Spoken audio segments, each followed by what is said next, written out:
This is Audible. Girl in the Dark. Written by J.M. Cannon.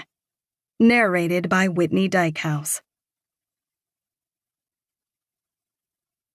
Part 1. Chapter 1. A small figure paces at the bottom of a staircase. Her feet scratch in the dirt of the unfinished floor. She's in a basement, and every few seconds she stops to sniff the air. She's confused. She thought she'd smell the smoke by now. She tilts an ear up. Her head is well covered in a stocking cap and hood, but above her she can still hear what sounds like a passing freight train. It roars and rattles the timbers. Dust falls from the ceiling. The only light, a string bulb, has started to sway. She stops her pacing and squints to watch it. Oxygen is being sucked from the gap under the door. She can feel it rushing up the stairs to feed the fire. The air is drawn through a broken window down here like a flue and feeds the fire from beneath. She's been trying to count in her head. She has no idea how long her plan needs. Any minute now, the ceiling could collapse and crush her, but the thought is more of a thrill than a terror. She's giddy, free. Her insides are watery, her brow moist. Her hands are stiff with dried blood, and she thinks it's been 1,000 seconds, but there's no way to tell. She should have brought a watch or an alarm clock, anything to note the passage of time. But just as she's beginning to doubt her timing, the string bulb goes out in a blink. It acts like a signal from God. Go. She slips on a pair of oven mitts and wets them in the utility sink. Then she stands, takes a deep breath, and sprints up the stairs. It's infinitely hotter here. The other side of the door is no doubt on fire. She steadies her breath, throws her mittened hand to the brass knob, and flings the door open. She hears a whoosh. An explosion. The force of the air that was behind the door being suddenly released shoves her into a burning kitchen. With her face towards her feet, she sees curling linoleum. The floor boils and smokes and puffs out a horrendous smell. Her boots stick to it, and she has to raise her knees high in order to move, but she's not far from her goal. Ahead of her are 2 mounds on the kitchen floor of equal size, lying next to each other. Bodies. Soaked in nearly 5 gallons of gasoline, there is hardly any skin on the bone. The gas fire that started here has already burned off, moved to the rest of the house, where it currently rages. She freezes as she stares into empty eye sockets. Something, skin or brains or what is left of their eyes, boils in the bottoms. She grabs the ankles of one corpse with her mitted hands and begins walking backwards, dragging the body with her. The body is lighter than it was 20 minutes ago. She thought she'd be more afraid in this moment, but questions rocket around her brain. How much skin and blood has already burned away? It feels like she pulls a mere skeleton. The body's head thunks on every stair.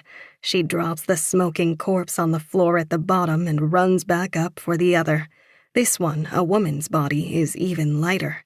She reaches to shut the door behind her, but as she pulls, the door collapses from its hinges and crashes into the kitchen in an explosion of sparks. It's followed by a bigger boom somewhere deeper in the house. The floor vibrates and the air ripples with the sound of splintering wood. She double times it downstairs, yanking the body behind her. The entire time she's flinching every muscle in her body, thinking the ceiling is going to fall on top of her, but it holds. She can see perfectly fine without the string bulb down here now. Enough firelight pours from the mouth of the doorway. It's a sinister flicker, illuminating the 2 smoldering corpses on the floor. The scene looks like a seance, a ritual. It's a moment she's been after for years, but she doesn't waste any more time to savor it. She adjusts her grip so she grasps the corpse under the armpits and lifts. The bones shift. The head is loose on the shoulders from either slitting the throat or the fire, or both. She smells sweet, cool air, the kind that rises from water. Below her is a well in the earthen floor, a cistern. Its cover sits at knee height, and the big stone lid has been slid to the side so it teeters on the edge. She drops the body feet first down the cistern. It kerplunks into the water below. She doesn't know its depth. If enough flesh is left on the bones, the bodies will bloat and rise. This was a concern she heard whispered as she hid upstairs. She's taking a chance, but she will be loved for this, and that is the only thing that matters. The next corpse is much heavier to lift. Dragging it across the floor and down the stairs was one thing, but getting it to knee height is another. She squats low, using her legs to lift. She grunts and gives it her all, and the body lifts. She pushes it as soon as she senses most of its weight teeters on the opening to the cistern. The second the bones splash, she ditches the oven mitts and begins pushing the stone cover back over the hole. It scrapes and hardly budges.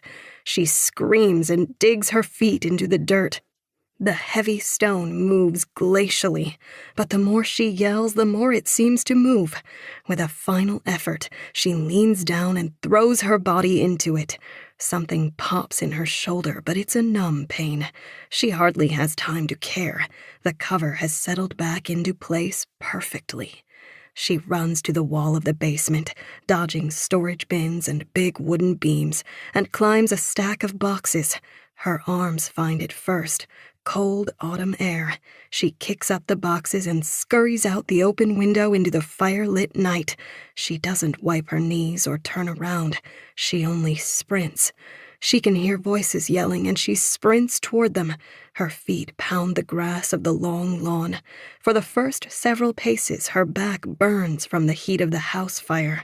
But from her escape, from her success, her mouth is stretched in a smile. The leaves crunch underfoot. Her head swivels left and right. There are no neighbors nearby to witness, but she knows she's being watched. She hears a fire engine blare its horn, its siren growing in the distance. It's hysterical, urgent, and she begins to laugh as she runs. She's freer than she's ever felt in her life, and to them, this is only a house fire, not a double homicide. She pauses to catch her breath and turns. It's snowing softly, she realizes. The fire pulses and the flakes flash orange and red as they fall. The slow snow makes the flames seem calmer, gentler. It's pretty, she thinks, staring in a trance. And when she thinks of the bodies now buried inside, she feels as light as a feather. This is not just pretty. It's the most beautiful thing she's ever seen. Chapter 2. Michael stands with his hands in his pockets. His breath billows out in front of him. It's early November, and the trees have mostly lost their leaves. Those left on the branches are shriveled and brittle, and when the wind hits them, they rattle like maracas. It's what he's watching now. Despite the bustle of construction equipment clearing the debris of the house fire in front of him, his gaze is on the trees as they shake. He doesn't quite know why he got out of the car to watch. He's always picking at the scabs of his memories whenever he gets the chance. His house is just a couple miles up the rural road behind him. He had to pass this place anyway. A voice sounds behind him. It's the second time this place has burned down, you know. Michael had been careful to avoid the crowd when he arrived at the scene, but he's been sought out. It's Jim Bowman. He's the owner of the town's hardware store, but his true trade is talking. Burned down in 94 last time, or 95.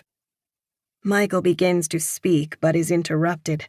But it could have been 96, come to think of it. It was 94. Michael moves his gaze to the rubble and doesn't take his eyes from it as he speaks. I was 8. They are distant enough for the workmen's voices to be indiscernible. They shout and point while an excavator fills a dump truck with debris. You were that young? Bowman frowns and tilts his head towards his chest so his chins multiply. I'll be darned. Time flies, Michael says. Ah, that it does. Owning a hardware store really makes it worse. All the seasonal goods being stocked like clockwork. I'll tell you, it doesn't get any better. Years blend together the more you have. This time last year, I was... Hey, Jim. Jim pauses, confused. He's a man not used to being interrupted. Yeah? I've got to talk to Ron. Michael points across the lawn and starts walking towards a man in a hard hat who just stepped out of a pickup truck. I'll catch you later. Oh, alrighty then. Take care. Michael lowers his head to the wind and doesn't wait for a response. He does feel old. He's only in his mid-30s, but the years have been hard on him. His stubble no longer has a wise hint of gray. The majority of his hair is now the color of ash. Still, he's kept a strong upper body. He's a tall man, and most of his weight is kept in his chest and shoulders, not a belly. Although the migration is harder to fight each year, exercise and clean eating can only do so much. It feels like middle age has little use for muscle. It wants a warm layer of fat. He walks quickly across the lawn. The man in the hard hat notices him and stops walking. Michael? He says a little sensitively, almost like he's seen a ghost. Hey, man, it's been a while. He doesn't let Michael respond before wrapping him in a tight but brief hug. He pats him on the shoulder a couple times before parting, letting him know it's all platonic. That's new, thinks Michael. Hard Hat Ron is not a hugger. Where have you been? I heard you bought a place in New York. Yeah, he rubs the back of his neck. I haven't spent much time there. Ron nods. You sober or something? I haven't seen you at Doc's in months. No, I've just been staying in more. But how are you? Michael nudges him with an elbow, not taking his hands from his coat pockets. I wasn't expecting an interrogation. Oh, I'm the same son of a bitch. Not much new to report. What about you? What are you here rubbernecking for? Believe it or not, I was in the neighborhood. You're still living in that place all alone? Ron nods up the dirt road in the direction of Michael's house. No girlfriend or nothing? Michael kicks at the grass. Nope. People in town always talk more shit when you're not showing your face. They've got their rumors, if you know what I mean. Michael raises his brow.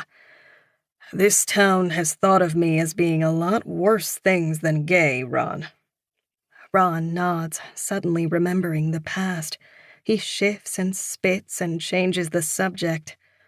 I've been going to church these days. St. Luke's. I'm one of the youngest people in there on Sundays, but you should come sometime. It's been good for me. He pauses. I think it might be good for you, too. Michael's nervous. They're getting awfully close to talking about something they promised each other they'd never speak of again. Maybe. Michael shrugs. Does the fire department know what happened? Oh. Ron looks over his shoulder to the ruins. Yeah, they've got some hunches. You ever see any kids or anybody hanging around this place when you drive by it recently? They're saying it was burned by teenagers, partying or doing fireworks. But this place ain't abandoned anymore. The couple who bought it have been here the last few summers. No, says Michael. No kids are coming all the way out here to mess with this place. That's what I was saying. When's the last time you saw kids drinking out and about in this town anyway? Hey, boss! A workman shouts from the rubble. Michael turns and notices that the work has ceased. Everyone is gathering around and talking excitedly. What is it? Ron shouts. Get over here. He raises his eyebrows at Michael, and they both walk across the lawn towards the foundation of the house. They stare down into the basement. The debris has been cleared away, and it's little more than a big hole in the ground. 3 workers are standing around a square opening to what must be a cistern. One holds a flashlight. You'll need to get down here. Ron and Michael take a ladder down into the foundation and walk over to the rest of the workers. The stone lid has been cracked from falling debris, and the middle has fallen, leaving a black, cracked hole. The man who called Ron over hands the flashlight to him without a word. Both Michael and Ron lean over and stare into the cistern. The water level is low. Michael thinks it probably cracked and sprang a leak from when the house collapsed. It doesn't take them long to understand what they're seeing.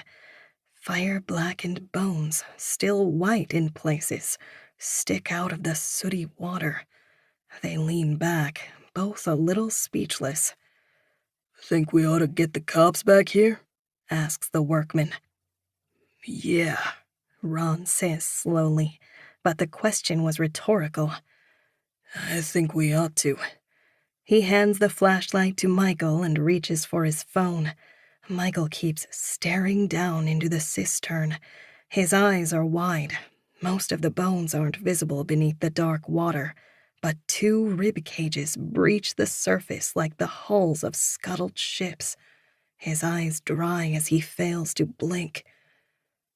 Could it be you? Michael says aloud, and not quite quiet enough to not be heard by the others.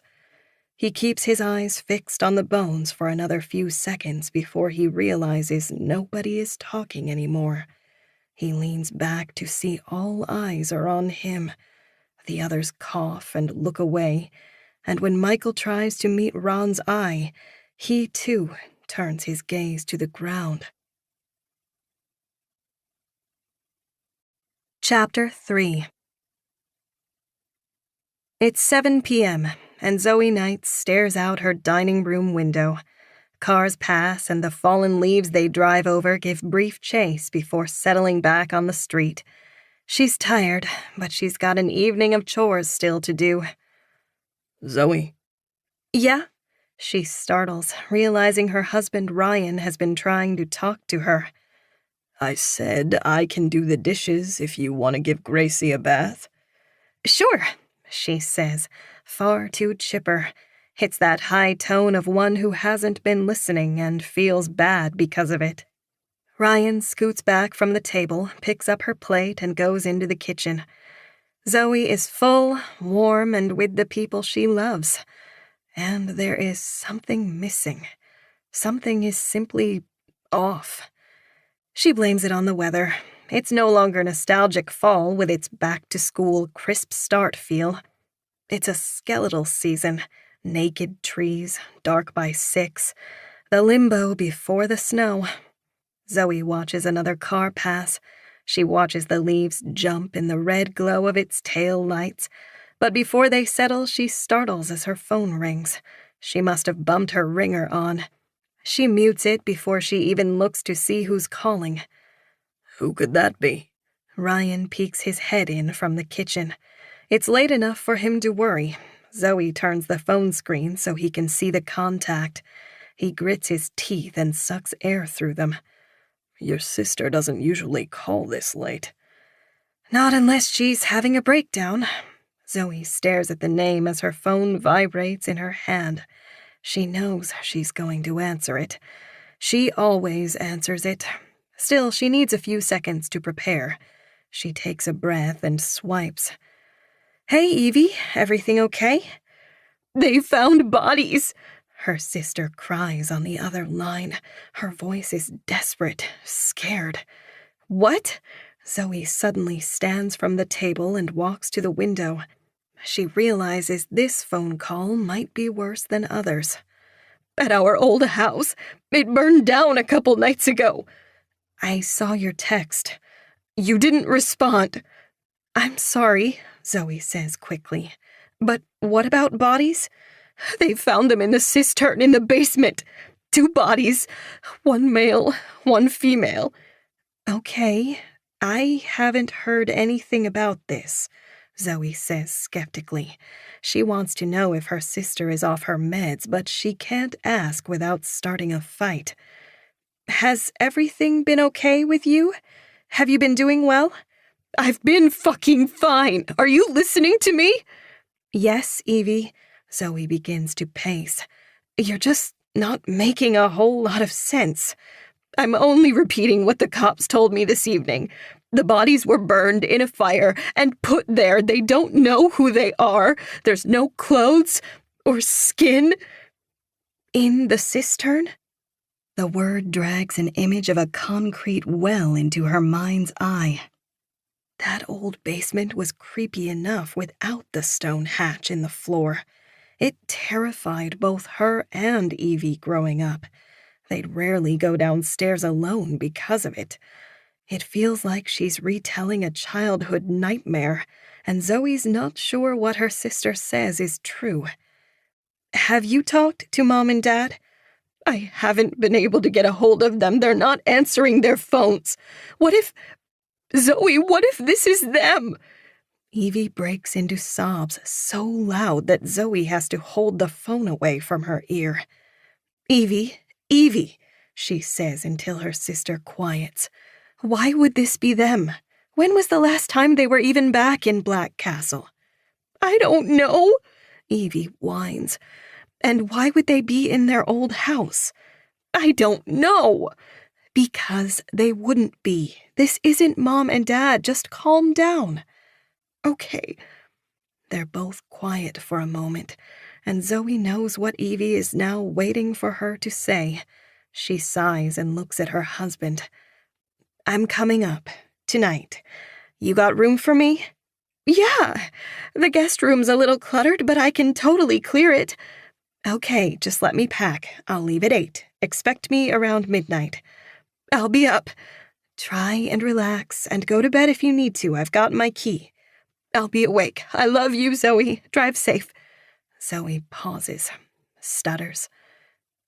Yeah, love you too. She hangs up the phone. Did she say I love you? Ryan asks from the kitchen doorway, sponge still in his hands. Yeah. What's going on? She said they found bodies in our old house. The mansion you grew up in? Yeah, in our cistern. Zoe scoffs and shakes her head. I don't believe it. She's out of her mind. Ryan pulls out his phone. What county is that again? Windsor. It doesn't matter if it's a true story or not. She's in a bad place. I should pack. Ryan's fingers are already typing. You should leave in the morning if you're going anywhere. I'm not going to be able to sleep anyway. I almost hit 40 hours already. I can call in for the rest of the week. Ryan widens his eyes at his phone screen. Bodies found in Black Castle home after house fire. Zoe swallows. Does it say anything else? No, the headline is pretty much the whole article. He turns his phone so she can see. They don't know much. Do you mind watching Grace? Zoe hasn't left her for more than a night, and she doesn't want that to change. But right now she feels strangled by her husband, by the dreary season and this little house. She needs space. Ryan sighs loud and dramatically long. Of course not. I can watch her, no problem. Everything about his body language suggests otherwise, but Zoe keeps her mouth shut. You can work from home? Yeah, but can we backtrack here? Some people died in a fire and you're going to take off in the middle of the night? It's not the middle of the night, and it's not about the fire, Ryan. It's Evie. She thinks the bodies are Mom and Dad. Why does she think that? Because she's mentally ill. I'm sure they're fine, but she can't get a hold of them. Zoe starts towards the stairs. Are you going to drive up to the middle of nowhere every time your sister has a breakdown? We don't live close enough for you to be her guardian. Zoe chews her tongue before she speaks. Something else is bugging Ryan. There's an anxiousness behind his eyes. Her leaving town is ruining some kind of plans he has. Whatever it is, he's keeping it secret, either because it's a laughable thing to get upset over, catching the game with the guys, or a more serious breach of trust. She's sick, Ryan. She can't be left alone in a panic. He grunts and looks away from her. She wants to catch his eye, but he's too busy scanning the wall, as if trying to work in this new set of circumstances to his plans. He could be seeing someone else, Zoe thinks, her heart fluttering. But Ryan has less of everything since they met. Patience, vigor, hair. Whoever she is, Zoe thinks vainly, she would likely not be prettier. Perhaps what she lacks in looks she makes up for by being an adventuress, with candle wax and a bullwhip. Zoe wants to chide herself for thinking these things now, but Ryan's expression is still sour. His green eyes shine alert above his beard.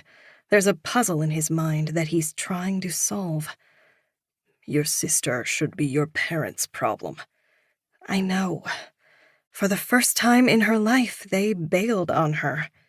And left you with the bill. The fridge hums.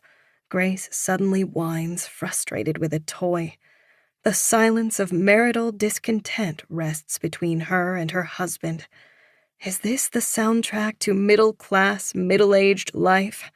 Zoe has to get away, if just for a day. She hasn't just left before the way Ryan has on his business trips. It's her turn for a gulp of fresh air, even if half the time is spent extinguishing her sister. I should pack a bag. Yeah, Ryan says quietly. Zoe starts up the stairs, but before she turns the corner, she takes another peek at Ryan. He's still staring at the wall, as if the family photographs that hang there are an algebra problem on a chalkboard. When she's alone upstairs, the doubts fade. All her worrying begins to feel like it was a distraction. This trip will be anything but a reset. Up until this moment, she's tricked herself into thinking her sister was delusional. But the news confirmed it. 2 bodies in a basement. These were not squatters perishing in a house fire. There are no homeless people in Black Castle. No transients or misplaced teens. The town is the end of the road, literally. North is nothing but hundreds of miles of wilderness all the way until you meet the pavement of the Canadian Interstate in New Brunswick. No, the bodies aren't squatters. Nothing is random in Black Castle. To Zoe, this discovery feels like fate. Like all the hens are finally coming home to roost. Chapter 4. It takes longer than she'd like to get packed, say goodbye to Gracie, and get on the road.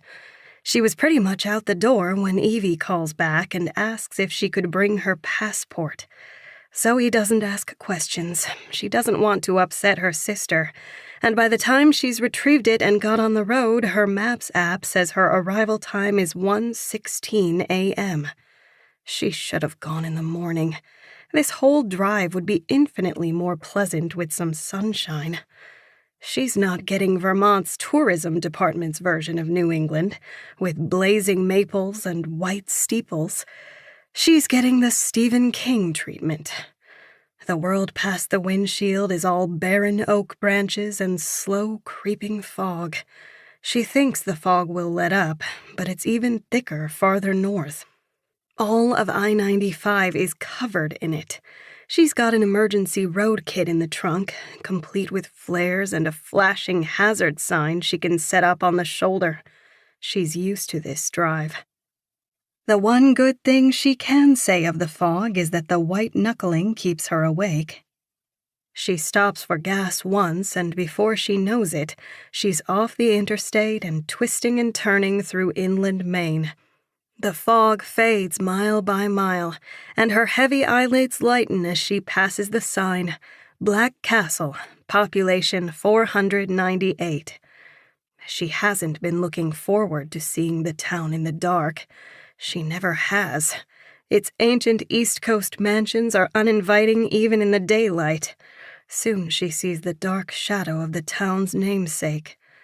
In the distance, a rocky hill juts up from the woods. On either end of it, the stone stretches and spirals higher. These two ends look like turret towers. Sort of. And the stone between them is supposed to be a castle's keep, if you're imaginative. The rock is dark gray in the daylight, but at night it is certainly black. It quickly fades from view, and the first houses appear on the side of the highway. Black Castle is a strange mix of rich and poor. There was never industry here other than timber. It was originally a playtown for the rich, a rustic reprieve from the sailing culture of the coast, a place where men who did nothing but move money around to make more of it could smoke in their hunting lodges and shoot moose. The mansions were summer homes, but as the area fell out of fashion and the moose were all shot, the majority were demolished. Several remain, and there's still some old money in town, but it's the odd and reclusive who choose to live here. By the wealthy in places like the Hamptons and Martha's Vineyard, the town is nicknamed Black Sheep. The few rich who remain here have always wanted to hide away from the world. Whether they're really the black sheep of their families or simply people who enjoy sleepy lakes to the bustle of New York, Zoe doesn't know. She lived here most of her life. But while her family did have a trust, there was only enough money in it for her parents to get by without working. She passes single-family homes with cars on blocks in the yards, and 100 feet later, the overgrown driveways that snake into the woods begin. Most lots are empty, the homes demolished. But at the end of some, a few mansions remain. When she looks at the big Victorians that are visible from the road, Zoe can't help but feel uncomfortable. She hasn't thought of it before, but maybe this is the perfect place for squatters. They could reach the end of the road and in this sparsely populated place go unnoticed for years if they were careful. She takes a right before Main Street and is soon in front of a rambler. She pulls into the driveway, and while her headlights illuminate the house, a woman in a nightgown comes out onto the front step with her arms crossed against the cold. Evie. Zoe turns off the car and grabs her large duffel from the back seat. Neither speaks to the other until they're hugging. "How was the drive?" "Foggy." Zoe leans back and looks at her sister. She's older than Zoe by almost a decade. Her hair is much grayer now, the auburn now the minority. What gives Zoe hope for herself is the lack of wrinkles on Evie's cheeks and forehead. They both have the same round baby face. It's Evie's eyes that worry her. There are black bags under each, darker than bruises. They have a sickly look, cancerous. "Come on." Evie opens the door. "It's freezing out here." After Zoe steps in, she locks the door behind her. The TV plays the local news, but the station is based out of Augusta, and most pieces they play outside of weather are hardly relevant to the residents of Black Castle. Her sister nods at the big TV set from the early 2000s. Somehow the heavy thing still chugs along, but its picture now has a haze to it. "They mentioned the bodies on the news, but they said about as little as the police did. 2 corpses, male and female, found burned after a house fire. Our house fire. Mom and Dad sold that place years ago. Evie, it's not ours. Whatever, just because some tech couple from Providence uses it as one of their summer homes doesn't make it theirs. We grew up there." "Did the police contact the new owners? Could the bodies be theirs?" "Yeah, the police talked to them. They're alive. The husband is staying at a hotel outside of town while the police sort this out." Evie turns the TV off and goes back to crossing her arms. The police came to talk to me about Mom and Dad just before I called you. They asked if I'd seen them. They're missing, Zoe." Her foot taps several times a second on the carpet, and Zoe sets her duffel down. She rests a hand on Evie's elbow and meets her eye. "It's not Mom and Dad. We'll get a hold of them. You know how they are. You'd probably get a timelier response from mailing a letter than sending a text. Did the police even go to their house?" "Not yet. They were going to go tonight, I think. They had to contact the department in New Hampshire, but something is wrong. I can—" Evie flings her hands out from her sides and shakes them in the air. "I can feel it. Can't you?" Zoe doesn't respond. She could easily validate her sister because she feels the exact same way, but she can't escalate things. "Let's start fresh in the morning, okay?" "Sure, start fresh." Evie shakes her head like it was a stupid thing for Zoe to say. "Your room is all ready. I'll see you in the morning." Evie turns and walks to her bedroom. "Good night," Zoe calls after her, but Evie doesn't respond. Zoe lowers herself onto the ottoman and looks around the little house. Every single light is turned on, even the lamps. The blinds are drawn and the curtainless window above the kitchen sink has been temporarily covered with a towel that is taped up. Her sister panics, but seldom has she ever gotten paranoid. Zoe stands and walks slowly through the house. There's not much ground to cover. At the back door, a pair of tennis shoes sit, ruined with mud. Big, fat clumps of earth stick to the treads.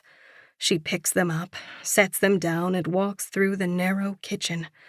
Nothing catches her eye until she's back in the living room and notices that the largest of the knives is missing from the holder. She looks down the hall to her sister's bedroom.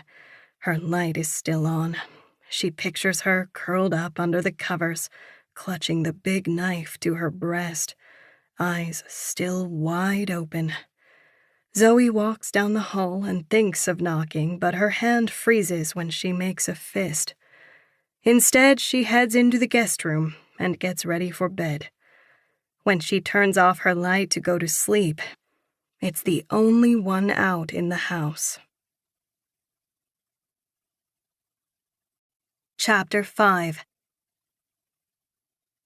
Zoe wakes up at 7 and takes a walk. Black Castle is an older town, filled with early risers, but not a lot of walkers. She has the streets to herself as the smells of people's breakfasts waft out to the sidewalk. There's bacon and coffee and a brief sweet whiff of something baked. Everything is sharper in the cold air, and for a moment Zoe forgets why she's back here in the first place and smiles.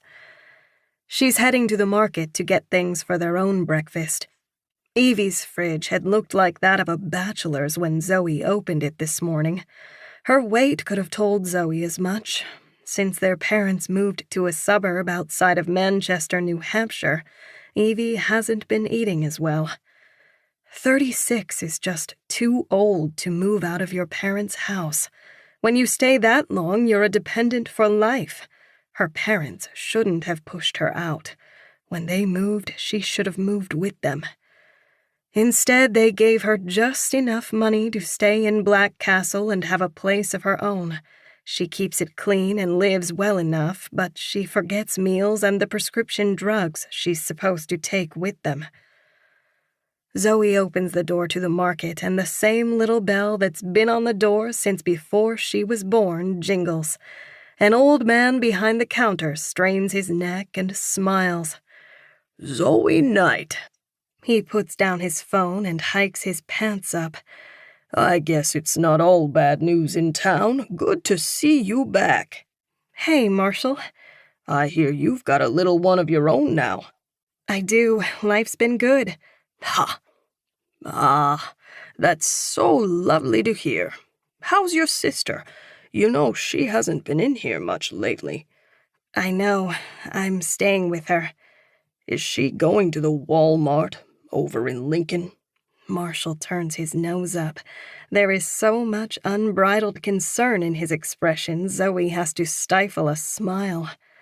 No, Marshall, she's just not eating great. I'll have Maggie drop some things off. You wouldn't believe the amount of stuff we have to toss out that is perfectly good after the expiration date. We've been bringing it down to the food shelf, but we could easily drop a bag off at her place. That would be awesome. Could you? No problem. It would be a pleasure. Thank you, Marshall. Thank Maggie for me, too. You'll be able to thank her yourself. She'll be at the press conference. Press conference? Oh, they just announced one. He holds up his phone. The police are having a press conference at 11 this morning at the Township Center. I bet you're pretty curious with them bodies being found in your old house and all. Yeah. Say, Marshall says quickly. Are your folks in town? He tries to ask casually, but there's a high note in his tone that suggests he's deeply curious. No, just me. Ah, all right, then. He pauses like he wants her to say more, but Zoe doesn't offer anything. You go get what you need. I think you'll find everything is still where it was the last time you were here. We don't do much for rearranging. Thanks. Zoe walks from the counter and feels his eyes on her back.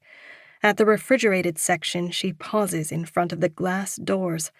There's an anti-theft mirror high in the corner. It's pocked with black spots where the mirror has rusted away and there's a fog over the glass. Still, she can see Marshall in it texting. No doubt her appearance is the newest gossip in town. The Knight family was always on the outside of the rumors. Her parents are odd, quiet types and never socialized at cocktail hour or joined the cribbage club. They were, in fact, perhaps more than any other family, the black sheep of Black Sheep, Maine. Zoe cooks a big breakfast for her and her sister, and at 10:30 both of them put on their coats and head out the door towards the little town hall.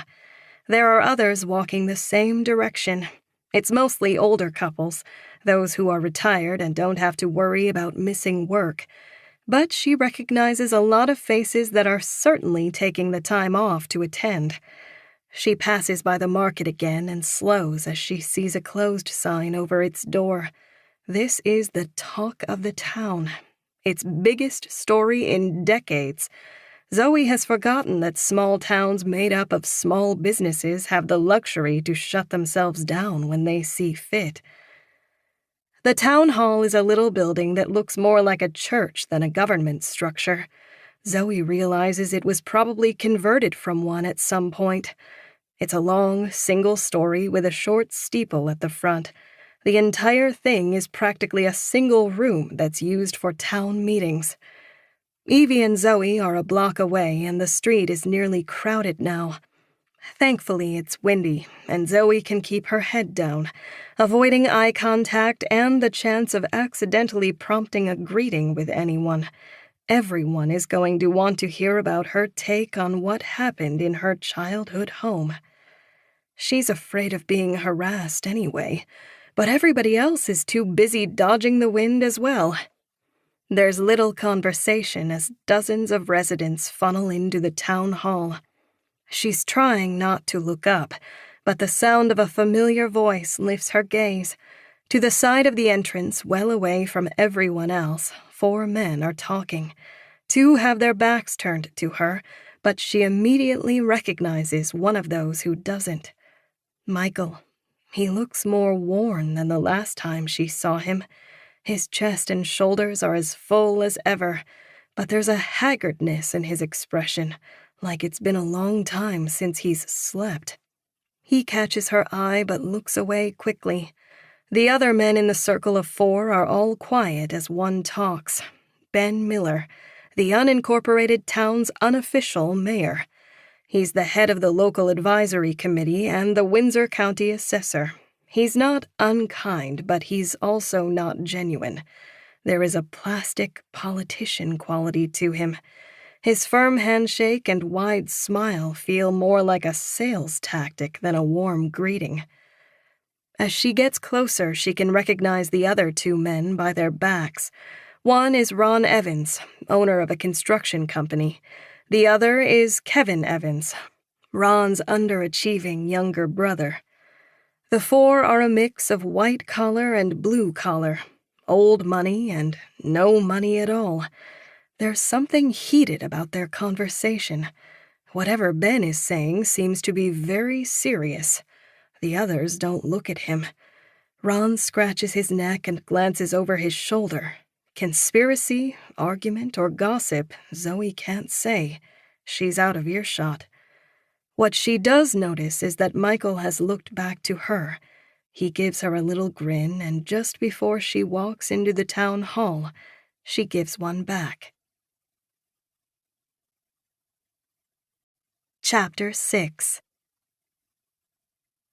The press conference isn't like the ones Michael has seen on TV. It's an hour before the floor is opened for questions. The sheriff of Windsor County, a man who lives 40 miles away and doesn't know a soul in town other than Ben Miller, rambles on almost incoherently about police procedure in the event of possible arson. He's a small man with round glasses, and he's talking too quietly to be heard in most of the room.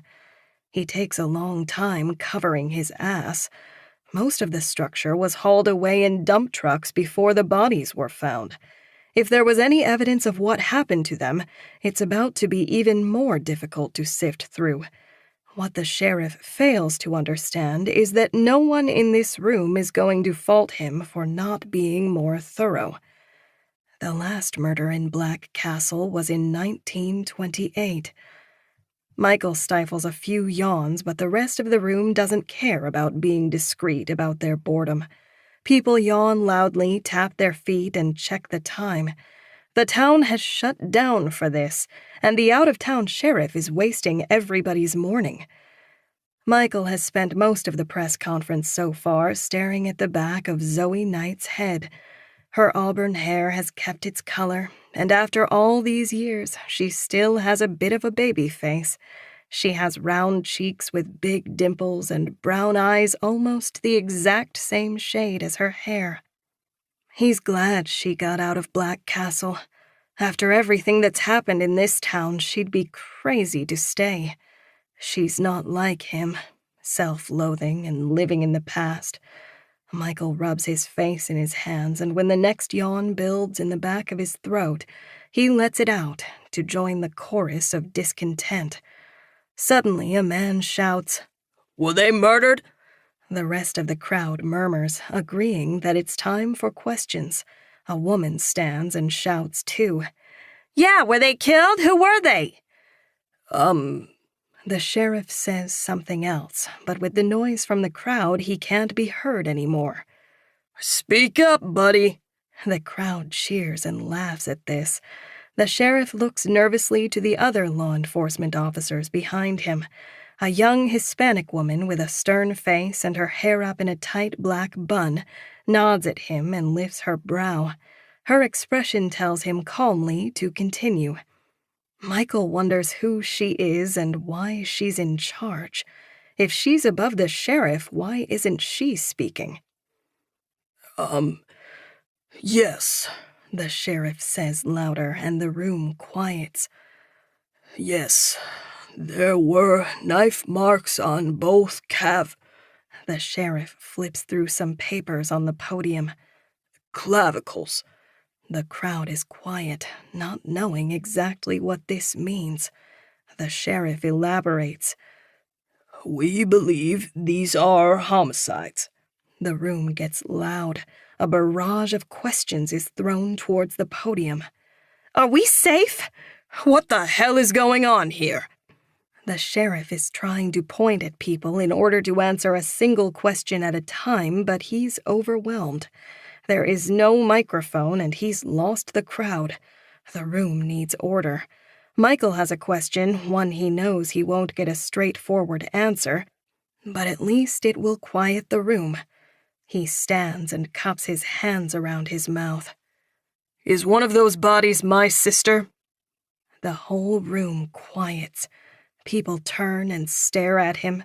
The sheriff looks confused, until Ben Miller walks over to the podium and speaks into his ear. "You're Rachel Berquist's brother?" The sheriff asks. Michael nods. "We have not identified the deceased. We're aware of all local missing persons, and we are checking those leads first." The idea that this body could be Rachel Berquist hasn't occurred to the locals. Their eyes are wide and fearful. This mystery just doubled in size. A man in an oil-stained jacket stands, hat in hand. "What about the Knights? Could this be them?" The sheriff checks his notes. "Claire and Daniel Knight don't live there anymore, but we've been trying to contact them and have been unsuccessful. Evie," The man who asked the question turns to her. "have you heard from your parents since this fire?" Michael watches Evie shake her head. It looks like she's starting to cry. Another man speaks up before anyone else can talk. "Well, what about the family? Could this have something to do with them?" The man in the stained jacket stays standing and turns. "Those kids have been gone for decades, Harry. Don't spread rumors. This is serious business." "I'm being serious. I've seen signs of them when I was out hunting last year. A bunch of footprints and these little stick structure thingies. I have pictures, and I'm not the only one. They're out there. They should be questioned." The crowd's murmuring is affirmative. The man continues. "Ron's seen them too, when he was clearing some timber last year, didn't you, Ron?" Ron blushes. He's a big man, but shy in the spotlight. He stutters, but takes too long to get his words out, and the chatter grows again before he can speak. Michael notices the couple from Rhode Island, the ones who owned the Knight's old house. They stick out like sore thumbs. Young, khaki-ed, concerned while the town tosses its accusations around. Michael doesn't like the look of the man. He has bright blue eyes, and they dart from person to person, unblinking. When they settle on Michael, he looks away quickly. There is also a pair of reporters in the room. Both are probably in from Portland. The younger of the two, a girl who can't be more than a year out of college, is writing something in a little notebook. No doubt a reminder to ask about the family. "Now," the sheriff raps his knuckles on the podium to get the room's attention. "the state police and the county are stretched as it is, so we called in some federal help to assist us in our investigation." The sheriff gestures towards the Hispanic woman, and an Asian man standing to her right gives the crowd a little wave. Feds, Michael thinks. His heart starts to pound. He looks around the room and his eyes meet Ron's. There's fear on his face, and they break eye contact immediately. "What do you mean by federal?" Someone shouts. Michael can guess the sheriff was trying to get away with using a euphemism to keep the crowd under control, but now he has to spell it out. "We've requested assistance from the FBI, and they were kind enough to give it." The crowd bursts into panic and questions. 2 murders in a town of 500. Everyone is afraid they're next. The sheriff was smart enough to say it backwards, that they asked the FBI for help. But Michael can sense the truth. The FBI doesn't answer random calls about double homicides unless there's something big they're not telling everyone. They're here because they want to be, because they're on to something bigger. Michael gets a cold sweat. He runs his fingers around his collar, but then flings his hand down like he's been burned. He doesn't want to look suspicious. The sheriff hits the podium, but everyone is too busy talking to one another. The town has taken the sheriff at his word that the FBI is only here as a favor, that there's no more to the story than law enforcement is telling now. And still, the room is a madhouse. Chapter 7. Zoe's hand is wet and clammy. She's been holding Evie's hand throughout the entire press conference. Homicide? FBI? She'd had a feeling the town would leave this room with more questions than answers, but not to this extent. When the press conference ends, the two sisters stay seated. "I want to talk to the FBI about Mom and Dad," Evie says. "I want to know if they've checked on them." Zoe had been making frequent eye contact with both agents for the entirety of the press conference. Something tells her they want to talk to her and Evie about their parents just as badly. When the room is mostly emptied, the sheriff comes over and speaks to them. "Would you two come with us for some questions about the property?" It was a clever excuse to ask them in front of the crowd. It's not surprising that the police want to talk to others in town who had lived in the house where the bodies were found, but Zoe can sense that a big part of the police's agenda today is trying to keep the town calm. They follow the sheriff into the back room. It's windowless and reeks of cheap coffee, and from the whiteboards and file boxes, Zoe can tell this is the current base of operations. What startles her is the appearance of a nurse in scrubs.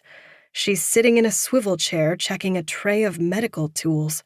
She doesn't look up as they enter, and Zoe doesn't recognize her as a local.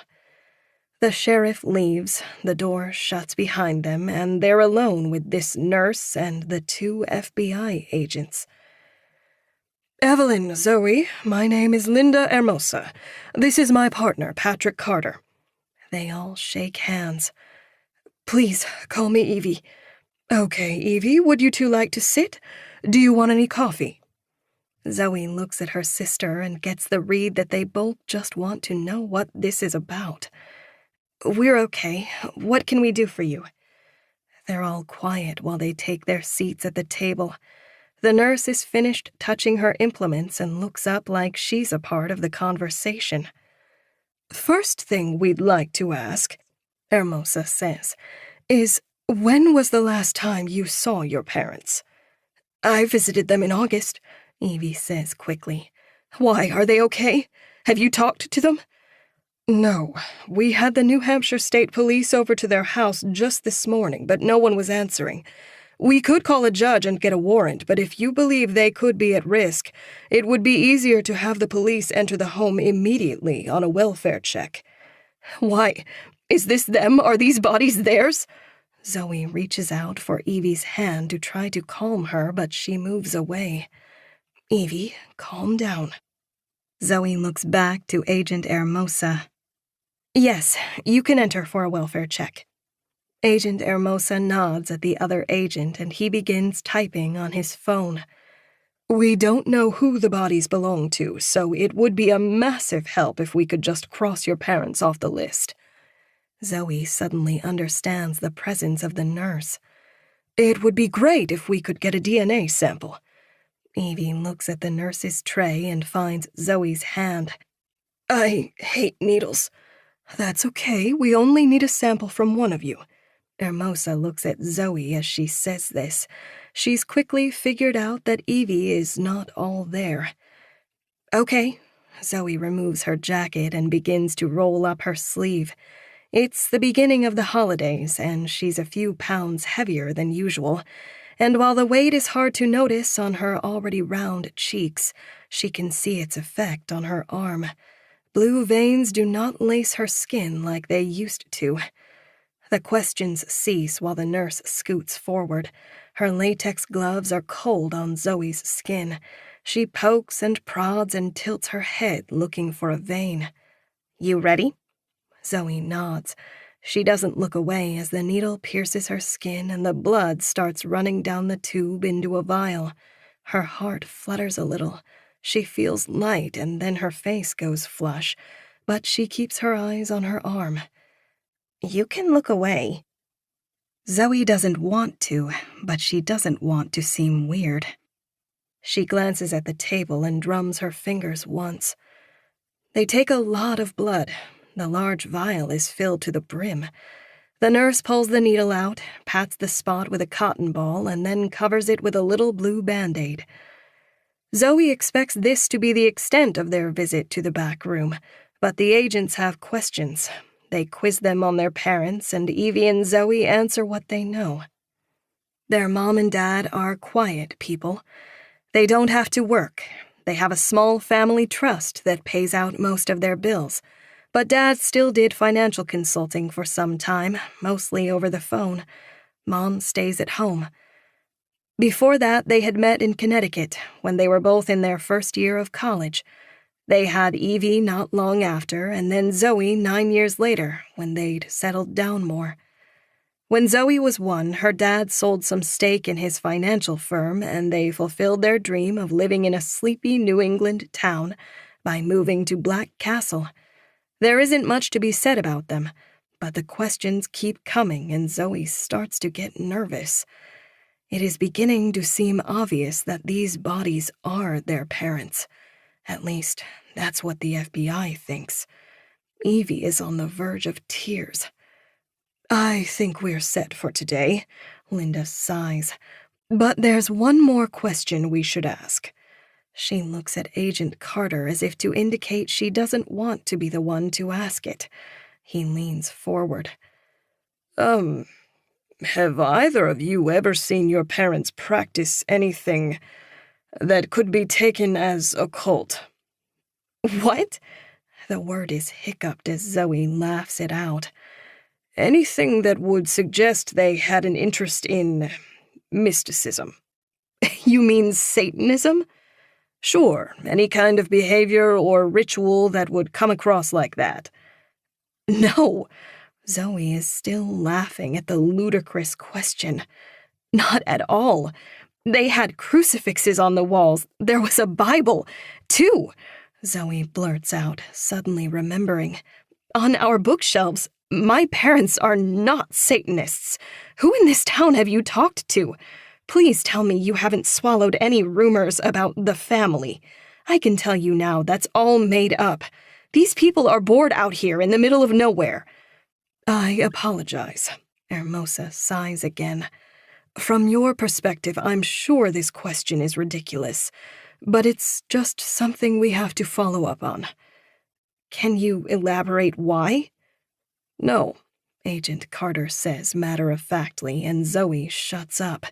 She can feel her pulse where the needle went in. It's a bruising, dull pain. Could we get your cell phone numbers? He pushes a pad and paper towards them. We'd like to update you on any developments. Yeah. Evie starts writing while Zoe is busy staring at her blood in the vial. Occult, murder, bodies. But there is only one phrase her mind has latched onto now. The family. Chapter 8. I hear they don't eat deer or moose. They eat people. Evie pretends to have fangs and leans in towards Rachel. She mimics munching on her throat, and Rachel shrieks with a laugh and shoves her off. Zoe watches the older girls. She's been waiting to contribute to the conversation and thinks she has a good point. But I've heard people see them at the market. They buy people food. Sometimes, at least. Yeah, Evie says, probably just to look normal. Duh. The 3 girls are sitting on the floor in the den of the night house. It's late on a Saturday afternoon in early spring. The last of the daylight shines orange on the rug. Zoe sits a little farther from the other 2. They're in their late teens, and she's 9. They don't always let her hang out with them. Today it feels like they're making the exception in order to try to scare her. The family could get away with anything. Have you ever seen the house they live in? No, Zoe says defensively and crosses her arms. Have you? Oh yeah, it's an abandoned hotel they fixed up. One of their families bought the property, so it's private. No one can go there anymore, not even the police. And do you know the name of the lake it's on? Zoe shakes her head.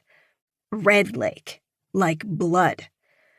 Dad says they're a hippie commune, that the only thing we should be afraid of is their lice. Dad just doesn't want you to come crying to his bed in the middle of the night. Like I'd do that. But neither cares to answer Zoe's retort. I've got to pee. Rachel stands and walks out of the den. Use the bathroom in my parents' room. The other one up here doesn't work. Zoe broke it with a giant poop. No, I didn't, Zoe shouts, but Evie is too busy laughing to respond. Evie leans back and stretches her arms out on the rug while Rachel's gone. Are Mom and Dad cooking tonight? Zoe shrugs. If they're not back in a half hour, I'm going to make a frozen pizza. A minute passes and Evie sighs and props herself up on her elbows.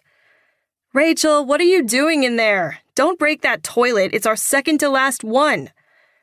It's another minute before Rachel returns, but she doesn't head directly into the den. She stays in the hallway and looks out the window. Rachel, what are you doing? Nothing. She comes in, shaking her head. What's up? Evie's eyes are on her. She obviously senses something is wrong. I just thought I saw something outside. Saw what? Nothing. It was that tall stump at the tree line. It looks like a person. What stump? Evie's expression grows weary, but suddenly she lights up. I'm kidding. I know the one. Can I talk to you for a minute? Rachel asks. Sit tight. Evie stands. Girl talk. They step out and shut the den door behind them. Zoe leans her head back and groans. There are exactly 0 other 9-year-old girls in Black Castle. Her only friend, Charlotte, lives a quarter-mile down the road, but she wasn't in when Zoe stopped by. She doesn't have any other friends of her own who live within biking or walking distance. She's stuck trailing Rachel and Evie around, and they often ditch her. Zoe puts her ear against the door, but the oak is thick, and all she hears are mumbles. In another couple minutes, she flinches as a door slams downstairs. It sounds like a bull has been let into the house. There's the banging of feet and then the laughter of teenage boys. Hello? Anybody home? Up here, idiots, says Evie. Zoe opens the den door and joins them in the hallway. Well, whatever you saw, says Evie. Don't worry about it. I'm sure it's not actually the family. She smiles at Zoe while she says this. She's not sure if her sister's words are meant for Rachel's comfort or a prank on her. Before she can ask, 2 boys race up the stairs. They're talking to each other loudly and laughing. It's Rachel's brother Michael and his best friend Ron. Mom told me you needed a ride, Rach. They're both tall teenage boys.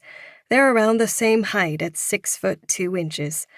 They tower over all the girls, but especially Zoe.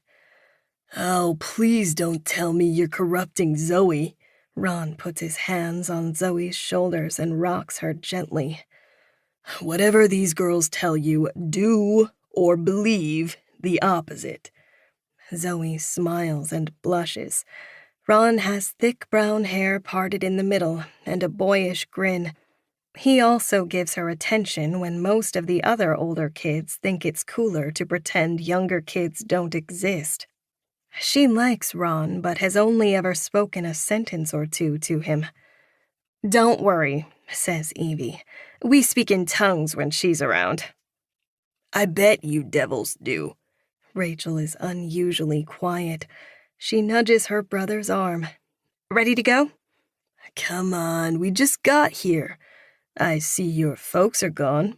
He points at Evie. When are they getting back? No idea.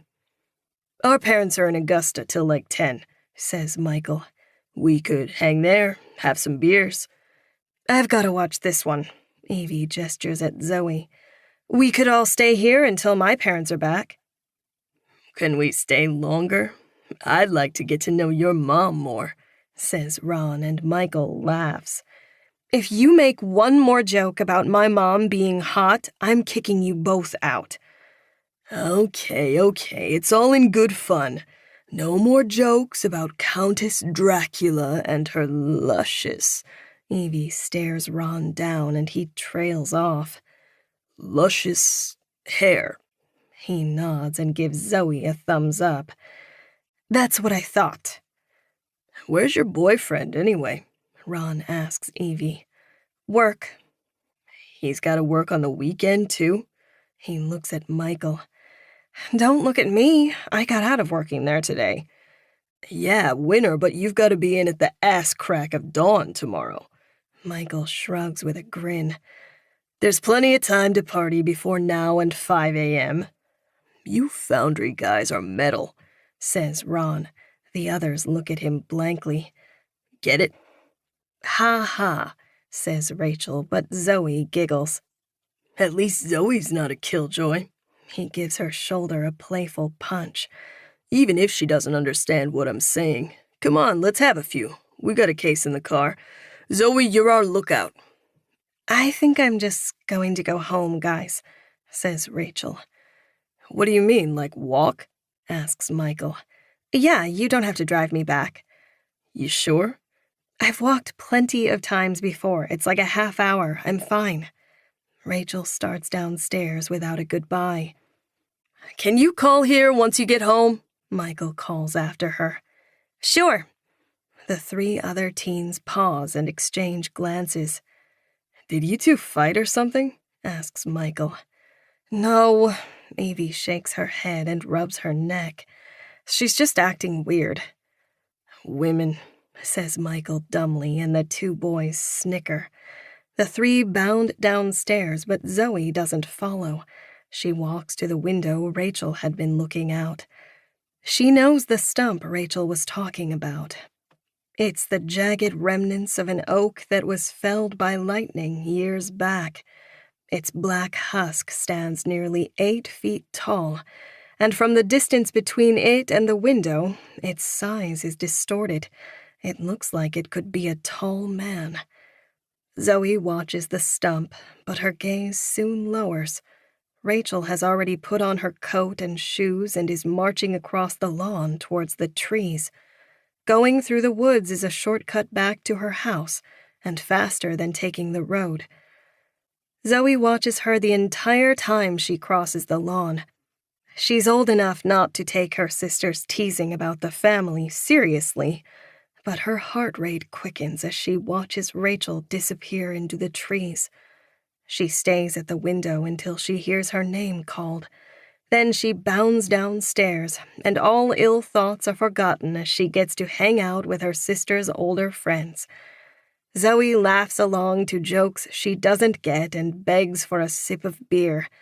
When Ron finally relents and lets her take one, they all keel over in hysterics as Zoe spits it out across the room and licks her shirt sleeve to try to get rid of the taste. When the sun sets, the Night Sisters' parents still aren't home. The kids party on. Nobody even notices that Rachel never calls. Chapter 9. The entire town is heading to the bar tonight to socialize. The press conference left too many unanswered questions, and everyone wants to go drink and put forth their theories. Michael's gotten a few texts from old friends asking if he'll be there. He figures he should make an appearance to at least keep any more rumors from circulating about him. He's in his kitchen staring into the fridge.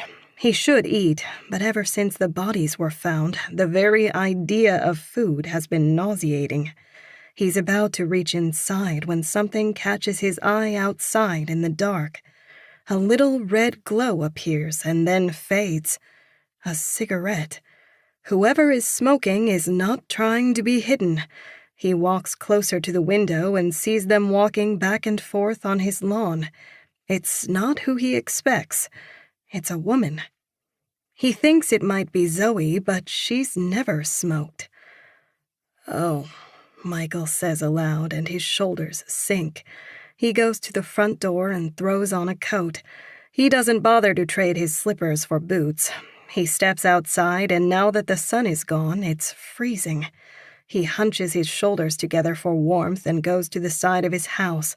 The woman is still there, still smoking. She sees him and doesn't wave. He walks with his head down to her, and when he looks up, a grin stretches her wrinkled face. Her hair is dyed, so there's not a speck of gray.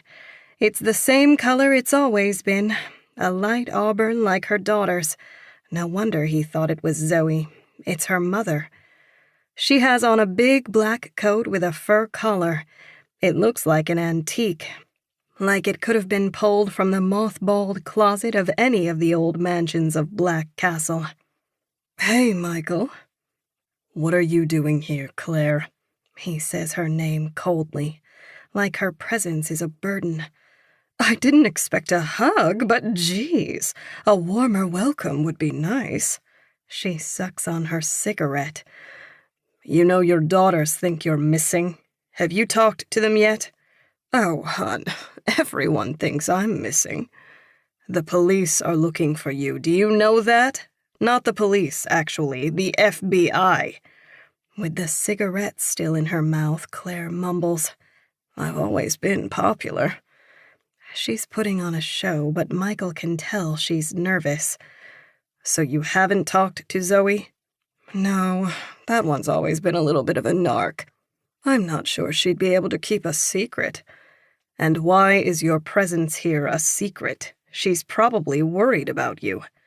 "Michael, you're acting like I'm wanted or there's a warrant for my arrest. Calm down. The police just want to talk to me. I'm not breaking any laws by not sticking my head out." "Have you even heard what's happened?" Yes. Claire looks at her cigarette and takes another draw.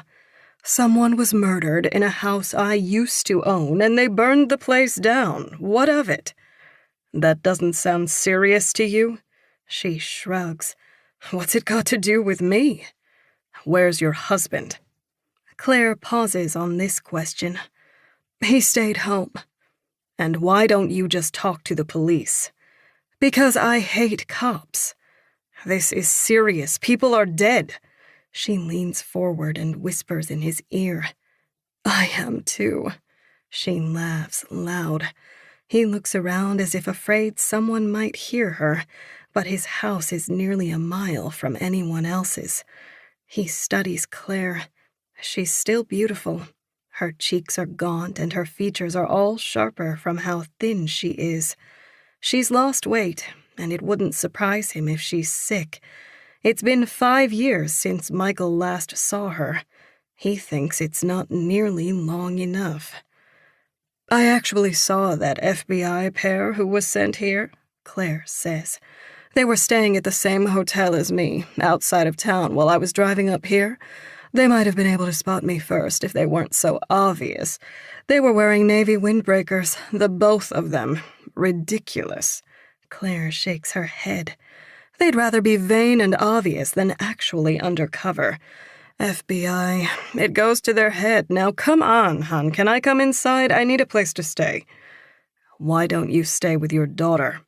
"She doesn't have quite so much space. Besides, someone in town would probably see me. I'd rather not be assailed with rumors." She starts walking towards the house and Michael follows. "Why are you even in town, then?" Her face suddenly steels. "To take care of my daughter." "Evie?" "She's scared." "Yeah, because she thinks you're dead." "Exactly. So, here I am." "So talk to her." "I just did." Claire stares into the distance. "And I'm going to have to again. She's not doing well." Michael has been too busy questioning her to realize she's led him to the front door. He sighs and opens it for her. She shucks off her coat and hangs it up on the rack like she lives here. "So you don't mind if I stay? It's easy not to be noticed here." She gestures at the high ceilings. "Where's your car?" He tries to act confident around her, like his answer might be no, but he's never said no to her before. "I put it behind the garage. It's hidden, darling. We can put it away in the morning." What are you worried about anyway? The town saying we sleep together? Claire laughs and makes her way into the living room. Michael is slow to follow her. Do you have bags? Oh, we can get them later. I need a drink. She plops down into an armchair. It's a big chair, and Claire is a small woman. There are several inches of space on either side of the cushion she sits on. She looks like a child in their father's chair. I have to go out later, says Michael. Oh, to the bar? Yeah. She leans forward. You're not going to tell anyone I'm here, are you, Michael? No. He sticks his hands in his pockets. She raises a single brow. Is that a promise? He looks away from her. He thought he had been strong by questioning her outside, but he realizes he's as weak as he's ever been. She's manipulated him all the same. Here she sits in his living room as if she owns the place, spending the night for free. Say it, Michael. This is serious. I need to hear it from your lips. She stands and walks up to him. She's barely over 5 feet tall. He's a full foot taller than her, and then some. Yet still the power is hers. I'm not going to tell anybody you're here, Claire. That's good. She nods and pats his chest. Good. Michael takes a step away from her. He acts like he got a text and pulls out his phone, but Claire can see through everything. She knows there's nothing urgent, and he feels his cheeks burn with embarrassment as she smiles at him. I should get ready. Go ahead, she says, making her way over to the bar cart to pour herself a drink. Michael takes the opportunity to stare at her back with the hate he truly feels. He can't go back in time. What's done is done. She knows his secrets, and he will always be hers because of it. Chapter 10. Michael's afraid he'll be early, but everyone is already at the bar by the time he arrives at 8. Even those who are sober aren't staying home tonight. Everyone wants the scoop. Doc's bar hits capacity, and by 10 p.m. it's clear they're going to run out of booze. Its owner, Frank Marley, brings a cobweb-covered case of Johnny Walker out of the basement that he finds while searching his reserves. It might be worth a fortune, he says, but it doesn't matter, because he's making one tonight anyway. Michael knows he should slow down. He wanted to pour himself a drink when he got home from the press conference, and then he really wanted a drink after seeing Claire. He didn't waste time when he showed up, and he starts counting in his head how many drinks he's had when he's interrupted by Ron. Are you going to talk to her? Zoe, you've been staring at her all night. She's been here 20 minutes. I know, and you've been staring at her the whole time. She's married. So, history is a hell of a drug. Michael smirks. You're a poet, Ronnie. I know. I don't know how I ever got stuck in this town. You should have been a patron to me, or a grant giver, whatever they call it when rich people give to artists. We could have gone to New York City, cleaned up, me and you. Ron winks. 6'2". The hypothetical about the past turns Michael's stomach. It's only a joke, but the idea of what their lives could have been is still too much. You've given me the courage. Ron points at Zoe. You doing it? Michael nods and leaves his beer at the table. Zoe is talking with her sister, but as Michael approaches, Evie smiles and turns to speak to someone else. Michael holds his hands out in front of him and points at Zoe's beer. Buy me a drink? He practically has to yell to be heard. Buy you a drink? You with all the money in the world? No, that's my parents you're thinking of. I thought they died. You're right. I suppose it is my money. Zoe widens her eyes but doesn't say anything. It seems like she's making an effort not to flirt. Sorry, I've had a few, and I don't know what to say to you. How about, good to see you? She holds out her hand and they shake. Good to see you, Michael repeats. It is, by the way. These are not the circumstances in which Michael wanted to meet Zoe Knight again. Drunk in a noisy bar. Nothing sounds genuine. And after this many drinks, flirting is autopilot. What he really wants to say is how thankful he is that such a kind, smart person got out of this place and built a nice life for themselves somewhere else. But such a statement, even if he didn't slur a single word, does not sound genuine when yelled drunk above the din of a loud bar.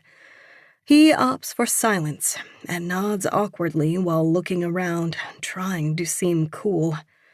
His face must be betraying his emotions, because he feels her hand on his arm.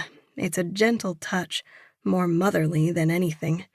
She squeezes, a little sign of support. This is why he likes her so much, why he thinks she's so smart. Zoe was probably just as lost for words, and this little gesture says it all. She's here for him. Despite the 8 years since they've spoken, her marriage and everything else between, Michael was someone who was important to her, and she's not going to treat him otherwise. I'm sorry, Michael. He wants to ask about what, but then his booze-soaked brain figures it out. Her face is sorry, sympathetic, and she doesn't even know why he's so distressed right now. Zoe thinks he's bothered because of Rachel, that these bodies have stirred up some memories of his sister that still hurt. He gently pulls his arm away and holds up a finger. He pushes his way to the bar. Frank is pouring whiskey into clear plastic cups, his tongue hanging out in concentration while he tries to get the same amount in each one. Instead of waiting for change, Michael tosses him a 20 and takes 2 drinks. He expects Zoe to be talking to someone else when he gets back, but she's waiting for him. She points at the drink she's holding. Michael, that's 2 for you. I'm set for the night. He quickly pours 1 cup into the other and then stacks them together. I was asking my sister, but she says she hasn't. Have you seen Charlotte here tonight? Charlotte Lynch? Yeah. Michael hasn't heard the name in a while, but he still drives by Charlotte's house every time he goes to town. The 3 of them, Charlotte, Zoe, and Michael, all lived on the same rural road. Charlotte was Zoe's best friend for a brief period of time. They were close through middle school and early high school, but as time went on, it became clear there was something off with Charlotte. As they got older, mentally, she stayed a child. Whether she was stunted by abuse, a head injury, or had a defect waiting to develop since birth, no one can say. She was never diagnosed as far as anyone in town knows. On some rainy days, you can still find Charlotte stomping around in puddles in her pink rain boots. I haven't seen her for a while, actually, though I'm probably not the best guy to ask. It's not just you. Neither has my sister. She's still living with her mom, right? I don't think she's moved.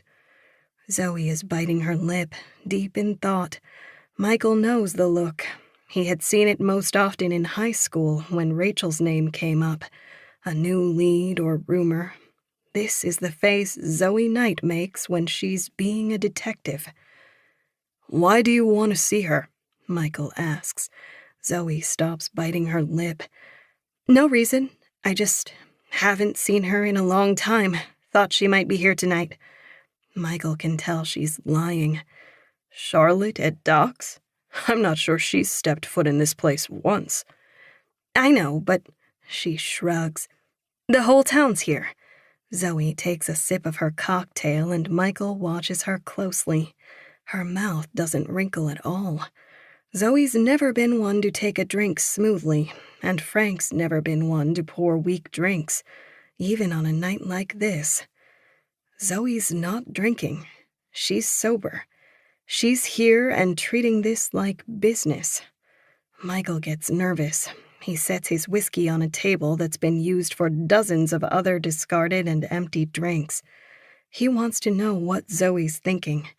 Is she still trying to figure out what happened to his sister? Charlotte would never come to this. Michael looks at his watch. It's too late anyway, and who would drive her? She still only bikes, and her mom's a total teetotaler. Fair enough. He's called her out, but it seems like Zoe isn't going to tell him the truth of what lead she's on. Has the FBI talked to you yet? Michael tries to keep his cool, but he makes an exaggerated expression of confusion. Why would they do that? Because they think one of those bodies might be Rachel? They took my blood. The warmth of the liquor and the hot bar do little to stop Michael's chills. Why? They're acting like it's my parents. Zoe leans closer to his ear and talks quieter. A few heads turn to watch them. They did a welfare check at their place in New Hampshire. They said, based on the last time the mail was brought in, it doesn't look like anyone has been there for a week. Zoe is quiet for a moment. The time they've been gone likely lines up with the fire. But why would it be them? Why would they be back here? I don't think it's them, says Zoe. I don't know, but don't tell my sister any of that. About the welfare check, she's not doing so great. And you know my parents, they never tell anyone anything. They could just be on vacation. Michael is picturing Claire Knight in his bedroom casually going through his things with a drink in her hand. It's what he deserves for lying to Zoe like this. He's suddenly afraid Zoe knows where her mom is, and this is just her testing him. When's the last time your parents ever went on a vacation? Zoe is quiet, stumped. And they're not answering their phones? They never liked their phones. I wouldn't be surprised if they threw them away. I know I sound like I'm in denial. All I'm trying to say is that it's more likely my parents are just fine somewhere and will turn up any day now than it is that they're the bodies in that basement. Michael nods. He doesn't have anything to add. The longer they talk about this, the larger his lie of omission grows. They both stay quiet until Zoe turns. I've got to go to the bathroom. We'll talk later. He watches her disappear into the crowd. A big reason they got so close and started dating after Zoe graduated high school was because she was always looking for Rachel. Zoe and Rachel weren't that close. They were 8 years apart. But it didn't matter. Zoe gets her mind fixed on something and doesn't let go.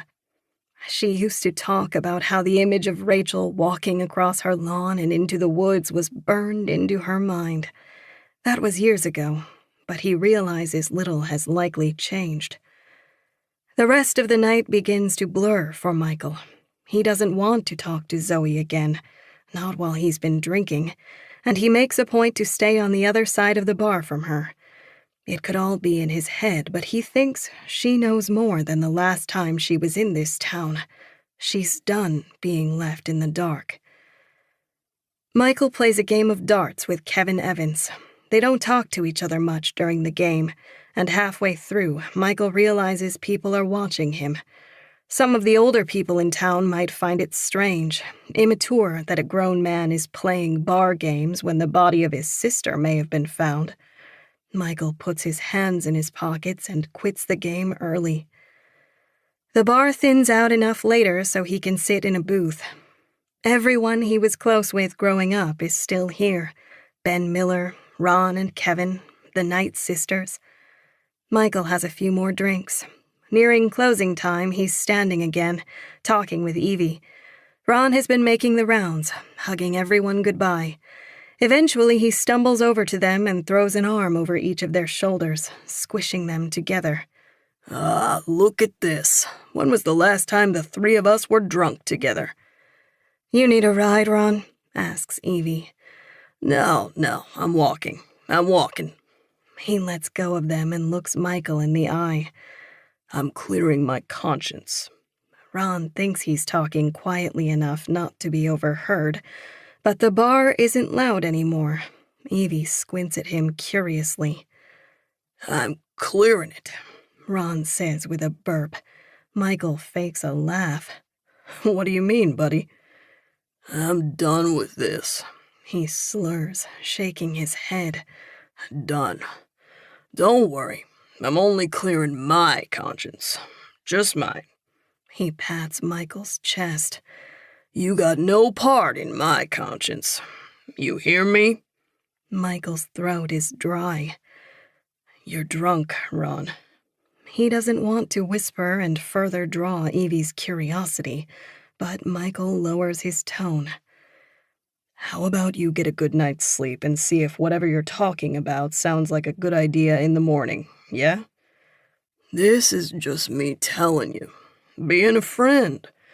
I have lived in sin and I am done.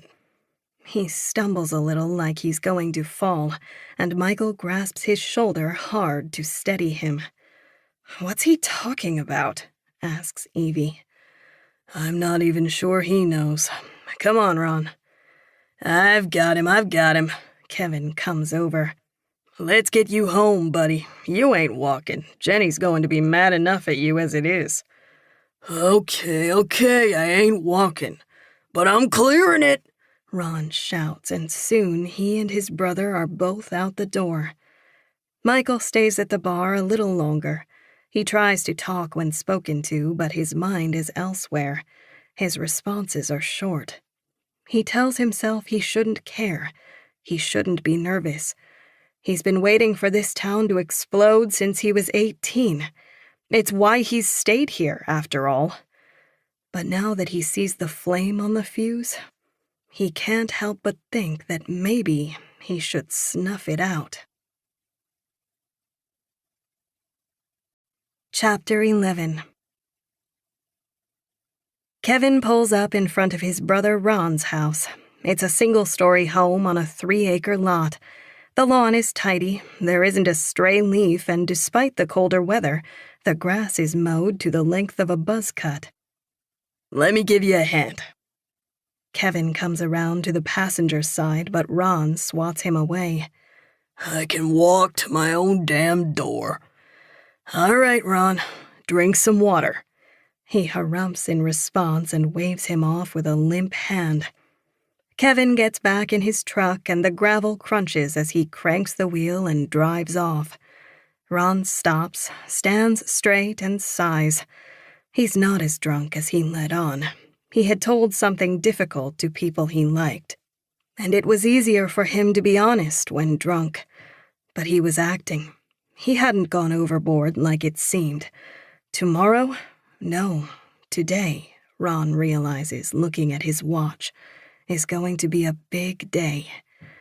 He doesn't head into his house. He goes to his shed. It's a small building with a cluttered workbench and storage shelves across from it. Inside, it smells like old cut grass and motor oil.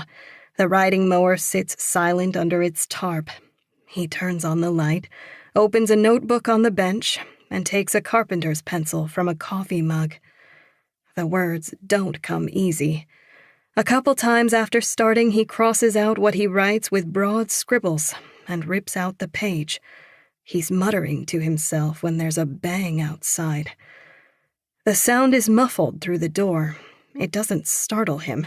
It sounds like something ran into the garage door. Ron gets off the stool and steps outside. There's a slight breeze that makes it hard to listen for anything. He sees the motion light on the garage has been activated, but there is nothing in the pool of light it casts. Ron hears something crash through the leaves in the trees past the garage. It isn't loud enough to be someone walking. The sound comes again. Something is skipping through the woods. This time there's a hollow clunk as it hits a tree. Who's there? Ron shouts, but there's a whisper in his tone. He still doesn't want to wake his wife. The sound doesn't come again. There's only the breeze. Ron is not frightened. His breath gets heavier, quicker with anger. A person watching him from the dark woods is the exact fiction this town is still obsessed with. The family. The cult. He heard that name more than once tonight at the bar. The rumor is making a resurgence, but there is nothing but moose and deer here, thinks Ron. There is no blood cult stealing teenage girls and burning people alive. Come on, then. Ron starts walking towards the trees. He hears it once more. Something goes thudding in the woods. This time it's clear what it was. Someone has thrown a stone and it hit the trunk of a tree. It's a distraction. Ron whips his head around, and suddenly a blunt pain hits his shins and he's weightless.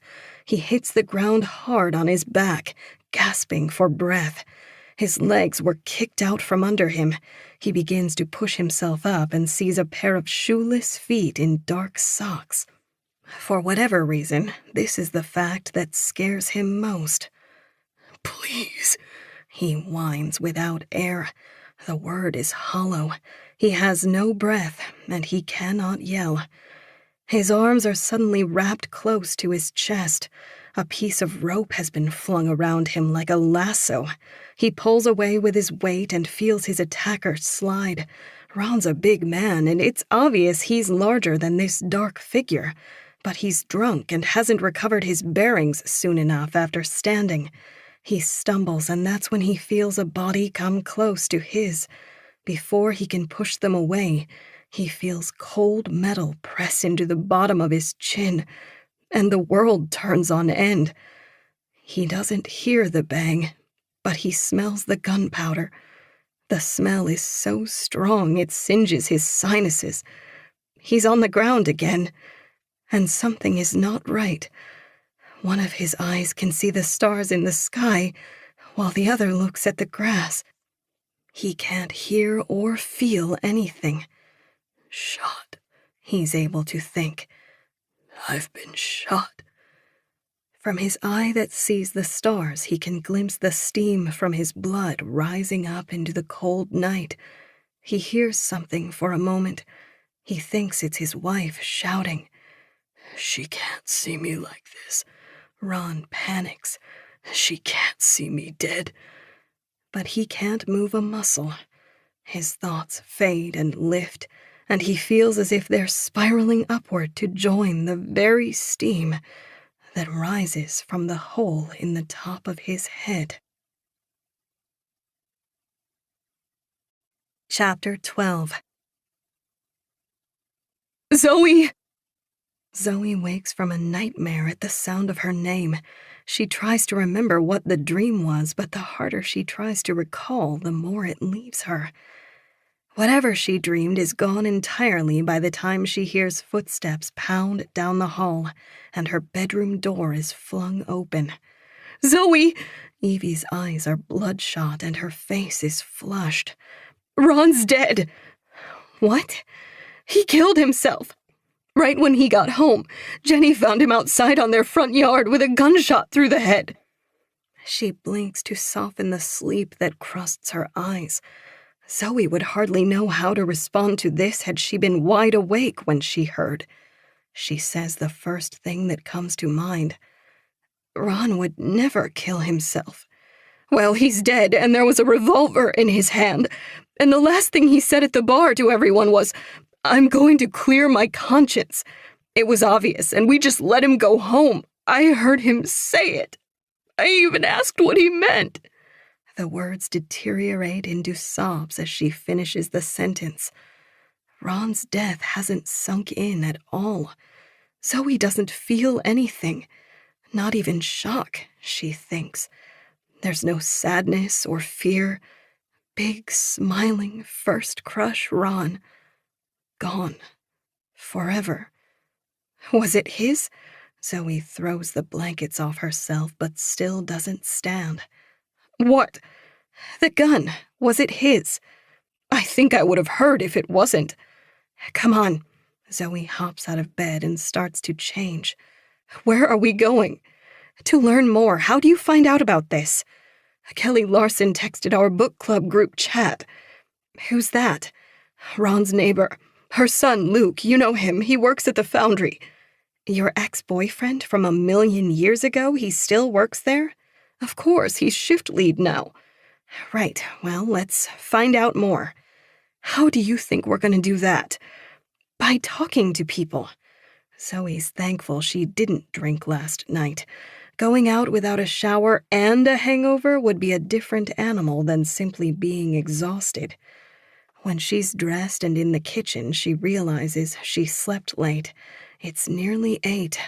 The whole town has likely been slow to rise after the late night. They're not just in for a rude awakening. There's going to be panic, Zoe thinks. Who's going to believe Ron killed himself? His daughter is in her sophomore year at the University of Maine, and while they were never the model couple in town, he and his wife Jenny got along well enough. And then, Zoe thinks, there's Mom and Dad. She has to tell Evie what she told Michael last night. Agent Hermosa made a point to call Zoe and not Evie to give the news that her parents haven't been home for nearly a week, and Zoe hasn't told her sister yet. She said the welfare check turned up nothing out of the ordinary, which was true, other than the amount of time her parents have likely been gone. They put on their coats and head out the door. It's colder today than yesterday by 10 degrees, and the crisp air is the only caffeine Zoe has. She starts to wake up a little more as she drives with the windows cracked.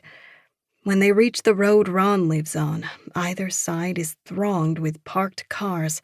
There's a crowd of people standing 100 yards away in the middle of the road. Zoe parks and they both exit the car and start walking towards the commotion without a word. A few people pass them, leaving. Some have tears in their eyes, others fear. They reach the back of the crowd. Michael is there. He sits on the ground, with his back against the front wheel of a police cruiser. "Michael?" Evie says, and he's slow to respond. "Hey, I'm so sorry, Michael." Evie sits next to him and holds his hand. He looks uncomfortable, like he wants to push her off but doesn't want to be rude. "Do you think this is what he was talking about last night? The whole clearing his conscience thing?" Evie asks. "It must have been."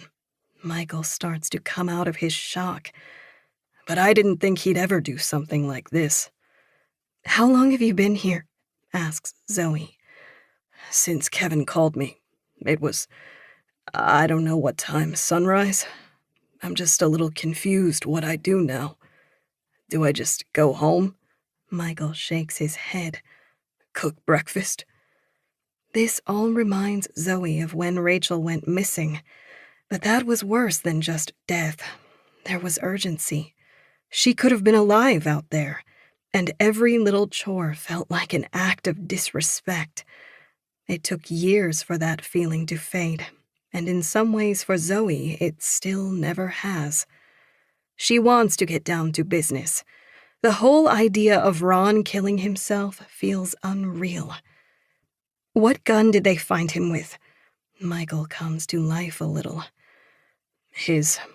Jenny said it was a revolver she recognized.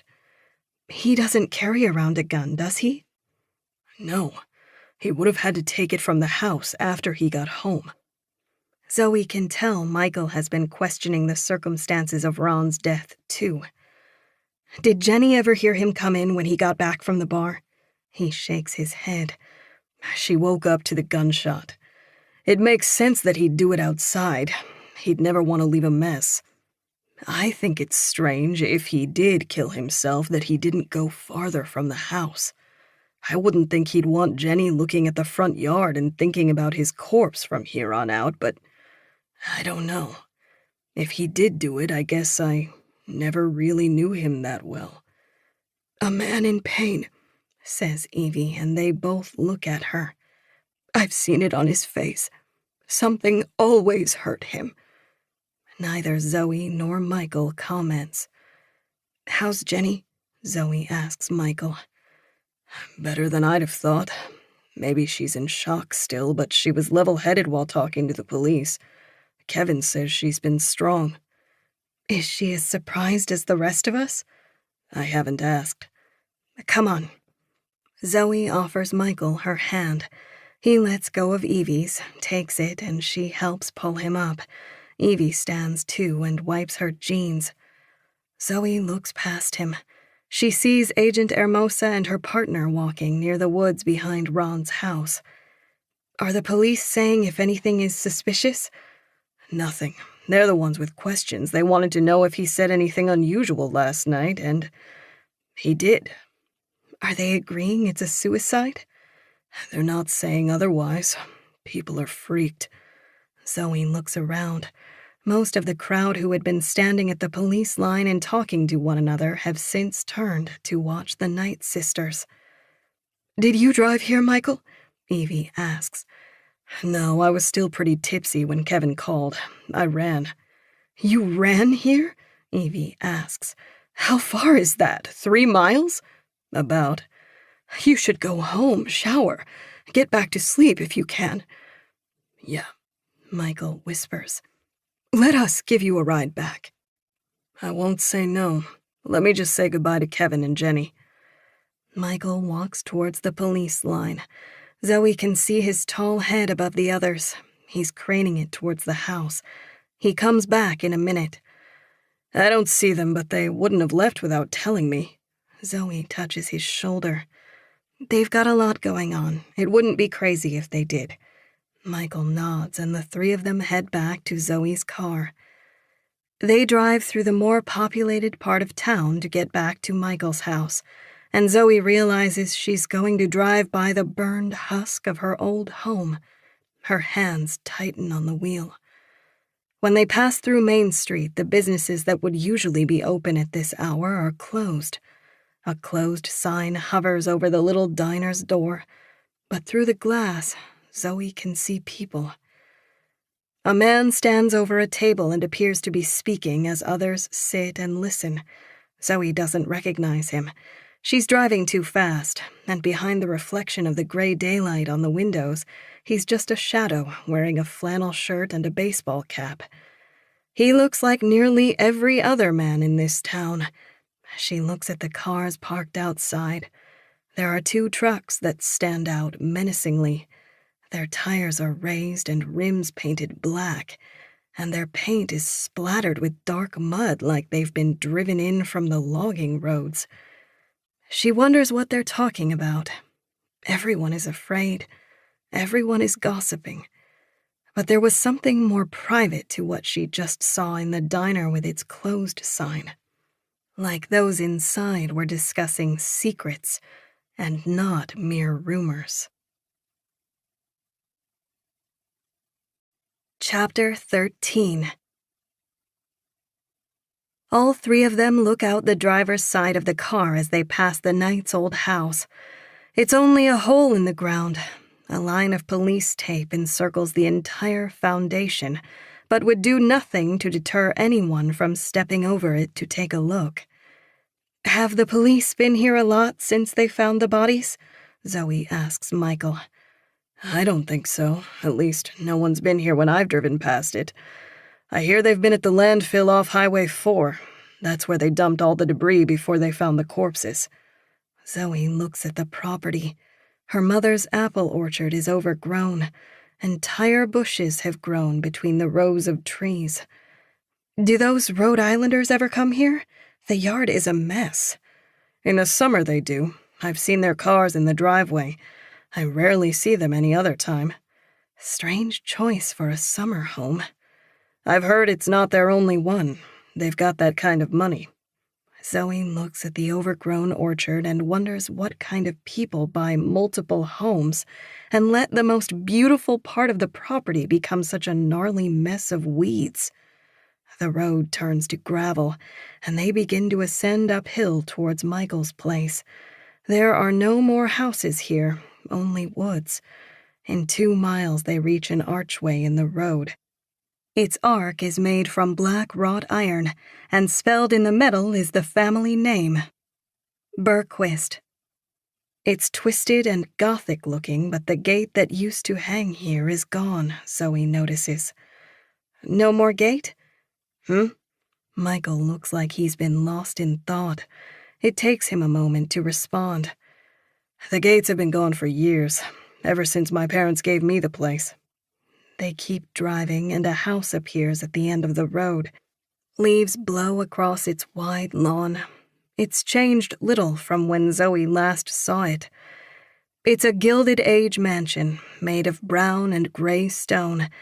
Its green-tiled roof has seen better days. Some of the tiles are missing, leaving black spots that look like missing teeth. A 70s Silverado is parked to the side of the gravel road. Its paint is fresh. It's still free from rust. Michael has been driving the same truck since he was 16, and it was old when he bought it. "Still got old silver, I see," says Zoe, but she feels like her attempt at small talk is worse than the silence. Yeah, there's not much old about her anymore. I've had to replace just about everything. With his parents gone and him being an only child, Zoe thinks he must have inherited $30 or more million, an unfathomable sum. And here Michael Berquist lives, a leaky mansion in the middle of nowhere, Maine, alone. He's tall, handsome, intelligent. Zoe has long wondered what keeps a man like him here. Something traps him, and she never did figure out what. "See you, girls. Thanks for the ride." Michael steps out and closes his door before they can even respond. Zoe doesn't drive off right away. She watches him walk for a second. When they were dating, he'd wake in the night, screaming from night terrors. When she woke him and asked, he'd stare off and say he had dreamed of something horrible happening to his sister. Was he dreaming? Zoe would ask herself towards the end of their relationship. Or was he remembering something? He waves at the front door and vanishes into the mouth of the mansion. Chapter 14. Evie and Zoe are quiet on the drive back. When they pass the ruins of their childhood home again, neither bothers to steal a glance. Zoe's looking out for Charlotte's old house. It's on the left, in another quarter mile. There are no cars in the driveway and the lights are off. She chews her bottom lip. She's taken work off for the rest of the week. She'll be here at least until the DNA results from her blood sample get back from the lab, and the FBI said that'll be 2 to 3 days.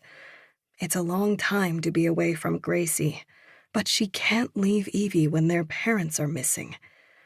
Zoe will have to stay busy. She's not going to sit in Evie's living room all that time and twiddle her thumbs. She's older than the last time she was in Black Castle, more confident. The answers are out there. Someone in this town knows what happened to Rachel, even if they don't realize it. Zoe knows the first person she needs to talk to. "I want to see Charlotte." She starts slowing to pull into her driveway. Evie makes a face of disdain. "What do you want to see her for?" "She's the last person I'm close to in this town who I haven't seen yet." "Okay, but I don't want to see her. Fair warning, she's just as much of a weirdo as the last time you saw her." "Can you wait in the car?" "No." Evie shakes her head and crosses her arms.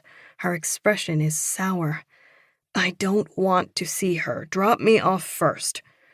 Zoe stares at Charlotte's house and sighs as she accelerates past the driveway. In 15 minutes, Zoe pulls back up in front of Charlotte's. The Lynches were one of the poorer families in town. Her dad left when she was 7, and her mom raised Charlotte and her younger brothers on a single housekeeper's salary. The home has seen better days. Its white siding runs with streaks of rust that drip from the gutters. The grass is overgrown and matted to the lawn like greasy hair. Zoe almost thinks she's making a mistake coming here before she knocks. There's no sound from inside, and her heart jumps a little as she suddenly hears the deadbolt slide unlocked.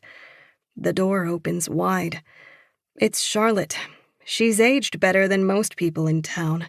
Her face has little for wrinkles, and it helps that her squiggly blonde hair is still cut shoulder length, like it has been her entire life. She has a little gap in her 2 front teeth, and it shows as she smiles. Maybe living life through the lens of a child has one advantage. The stress of 30-plus years with its creases and lines does not show on Charlotte's face. "Hi, Charlotte. Long time." "Zoe!" Charlotte throws her arms around her and squeezes. "I knew you'd come over. I didn't leave the house today. I was going to, but then I didn't because I was expecting you." "You've always known me pretty well. Do you want to come in?" "Yeah." Zoe steps inside. The inside of the house is immaculate. The rug is streaked with a diagonal pattern of a vacuum, and it smells like lemon cleaner. "Is your mom around?" "Oh, no, she's in a home in Ellsworth." "Oh, I didn't think you could—" Zoe was about to say afford that, but catches herself. "I didn't know that." "Yeah, it's been about 3 years. It's not for old people, it's like a retirement community. She wanted something like that, somewhere she could have friends. Who can blame her?" "Ha!" Charlotte laughs. "Anyway, it's quiet around here. I wish you would have answered my texts. You never did. Do you have the same number?" Charlotte proceeds to rattle off Zoe's phone number. Zoe stutters. "Yeah, that's it. I'm sorry, Charlotte. It's just with my daughter and my job." "That's right, you're a mom." "Ugh, I wish I was a mom. Then it wouldn't be so darn quiet here." "But you should see the backyard." Charlotte laughs. "I've got a bird feeder back there that's essentially a squirrel feeder now, but I don't mind. They're hilarious. There are these 2 squirrels, I call them Barney and Frank, and they're always fighting and jumping around the thing. It's just hilarious." Charlotte pauses, waiting for Zoe to respond. It's easy to feign interest with a child, Zoe thinks. They don't recognize that high, fake tone that comes with pretending to be curious. But Charlotte would. She's conscious enough to know if someone cares about what she has to say or not. She's not all child. It's her interests that stayed infantile more than her mind. Finding a proper response that isn't awkward has always been hard. "I love that. You should see the squirrels in my neighborhood. They eat nothing but pizza from the trash, I swear. They're all fat." "Oh, that's great." Charlotte giggles. Come in." The smell of cleaner is sharper a few steps in. It feels like it's burning the base of Zoe's brain. "I thought I was going to see you at Doc's last night." "I hate alcohol." Charlotte says it with a childish venom, as if she couldn't be friends with anyone who did like the stuff. "Yeah, I was just there catching up with old friends. But look, this isn't why I came. Ron died." Charlotte tilts her head. Her brow furrows. "How?" "They're saying he killed himself." "Oh!" Charlotte squints as if something doesn't make sense. "You brought bad news. Quick!" Charlotte shuffles down the hall to the back of the house. "Let's take it out." Zoe starts to follow but looks down at the clean carpet. She lifts one leg and bounces as she yanks off a shoe. Then she slips off the other and follows. When Zoe gets to the kitchen, Charlotte slides open a big glass door. "Out we go!" She walks onto the wet back porch in nothing but her socks. Zoe pauses at the door. "I'm not sure I want to get my feet wet." "Oh, you'll live!" Charlotte waves her on. "Get out here!" Now Zoe feels like the kid. She doesn't take off her socks and regrets it with the first step.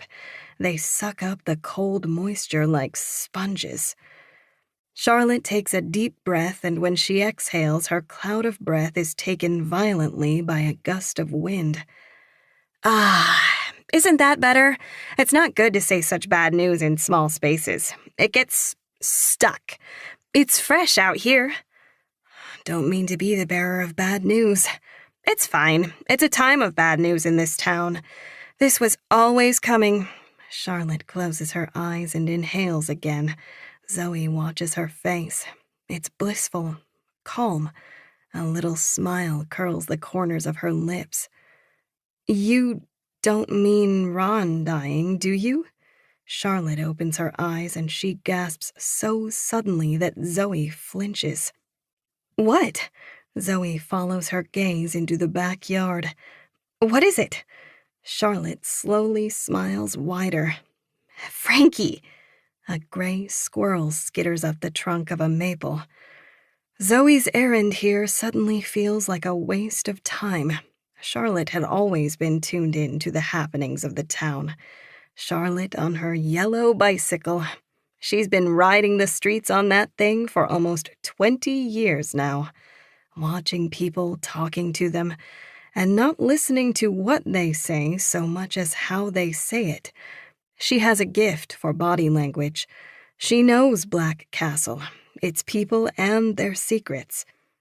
Zoe has always thought Charlotte was more intelligent than people in town made her out to be. But right now, there's a guileless glee in her gaze as her eyes dance along to the movement of the squirrel.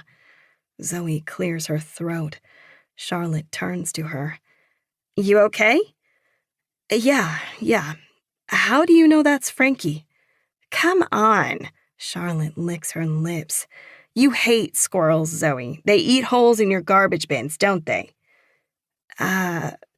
Zoe is about to protest, but at her home outside of Boston, that's exactly what they do. She feels strangely seen, like maybe somehow Charlotte has been pedaling her yellow bike around her neighborhood. How do you know that last bit? About the garbage bins? She shrugs. How else would they be getting your pizza? Fair, Zoe nods, feeling stupid. So, what are you here for? Ron's dead. You think he did it? Zoe squints at her and smiles. The it could have multiple meanings, and Charlotte knows it.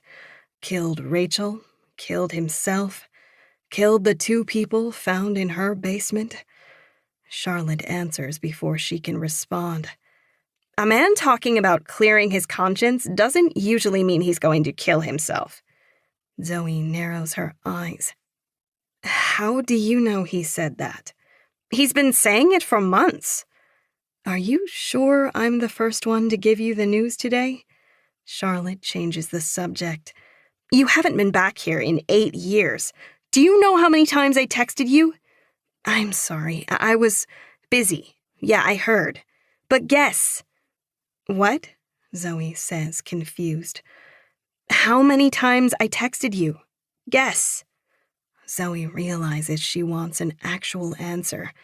It's this kind of juvenile behavior that makes Charlotte so difficult. I don't know. 3? 8. I texted you every single year, but you haven't responded the last 2. I guess it's better than the other times when you just stopped texting me back. Charlotte can't take the social hint, that modern signal for the end of a friendship, a conversation fizzling out over text, sporadic responses, years between hellos. It's something she's not able to understand. Now Zoe has come back here, back to her front door. I'm sorry. I was a crappy friend, Zoe says, believing it. Shitty friend? Yeah. It's okay. You're far away. Another squirrel appears and starts chasing the other up the maple tree, but Charlotte looks away from it. I just never did have a friend like you again. The sentence is a gut punch. Zoe was only close with Charlotte for a few years. To think her unavailable self was the best friend Charlotte ever had is morbid. It's a thought that had never even occurred to her. Charlotte's eyes moisten. I think about those times a lot. Zoe doesn't know what to say. She wants to comfort her, so she lies. I do too. Really? Charlotte turns to look at her. Zoe knows if they lock eyes, if Charlotte so much as catches a glimpse of her face, she'll know she's lying. She doesn't give her the chance. She wraps Charlotte in a hug and sets her head on her shoulder. I was a shitty friend, but it has nothing to do with you. Saying she's sorry again would feel fake, so Zoe just rocks with Charlotte in her arms. Charlotte is the one to break their embrace. It's okay. Thank you for saying that. It's true. Zoe laughs and has to sniffle to keep her nose from running. She realizes she's crying. I should have texted back. I just wanted to forget this place. You can't forget where you're from. The leaves on the other side of the lawn snap and pitter as they're hit with rain, and a moment later, fat drops start splashing on the deck. Zoe turns to head inside, but Charlotte pulls her arm. Wait! Her voice is thick, garbled, and Zoe turns to see she's speaking with her mouth open and her face tilted to the rain. Charlotte lowers her head and licks her lips. You ever taste that? What? Charlotte opens her mouth again towards the sky. Rainwater. It's sweet before it hits the ground. Even if it lands in a perfectly clean cup, it doesn't taste the same as it does when you catch it in the air. Zoe is skeptical, but she entertains Charlotte and opens her mouth to the sky.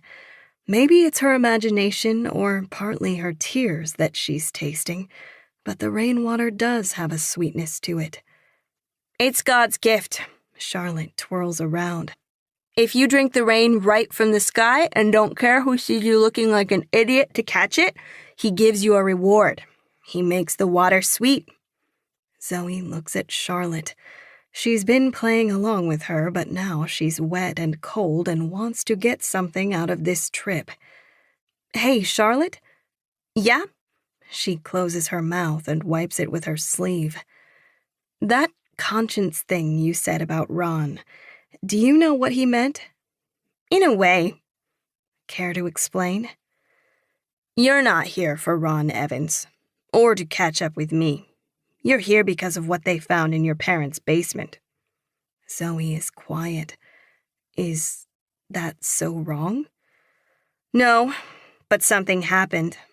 Before the bodies, before Rachel, something happened when your family moved here that started everything. In 94? Uh-huh. You were 2 then.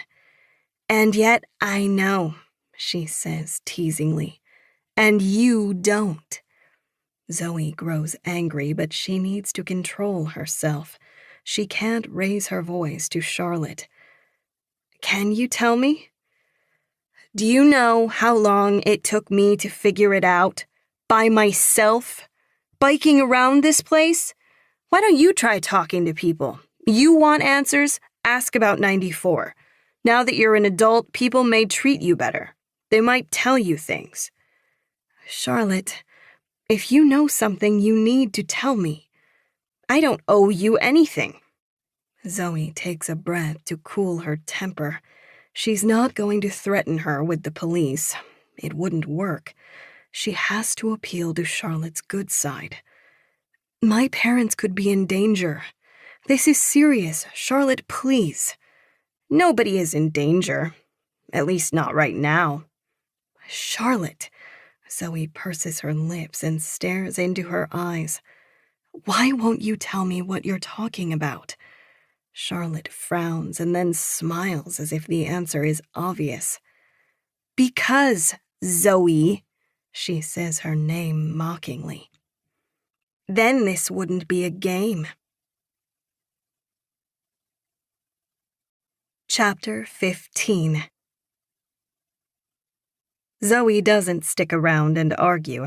There's a part of her, a mean one, that knows if she puts the pressure on Charlotte, she'll likely crack. But Zoe doesn't want to do that. Zoe is cordial when they get inside, but she's quick to leave. She is able to stomach her anger. It's hard to communicate to herself that a woman over 30, a peer in age, is mentally still a child. She's just a little girl. She's just a little girl, Zoe repeats in her head to keep from lashing out at her. She promises Charlotte she'll see her again before she leaves town, and then she's out the door and driving through the rain. The journey wasn't for nothing. Maybe it was time she started asking more questions around town, or at least the right kind. The Knight family was never fully welcome in Black Castle. Her parents were recluses. They didn't care to sit in on school board meetings or socialize whatsoever, and Zoe was thought of as strange just by being their daughter. It had been impossible to get answers about the family or anything related to Rachel's disappearance when she first went missing. Now, Charlotte said something happened when Zoe's family first moved to town. If what she said was true, she must have learned it from someone else. She was too young in '94 to remember anything from that time. Zoe has a few places to start. Back in the 90s, Black Castle still had a town newspaper, The Citizen. It's been gone since 2008, but there could be archives kept somewhere. There's that and a handful of people in town who were both alive then and who she'd feel comfortable talking to. She pulls over and starts a note on her phone.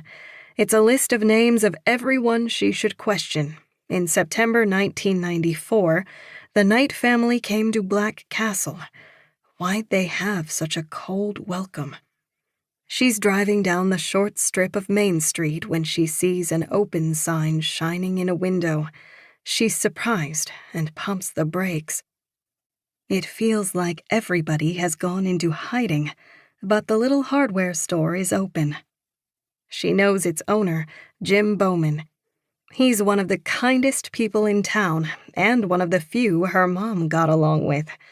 Her mom would come at least once a week to fetch something for her orchard, and sometimes she'd bring Zoe. Zoe would get a dum-dum and peruse the giant rat traps or look through the paint swatches for the prettiest colors while Jim and her mom talked. Jim had a neck as thick as a tree trunk, and he didn't like to wear his dentures, so his gummy smile was like a baby's, and somehow just as endearing. But Zoe realizes he was old the last time she saw him, and that was almost a decade ago. He wasn't at the press conference or at Doc's. It's entirely likely he'd died. She just hadn't heard about it. When she opens the glass door, a bell doesn't jingle like it used to. It's silent inside, so quiet she can hear the lights buzz. There's no one behind the counter. The hardware store has the same sour chemical scent that it always had. It was like someone purposely spilled a container of pesticides annually. Zoe wipes her wet feet on the mat and takes a few steps. "Hello?" There's no response. Her hands grow clammy. She's nervous. She imagines another secret meeting going on in the back, and they'd just forgotten to turn off the lights and lock the door. She stares down an empty aisle. Many of the shelves are bare and the little item hooks are empty. Boxes line the aisles like the shelves were being stocked when someone was interrupted. "Anyone around?" Her feet vibrate as there's a crash in the basement. She can hear something metal crash and start to drum roll as it settles on the ground. Zoe gets the urge to run when suddenly she hears footsteps on the stairs. They're slow, and she walks to the front door as they get closer in case she's in need of a quick getaway. But she's just being as ridiculous and paranoid as the rest of the town. Jim comes out of the basement doorway. "I'll be right there." He's far more hunched over than the last time she saw him. His back is rounded and his skin sags from his chin. His earlobes droop towards the ground. It looks like gravity is trying to pull him to the grave, and he's just barely staying upright. He's out of breath by the time he gets to her. "Oh, boy. Sorry, I got an inventory mess down there." He starts talking like Zoe is familiar with the happenings of the local hardware store. "I usually have the Clemens boy do it, but he only works evenings after school." He takes a deep breath and his eyes settle on Zoe. "Oh my gosh. He smiles that same gummy smile, and Zoe can't help but smile back. Hey, Jim. My wife told me you were in town, but I didn't think I'd get the pleasure. You're a good sight on a day like today. How've you been? I've been good. I've got a family now. Oh, that's so good to hear. In Boston, right? Yep, just north, Belmont. Oh, that's a nice place. Our place is a little cramped with just the three of us, but we love it. I hope I don't seem disrespectful by being open.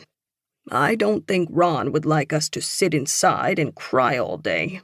That wasn't his intention. Jim's about 50 years older than Ron. They were never close. Zoe thinks it would be weirder if the store were closed. The only reason other places aren't open is because people are afraid, and Jim isn't one to live in fear or mindlessly follow what the rest of the town does. Say, Jim is quiet while he frowns. He's a polite man, and she can tell he's debating whether or not to ask her something. have you heard at all from your ma, or either of your folks? I've heard they're missing, but I can't tell fact from fiction around here at the moment. Zoe purses her lips. Whenever someone mentions her parents, it becomes more real. Reality is becoming harder to dodge. Distant as she may have been with her parents, she's terrified something has happened to them. I don't know if missing is the right word, but no one can get a hold of them. And they're not at home? No. I'm sorry to hear. Hope that gets sorted out. It's all right, Zoe says, but the truth is now spinning through her head. The police did a welfare check. The FBI thinks something is wrong. She says what she wants to be the truth. I'm sure they're fine. Of course, they've always been the type to take care of themselves. Jim's tone is pacifying, like she needs coddling. Is he right? Is it obvious these bodies are theirs? Zoe starts to sweat. She changes the subject. Anyway, I was just talking with Charlotte Lynch. Oh, yeah? How's she doing? Fine, but she mentioned something to me that's got me wondering. She said something happened in this town when my parents moved here, something that could be responsible for all the drama this town has had since. Well, you know that girl, a little loony. She's one to say all sorts of things. Zoe takes a breath. She has to be careful not to soil this conversation by getting defensive of Charlotte. The people of Black Castle already have their opinions of her, and that's not going to change. Right. I'm not too concerned about it, but I've got nothing else to do, and the statement kind of bothered me, so... Oh, sure. Don't blame you one bit. Have you mentioned what she said to anyone else? Zoe shakes her head. No. It feels like he asked this defensively. He wants to know what she might have heard first before he says anything. Okay, something does come to mind. Jim sighs. I don't like saying things that aren't true or riling people up for no reason, but you're a smart woman. Zoe doesn't respond. She looks at him, waiting for him to continue. A man came here that I didn't like the look of around the same time your family came to town. In fact, it was the day your folks had a little chimney fire when they moved in. The house didn't burn that bad, I remember that. It wasn't anything like this last fire. Have you seen the wreckage? Zoe doesn't answer his question. What was wrong with the man? Jim squints like he's remembering his face. Oh, he seemed nervous. His head would turn quick. Jim jolts his head, for example. And his pupils were huge, freaky big. I thought he was high on drugs and I was going to kick him out, but then he spoke and he was very clear. He talked in this deep voice. He had a strange way of speaking, too. Like he was a rich guy from the coast, but he didn't look the part. He was in dirty clothes. Do you remember what he bought? I can't even tell you how old he was or how tall he was. This was decades ago. All I really remember are those eyes, and being surprised by his voice when he started talking. He wasn't from around here, obviously. That commune had only started a year or so earlier. I figured he was one of them. And it was the first time I remember thinking maybe something was wrong with those kids that decided to live up on Red Lake. Zoe finds it curious that Jim still calls them a commune.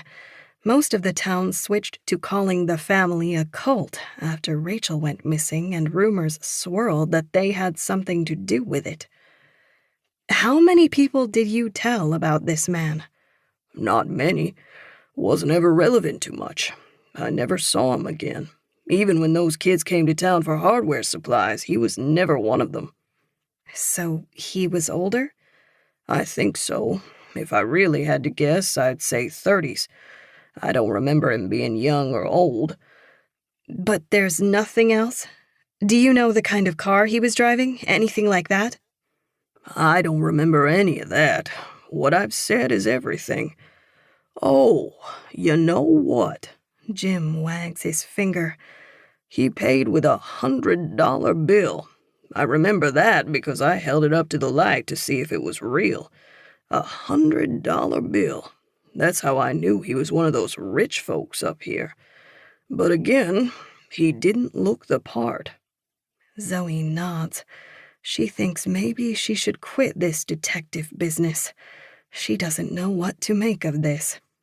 The only problem is she's now twice as curious. Thanks, Jim. He's been kind enough already, and she knows Jim likes to talk. She wants to know about the family. He and Marshall the grocer are some of the only people in town who met them extensively. You met the family. Is there any truth to what's said about them? I'd like to think that's all in the past. I don't think any of what's going on in town has to do with them, darling. She feels embarrassed, like she's the same girl she was nearly 20 years ago, asking after Rachel. Sorry. No. Jim shakes his head. Perhaps he pities her. The only one I spoke with was their leader, if you could call him that. He was the one who would ask questions, and the one who would pay for everything. Jake something, a long-haired kid. And you've met him, too. Zoe frowns. What? Where? Well? Jim laughs a little and gestures around the store. Here. Chapter 16. Year 2000. Zoe is 7 and in the back seat of her family's station wagon. She's on the way to the hardware store with her mom. She doesn't get to town often, and no matter how mundane the outing, she's eager to come along. Her mother doesn't entertain kid talk. She speaks to Zoe as if she is an adult. She doesn't feign interest in anything she points to out the window, but Zoe hasn't given up yet. She's eager to try to please her mother. Her silence only makes her more of an enigma to a young daughter, and Zoe's always fighting for her attention. It won't be until she's a teenager that she gives up trying altogether.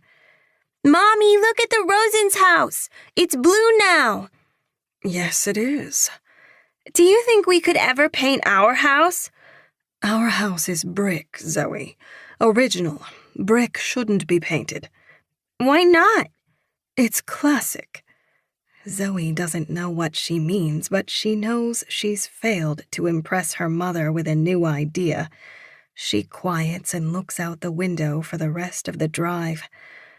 When they get to the hardware store, Zoe shouts a hello to Jim and trots into the store to explore. After a few minutes, she finds her way down the aisle where there's a new batch of log splitters for sale. Their steel heads shine sharp, and a sign in front of them boasts that they were forged in Black Castle. Sand-cast steel is the only thing that this town exports, other than the bug-bitten rich at summer's end. She runs her finger along the blade and flinches back as someone speaks behind her. Careful, that'll cut you. She looks up at a man of about 30. His hair flows past his shoulders, and a brown beard reaches his chest. You look like Jesus. Ha! Well, I can assure you I'm not. Are you buying one of these? The man shrugs like he hadn't considered it, but now he might. He picks up one of the splitters. It has the heavy head of a sledgehammer, but this man hefts it as if it's weightless. Zoe watches him bring the splitter's head close to his face to inspect it. It's nice, but you know that forge dumps their waste in the river. He points to the sign. That's not good. No, it's not. They kill all the fish. Zoe's face wrinkles with concern. Oh yeah, they've been sued over it. Don't your parents teach you that sort of thing? No. What do they teach you? I learn in school. Oh, come on. Your parents teach you things. The short woman with the dark hair, that's your mom, right? Zoe nods. Well, what does she teach you? How to have manners? Of course she teaches you manners, but what does she teach you about the world? Zoe is confused. She tries to think of times her mother has acted like her teachers. She teaches me to be careful. The bearded man begins to look annoyed. Do your parents teach you anything or just have the schools do it? Do you know about the paper mills destroying the water table around here? Zoe shakes her head. Yet I bet you care about wildlife. Do you like animals? Zoe's thankful to finally have a question she understands, and she lights up. I love animals. The man smiles. Well, if you or your friends want to learn about that sort of thing and how to save them, come to Red Lake. Zoe's heard the name. It's one of a dozen or more lakes north of town. Some of the older kids drive or even bike to them in the summer to swim, but Zoe has never. Okay. Trees, animals, people, we're all one family. At Red Lake, we live with nature, not outside of it. What's that mean? He considers the question for a moment. What's your name? My name's Zoe. Well, Zoe, people who destroy the planet have no place on it. They're abnormal. They've somehow evolved to think they're outside nature, but they're not. They're the worst thing nature has ever made, and we aim to make the world a better place. Zoe's lost, and her expression says so. He puts the splitter back down gently, and she recoils a little as he suddenly pats her cheek. There's a dumb expression on his face. He seems strangely happy.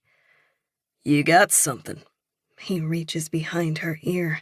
His fingers are rough, and a skunky smell comes from his hand. I think this is yours. He hands her a coin. She's a little old for magic. She knows he somehow hid it in his hand, but what catches her eye is the coin. It's real metal and looks like real money. On the front is the earth with its continents outlined, and on the back are two people, a man and a woman watching a bird fly over what is presumably a lake. It reads Red Lake, the family. Wow! Zoe is impressed far more by the custom coin than the magic trick. She didn't know such a thing was possible. How on earth did they have their own money? How do you get this? They cost a pretty penny, but it was worth it to spread the word. Did America make this? You mean the government? Zoe nods. No. He laughs. I wouldn't give them my money. It's super cool. She rotates the coin in her fingers. Well, you can keep it. He touches her head again. This time her hair. You're a cute kid. Watch out for the world, and come to Red Lake if you want to learn about it. Okay. Zoe smiles. Zoe suddenly turns to see her mom approaching. She pockets the coin before she can see it. "Hey, Zoe." Her mother's eyes are always narrowed in a tough stare. She's a strong-looking woman, small as she is, but quiet, and it makes her all the more imposing. She puts a small hand over Zoe's chest and pulls her against her legs. "Who's this?" she asks, but she's looking at the man, not Zoe. I'm Jake. "That's great, Jake. Zoe, why don't you go talk to Mr. Bowman? He says there was a giant bull moose in his yard last week." Really? Zoe starts to walk quickly towards the end of the aisle but pauses and hides at the end cap as she hears her mom speak. What were you talking to my daughter about? Zoe peeks her head around the corner to see Jake stick his hands out defensively. It looks like he's had to answer this question before. I was just being friendly. How about you keep your mouth shut when you're high around kids? Jake smiles, wide and slow, like there's something her mom doesn't understand. Okay, I'm sorry. Sorry for trying to be a nice guy in a not-so-nice world. Keep it to your fucking self. Her mom pokes him hard in the chest and Zoe gasps. She stops looking around the end cap and walks to the front of the store. Her mom is behind her again before she can talk to Jim. He's not at the counter when she looks anyway. Her mom grabs a paper bag off the counter and hands Zoe a smaller one filled with what feels like screws. Ready to go? Zoe didn't ask about the moose and she didn't get a dum-dum, but she doesn't want to feel like a baby by complaining, so she nods. Outside, her mom puts the big paper bag in the passenger seat and closes the door. Then she squats, so she's eye to eye with Zoe. Do you want to put this with the other stuff? Zoe holds out the screw bag. No, I want you to hold on to that for me until we get home. Make sure none fall out. Okay. She folds the top of the bag again carefully. Zoe, what have I told you over and over and over again? Not to talk to strangers? Not to talk to strangers, her mother repeats affirmatively. I'm sorry. He just started talking to me. What did he say? Zoe can hardly remember. The man said a lot of weird things. Stuff about the world and nature? Did he ask you any questions? No. Zoe shakes her head quickly. She can tell her mom doesn't want the answer to be yes, and she doesn't want her to be any more upset. Her mom has never laid a finger on her, which she knows is a rarity in a rural town where many of her classmates sit on bruised butts. But there is a seriousness in her mother's stare that, when accompanied by her silence, makes Zoe's blood run cold. She's a serious woman. I was just trying to be nice, Mom. Being nice can get a girl killed. If a guy asks for help, directions, a ride, it doesn't matter. If you don't trust him the teeniest bit, you say no. But what if someone's actually in trouble? If a man asks you to save his life and you don't see him lying in a pool of blood, you keep walking. You got it? Yes, Mommy. Good. She stands up and puts her hands on Zoe's shoulders. If anybody starts asking you weird questions about anything, you let me know, okay? Zoe nods and hugs her mom around the waist. She feels her mother pat her head and brush the hair off her forehead. Her hand doesn't smell like a skunk. It smells of soap and black dirt. Perhaps the man in the store was wrong. He thought that her parents didn't teach her anything, but maybe they teach her exactly what parents are supposed to. Chapter 17. That Jake boy was always talking with young girls. I don't know if that was a rumor the town always had or if it just caught fire after Rachel went missing. But I do recall that time of him talking to you in the store and your mom not being so happy about it. Zoe wasn't sure if Jake had been inappropriate with her. She remembers her mom cursing, a coin, and a blurry memory of a bearded man, but that's all. He came to the counter after you and your mom left and asked what she did for a living.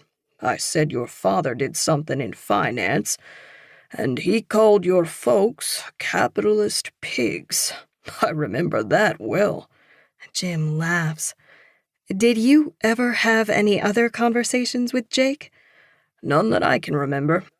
He never called me any fun names. I know we talked projects. He had a lot of them, but details? No. When was the last time you saw him? Or anyone from the family, for that matter?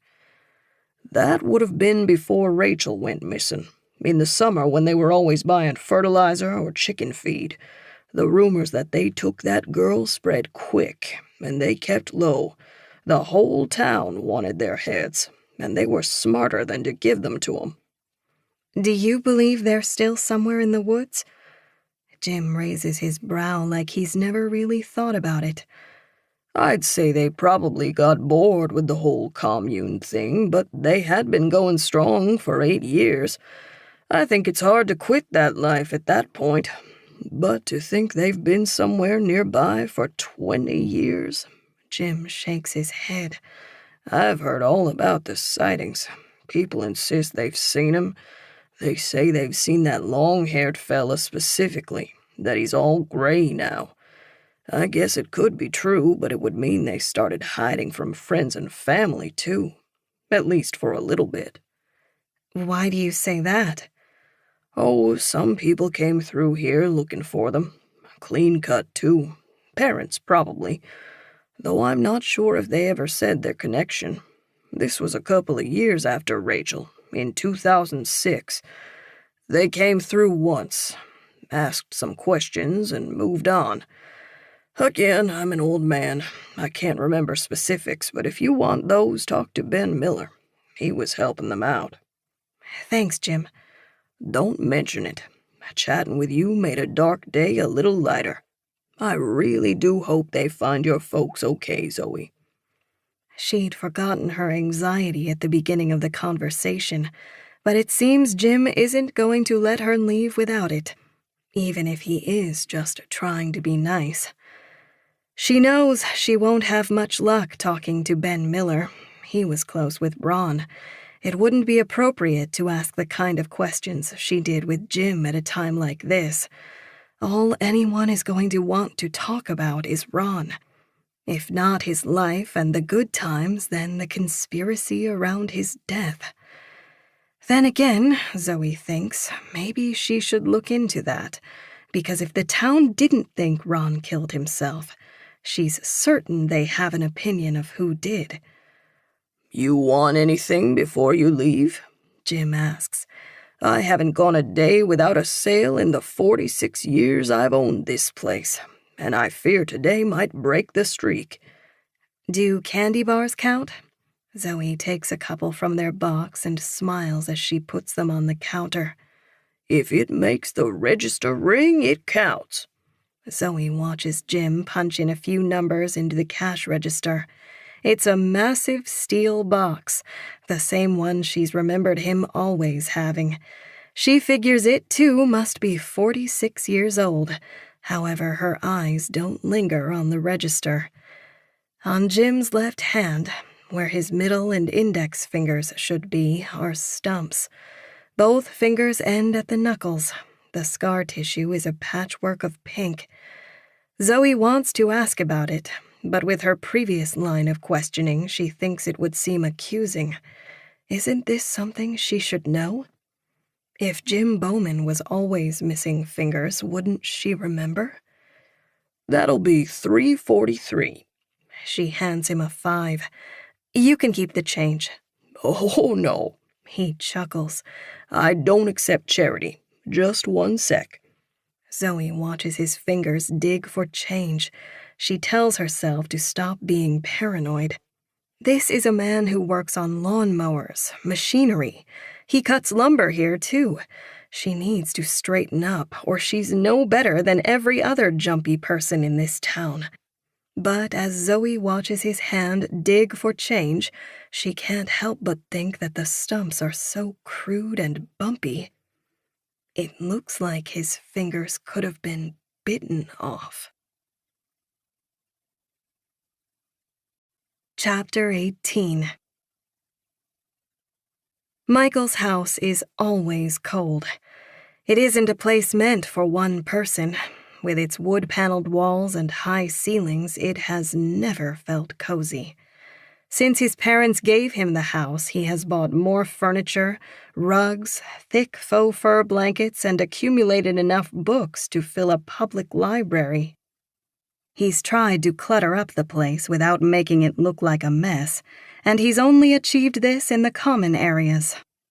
The house has 7 bedrooms, a monstrous master, and 6 smaller ones, still plenty spacious. Each was once occupied in the summers and maybe at Christmas time by Michael's great-great-uncles and aunts. The patriarch and founder of this fortune, Carl Berquist, simply put his money in the right place, oil stocks, and henceforth watched it multiply. A portrait of him hangs on the wall. Michael had found it in the basement while drunk with some friends 10 years ago, and it's since hung in the kitchen over the breakfast nook. Michael finds it kind of funny. Carl glowers down with his thin-rimmed glasses and gray beard, judging the decisions of this bachelor. The end of the bloodline. Michael has some wealthy families scattered around the country, all distant relations, 2nd and 3rd cousins once removed. He is the only one who remains in the ancestral home, the only connection to the past, and it's fitting, he thinks, that he feels like an antique himself. He had been keeping the heat low all autumn. He sleeps well in the cold, and doesn't mind eating breakfast in a sweater and wool socks, but Claire had turned it up. He doesn't mind. After Ron's death, he has no desire to be cold. He's been flinching all afternoon as the old radiators crack and bang like thunder. Claire has been in and out of the house. He doesn't know if she's heard about Ron. He talks to her as little as he can when he sees her. Now it's early afternoon, and he sits in a heavy sweater on the living room's leather sofa. The TV plays the news on mute. He slept a little after the night sisters dropped him off, but for an hour since he woke, he's been thinking about Ron. A pistol and a box of bullets lies on the coffee table. Both are as antique as the house around them. The gun is a snub-nosed revolver, black with a brown walnut grip. It's freshly cleaned and oiled. Michael shifts his gaze to it frequently, like it's something that might bite. He has a lot to do today. Ron's death changes things, suicide or not, but he's had trouble finding the motivation to lift himself from the couch. He stretches, throws the blankets off, and puts on his slippers. He checks all the ground floor doors again. He's told Claire to keep them locked. Whether she doesn't listen to prove a point or truly forgets, he can't tell. He flicks the deadbolt locked. The 3 doors, front, back, and side, are all made of the same heavy oak. It would take a police battering ram several swings to knock one open. He checks the windows. They're locked, as before. Someone could easily break a window to get inside, but he doesn't care, so long as he's able to hear it. Getting snuck up on is his fear. Waking to a gunshot or having his throat slashed. Feeling his warm blood spread in the blankets. Michael goes upstairs. He takes the gun with him and puts it on the bathroom vanity as he takes a shower. The ceilings of the bathroom are so high his mirror never fogs, and when he gets out he meets his tired eyes. Even just hours after he shaves, a shadow of facial hair appears. It's been a few days since he's shaved now, and his stubble has already become a short beard. He doesn't have the attention to wet a razor and get rid of it. He has a couple more days before it gets long enough to be wiry and unruly. Michael goes to the bedroom. He dresses in jeans and a flannel and sticks the revolver under his belt. He tries the back of his pants, then the front, but it's uncomfortable no matter where he puts it. He couldn't find a holster, and he doesn't want to drive all the way to a gun shop to buy one. He starts trying on coats. First is a navy overcoat that stops mid-thigh. He puts the gun in the outer hand pocket, but it bulges. He lets the coat fall off his arms to the floor and picks a waxed canvas jacket off its hanger. The gun doesn't even start to fit in its pockets. A wool jacket with a beige checker pattern catches his eye. It's bulky, more of a winter coat than fall, but it's been a cold November. He puts the pistol in the inner breast pocket. It's a snug fit. He jumps a little to try to jiggle it, but the gun won't shift. Its walnut handle stays facing forward so Michael can grab it and be ready to shoot. Perfect. He grabs a pair of leather boots from the closet and pauses outside his bedroom before heading downstairs. Claire has taken the room at the end of the hall. The door is shut, and he hasn't heard anything from her in hours. He goes to the living room, and at the coffee table he opens the revolver. 6 shells are snug in the cylinders. He closes it and heads out the back door. He locks it behind him and then walks to the woods. He goes farther than he first thought he would. The entire perimeter of the property is ringed with a big wrought iron fence. His great-grandfather used to keep hounds here and was tired of them running off. The fence must have cost a fortune. It's about a 5-minute walk through the woods in any direction until it appears. The cold air feels good in his lungs, and while it's stopped raining, the wet leaves are silent under his feet. It would be better if nobody, not a soul, heard what he was about to do. The last thing he wants is the police showing up to his door. Could something like this give them probable cause to search his home? His steps begin to slow as he gets nervous. His mind flashes to a box in the basement, duct-taped and buried underneath the kind of crap old homes accumulate. He's known he's had to get rid of it for years. He's been too sentimental, and now it's a threat to his life. First things first, Michael thinks. The fence is ahead of him now, and he stops. He takes the pistol from his breast pocket quickly, rehearsing a situation where he might have to. He's not as quick as he'd like, but it's good enough. He points the pistol at the trunk of a birch tree about 10 yards away and pulls the trigger. It's a small gun, but the shot is deafening. It kicks in his hand, and the smell of sulfur is sharp in the freezing air. The crack sends a few crows flying, cawing angrily, and Michael watches them until they disappear before he moves his gaze to the tree. There's a hole in the bark, a little to the left of where he aimed. He opens the cylinder, takes out the spent shell, and sticks it in his pocket. The gun works, but Michael knew that. It's a simple device. Trigger, hammer, firing pin. He goes back to the house. He doesn't think he should worry about anyone hearing the shot, and if they did, they'd have no way to pinpoint where it came from. It's perfectly legal to shoot on his own property anyway. Michael knows he shouldn't be so anxious, but the knot in his gut is Gordian. There is no reasoning with his fear. Back inside, he doesn't bother taking off his coat or boots. He suspects Claire is waiting for him. Certainly, she had to have heard the shot. But she's not on the first floor, and Michael heads into the basement. The mansion had a big enough footprint as is. There was never a lack of space, and the basement went unfinished. It is walled, however. It's not one single room, a big hole in the ground like many old basements are. There are many rooms, connected by a concrete maze of a hallway. One was walled with wine racks and called the wine cellar.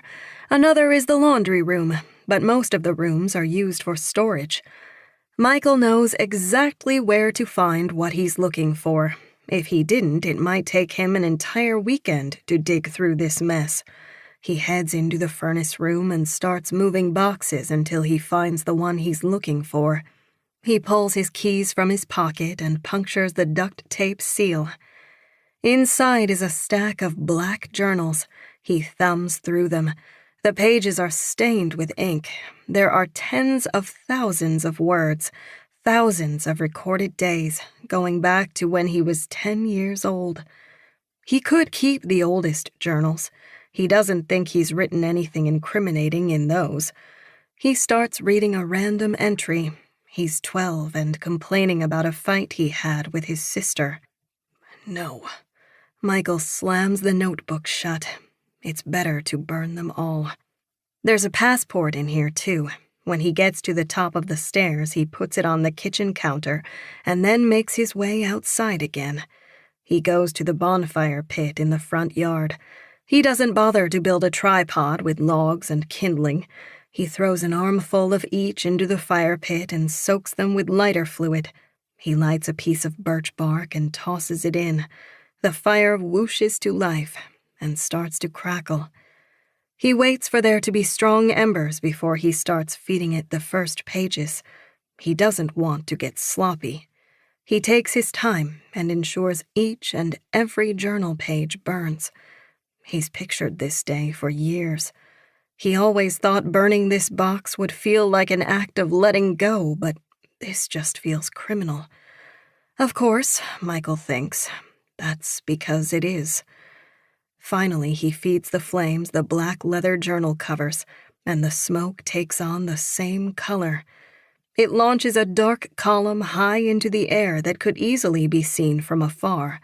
But it's only a minute before the fuel is exhausted and the leather covers are as shriveled and fragile as paper.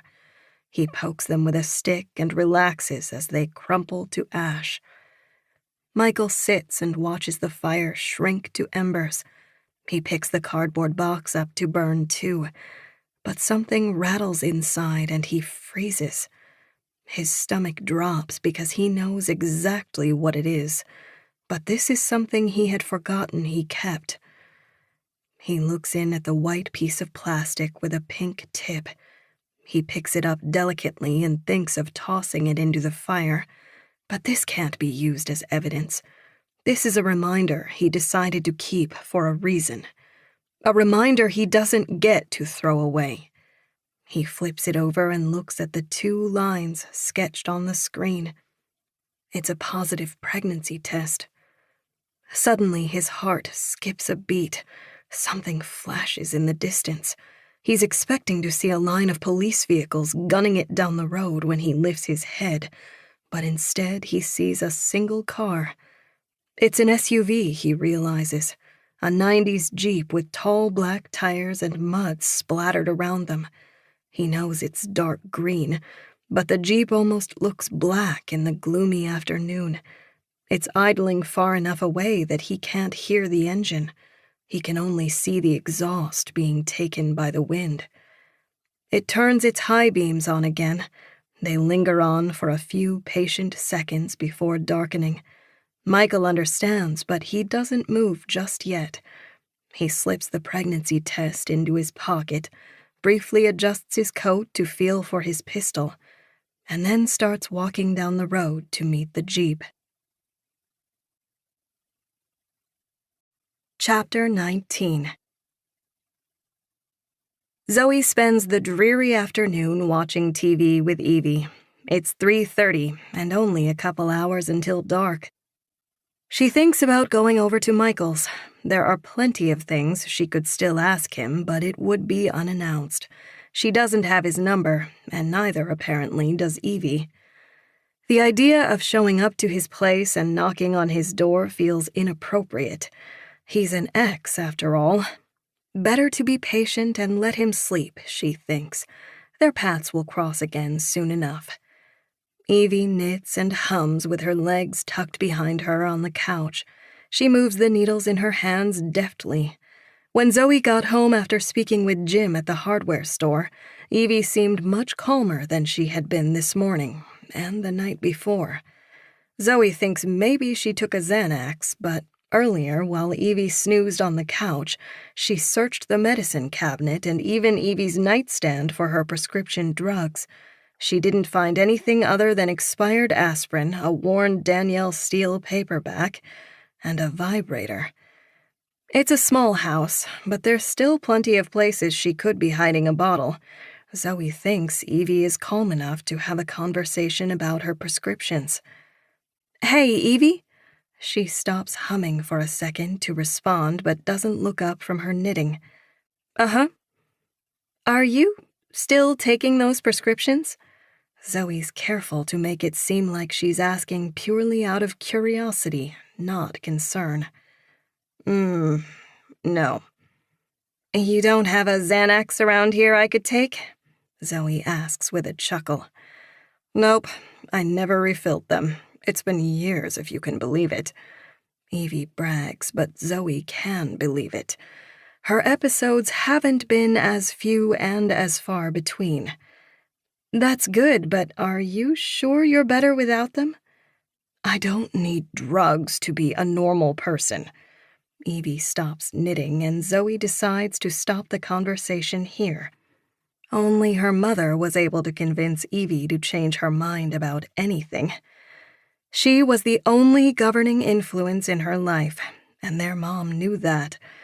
Why she chose to leave her behind in Black Castle is becoming a bigger question.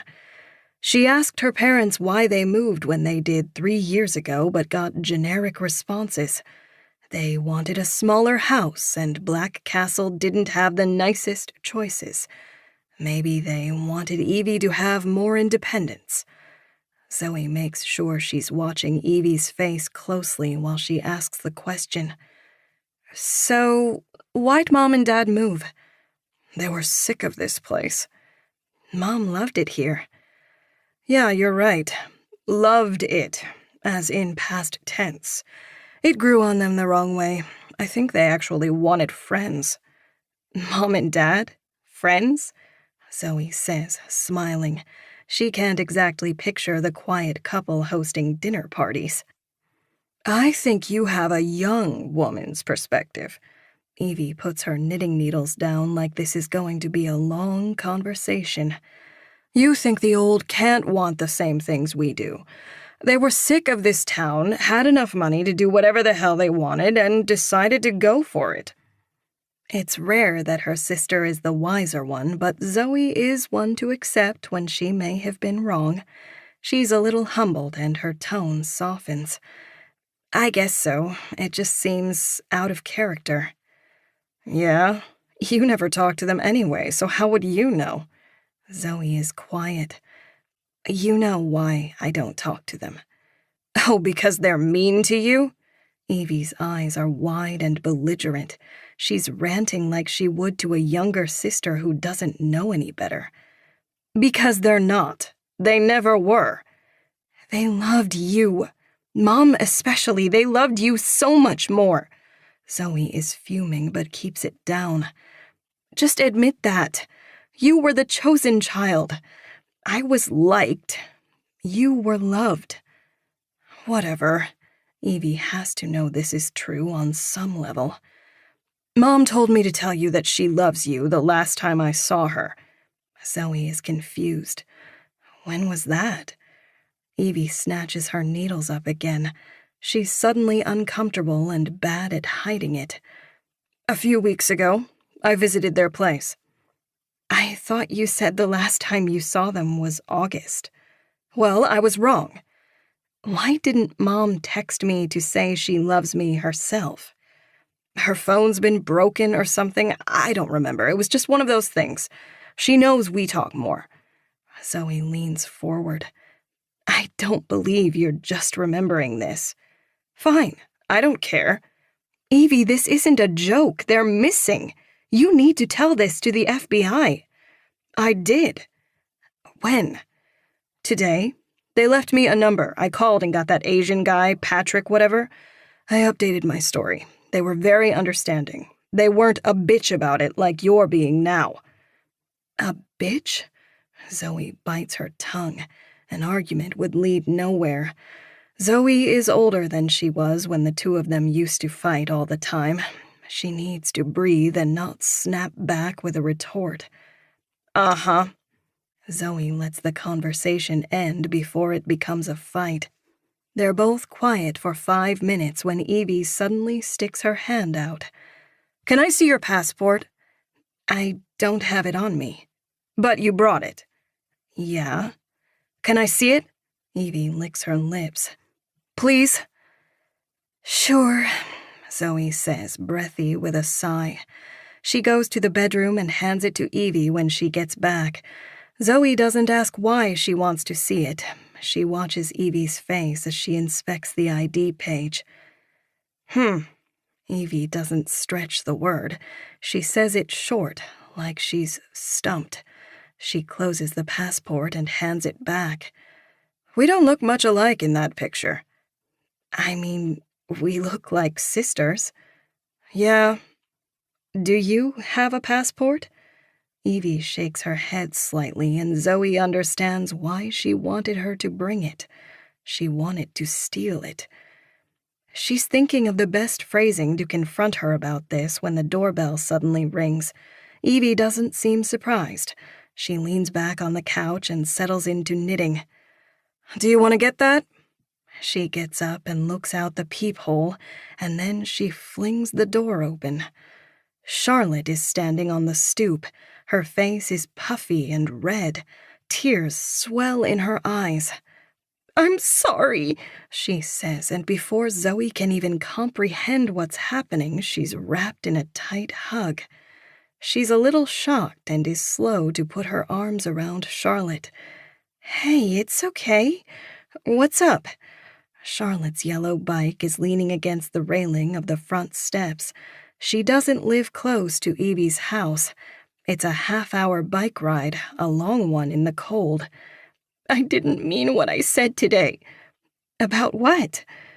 About your family being the reason behind all the bad things when they moved to town. I didn't mean it. Charlotte leans back and wipes her eyes. You want to come in? Zoe turns to see what Evie is doing.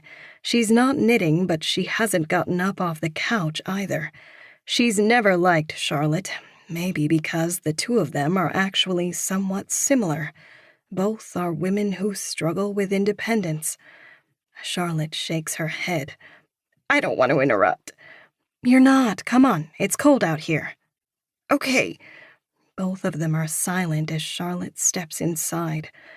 Hi, Evie. Hi, Evie says back plainly. Let's go to the kitchen, Zoe says and guides Charlotte away from the living room. Do you want anything warm to drink? Tea? Charlotte takes a seat at the little table. She sniffles and wipes her nose.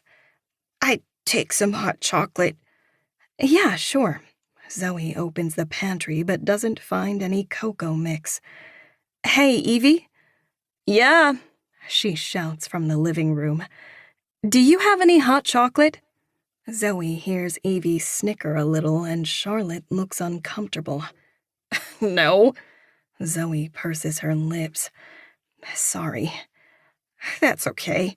Charlotte takes off her gloves and blows on her fingertips. I should go. I just wanted to say that it wasn't very nice of me this morning to tell you those things. I was lying. Why did you lie? I was upset. I felt like I was being used. Then I'm the one who should be sorry.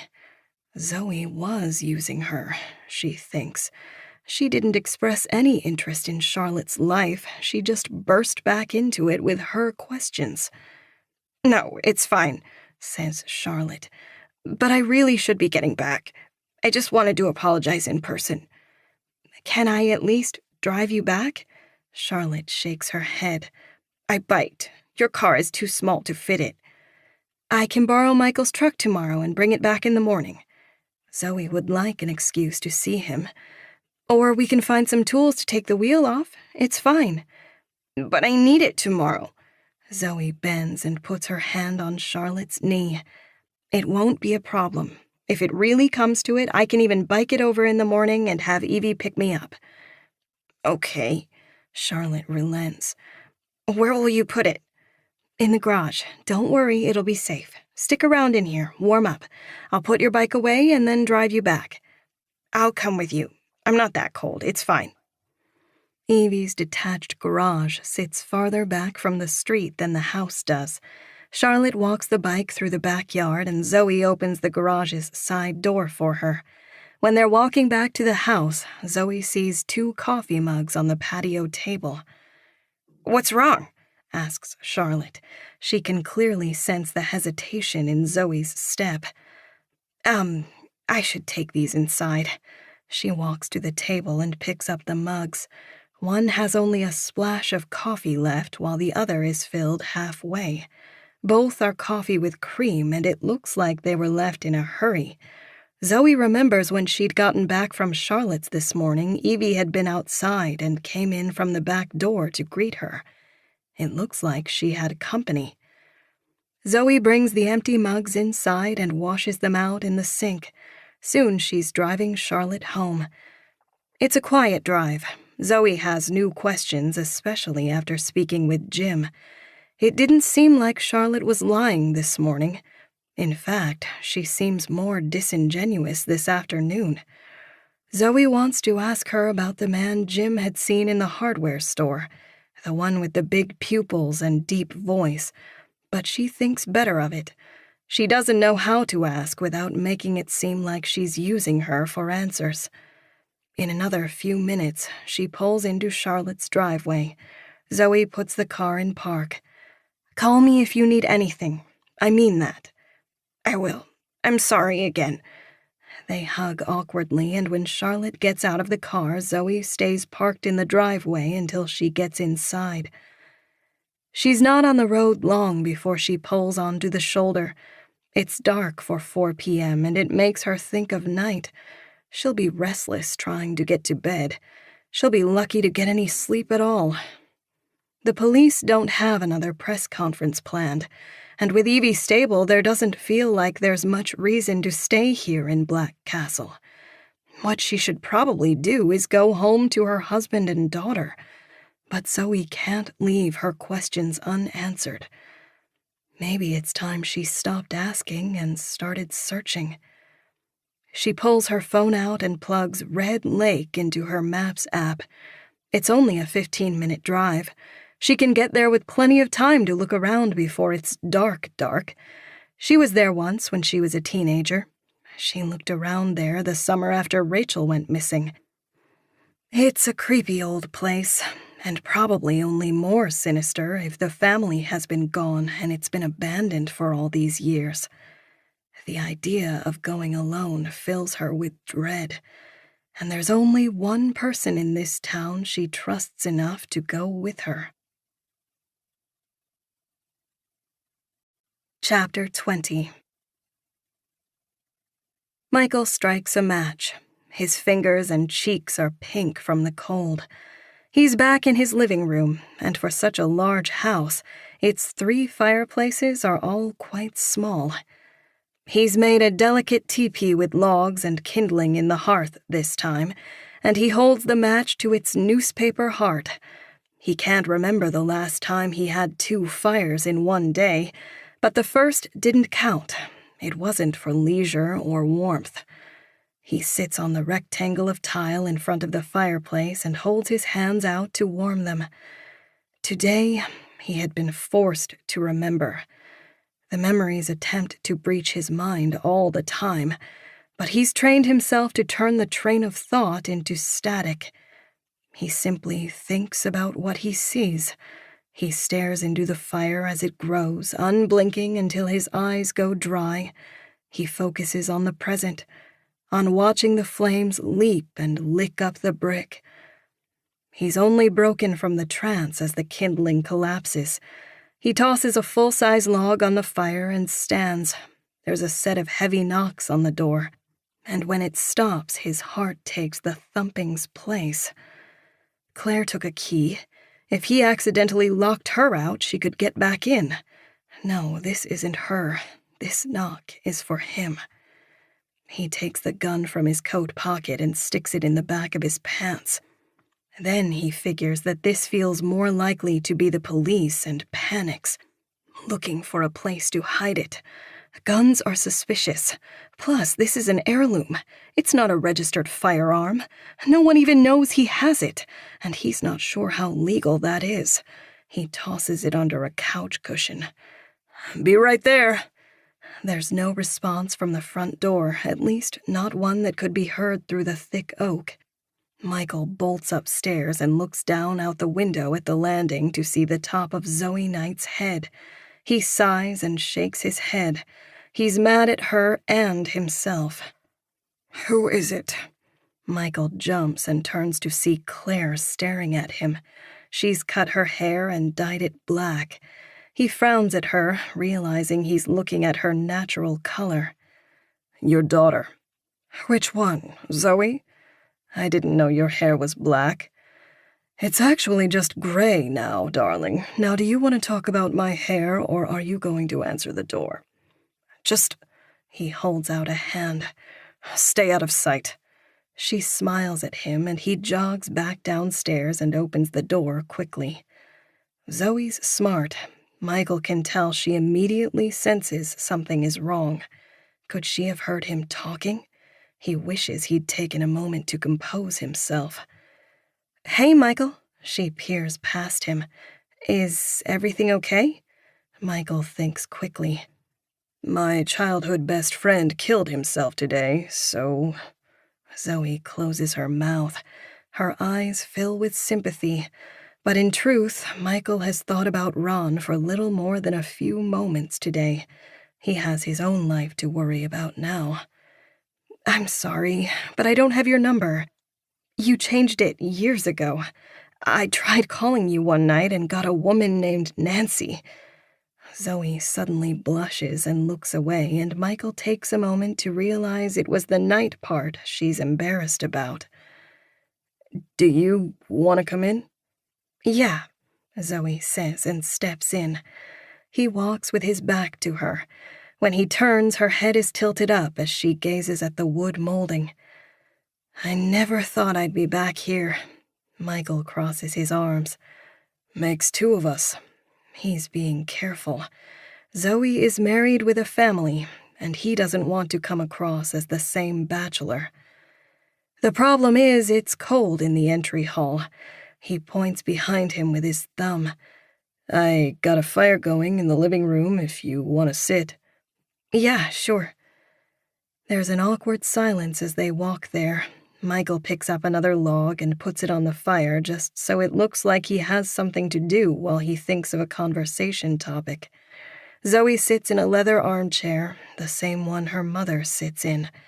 She's a few inches taller and doesn't look so comically small. Michael sits on the side of the couch farther from her, leaving more room between them. He still has nothing to say, but it's Zoe who speaks. I can go if you want to be alone. No. He laughs a little. That's the last thing I want. Do you want to talk about Ron? Michael sighs. I don't think so. He chews the corner of his mouth. Not yet. Can I ask, do you know what the town is saying about it? Like if they think there's more to his death? Zoe nods. I have a guess. The family? Michael chuckles and flicks his nose uncomfortably with his thumb. Yeah, same as it ever was. When he was dating Zoe, she'd never even say that name. She wouldn't talk to him about his sister either. She knew he didn't want to talk about any of that, and she didn't try to be his therapist. He always liked her for that. She speaks like she was reading his mind. I've always respected your privacy about these things, but it seems like my parents are involved now. Michael's eyes betray him and glance towards the stairs. He rubs his hands on his jeans. What do you want to know? I want to know if you believe it. He smiles and shakes his head. What? Everyone in this town has an opinion on those people but you. Cult or commune, says Michael. Hippies or Satan worshippers. Exactly. Zoe pauses, expecting him to continue, but he doesn't. It's your sister's death. You think it's disrespectful to her memory to speculate, but you were out there looking for her. You are friends, or at least you were, with all those guys who say they still see those creeps around. So? So are they still around? Michael looks into Zoe's eyes. There's a desperation in her gaze, a need to know more. He can't bring himself to keep looking at her, so he tilts his head down to his feet, clothed in his grandfather's slippers. Ancestral wealth, he thinks. He'd have nothing to pass to his children but ancestral secrets. He looks up. He's quickly composed himself. He's used to lying. The property taxes are still paid on their place. What? The old Red Lake Lodge. They own a couple 100 acres of woods around the place, too. It's all assessed at $800,000 or something. So, Zoe does math on the ceiling. 1% property tax rate on $800,000. Someone is paying $8,000 a year. Her tone gets high like this is a breakthrough, but then she sinks back into her chair. But so what? That could be coming automatically out of a trust. This Jake guy, he was rich, wasn't he? I don't know. My family never knew him, but I heard he came from money. Who owns the property? That's the problem. It's held by some shell company. It's been a while, but if you look at the landowner map, the property shows up as owned by Friends of Red Lake Trust or something or other. Zoe starts to speak, but Michael holds a hand out. Can I ask why you suddenly care? Last I checked, you believed that Rachel was killed by an out-of-towner, that she was hitchhiking and met the wrong guy. Are you growing bored of the probable? I never really thought that. No? Would it be weird if it wasn't random?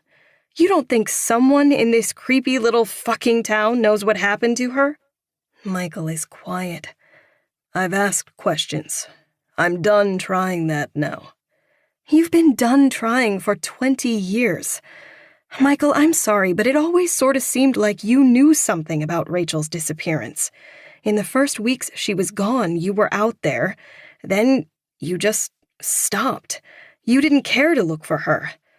I was depressed. I tried looking for her. He trails off. But do you believe it was the family? Michael takes a stuttering breath. No. Okay. I'm just surprised there's still so much talk of them in town. I thought those rumors would have died. Well, there's nothing new under the sun, especially in a small town. I guess.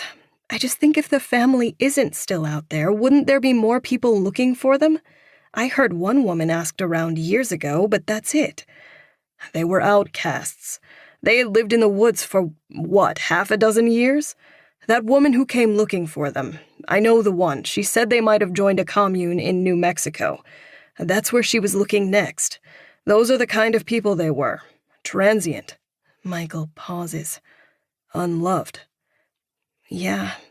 Zoe's tone is less excited. Besides, Jake was wealthy, but no one knows about the others. They probably came from the kind of broken homes it takes for someone to want to leave the world behind and live in the woods. It makes sense.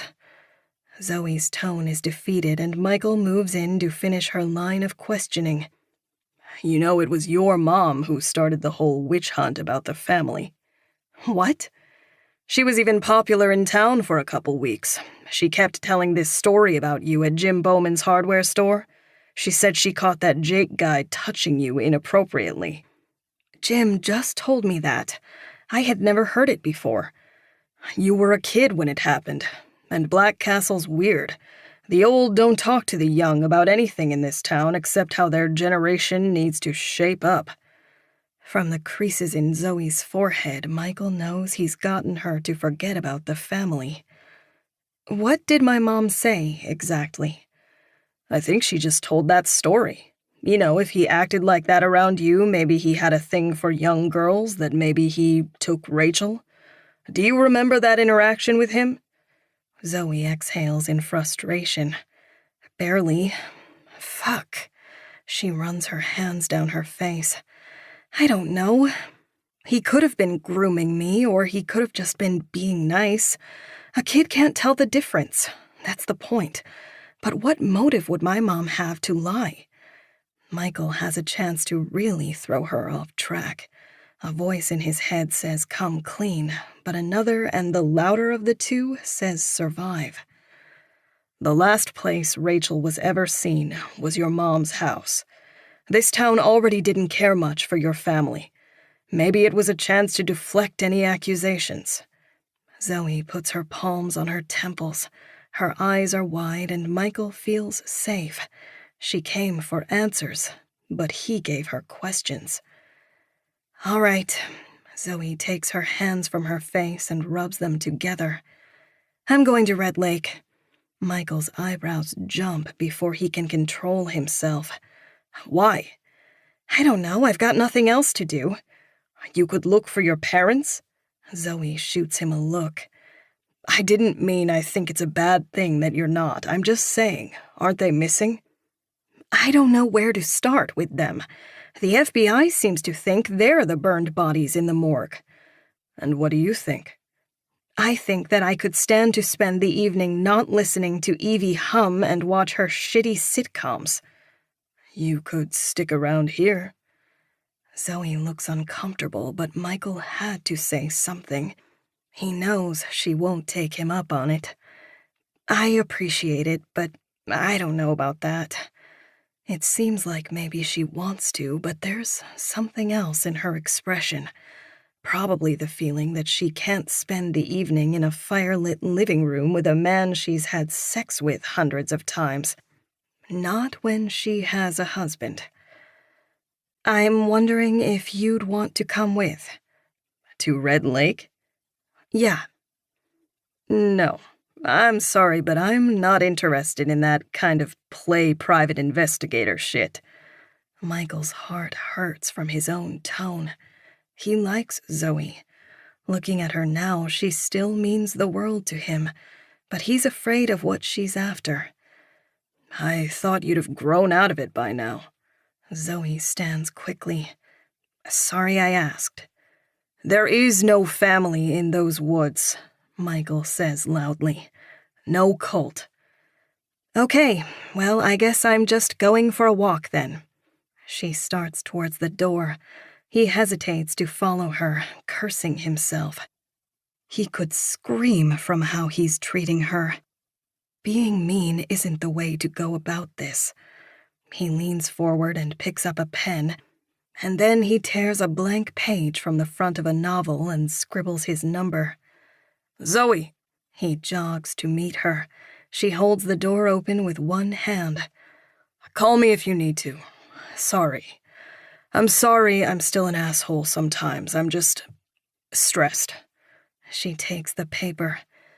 Thanks, Michael. Be careful. Look out for yourself. She tilts her head at him.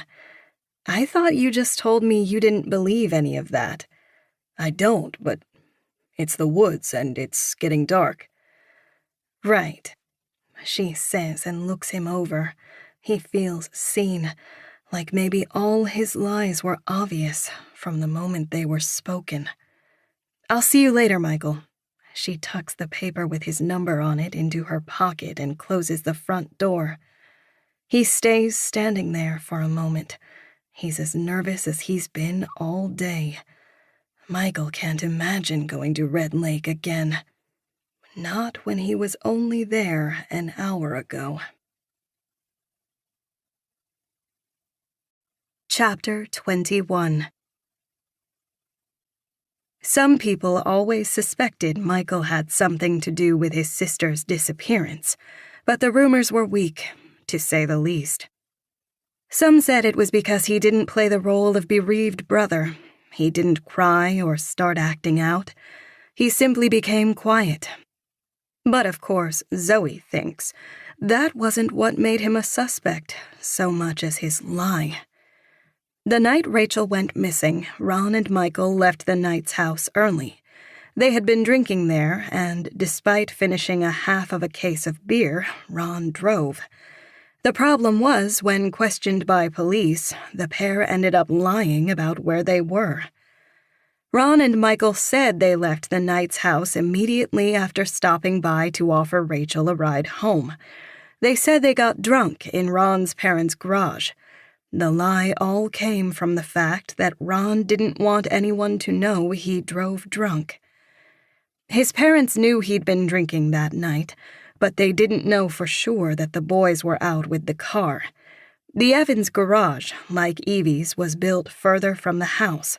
His parents couldn't say whether they had heard them in there or not. There was a fridge and a couch there, too. The boys would hang out there often, so the excuse wasn't unbelievable. It took a week to discover they were lying. They left the Knight's house at 8 p.m., not just after Rachel left, like they said. They got drunker around town, finishing off the case, first at the railroad bridge and later at a park. They weren't in Ron's parents' garage. They had been driving around town. Rachel would have made it home by the time they left the Knight's house, however. She only had a 2-mile walk up the road to get there. Rachel's mom said she checked on her when she and her husband got back from dinner at 10 p.m., and it looked like she was in bed. In the morning, it was discovered that someone, presumably Rachel, had stuffed pillows under her blankets to make it look like she had been asleep. Either she did that because she wanted to be out that night, or someone else had come into the house and made it look like Rachel was in bed, so they had an extra 10 hours before people were looking for her. Ron and Michael's lie fell apart under pressure. Zoe was told years later that the police interviewed them with their parents present, and they sobbed that they were sorry. They didn't think their whereabouts mattered in relation to Rachel's case, because they said they didn't have anything to do with her going missing. Zoe believed them. She was also complicit in the lie, after all. Even if she was just a kid, she and her sister both were. Ron and Michael made both her and Evie swear that they wouldn't tell the police they were drinking at their house, or Ron would get in serious trouble. They made them follow their story that they dropped by to offer Rachel a ride, and when she didn't accept, they left. She and Evie thought it was innocent enough. They also didn't think the boys had anything to do with Rachel going missing. The rain starts again when Zoe gets on the highway. She'll only have an hour at Red Lake before she'll have to leave. It's already starting to get dark. She's getting more anxious as she drives. Perhaps she should come here tomorrow bright and early. There's no sun in the forecast then either, but something about the onset of evening and the fast-fading light is making Zoe more and more nervous. She keeps wanting to pass another car, to see some sign of life, but the highway to Red Lake is a road to nowhere. It was only paved for the hundreds of logging trucks that took this route every day back in the 70s. A dirt road branches off the highway to her right, and her phone tells her to take it. The road is rutted and unkept, and it takes Zoe a lot longer than the 5 minutes it says it should to reach the end of it in her Corolla. Her Maps app tells her she's arrived. Zoe starts swiveling her head left and right, but the road has clearly reached a dead end, and there is no lodge, just woods. There are a few dirt roads that lead to the lake, and this must be the wrong one. She can see the lake past the trees, and about a half-mile across on the lake's east shore, she can see parts of a wooden structure through the trees. It's the lodge. She pulls up her maps and turns on satellite mode. She can see the unnamed roads slicing through the trees. At the end of one that is more north of the road she took, she can see the roof of the lodge. She's lost another 20 minutes of daylight, and curses as she throws the car into reverse. Zoe keeps her phone open while she drives, but before she can get to the road that takes her to the lodge, the map goes gray. Her little blue dot remains, but with no terrain to go by. She clicks out of the map in frustration. There are only 2 other roads on her right that it might be, and she's pretty certain it's the second one. When she reaches it, she's happy to see the road is in better condition than the last one she was on. Zoe is just thinking that it won't take as long to reach the lakeshore this time when she rounds a curve and slowly hits the brakes. Her mouth creeps open in disbelief. Trees have been laid across the road as far as her eye can see. It's at least a quarter mile. There are dozens of trunks and some are massive. What the fuck? Zoe whispers to herself. She keeps staring at the road. The sight is unnerving.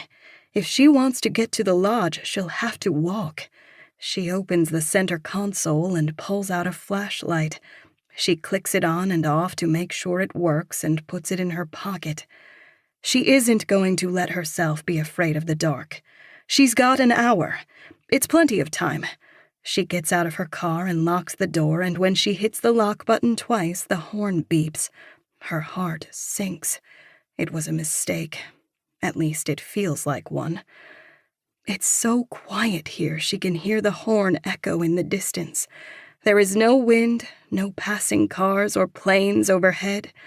It is deathly silent.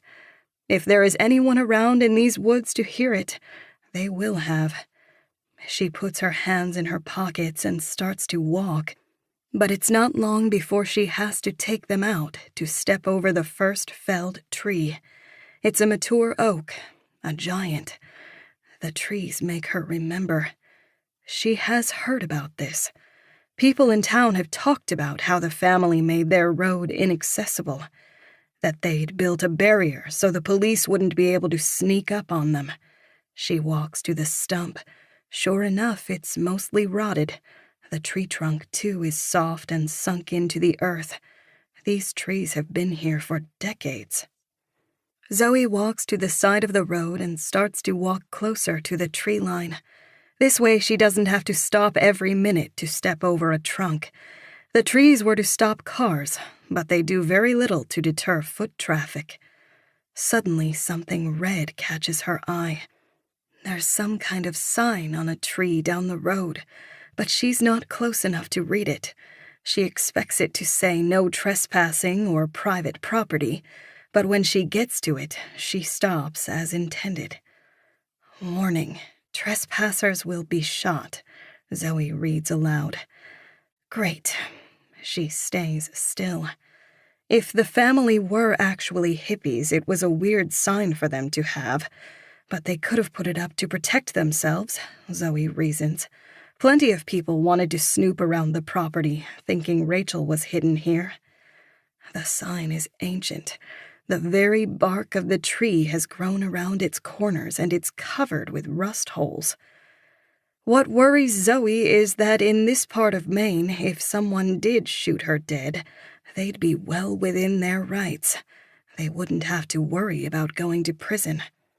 It's obvious that Zoe would have seen the trees and the signs and still chose to keep walking. They'd argue anyone who saw those barriers and didn't stop was a threat. It's the age of the sign that makes Zoe finally decide to continue. It's too old to worry about. She keeps her head on a swivel and tries to avoid stepping on sticks or dragging her feet in the leaves. Every little noise sounds like it's happening in an empty amphitheater. In a couple hundred more yards, she really gets second thoughts. There's a second sign. It's placed on a maple tree, mid-trunk, just like the other. It reads no trespassing. What stops Zoe is that it looks half as old. The metal still has a little shine to it. It's not brand new, but Zoe thinks there's little chance it's the same age as the last one she saw. It means someone has been here. Her car is small in the distance now, but her mind is made up. She's lived her whole life thinking Black Castle and its rumors were ridiculous. She's not going to give in to them now because she's a little afraid in the woods. When the road bends again toward the lake, the lodge sits at the end of it. It had looked fine when she saw it in the distance, but now up close, she sees it's been weathered by the years. It's made of chocolate brown wood, and some of the siding boards are missing, and most that are left are cracked. She studies the windows. None are broken. If this place has been abandoned for decades, how likely is that? Suddenly she sees something. Movement in a third-floor window. It was just the flash of a shadow, like someone had been at the window but stepped away. But she doesn't know for sure. It was all from the corner of her eye. Her heart doesn't doubt something is wrong. It pounds in her chest, pulses in her temples. It could just be her eyes playing tricks on her. She's jittery, afraid. When she thinks back, she can't even picture what she saw exactly. A white flash in the window. It could have been the light, the clouds. This is the moment that makes you an idiot if you keep walking, thinks Zoe. This place is so remote. Its winters so long.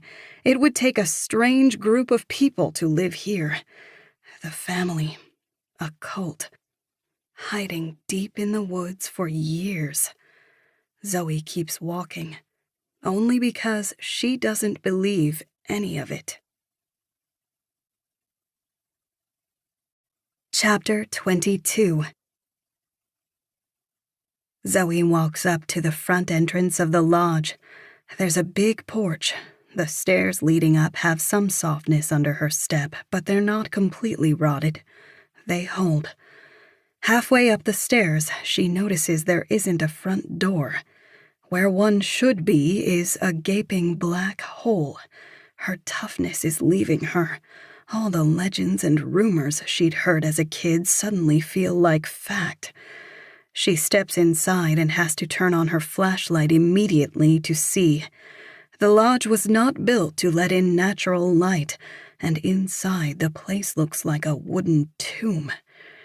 Leaves have been blown inside and crunch under Zoe's feet. Ahead of her is a wide staircase that goes up one flight, meets a broad landing, and then reverses direction for another flight. The landing is the only part of the house here that is bright. It's lit by a row of windows, and a long mirror leans against the wall in the corner. She can see the foot of the second flight of the staircase reflected back. She wonders if the family had power out here when they owned the place, and then she sees cast-iron cages on the wall. Some are still covered in the drippings of pale wax. They used candlelight in this mausoleum, thinks Zoe. Her opinion of these people is rapidly changing. Her feet kick something that crackles. Fresh printer paper. It isn't dusty or wrinkled. The sheet is blank, but there's a boot print on the back of it. She picks it up and turns it around. She gasps and lets the paper fall from her hands. She hears it land, but isn't sure she wants to look at it again. She shines her flashlight back down. It's landed picture side up. It's a photograph of a girl, maybe 10 or 11 years old. Her back is to the camera, her head tucked out of sight. She sits on a bed with a matching one behind her. It's a hotel room. The girl is pale and made paler by the camera flash. She holds her shirt up so her back is exposed. Her bone-white skin is purpled with bruises. Some are long welts like they were made by a belt, while others have the tight and darker bruising that would be left by a fist. The picture almost looks like an exhibit photo for evidence. It's a twisted sight, but Zoe isn't sure the intention is perverted. Then again, why the hell would something like this be taken in a hotel room? She shines the light on more of the floor and freezes. It's so dark in this entry hall she had walked right over them. There are 2 more sheets of paper closer to the door, and in them is the same girl showing off different bruises. They cover her thighs, her chest. They're a sickening rainbow of yellows and greens, blues and purples. Still, none of the pictures show the girl's face. Her stomach suddenly drops as there's a sound from upstairs. The floor creaks. She didn't imagine it like she might of the shadow in the window. She calms herself. Old buildings make noise. And old abandoned buildings make even more. She leaves the pictures where they're lying and starts to explore more. Printer paper in this environment couldn't stay looking fresh for more than a week. It doesn't matter what she believes anymore. In some way, she's wrong about what's going on at Red Lake. She walks left into a giant rectangular dining room with a fireplace at the end of it. She scans the floor, but there aren't any pieces of printer paper or leaves here. It's somewhat clean, just dusty. She reaches the end of the room and enters the kitchen. It's well lit compared to the entryway and dining room. There's an old cast-iron stove with 8 burners and a wooden island that takes up most of the space. This whole time she's been expecting graffiti and empty beer bottles, but there are no signs anyone has explored this place. There's a closed door to her right, and she puts her hand on the knob. It creaks a little at first, then glides open soundlessly to reveal a steep set of stairs. They descend at least 20 feet. It's so far her flashlight beam is weak where it reaches the bottom. It's a deep basement, no doubt to keep large stores of food here cool in the summers before refrigeration. Simply looking down the staircase puts the hairs on the back of Zoe's neck at attention. Not in a million years, she thinks, and shuts the door extra slow, as if afraid of waking something that could be slumbering down there. She has the sudden itching urge to get out of the house. Alarm bells are ringing in her mind. Something has felt wrong this entire time. She needs fresh air. Zoe races out of the kitchen, through the dining room, and down the front steps.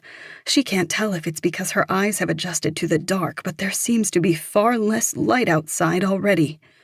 Zoe glances up at the windows. There are no shadows, no flashes. Nothing moves. There's another building made of brick about 50 yards away from her. It looks like it was a stable converted into a garage, but it doesn't have any stall doors. It's an open-looking space, and compared to the lodge, it actually looks inviting to search.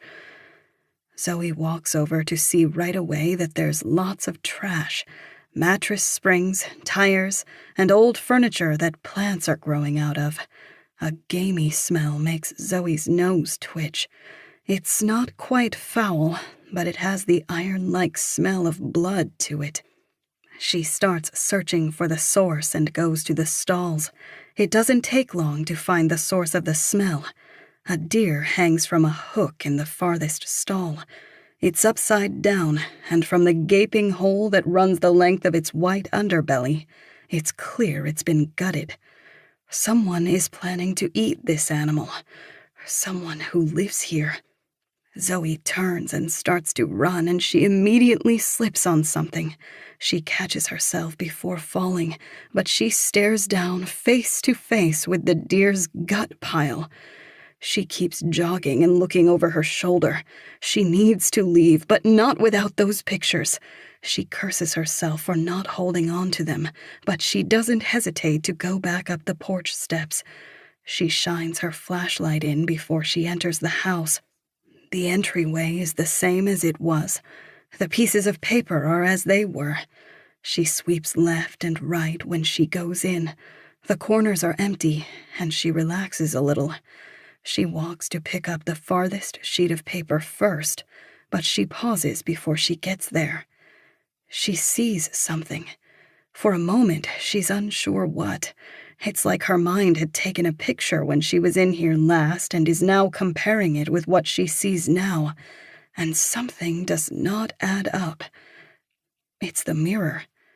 Zoe looks up to the landing. The second flight of stairs is no longer reflected. It takes a moment for the shape in the mirror to make sense.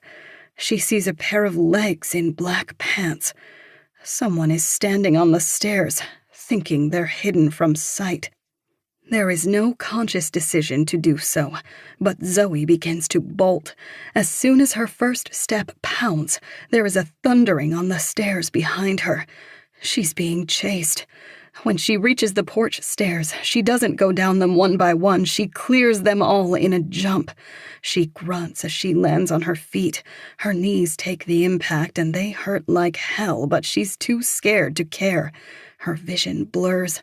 She feels something in full force that she's only had a sliver of before.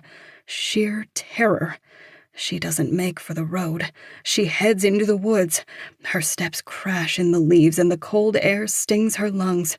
She goes 100 yards before she pauses.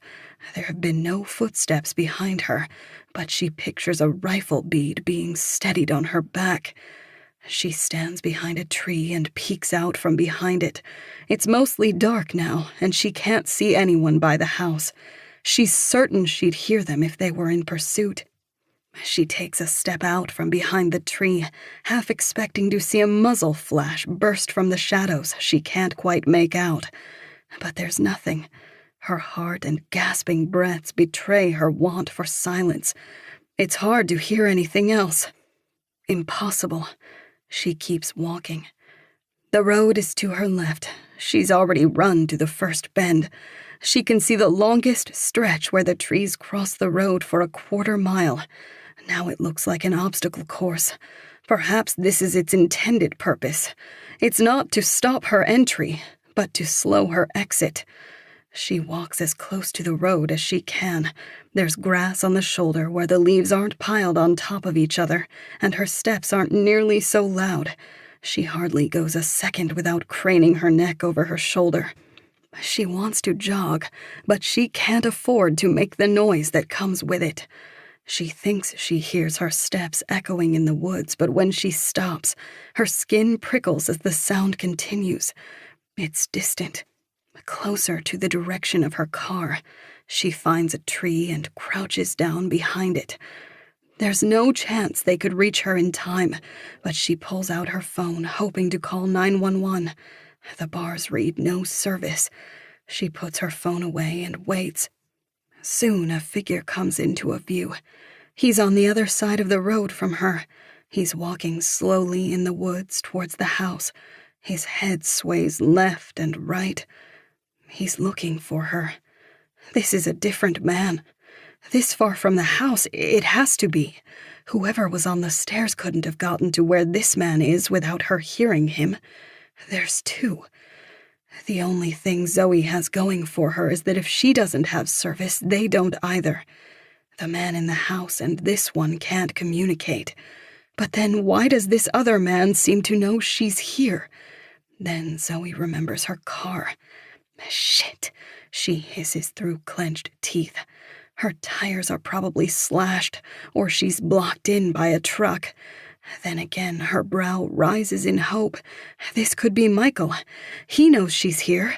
Maybe he had second thoughts and decided to come.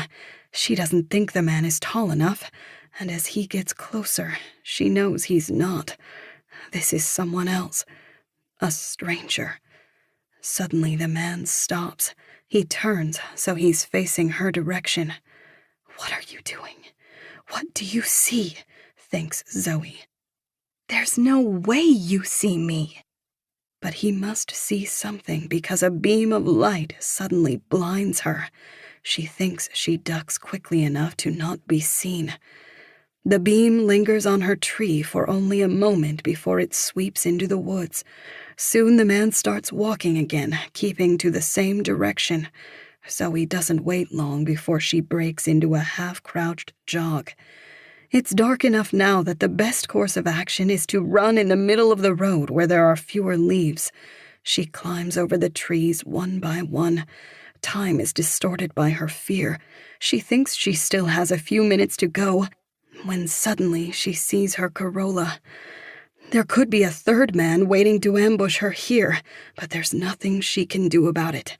She's not walking along the highway until she gets service. She hits the unlock button twice and dives into her car. She slams the door, locks them, and turns the ignition. It starts fine. She puts it in reverse and backs into a quick turn. She rockets off the dirt road and onto the cracked asphalt of the highway. Her wheels don't wobble. Her back seat is empty. She's safe. She should feel lighter, but she's terrified. Somehow she knows she hasn't gotten away so easily. Chapter 23. Zoe is halfway to town before she gets service. Her first call is Agent Hermosa. The call rings loud through the car speakers and her thoughts clear. She almost thinks about hanging up. She'd been trespassing. She didn't take any of the pictures she'd found. She hasn't thought about how to tell her story without sounding insane. Suddenly she picks up. Hello, this is Linda Hermosa. Hey, it's Zoe Knight. Hey, Zoe. There's concern in her voice. How can I help you? Hey, I was just at Red Lake. Zoe has to play this smart. I was going for a walk, and I ended up at the lodge there. Have you heard about that Zoe catches herself. That commune that was around here in the 90s? Oh, sure. Plenty of people have made a point to tell us where we should be looking. Right, it's a big rumor in town. But anyway, I think I might have ended up on private property. She plays dumb. And I found something there that was pretty disturbing. Have you guys been out there since you were assigned to the case? Out where, exactly? The old lodge on Red Lake? We have not. What did you find? I found these pictures. There wasn't nudity, but they were pretty messed up. They were photos of a bruised girl, like she'd been beaten really bad. Young girl? Yeah, she was 9, maybe. Okay. It sounds like Linda is writing this down. And do you have these photos now? No, Zoe says quickly, as if that might be incriminating. No, I left them there. In the lodge? Yes, they're immediately in the entryway when you walk in. At least they were. There were some people there. In this lodge? Yeah, it's supposed to be abandoned. So, Zoe, Linda takes the tone of a professional talking to an amateur. I know the property you're talking about, and the town's thoughts on it as well. We have not been out there. We know all about Rachel Berquist's disappearance. People are jumping to conclusions, but right now there's no indication the bodies we found are connected with her case.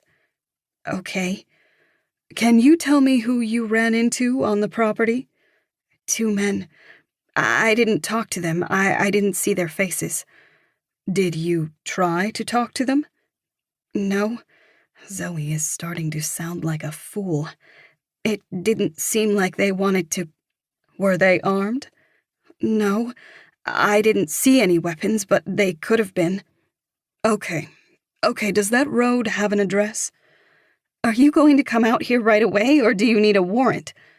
Property that is clearly abandoned and unoccupied may be searched without a warrant.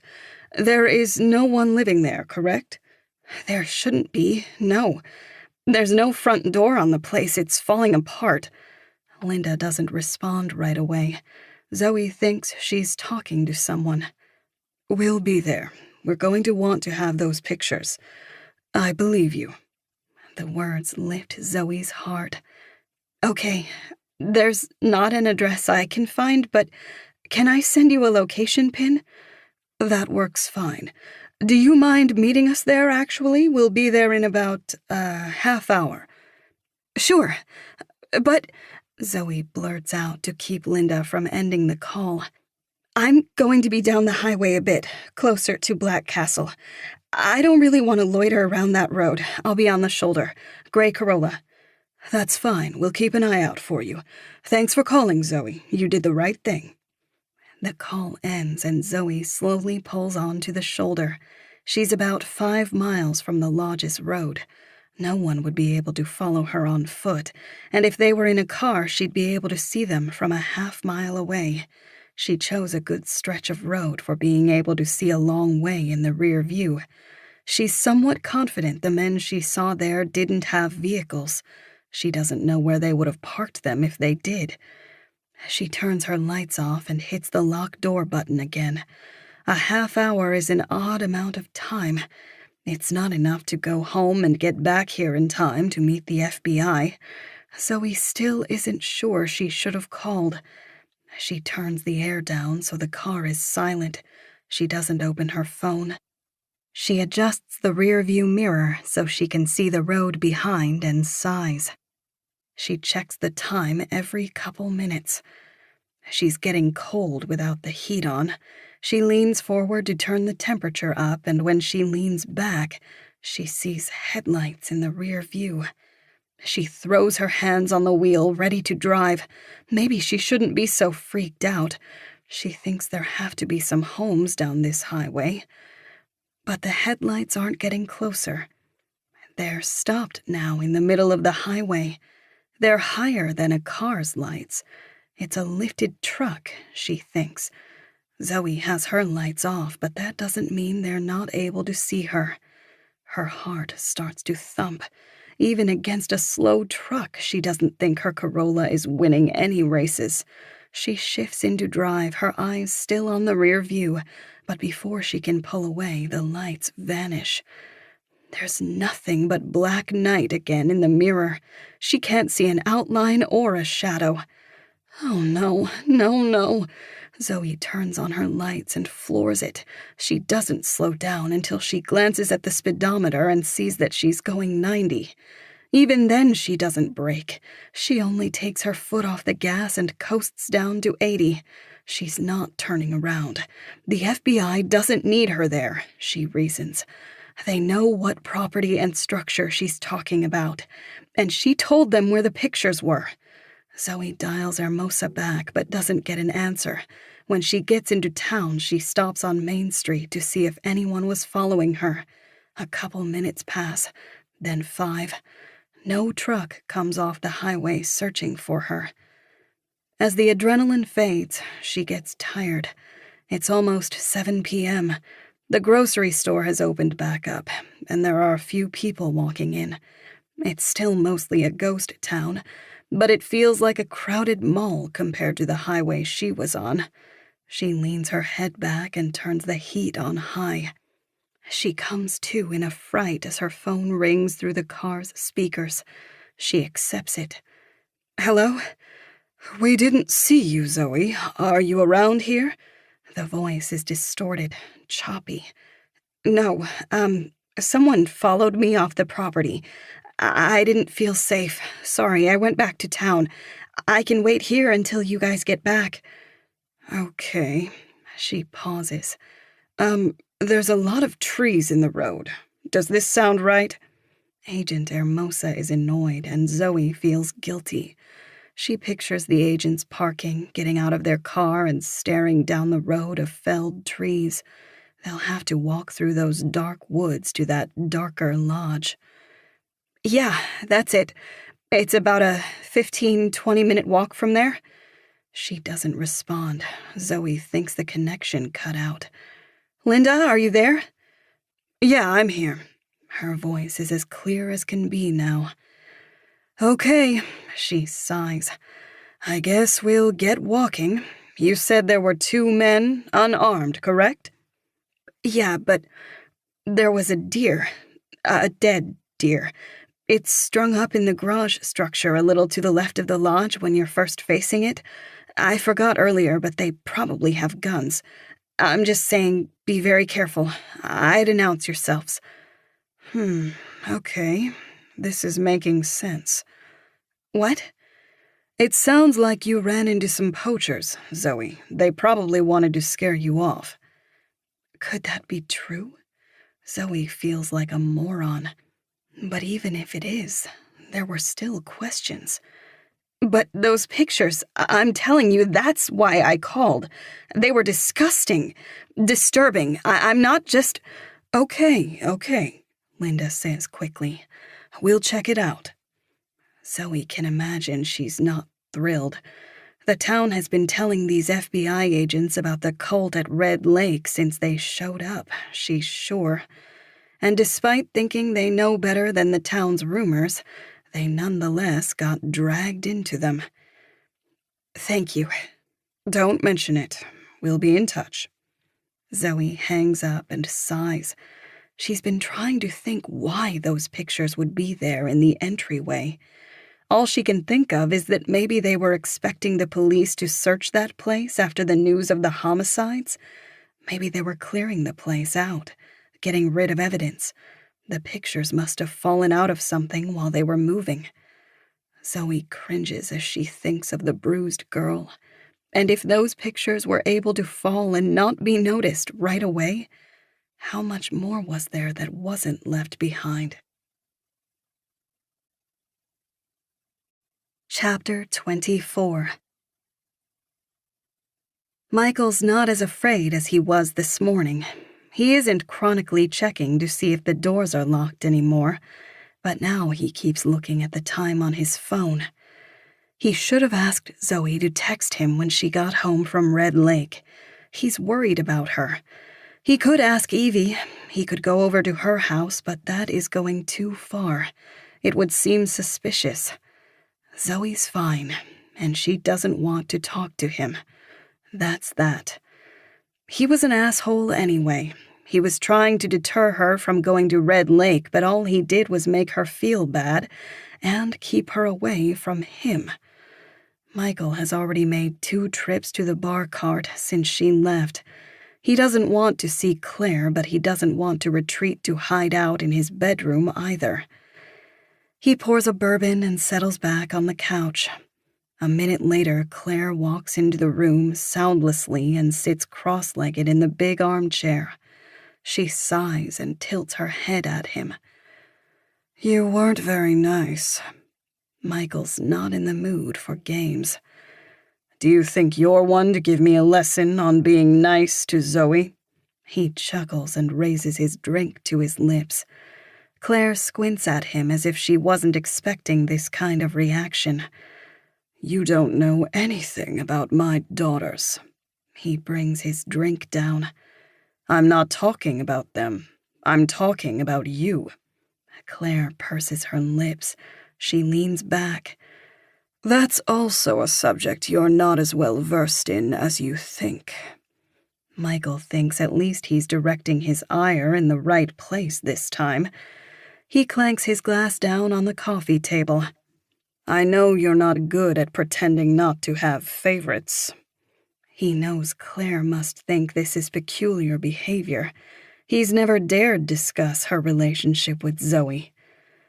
I don't feel the need to explain my parenting to you, but Evie had my attention more because she needed it. Look at her now, Michael. She's scared. Claire's eyes glisten and she looks away. Michael frowns as he sees that Claire is suddenly crying. Her voice cracks. She's broken. Michael takes a long time to respond. He doesn't feel sympathy for Claire. He's simply never seen her cry. What's going on? It's why I'm here.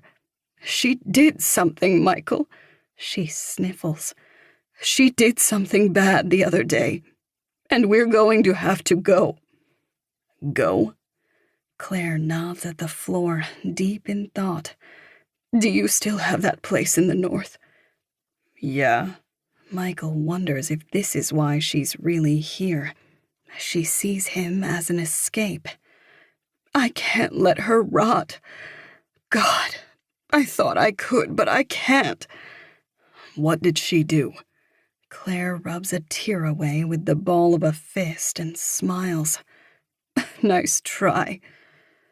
Maybe I won't hold it over your head. Picture that. She slides from the chair and crawls onto the couch. Michael recoils as she gets closer to him, but there's nowhere to go. He's backed into the cushions and she holds onto his shoulder while she puts her mouth against his ear. Her words are hot thunder as she whispers, "I don't have to tell you anything, Michael." She pulls away from his ear, and he can tell she's trying to look at him, but he doesn't look back.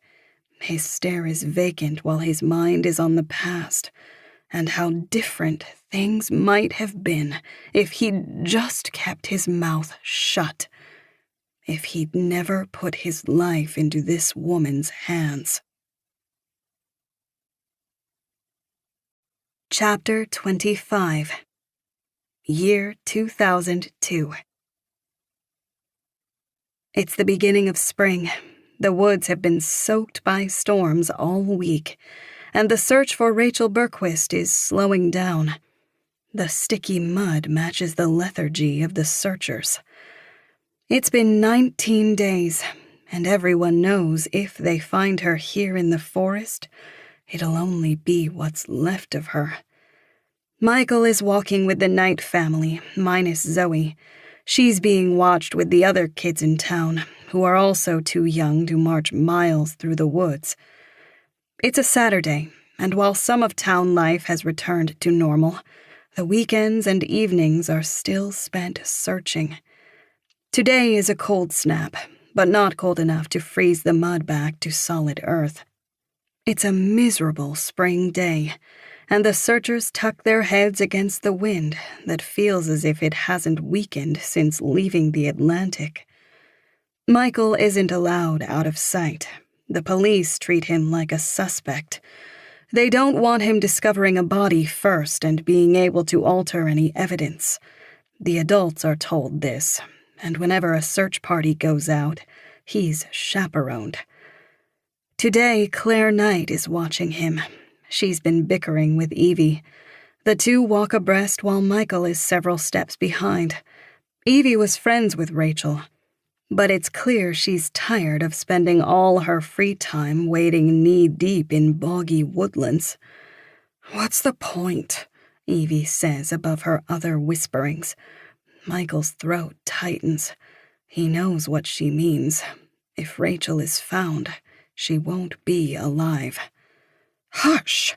Claire looks over her shoulder at Michael to see if he heard, and when it's obvious he did, she yanks Evie's arm down to bring her head in closer to hers.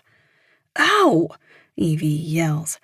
Claire is hush-yelling into her ear, and Evie starts to cry, and cry hard. She's not just teary-eyed. She begins to sob. Michael is embarrassed for her.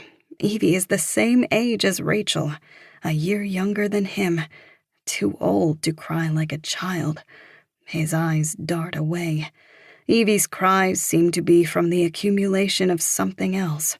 It didn't look like Claire pulled on her arm hard enough to cause any serious pain.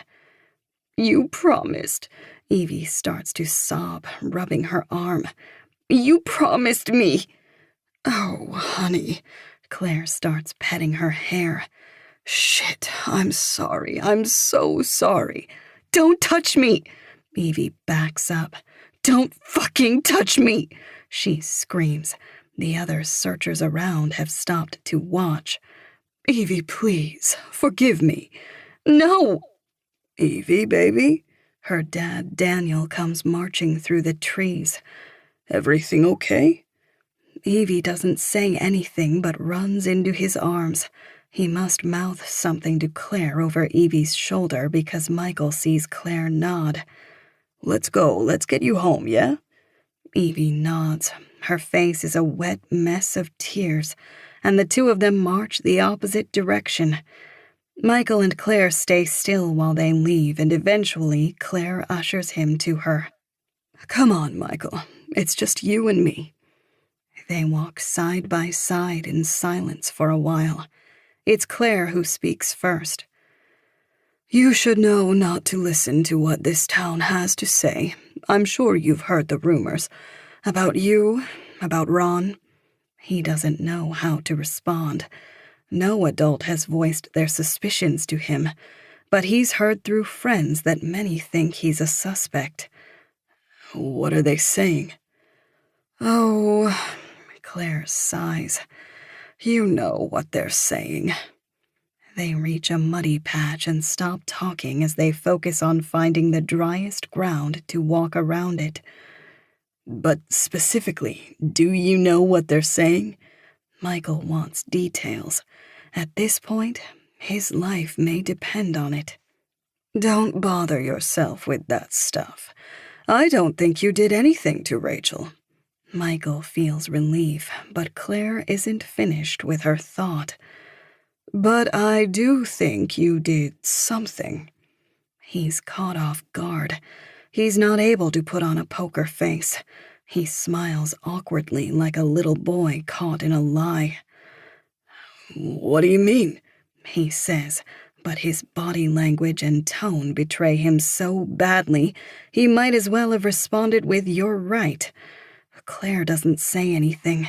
Instead, she takes his hand in hers and keeps walking with it. Her gloved hands are warm on his bare fingers, and Michael's surprised when his heartbeat starts to double in pace. You're not a good liar, Michael. It's as obvious as the times I've caught you looking at me. He feels like he's been exposed, but when he finally looks over at her, Claire's expression is playful, not accusing. Sorry. Don't be sorry. She squeezes his hand twice. I'm just making the offer. Tell me your secrets, and I'll tell you mine. Michael looks down at her. He's heads taller, and her eyes look up as if straight to the sky, mischievously. He can read her well enough, and he looks away quickly, blushing. She's flirting with me, he thinks. We're looking for my missing sister, and this woman is fucking flirting with me. But the worst part is, Michael is into it. Blood rushes to his groin.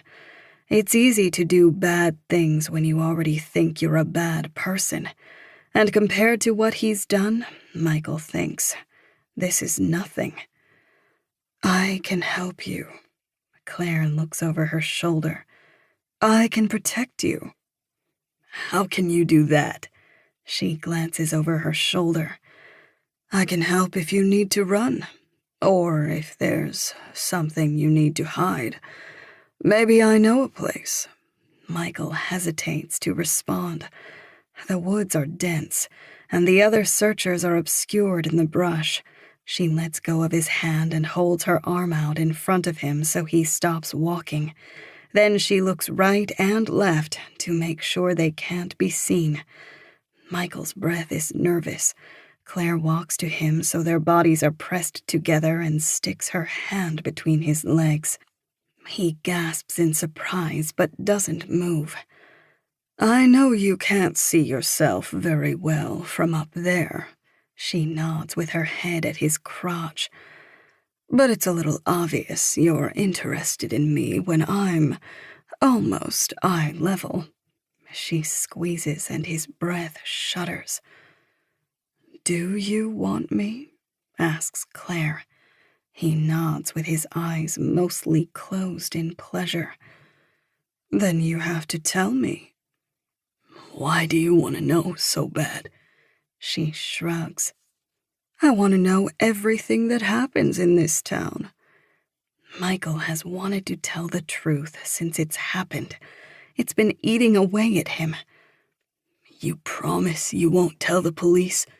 She starts moving her hand. I promise. What if it's really bad? She smiles like he's being ridiculous. I already know it's really bad. They lock eyes for a moment, and it says more than she ever could. There's trust in her gaze, like no matter what he tells her, she'll take care of him. And what will I get? Claire stands on her tiptoes. She's still far from his ear as she whispers, anything you want. He pictures the relief of telling an adult. What if she assures him that he's not a monster, that it's all okay? The thought is as intoxicating as that of sex. And if she does betray him, then so be it. He deserves it. But if she doesn't and keeps his secret, then maybe what he did wasn't so bad. Her mouth finds his. It's hot, a haven in these cold woods. He moves his lips to her ear, and then, in a way only an 18-year-old boy will, he stakes his entire life for release. Chapter 26. Zoe's heart starts to race as she pulls up to Evie's house. Some of her neighbors are outside in the street. They stare at Zoe's car as she pulls up, and when she gets out, she understands why they're out there. She can hear Evie screaming in the house. Something shatters. "She's been doing that for about 10 minutes, says an elderly woman in a winter jacket and pajama bottoms who Zoe doesn't recognize. "Is she alone?" Zoe asks. "Sounds like it. She told us to leave her alone when we tried to check in on her. We're just about ready to call the police. You're her sister, right?" "Yeah." "Do you think she's stressed because she found out those bodies are your mom and dad?" Zoe freezes. Oh, God. Did the police say that? "No," The woman shakes her head. "I'm just guessing." Zoe narrows her eyes. Mind your own business. The woman leans back as if she's been struck, but Zoe doesn't stick around for a retort. Evie? She shouts, jogging up the stairs. The front door is locked, and Zoe fumbles the keys as she opens it. Evie, it's Zoe. Go away. Go away. Zoe closes the door behind her. The inside of the house has been trashed. The TV is smashed on the ground, the screen a rainbow of shattered pixels. Evie is destroying the place. I said go away. Evie herself appears from down the hall looking as wrecked as the rooms. Her hair is staticky and sticks out. Her face is swollen from crying. Zoe doesn't know what to say. She closes the distance between them with a single large step and wraps her sister in a hug. Evie starts to sob on her shoulder. It's not fair. Talk to me, Evie. What's not fair? Mom and Dad. What about them? Have you heard any news? Evie hesitates a moment. No, I'm just scared. Me too. Let's sit down, okay? No. Evie shakes her head and breaks away from Zoe. I don't want to sit. This is all bullshit. All of it. What? Everything. Evie's voice rises to a scream again, and she takes both her arms and slings a row of books off a shelf. This is anyone's fault but Mom and Dad's. It's... Evie's eyes search around frantically. Zoe's confused, but she lets her sister continue. It's Michael's fault. What is? These deaths. Hold on. Zoe lowers her voice and walks to the blinds. She lifts them up quickly and spooks a couple nosy neighbors off the lawn. She glares at them and they retreat to the street. This town, Zoe mutters angrily. Then she walks to Evie and almost whispers, hoping when she answers her sister will match her volume. Do you know who these bodies are? No. Evie shakes her head. No, of course I don't. But Michael's always been a creep. The police need to know they're looking in the wrong spots. How has Michael been a creep? He slept with Charlotte. What? Michael wouldn't do that. He did, not long after you moved away. Evie, come on. He's always treated her like a little sister. And how did he treat his actual sister? Don't tell me. Zoe could scream. She tilts her head back in frustration. Do not try to tell me he had something to do with Rachel going missing. Who knows, but he did sleep with Charlotte. He knew you'd judge him, so he waited until he knew you'd moved away for good. Zoe knows her sister is lying. She's trying to deflect the blame for something. Or maybe it's just a part of this mental breakdown. She can't tell. Michael didn't sleep with Charlotte. You're making things up, Evie. How do you know? You haven't even been here for 8 years. Because I know you. Now, what are you really upset about? Are you going to tell me? Fear flashes in Evie's eyes like she's just suddenly remembered what's eating at her. No, no, no, no, she says and starts screaming. Just get out! I'm not going anywhere when you're like this. Yes, you are. Get out! Evie, Zoe can't get a word in anymore. I'm going to bed. I'm going to bed. If you're not gone by the time I count to 10, I'm going to start screaming. Come on, where am I going to sleep? That creep Michael's. Here. She disappears down the hall and comes back with Zoe's bag. She throws it at her. Get out! Evie starts walking to her bedroom. She throws her head over her shoulder. And if you call the police, I'll kill myself. She slams her bedroom door and starts counting. Zoe sighs and goes to the front door. She opens it, steps outside, and shuts it loud enough for Evie to hear. Then she walks outside her bedroom window.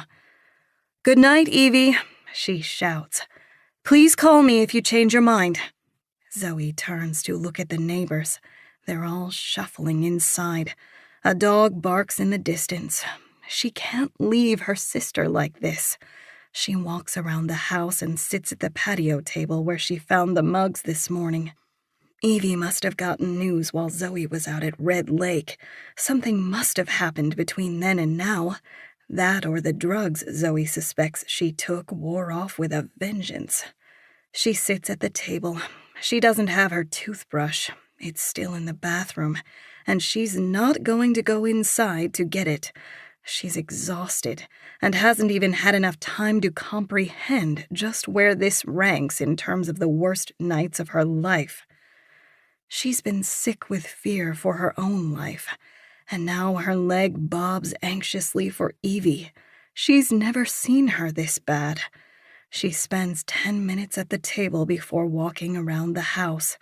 Evie's light is still on, but the place is quiet. She's calmed down at least. Zoe isn't going to risk sending her into a frenzy again. She'll let her sleep off whatever it is and then come by first thing in the morning, before she even wakes, to help clean. But it's a long time before she's able to leave. She sits at the table and picks at her nails. Then she stands and walks around the house several times before she pulls her phone out. For a moment, she thinks of driving all the way back to Boston. Asking Michael if she can stay over feels inappropriate, but it's that or a crappy hotel outside of town. She calls her husband on FaceTime. She's hardly conscious of doing it. She mostly calls because she needs to see her daughter, but Ryan doesn't answer. He always has his phone on. He's stuck to it. He does remote tech support for hospitals, and they keep him on call. She texts to ask him if he's working, but before she hits send, she gets a text from him. "Working. We'll call later. Gracie is good." Zoe shakes her head. She's angry at herself for not trusting Ryan, but she can't help it. He's on call, but it's rare he has to work late. Convenient that it would happen one of the first nights she's away in months. She logs into their banking app. There's a withdrawal for $100 from an ATM. She knew it would be there. The only thing they use cash for is the babysitter. She thinks about texting their sitter, Hannah, to ask if Ryan hired her tonight. But she doesn't want to drag the girl into this, and she doesn't have to ask. Zoe knows. Cash withdrawal equals babysitter. Her husband is out tonight. For Zoe, the most surprising thing is that she simply doesn't care where he is. Maybe it's because she's glad she doesn't have to feel guilty for staying over at an ex's. She opens her contacts and calls Michael.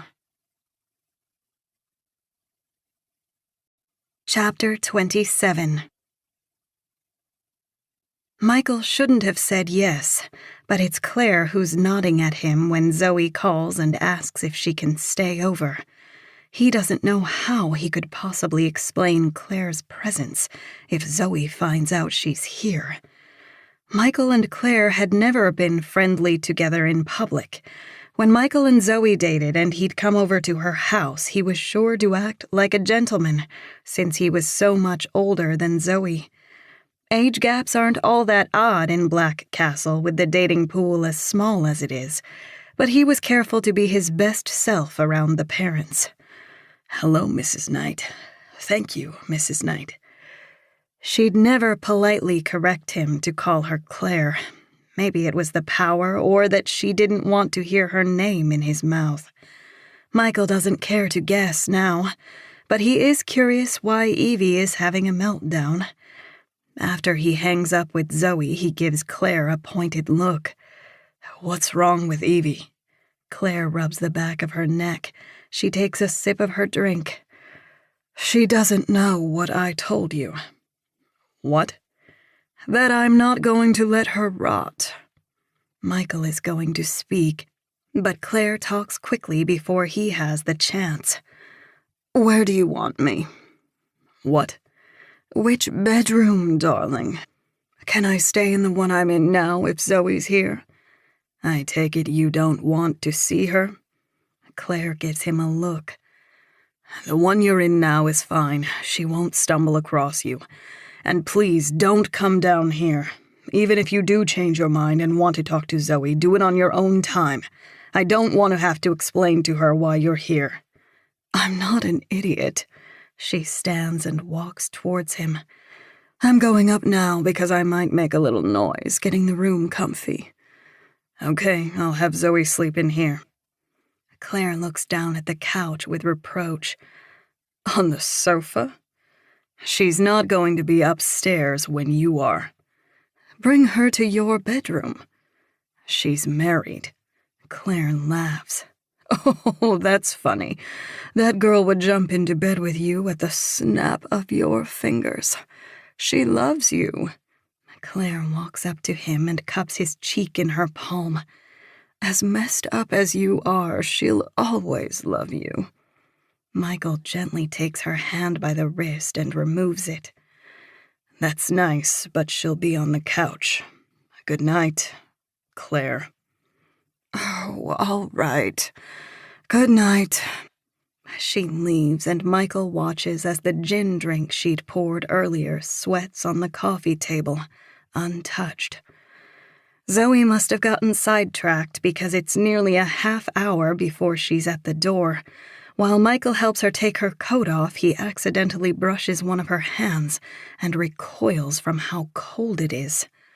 "Your hands are ice cubes."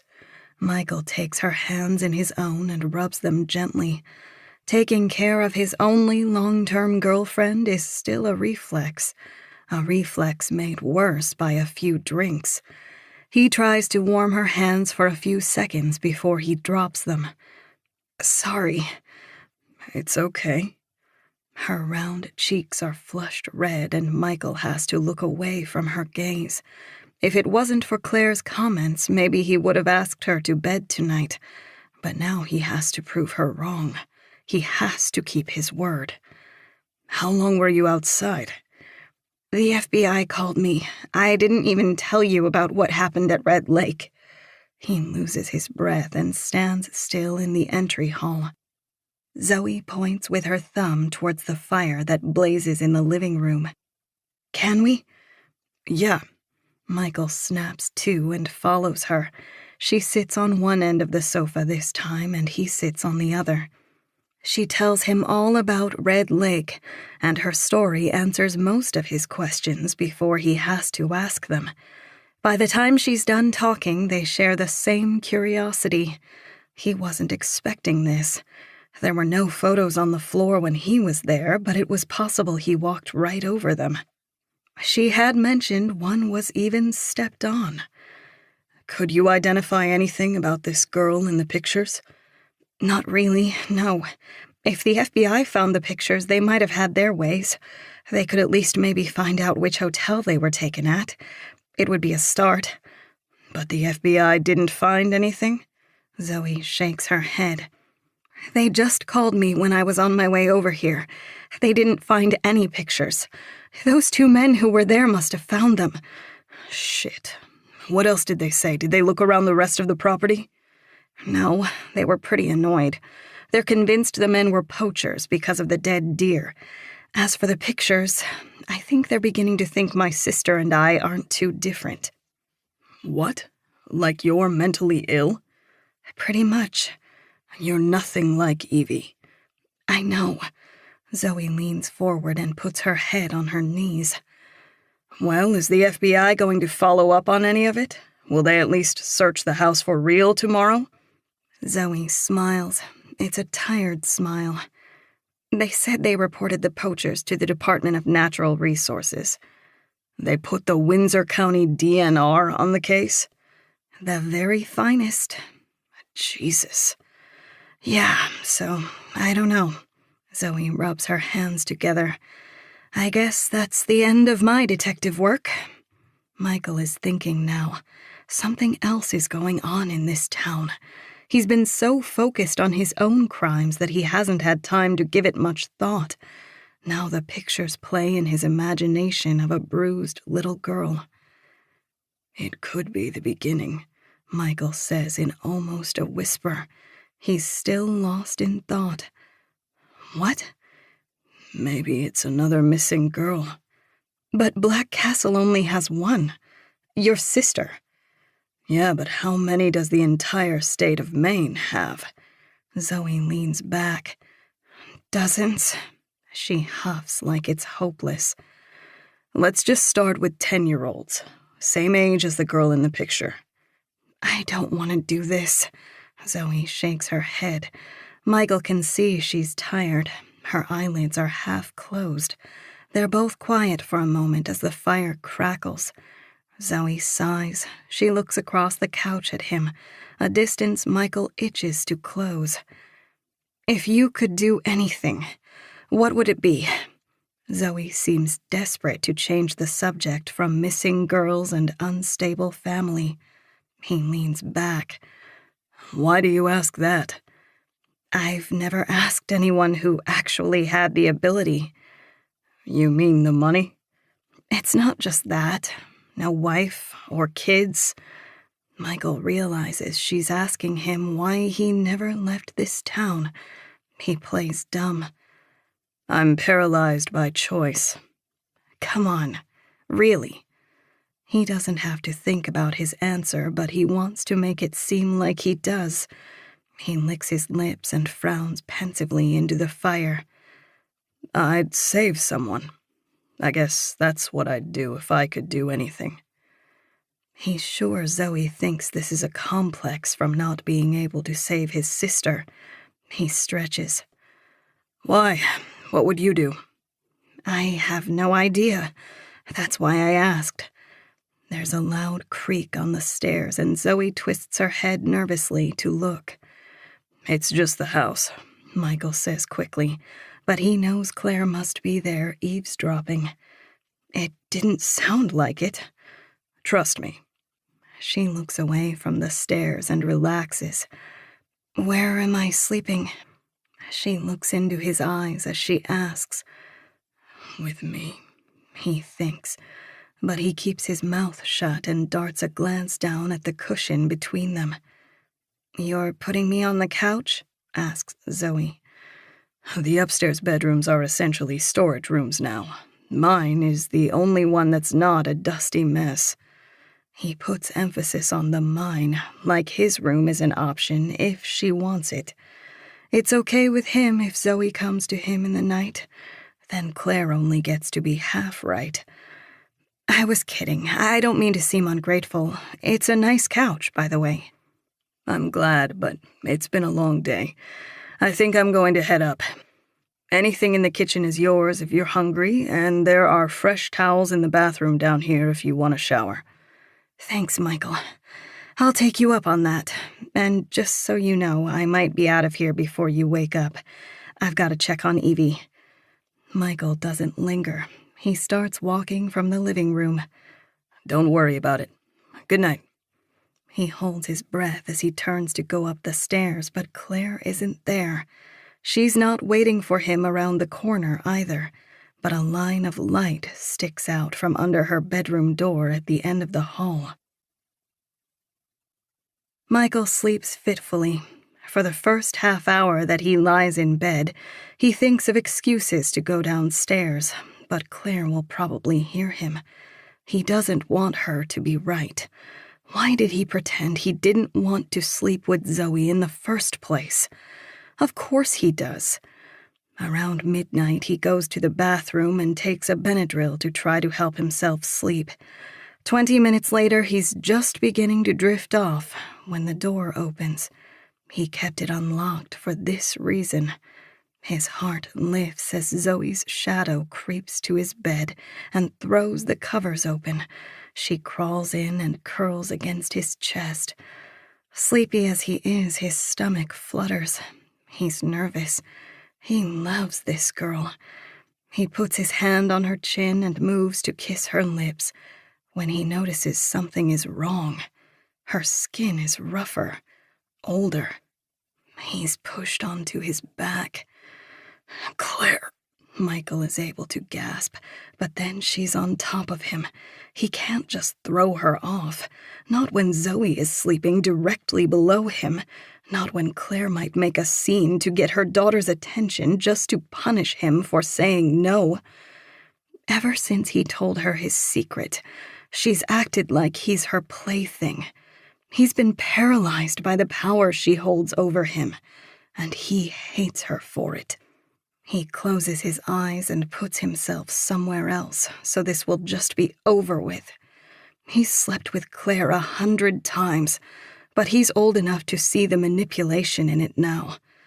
Maybe it's the sleeping pill, his fogginess, or that he's finally grown. But he can't put up with this. It's been 15 years since they slept together. She can't just come back into his life and act like nothing has changed. He rolls her off of him and flips her onto her stomach. She's always been light, but her older body is practically weightless in his hands. He positions himself behind her and shoves her face into the pillows. With his hand pressed strongly into the back of her head, he pretends like he's suffocating her. And suddenly, he doesn't have to pretend to be anywhere else. Part 2. Chapter 28. Year 2002. Charlotte has always loved to explore. Today, Zoe was supposed to come over to her house and they were going to play together, but Charlotte got distracted and ended up in the woods. She's late for dinner and is heading home to pretend to be in bed so she can sneak out again. The soles of her shoes are stained brown from the muddy forest floor. She should have worn her boots, but she didn't think it was going to rain when she left. She can hear her mom yelling at her little brothers from down the road, and dirty shoes could redirect her mother's wrath onto Charlotte. She needs to be quick getting inside. Her mom doesn't like to single out any of her siblings when she's angry. She likes to remind them it is equally all of their faults that her life is so miserable. Charlotte opens the front door quietly and shuts it behind her. She hops on one foot, taking one shoe off at a time. She plans to put them in the closet and cover them with her raincoat on her way in. Maybe she can try to clean them off before her mom sees. Charlotte moves to the closet, but her timing couldn't have been worse. Her mother is just passing from the kitchen to the living room. "You're wet? Why are your shoes filthy?" There is no hello. It is as if Charlotte has been here for the entire argument. Charlotte is too scared to speak. She starts to flinch, expecting a slap, but her mom's too focused on whatever her brothers did, and she moves on. Charlotte runs to her room, taking her shoes and coat with her. She stuffs them under her bed and lies on the mattress. She pulls out a CD player and puts on her headphones. She plays an audiobook. As much as she likes to read, it's hard to do when the house is this loud. A half hour later, above the soft voice of her narrator, doors slam and the house quiets. Not long after, her nose twitches from the smell of a cigarette. She knows her mom has cooled off. Charlotte goes out to find her at the kitchen table. She leans in a chair, her cigarette smoking between her fingers. "Hey, baby." "I'm going to bed, Mom."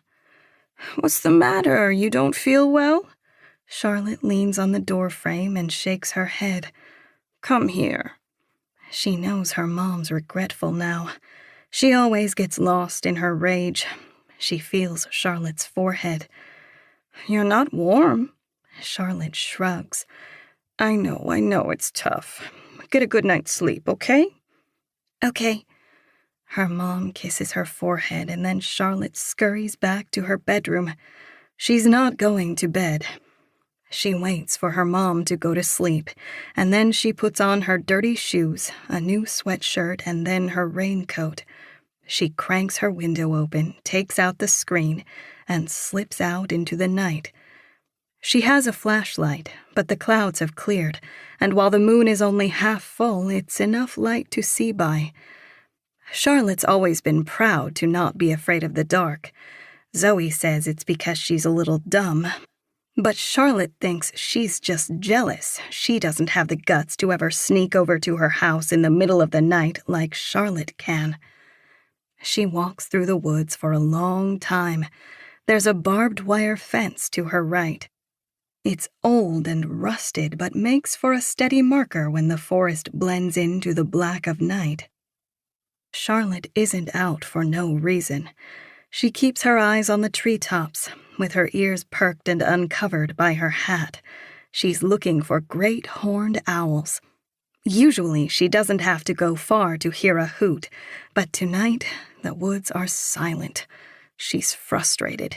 It's one of those days where nothing goes right. Clouds come and cover the moon, and soon she's scratching her legs on stumps and branches she didn't see. She turns on her flashlight and veers left to get out of the woods. She gets back on the road. She turns to start home, but pauses. There's a car idling on the shoulder a few hundred yards away. Its lights are facing her direction, but she's too far away for them to reach her. She can see its exhaust, red from the taillights, being blown gently into the woods. Teenagers use this road sometimes for privacy. It's the one that leads to the Berquist's house. Charlotte's seen cars rock back and forth, and when she asked her brothers about it, they started giving her details she didn't want to ever hear. But as far as she can tell from this distance, the car is still. She doesn't want to walk past it. She's not afraid of the dark, but she's always been plenty wary of people. In fact, that's why she likes the forest after dark. People tend to avoid it. She starts walking the opposite direction from home and the car. She's not tired. She's content to continue her search for owls. They like to watch the road. It presents a perilous stretch for rodents. To cross from one side to the other means 20 feet of unsheltered ground. She keeps walking and has all but forgotten about the car behind her when she hears the swish of tires on the wet road in the distance. She looks over her shoulder. She has plenty of time to walk to cover, but there's something unsettling about the lone car on this road at night, and she runs to get behind a tree. When the car passes, she thinks she recognizes it. It's a station wagon, one of the Knight's cars. It's too dark to see who's driving, but Charlotte sees long hair. It looks like Mrs. Knight. The car passes through the Berquists' open gate, and Charlotte follows. She's too curious to turn around. Her legs are sore by the time she can see the mansion. The car is idling again, this time in plain view of the driveway. Its windows reflect some of the light of the house, and this time Charlotte can't see who's behind the wheel. She looks at the house and sees Rachel upstairs, illuminated in her bedroom window. She holds the phone to her ear and twirls her finger nervously around the cord. Is she on the phone with whoever's in the car? It almost looks like she's afraid of the car, like she's calling someone else about it. Charlotte wants to get closer, but the area around the house and driveway is all open. The garage is closer, but to get there without being seen, she has to backtrack and go through the woods. She ducks low and starts to make her way over. She can't use her flashlight, and it's slow going as she tries not to take a branch to the eye. As she's bushwhacking, she suddenly stops. The front door opens and there are voices. When Charlotte is able to peek around the garage, the passenger door of the car shuts. The lights are still on upstairs where Rachel was just talking on the phone, but Rachel is gone. The driver's window of the car rolls down. A woman's hand sticks out. Something flashes and Charlotte hears a ping on the gravel. The car then rolls around the bend and accelerates down the road. All is quiet but for a slight breeze in the woods. Something glints in the light on the driveway. Charlotte looks over either shoulder and then starts walking to it. She keeps her eyes on the Berquist mansion. Its many windows have always made her feel watched. Charlotte stoops and picks up a coin. The earth shines on the front. A couple looks at a lake on the back. At the bottom of the coin, in italicized letters, it reads, Red Lake, the family. Chapter 29. Zoe wakes early.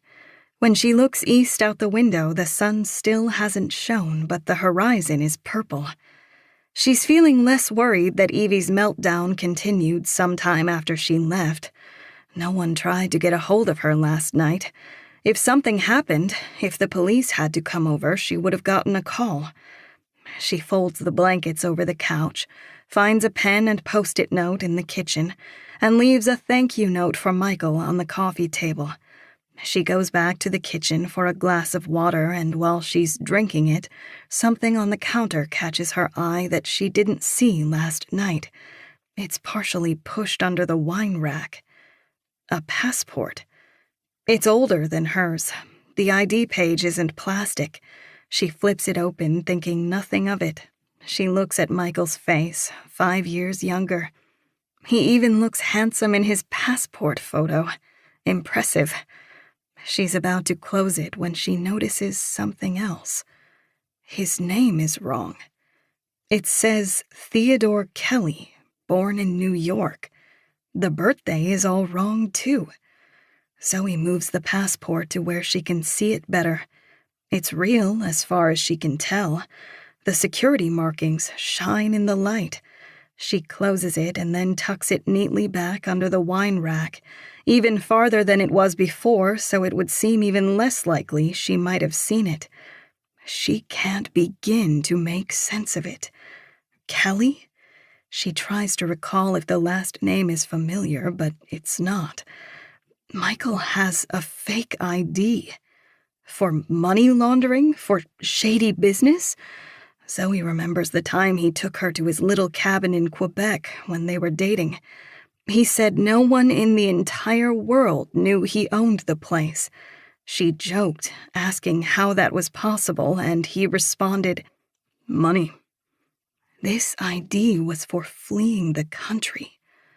She walks out of the kitchen and glances towards the stairs. She almost wants to wait around to confront him about this, but she doesn't have the time. She needs to get to Evie's. She steps out into the cold. She thinks more about Michael than Evie as she drives to her sister's house. The fake passport begins to slip her mind. It's only confirmation of secrets she already knows he has. Her thoughts are stuck on last night. The ball was in her court. She had hoped that he might come down in the middle of the night, or at least been more frank that she could join him. This whole thing is causing another crisis in her mind, one she's been trying to put off. It's time for a divorce. She's been trying to ignore her problems, and now they've all multiplied. Of course, she should be old enough to know by now, she thinks, that if you let your problems fester, they fuck like rabbits. She pulls up to Evie's house. The place is not a smoking pile of rubble, like she'd somewhat feared. It's just as she'd left it.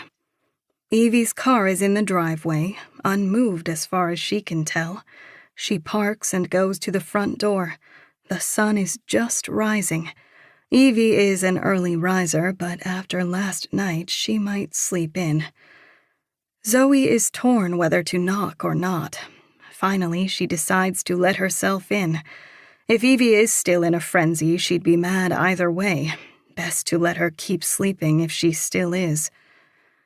The destruction inside is just as Zoe had last seen it. Nothing new seems broken. She sighs. It's a horrible mess, and looks like it will take half the day to put back together. There's silence from Evie's bedroom. Zoe starts with the glass. She kneels and picks it out of the carpet piece by piece. She keeps her shoes on to avoid a trip to the emergency room. After 45 minutes, she's in the swing of things. She's already put the living room back together, apart from vacuuming, and moves to the kitchen. It's messier in here. Evie had thrown her dish rack to the floor, and it must have been nearly full. The pieces of a half-dozen shattered plates and glasses litter the tile. The junk drawer had been pulled from its cabinet. There are stray batteries, pens, and paper clips among the mess. She starts putting stuff haphazardly back in the drawer just to get it off the floor. She can organize it later, but she pauses when she suddenly sees a small rectangular piece of paper. It's the laminate back of a developed photograph. She looks over her shoulder before she picks it up and turns it around. Zoe stands quickly from her squat. The hairs on her back rise with her. It's the same picture she found at Red Lake, the original. A bruised girl sits on a bed with her head tucked towards her chest, so her face can't be seen. From the quality of the photo, she can tell it was taken with a digital camera. She thinks it looks like the late 90s or early 2000s, but she can't be sure. There's no date on the back. It's not recent or ancient, and that's all she can rule out. Zoe looks behind her again. She has to confront Evie, but the thought makes her stomach turn. At the very least, this will start an argument, but more likely it'll result in another meltdown. The last thing she expects she'll get from her sister is an honest answer. Zoe searches for more of the pictures, but she can't find any. If Evie was the one who left these at Red Lake, then she has to have a printer. If it's anywhere, it will be in her bedroom. Zoe looks at the photo again. If it's Rachel, Zoe wonders who would have been abusing her. Evie and Rachel were the same age, so she wouldn't have been old enough herself to cause this kind of damage. Would she? Evie's always had a mean streak, but she's not capable of this kind of violence. A dozen different ideas bounce through Zoe's head, but the last one makes her mouth open. This photo doesn't look like snuff material or evidence. This looks like blackmail. Zoe remembers that when she was a little girl, both Rachel and Evie hated their boring teenage lives in Black Castle. They coveted their parents' money. They didn't understand why they weren't in the hustle and bustle of New York City. Did these feelings go all the way back to when they were little girls? Zoe hears Evie's bedroom door open. She puts the picture away, this time ripping it in her haste. She drops to her knees and starts to clean. "Hey," she says softly and stands as she hears Evie walk in behind her. Her sister's hair is just as messy as the night before. Bags hang under her eyes as black as bruises. "Hey," she says lethargically. I'm sorry about all this, and thank you, but you don't have to clean. Evie doesn't seem worried about looking for the pictures. Zoe stands and gives her sister a hug. I'm always here. Do you want to talk about it? No, just let me give you a hand. The two sisters start to clean the kitchen in silence. After only a few minutes, Evie perks up and starts sifting through the debris more than cleaning. She's looking for the picture. Zoe isn't sure whether to sneak it back into the mess to calm her fears or keep it. She doesn't want Evie to have another meltdown. I've got to go to the bathroom. Okay, Evie says absent-mindedly. Once she's down the hall, Zoe hears her begin to search more frantically. She pulls out the photograph and takes a picture of it with her phone. Then she peeks into Evie's room. It was not spared from her tantrum. There's a printer on the floor in the corner, and a mess of papers on the carpet. Zoe puts the picture under them and goes back into the hall. If she'd been a second later, she would have been caught. She brushes shoulders with Evie as she barrels into her bedroom. Zoe knows she looks suspicious, but Evie's too focused to notice. She gets down on her knees and starts searching the bedroom floor. When Evie finds the picture, she covers it with both hands and lets out a deep breath. All right. From how calm she becomes after finding just the one, Zoe thinks she must know where the other pictures are.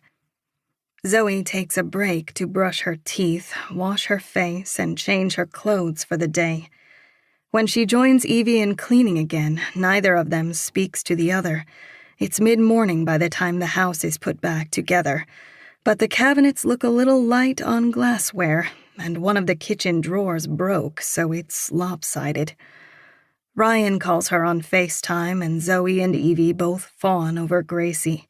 She's old enough to understand its mom, but not quite screens, and the girl's attention isn't always on the phone. When Zoe hangs up, she's homesick and starting to feel like a bad mom. She should be home. She starts to slip her phone back into her pocket when she gets a text. It's from Charlotte. Bike? Smiley face. Zoe sighs and rubs her forehead. Have you got any tools in your garage? Evie shakes her head. Not even a wrench? Nope.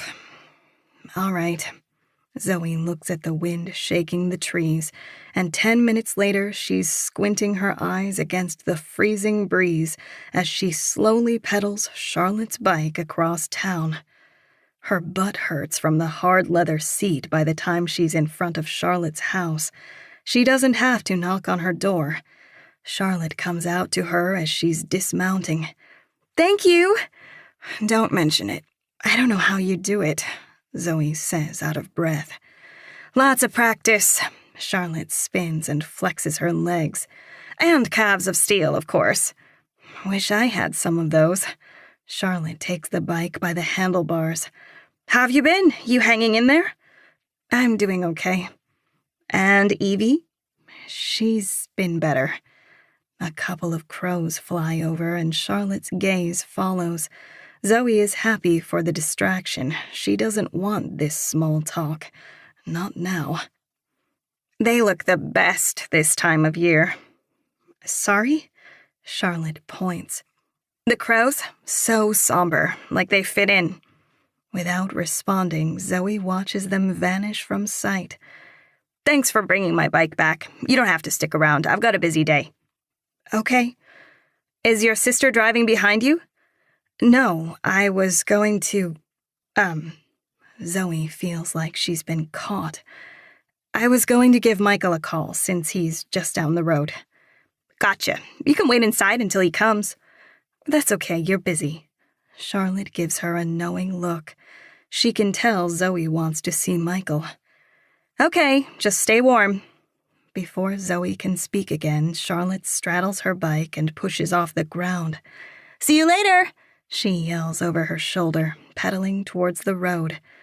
See ya, Zoe shouts. wondering where on earth she has to bike to in this weather.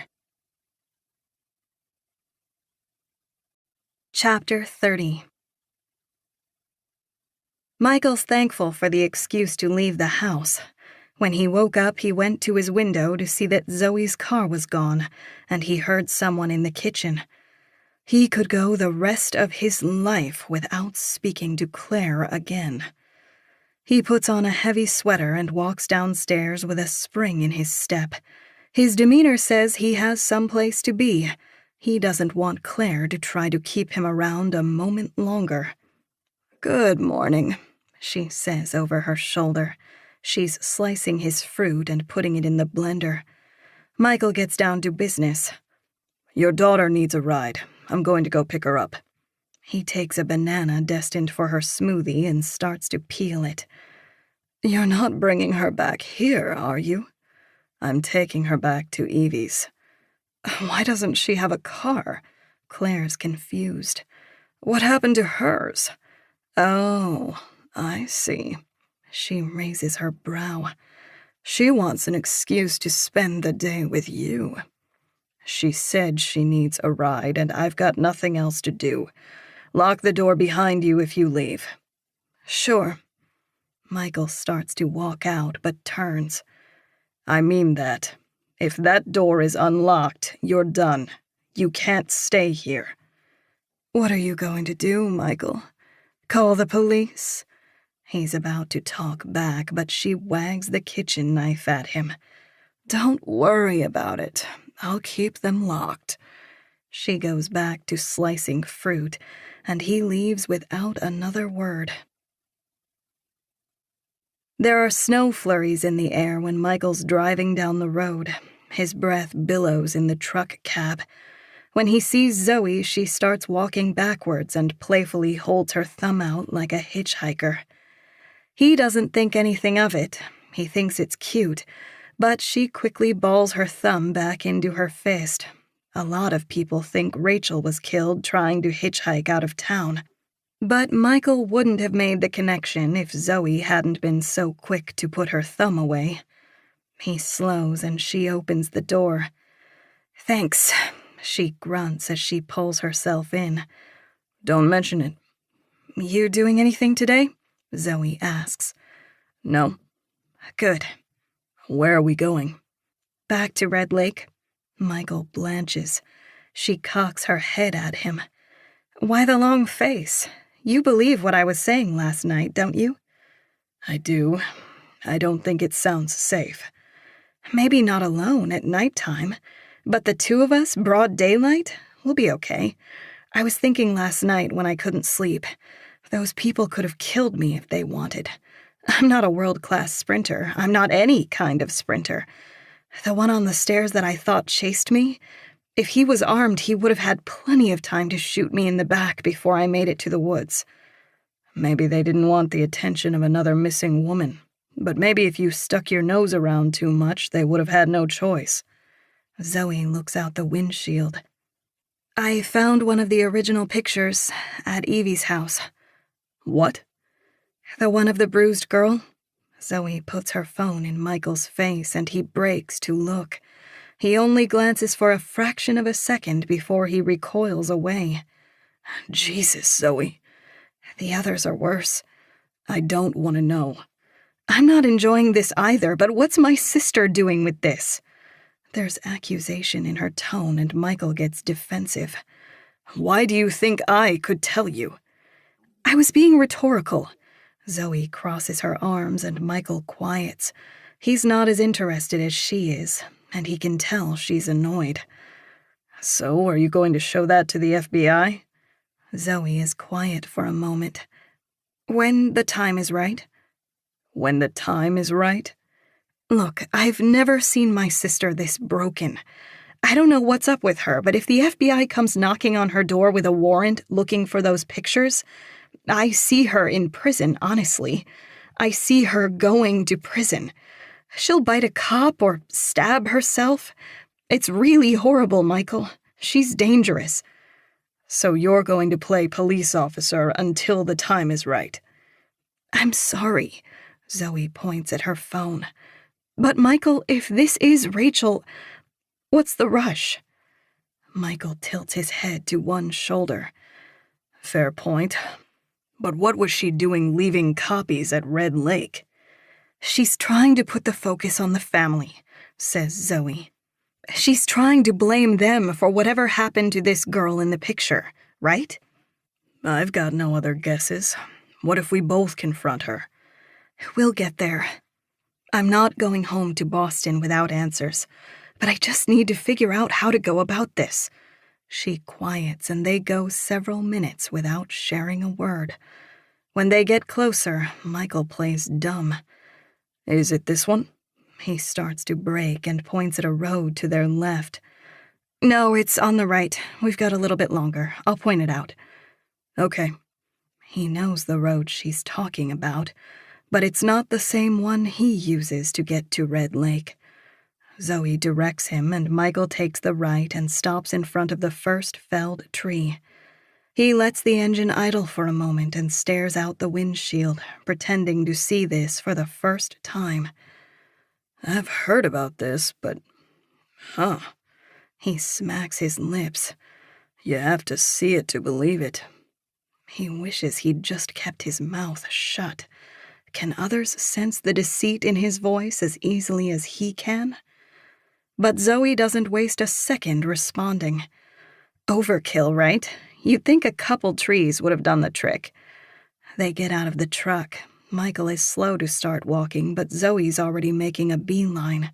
He tries to slow her. So, what's your plan? She stops walking. To look around the place. She looks down the road, and Michael sees her eyes linger nervously. She's searching the trees for movement. To look around maybe a little more thoroughly. Michael knows the lodge will be empty at this time. He's wondering whether anybody else knows where Zoe is.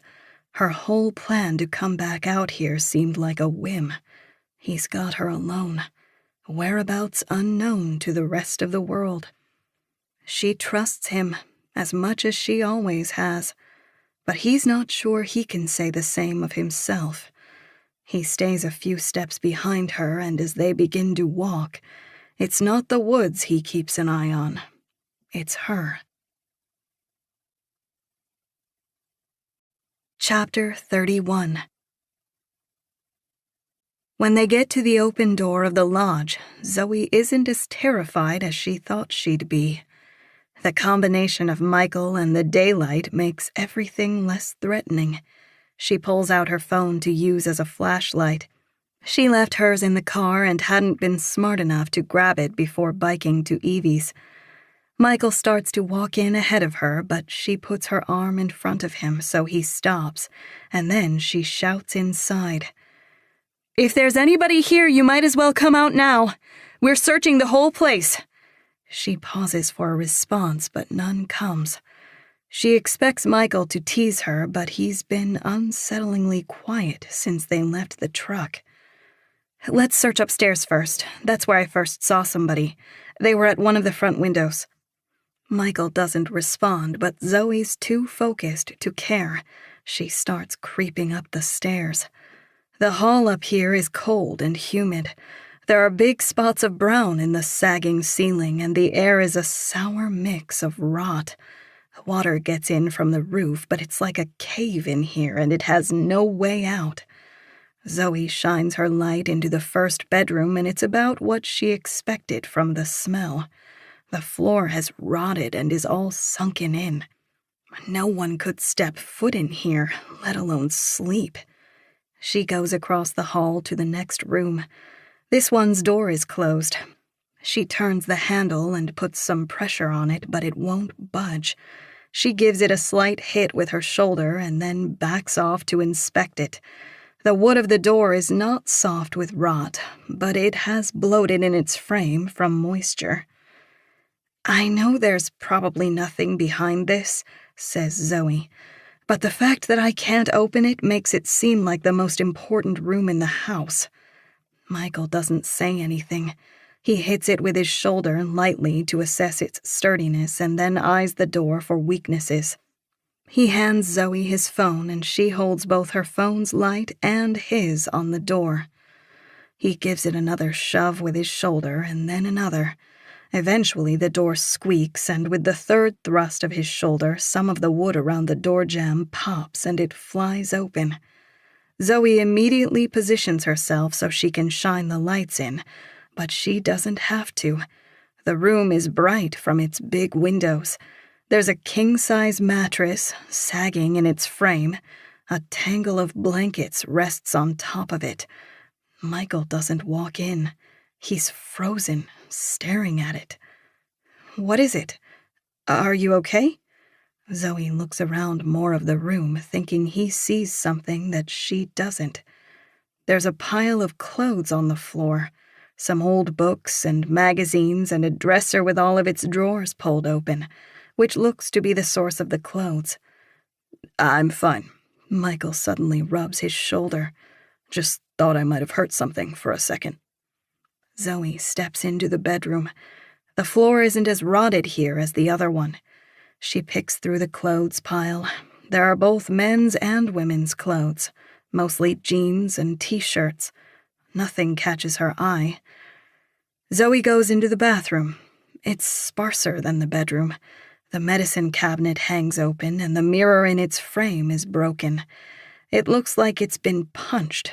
There's a fist-sized chunk of mirror glass missing, and cracks spiderweb out from it. The inside is empty. She looks to the toilet. The water has receded from the bowl, leaving a black ring of scum. It's been years since anyone has been in here. She goes back to the bedroom. Michael has still not left the doorway. She looks from him to the bed and bites her lip. The bed is big enough for two. The clothes belong to a man and a woman. "A couple lived here," she says. "Maybe that Jake guy? He had a girlfriend out here with him, right?" Michael's face is suddenly disturbed. He has an ear cocked towards the ceiling. "Michael?" Zoe asks. He takes a few quick steps towards her from the doorway. There's blind fear in his eyes. "Michael, what are you—" But her words are suddenly muffled as he puts a big hand over her mouth. He's rough with her and she wants to cry out, but she quits her mumbling as Michael whispers in her ear, "There's somebody else here." At the same moment, she hears a creak downstairs. Chapter 32. They listen to the footsteps disappear into the house.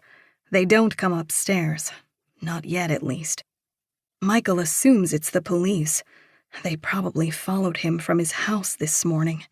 How could he be so stupid? Claire could be compromised, he suddenly realizes. Claire could be a rat. He thinks he only heard a single pair of footsteps. It's not easy to tread quietly in this old house, and when the sound of the footsteps disappears, he doubts his theory.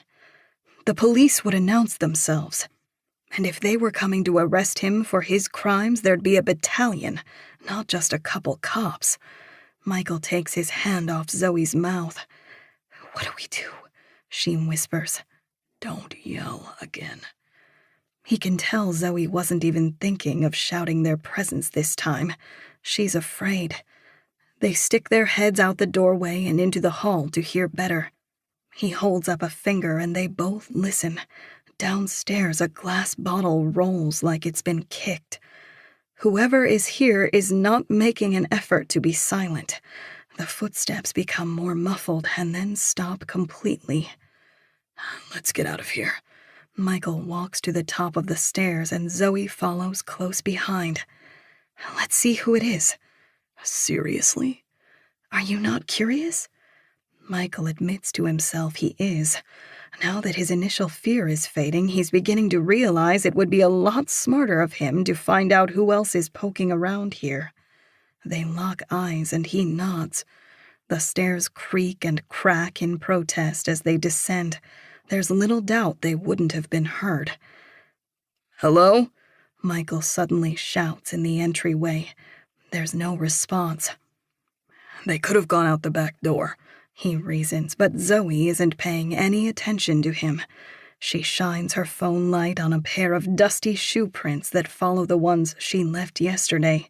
She walks alongside them into the dining room. The dust is only heavy enough in a few spots to show shoe prints, but it's clear there's another pair here other than her own. The prints are small. A woman's? Zoe wonders as she creeps slowly into the kitchen. Do you think it's the DNR following up on the poachers? Michael asks, and Zoe ignores him. Her heart starts to pound. The basement door is wide open, and she clearly remembers shutting it yesterday. She doubts a government employee here on poaching business would be interested in this basement. The idea of someone walking into this place, opening that door, and deciding to descend those stairs without a second thought fills her with chills. She was going to have a hard time talking herself into going down, even with Michael here. Zoe points at the open door and whispers, "This was shut yesterday." Michael nods and they walk to the doorway. Their phone flashlights don't even go halfway down before being swallowed by the dark. Zoe turns to look at Michael, and suddenly the both of them jump as someone shouts from below. "Is there anyone there?" It's a panicked tone, a man's voice.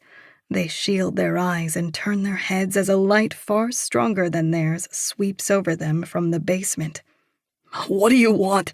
Is this your property? I'm sorry. I was just—" "No," Zoe interrupts him. "We're just having a look around." Zoe hears the man sigh in relief. He starts up the stairs, and Zoe and Michael back up to make room for him. Zoe clenches her fists. She wonders if this could be one of the men from yesterday. A trap. "I wasn't expecting any urban explorers here.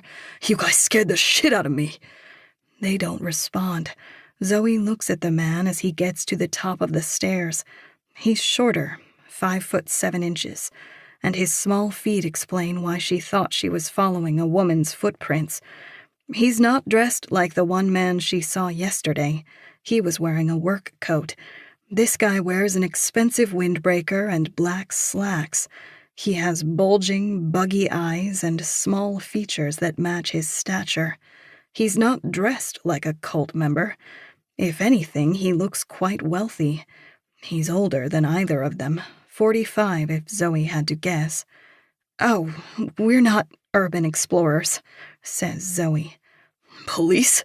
The man huffs, out of breath. He seems nervous now. His nose is running, and he wipes it with the back of his gloved hand.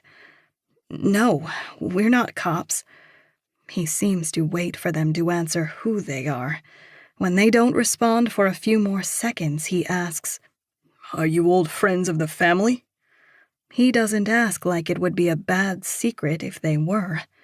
Michael looks at Zoe, but she doesn't want to be rude and exchange glances with him while this man stares back at them.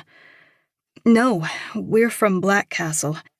We'd never been out here before and figured it was time to check it out with all the rumors that are resurfacing." "Spooky, isn't it?" "Yeah," Zoe points at the basement doorway. "I can't believe you went down there." It's just full of spiders and some old canning supplies."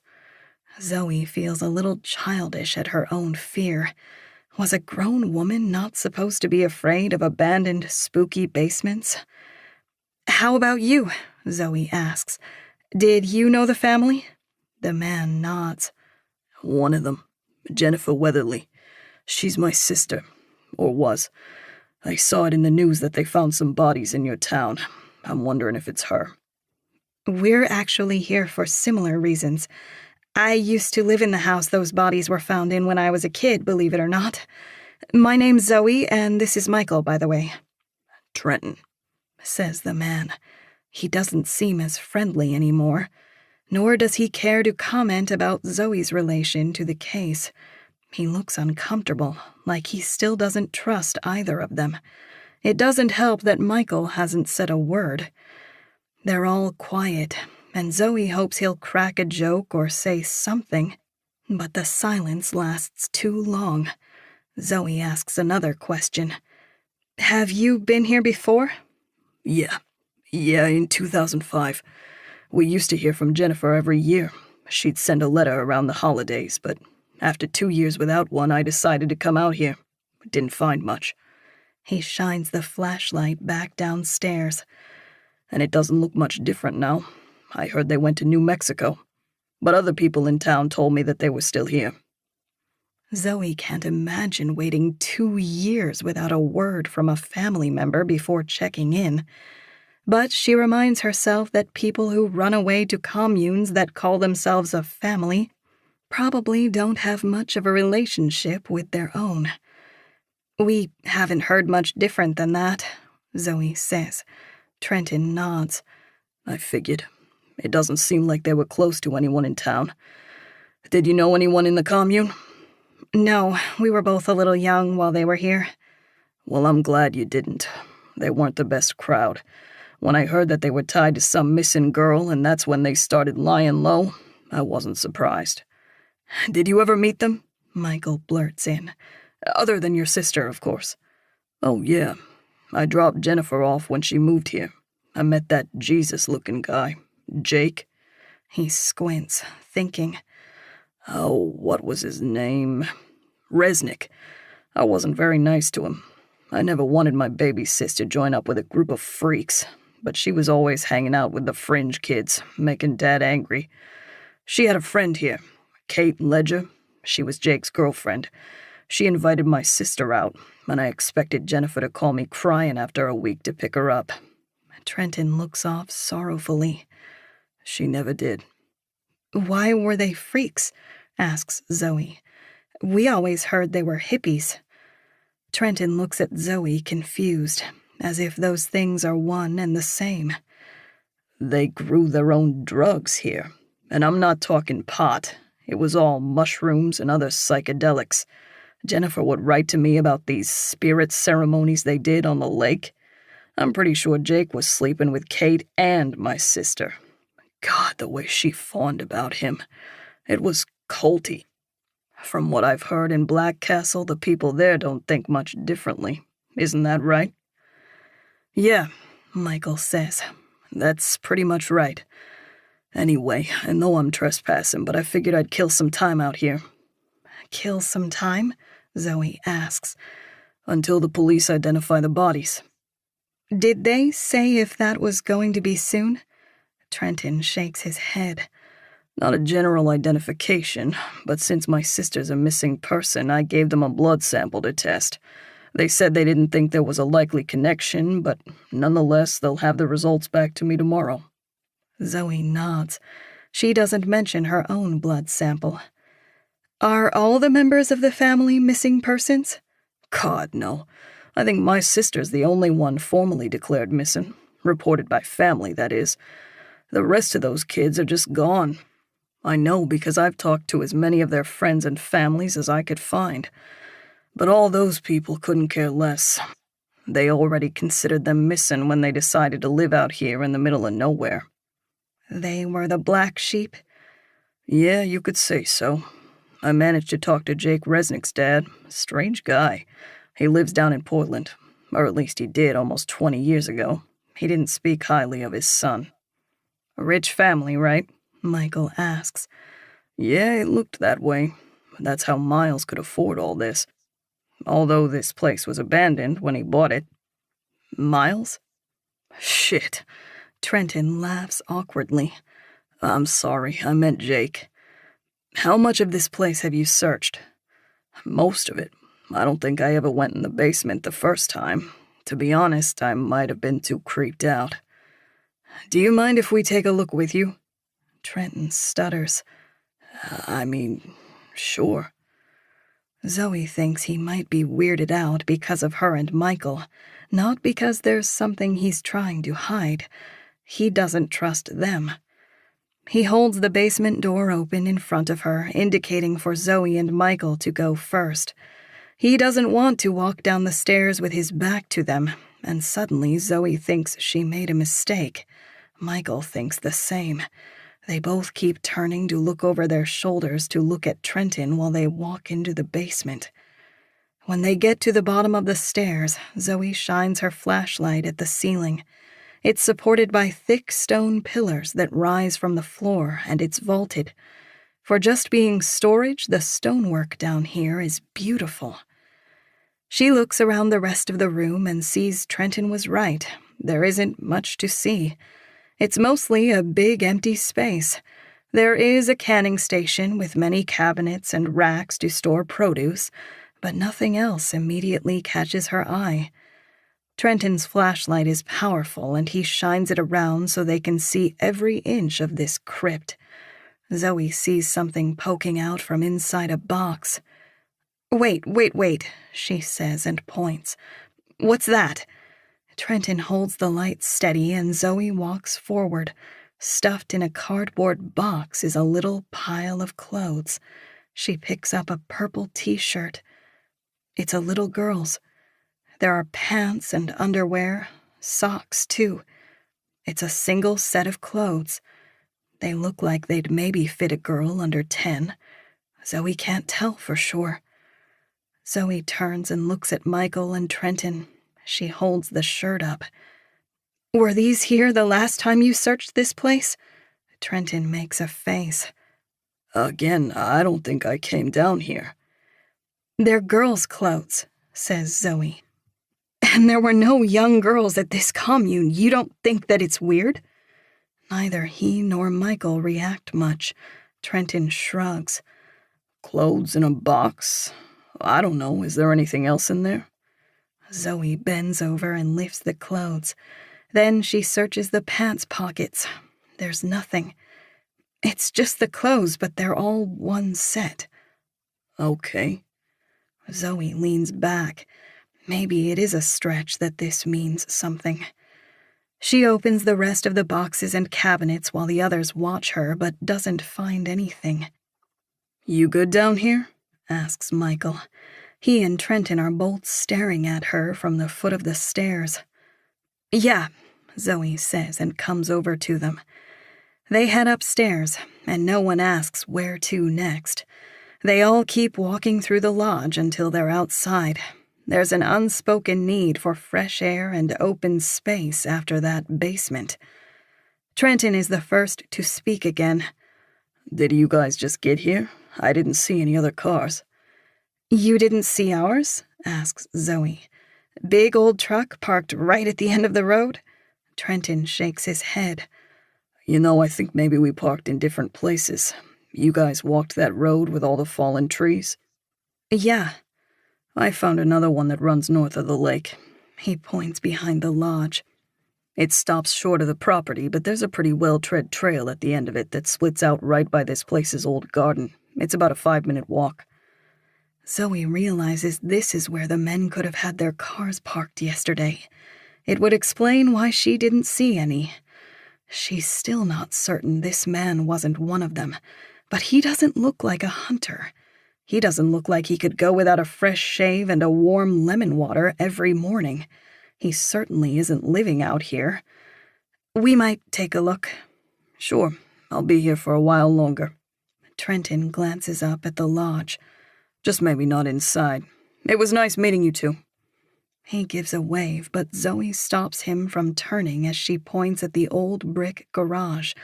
She can only see part of its hooves, but the deer is still hanging there. Hunters use this place as an outpost, by the way. If you run into blood and guts, it's just deer. Trenton widens his eyes. Definitely good to know. He keeps walking, and Zoe turns to Michael. What's up with you?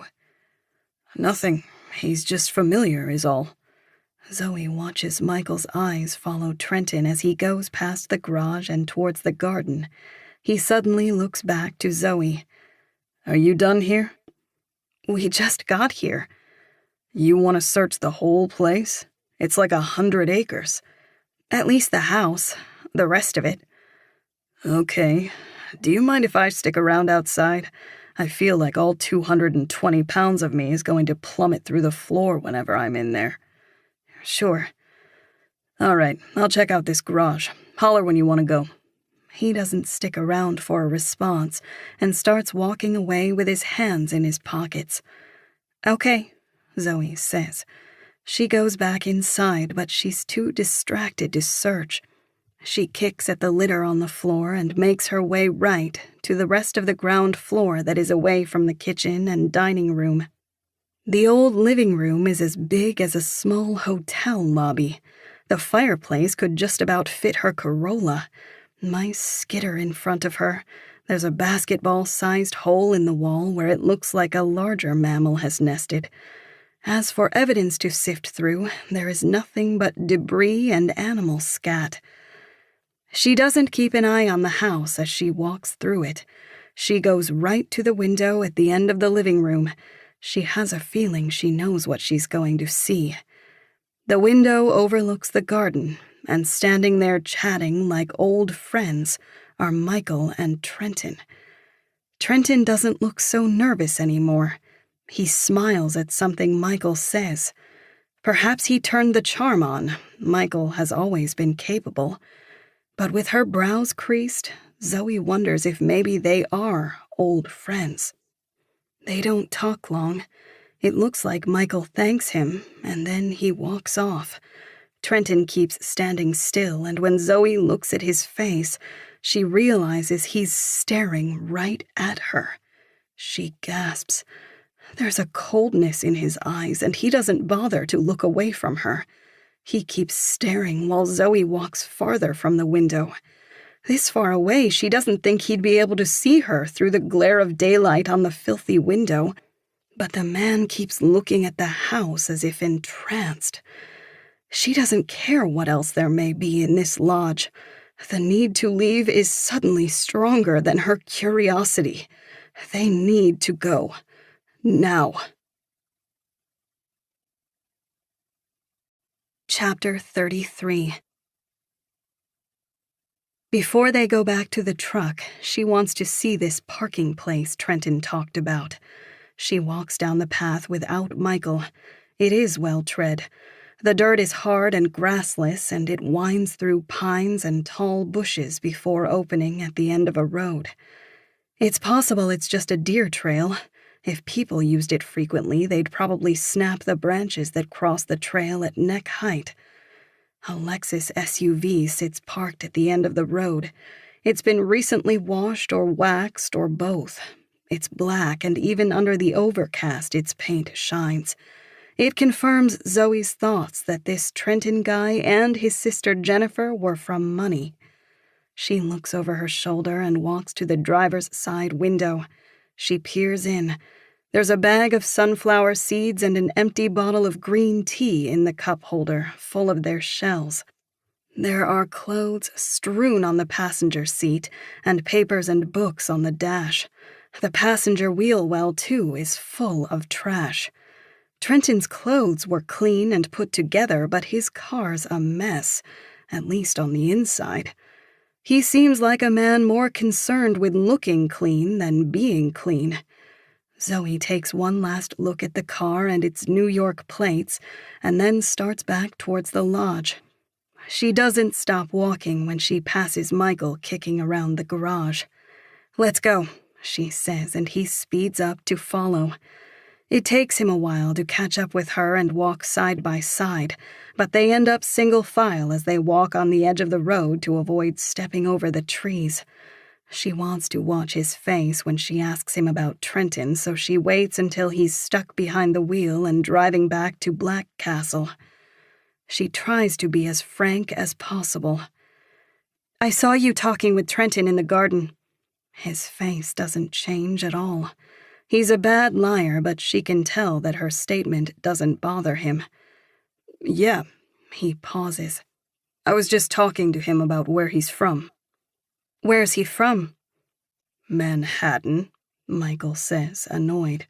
He can sense the mistrust in her tone. "You mind if I drop you off?" He sighs. "I'm not sure I can host you 2 days in a row. I think I need some time by myself." "That's fine," says Zoe.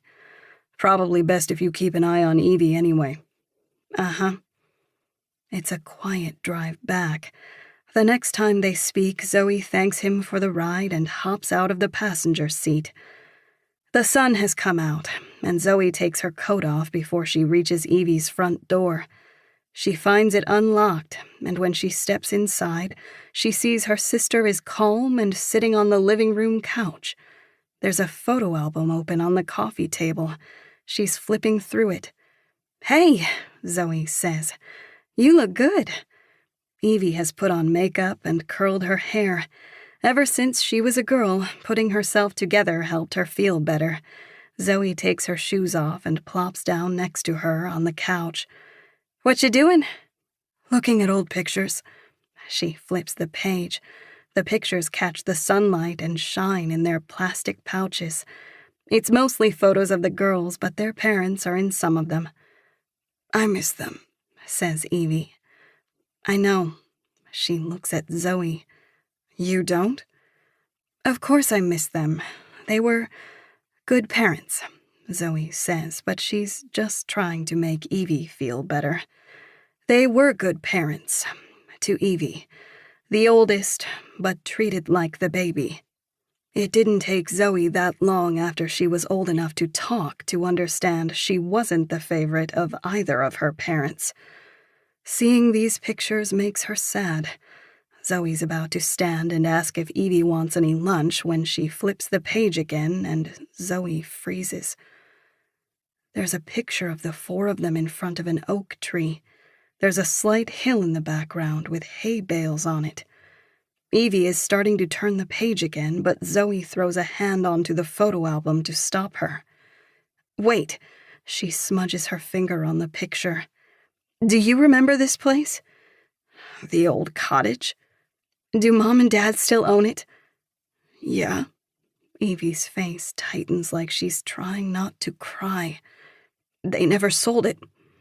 "Have you heard the police mention it? Has it been searched?" "They're not there, Zoe." "That's not my question. But why wouldn't they be?" "They're not." "Evie, have you been there?" "Yeah. The day you drove up here." Evie is lying. She hasn't been there, and Zoe needs to know why. "Do you remember where this place is?" "I don't know the address. I got there by memory." "When was the last time you were there, before you went back the other day?" Zoe hasn't been since she was 11 or 12. She expects Evie to say her late teens. "I went with Mom about 5 years ago." "Why?" Evie shrugs. "She was planting some trees and needed some help. It was when Dad's back was bothering him." "It's down Highway 9, right? You exit at Freetown?" Evie shakes her head. "I get there by memory. You know I suck at directions." Zoe pulls out her phone and Evie perks up. "What are you doing?" "Calling the FBI." "You shouldn't do that." "Why not? Why wouldn't they know about this place?" "Maybe they already searched it too." "Yeah, I don't think so." "Zoe, hang up." Zoe stares at Evie challengingly. It's a look that says, "If you tell me the truth, I'll hang up."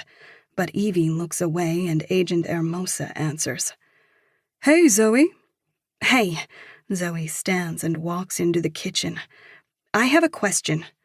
"What's that?" "Did the police ever search my parents' property up by Freetown? It's about an hour north of here." "Come again?" Zoe is slow to repeat herself. I guess maybe it was owned by a family friend. I take it you know of all the properties my parents own?" "Yeah, there's just the one. Their house in New Hampshire. Did you say Freetown?" Zoe's on the wrong end of the questioning. She stutters and her heart starts to beat nervously. This is a lead. "Hold on," she says into the phone. "What was that, Evie?" Zoe pretends like Evie called her name. "My sister is saying something. Can you wait a sec?" "Sure," says Linda, and Zoe holds her phone against her chest. She walks to the back door and steps out, and then she puts the phone back to her ear. It's clear the police are ignorant of this place, and Zoe doesn't want them to beat her there. She's sick of being on the outside of everything. Okay, never mind. My sister is saying it was a family friend and he sold the place years ago. Linda starts to speak, but Zoe talks over her. I'm just trying to be helpful. I'm sorry for wasting your time. I don't want this to be like last night. No, that's all right. Can you tell me more about this property? Not really. I thought my parents might have owned the place, but it sounds like they never did. Again, sorry for wasting your time. Have a good day. Okay, you too. Zoe hangs up and goes back inside. Evie isn't pretending not to eavesdrop. She's standing on the other side of the door. What did you tell them? Nothing. They've never heard of the place. Good. Evie, can you tell me what's going on? She crosses her arms and stares at Zoe. Finally, she says, Come in. She starts towards the living room. And lock the door. Chapter 34. Michael's been driving for about an hour, and he's got another to go. He doesn't have a specific address plugged into his GPS, just a neighborhood. He wasn't able to get an address from Trenton, and even if he finds the house he's looking for, there's no telling Jake's dad will still be living there. The entire time he wants to turn around. He itches to take every exit he passes and swing into a U-turn. He could have made this trip years ago if he wanted. He could have hired a PI and found out the truth. He waited until now, until it feels like fate forced his hand. He's not sure if he's getting superstitious or religious, but he's felt guided by something. He has a feeling he's finally going to get out of this world what he put into it. Soon he finds himself driving through the narrow colonial streets of Portland's West End. He's looking for a white, wood-sided mansion with a rounded roof. Trenton had said it was a long house that spans the entirety of its lot lengthwise. He said it reminded him of a boat, almost, like a children's book depiction of Noah's Ark. Michael keeps in mind it may have been painted in the last 20 years, but the thought doesn't last long. He sees the house. Trenton should have just told him it would be impossible to miss. It's a massive place, the largest on a block of big colonial homes. He parks out front and takes his time sitting behind the wheel. He should have taken the Mercedes for this. The people of West End don't see the charm of his old Silverado, and a few retirees taking their afternoon walks eyeball him as they pass. He opens the sunshade and checks his reflection. He doesn't look great. He should have gone home to shave or at least put on a quarter-zip sweater. Something to help him look the rich New Englander part. He gets out of his truck and shuts the door. The drone of leaf blowers comes from a few different directions. There are some leaves in the street gutter, a few more hanging on trees, but most have been rooted out and bagged. He doesn't use the big brass knocker. He rings the doorbell and then knocks twice. He half expects a butler to open the door, but instead it's a man around his own age in a hooded sweatshirt and glasses. He takes out an AirPod. From the sweat on his forehead, it looks like he's been working out, but he's not short for breath. Can I help you? I'm sorry, my name is Ted Kelly. I'm wondering if this is the Resnick home? This is it, he says in a high tone, like he wants Michael to get to the point. The man adjusts his glasses. His face is long and his nostrils rest farther back than the bridge of his nose. It looks like he perpetually thinks something stinks. I'm sorry, he says, squinting. He opens the door wider. Do I know you? I don't think so. Michael has to grit his teeth.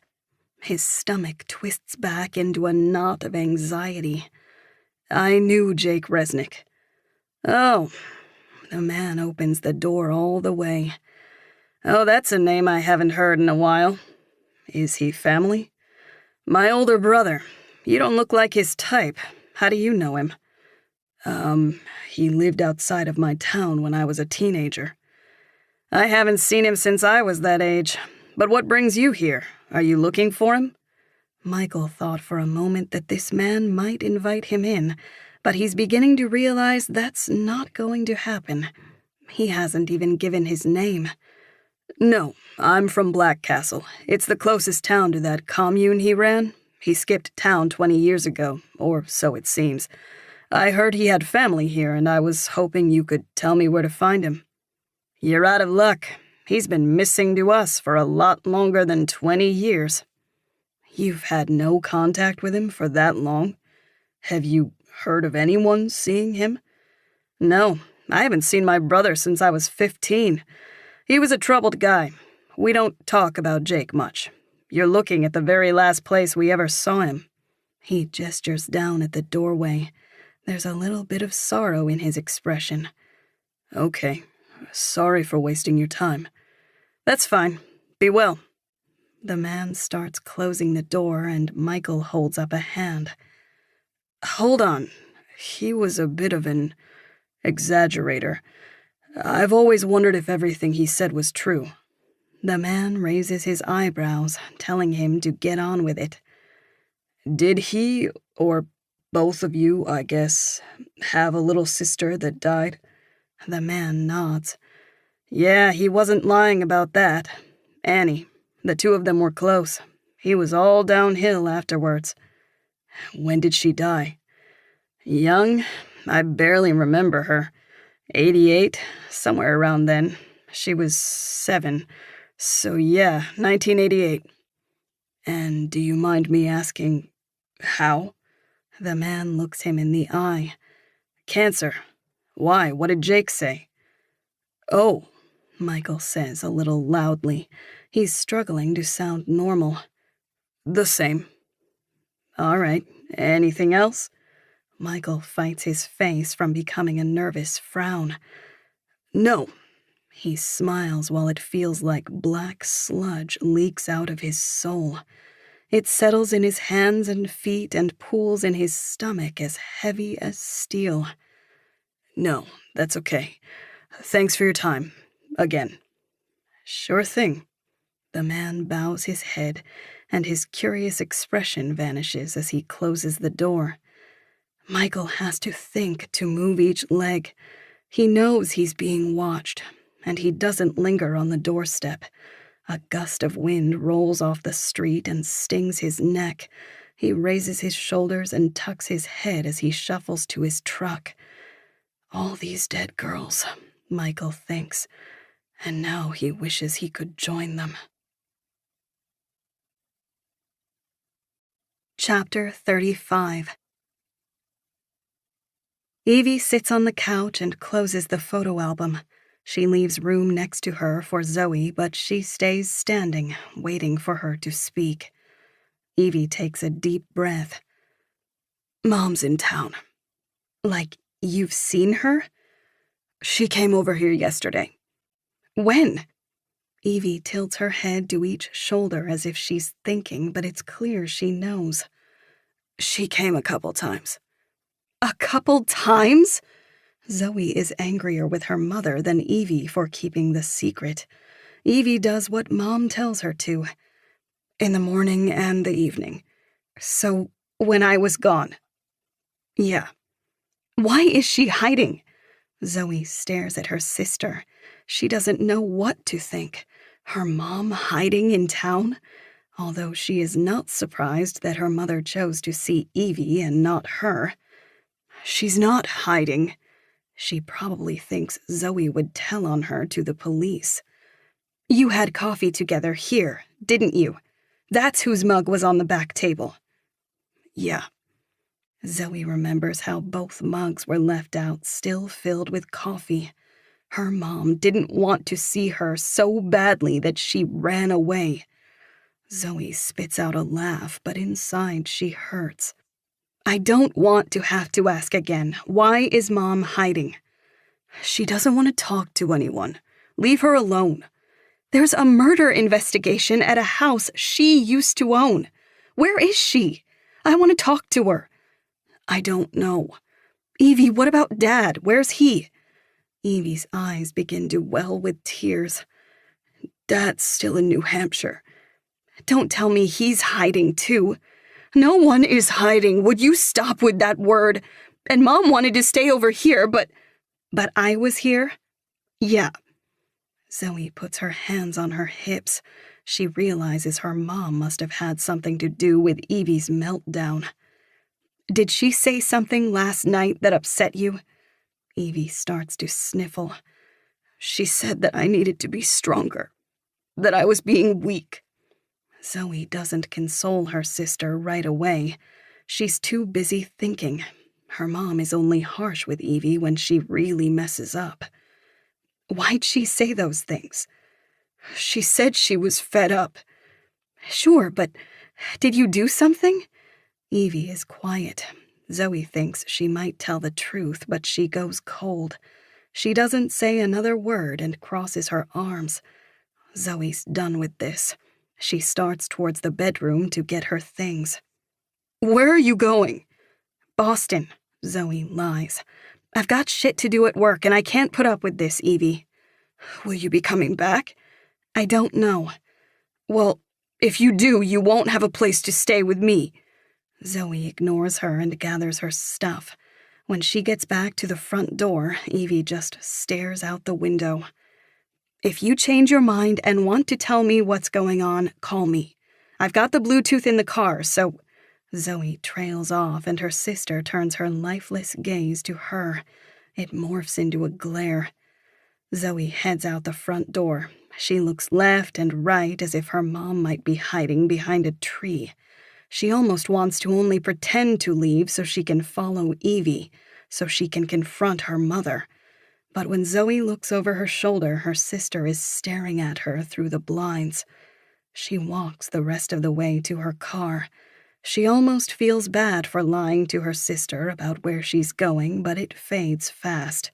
There's something hidden at their old cottage. She knows it, and she needs to get there before the police can. Chapter 36. Freetown, Maine is nothing but a scattering of buildings in the middle of the woods. The population sign says 93, but even that feels like a stretch. The township must be large, and most residents' houses remote. It's 3 p.m. when Zoe passes through. She's looking for a gas station, somewhere to pull off the road and wait because she's sure she's being followed. They kept a large distance, but Zoe's paranoid and kept her eyes on the rearview mirror. A black pickup truck has been following her since Black Castle. There's one gas station and it's closed. The pumps are open, but what she wanted was the company of others. The idea of stopping in this empty town when she's being followed freaks her out, and she hits the gas. She's racking her memory, but all she remembers by way of directions is the farm across the road from the cottage. It's a treeless hill, high and hard to miss. She remembers the driveway to the cottage was off a paved road. That narrows her options down drastically. There's only one other highway that branches from the Freetown exit and is paved. It snakes southeast towards the coast. The truck hasn't reappeared in her rear view, and Zoe takes the highway quickly before it has a chance to. Each stretch of highway looks the same. Trees, trees, and more trees. There's not a lot of oncoming traffic. She's isolated out here. She needs to be careful. After several miles, farms appear here and there, and suddenly she sees the treeless hill. The entrance to the cottage is on her right, and it comes up quickly. She slams on the brakes instead of doing a U-turn. The tires squeal and her seatbelt locks. A few cows stop their chewing and glance at her car as if bothered before turning their heads back to the grass. Zoe is out of breath. It was stupid of her to brake instead of turn around, but she saw something. Something she couldn't just drive past. It's a little absurd because it's not like it'll be gone anytime soon. It's the name on the mailbox. In all capital letters placed on the lid of the metal mailbox, it reads, Kelly. Zoe has to go in reverse in order to turn into the driveway. Her heart sinks when she sees that the gravel drive that leads up to the house is blocked by a cheap gate. She gets out of the car and walks up to it. It's padlocked shut with a tangle of chains. If she wants to go to the cottage, she's going to have to leave her car here. If the truck that was following passes, they'll know she's here. The wind blows. She looks both ways down the highway, but no cars come from either direction. Her anxiety spikes. She should keep driving or hide the car, but where? Eventually, she decides to just be quick. She opens the mailbox, but it's empty. She looks up the gravel road to the cottage.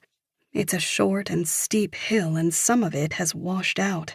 The house is just at the top, but it's not visible from where Zoe stands. She locks her car and walks quickly around the gate. It's a hell of a little hill, and Zoe is sucking air and her legs burn by the time the house is in sight. She pauses to catch her breath. It's not much different from how she remembers it. It's a small cottage with cedar shingle siding. It does not look anywhere near as abandoned as the lodge. There are even paper lawn bags stuffed with leaves under the eaves. She's not a stranger to this place. If anything, she's somewhat relaxed. She's hopeful her father will be making a pot of tea inside. He was always softer to her than Mom. She walks to the door, knocks, and peers through the window in its center at the same time. Nothing stirs but the memories in her head. Inside is mostly the same furniture she remembers. She tries the doorknob, but it's locked. The curtains are drawn at all the windows she can see, but she places her fingers on the glass of the first pane to her right and tries to lift it. It rises, unlocked. It's a first-floor window, but the frame is high. Zoe is not going to be able to gracefully step inside. She puts her arms inside and her feet flail behind her as she crawls on her belly through the frame and into the kitchen. The first thing she notices is the temperature. It's not much warmer inside than it is out. The second is that it doesn't have the musk of a cottage that has been unused. It smells like someone has cooked recently, and there's a tea kettle on the cold stove. She walks into the living room and goes to a box of kindling by the fireplace. There's a newspaper on top. She picks it up and sees it's from September, only a couple months old. She tosses it back down and looks around. There might be a lot to search through, but first she has to make sure she's alone. She makes sure all the windows are locked, including the one she came in through. Then she checks the single spare bedroom she and Evie used to share. There's still a bunk bed in there, and both mattresses are made up with the same sheets. Zoe walks in and pinches the fabric. The sheets are pink and decked out with Looney Tunes characters. She spent a lot of time here during her first summers growing up. Was there a family friend named Kelly? She tries to remember if there were any other adults around here when she was a kid. There might have been, but it's all hazy. She pushes the bedroom door open. It's colder in here, but that's not what gets her attention. There's a body on the bed directly ahead of her. It's mounded, mummied under the sheets. She thinks she hears an engine out the open window, but she's too distracted now. She can't begin to sense the danger she's in. Chapter 37. Zoe stays standing in the doorway. There's a window open, and she watches the thin shades billow in the wind. It explains the cold house and why it doesn't reek of death. It almost looks like this person is sleeping, apart from a hand that sticks out from the covers. She has heard how the freshly dead are blue, but she's never seen it. The hand that sticks out has a cold hue. The color is more pronounced than she thought. There's terror in her chest. She walks to the bed cautiously. Her eyes never leave the mound under the sheets, as if this body might spring to life at any moment. She knows who it is. That part is no mystery. She's already crying as she grabs a fistful of the sheet and yanks it off the corpse. She turns away at first. Her father's dead face is not frozen in a peaceful expression. Foam had risen out of his mouth and dried in flaky lines in his short white beard.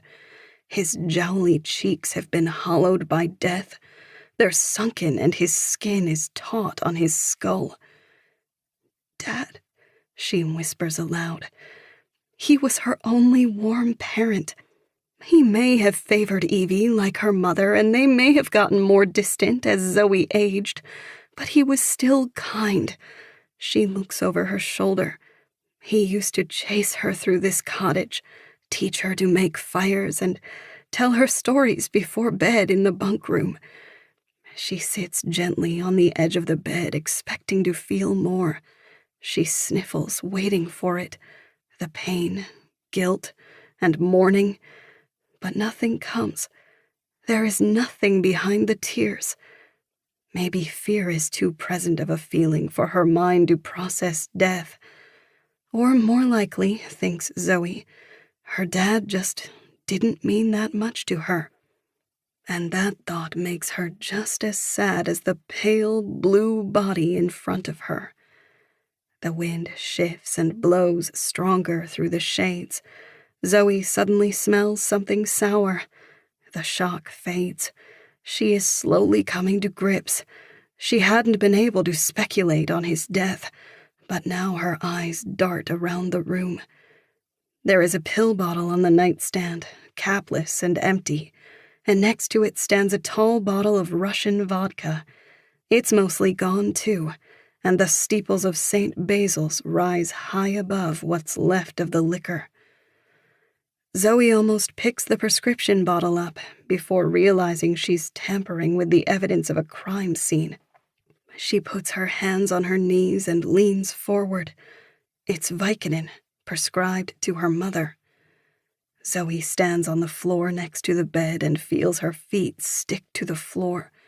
She looks down to see smeared swirls on the hardwood. Someone tried to clean something here, but from the looks of it, they didn't do a good job.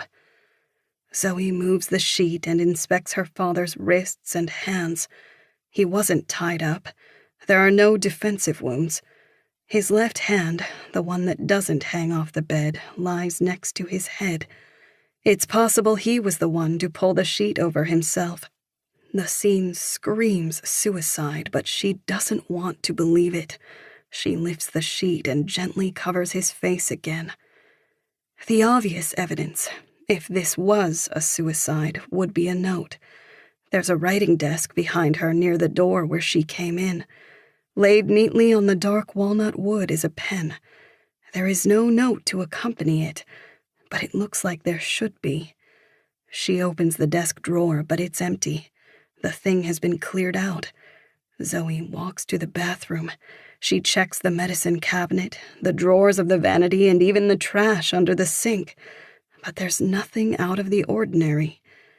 She's about to leave when she realizes there's a last place to look. She sees that the toilet bowl is closed, and she opens it. The water inside almost reaches the rim.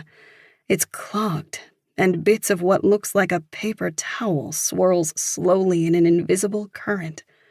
She's confused. The toilet smells, she realizes, like vomit. The same smell that must have wafted off the floor when the wind blew. This still could have been her dad. He could have taken the pills and the alcohol and not managed to keep them down the first time. He cleaned up his mess sloppily and tried again. He wouldn't want to leave a pile of vomit to be cleaned. But her hypothesis feels wrong. Her dad may not have been cheerful, but he never seemed like the type to take his own life. She searches the rest of the bedroom but doesn't turn up anything to answer her questions. It looks like the whole place has recently been cleaned out. The dresser drawers are empty, but they smell of clothes, detergent, and cologne, not the old maple they're made of. Zoe sighs and puts her hands on her hips. Her searching is doing more harm than good. She's put her fingerprints on enough, and if she actually cares about getting a conclusive answer to what happened here, she should call the FBI. She looks at her dad's corpse under the sheets. Her initial shock is wearing off, and a more unsettling fear is creeping into her bones. She has to silence the voice telling her to run. Suddenly, she walks to the open window and pokes her head out. The lawn is empty. Maybe it's from the truck behind her or this body, but she's certain she's being watched. She's been here too long. She steps out of the bedroom and shuts the door behind her. Zoe stares ahead, both listening for movement and thinking of what to do next. She needs to search this place before the police get here. Zoe storms over to the little entrance closet. There's a fabric box full of hats and gloves, and she sifts through it until she finds a thin pair her size. She spurs into action. She has to be careful not to trash the place, not to make it look like it's been disturbed at all. She starts with the drawers, but everything in them is worthless. Paper clips, spare change, rolls of old tape. She was expecting envelopes and folders, something with a name or address, but she can't find any documents whatsoever. She thinks about that for a moment and stands up from the drawer she's digging through. Zoe stares at the fireplace and then makes a beeline to it. It looks like it hasn't been cleaned in ages. The ashes pile so high they spill through the black ribs of the grate. She takes the poker and prods into the fireplace. There are no hard hunks of charcoal or remnants of any logs. The pile is as light as air, and the ashes explode like smoke as she drags the poker through them. Suddenly, metal rings on metal. She pulls with the hook of the poker, and dangling on its end is the blackened steel strip from a 3-ring binder. She drops to her knees and paws through the ashes with her gloves, but there is nothing that is not ash, not a burnt corner of a page, nothing. Someone was using this fire to destroy evidence. Maybe her dad before his suicide? But who burns evidence before they kill themselves? Someone who is protecting more than themselves, Zoe realizes. Protecting Evie. She stays on her knees and looks at the blackened bricks in the hearth. The soot stains make tendrils that creep up and disappear into the chimney. Suddenly, Zoe doesn't understand why she's felt like this was all the work of her father. She can picture her mom in this very kneeling position, staring wide-eyed into the flames as she feeds them her secrets. Suddenly, she turns. There's a squeaking sound, and her eyes find the source fast. Someone is turning the door handle. It's too dark inside for them to see her where she kneels, but she sees him. There's a man peering through the window on the door as he tries the handle. She can only see his forehead and eyes, and for a second she thinks he might live here or know the place, but he looks too much like a criminal trying to get in. "Hey!" Zoe shouts and darts to where she can't be seen. Her vision blurs as the blood rushes to her head. "I called the police 10 minutes ago. I know you've been following me." There's no response from outside. Zoe peeks her head around the corner to see that the handle stopped turning. She clutches the fireplace poker with both fists like a baseball bat. "Did you hear me? Any minute." She sees a shadow cross a set of blinds across from her. He hasn't left. He's walking around the house. She thinks of opening the front door and making a run for it, but even if she made it down the road before he saw her, she's certain his truck would be blocking her car, and then where would she run? She hasn't even called the police yet. Zoe stops thinking. She creeps into the kitchen with the poker, following the man as he looks for a way in. She goes back into the bedroom. He's already touching the window she closed that had been left open by the bed. It jostles in its frame. He's pulled a mask down over his face, and Zoe doesn't wait for him to break the window. She runs up and swings with the poker. It crashes through the glass, and the metal vibrates in her hands as it strikes him. He yells. She got him right on the arm. He reaches for something that he dropped in the grass, and Zoe feels fear grip her throat as she sees it's a pistol. but he doesn't look back to the window. He clutches his arm to his chest and starts to waddle away from the house, screaming in pain. She drops the poker and pulls out her phone. She goes back to the front of the cottage. The man keeps walking quicker, his arms still clutched close to his body. He turns once and looks back at the cottage before starting to trot. He disappears down the hill, and Zoe calls the FBI. Agent Hermosa assured her the local sheriff department would be there as soon as possible. She should stay inside and try to barricade herself in a room if possible, but Zoe doesn't think the man is coming back. She goes back to the bedroom window and looks at the shattered glass on the lawn. It's bright with fresh blood. When she broke the window with the fireplace poker, she must have pushed some of the glass into his skin. She might have gotten an artery, because he's bleeding badly. She starts to rehearse her story. She doesn't want to get in trouble for trespassing. She'll say she was being followed on the way here and broke into the cottage to hide. She's pacing back and forth in the living room, peeking out the window every few seconds, when she notices something glossy on the mantel. She was too short to see it up close by the fireplace, but from farther back it's rather clear.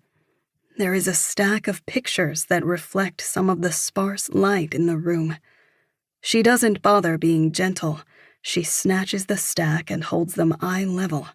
She can't escape these pictures. Here they are again. A little girl sits with her shoulder blades flexing sharp. They show through the thin skin of her back like shovel heads, and bruises bloom between them.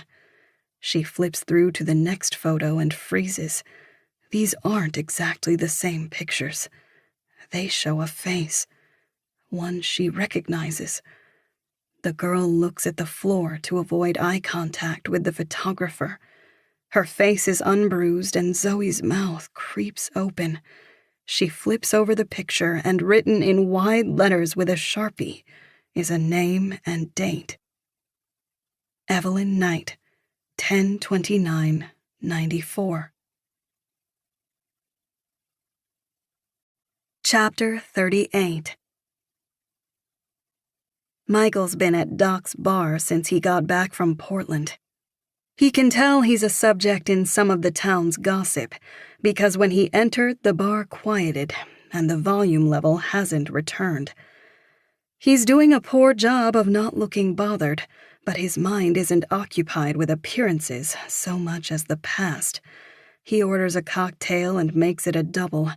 He drinks and tunes out the mumble of sportscasters arguing on the television. He couldn't be alone. At least not with Claire still at his house. She's the heaviest memory of them all, the axe held over his head. When he asks for a third double after only a half hour on the stool, Frank the bartender gives him a look, but Michael meets it with a cold stare. Frank relents, pulls out the bourbon, and mixes another without a word. The noises in Michael's head still haven't quieted, and the drinks stick around, sour in the back of his throat. They quickly feel like a mistake. He tosses a few bills on the counter and gets off his stool. One of his feet catches a leg and he trips for a step and grabs the stool before it falls. He laughs awkwardly. The bar is silent as the room stares at him. No one asks him if he's driving. No one meets his eye as he departs into the darkening evening. It's been a long time since he got behind the wheel like this. It's a common enough tradition in this small town, but one he hasn't partaken in since he was a teenager. He opens the truck door and stares at the steering wheel. Then he thinks better of it. He gets out and slams the door hard enough to shake the glass in the frame. He starts walking down the street. His destination is just on the edge of town. He walks on the highway with his hood up, and when he hears cars coming, he descends into the ditch to hide. After a half hour of walking down the highway, he gets to a nice new 2-story house on the outskirts of town. There are trucks in the driveway, lifted and muddied.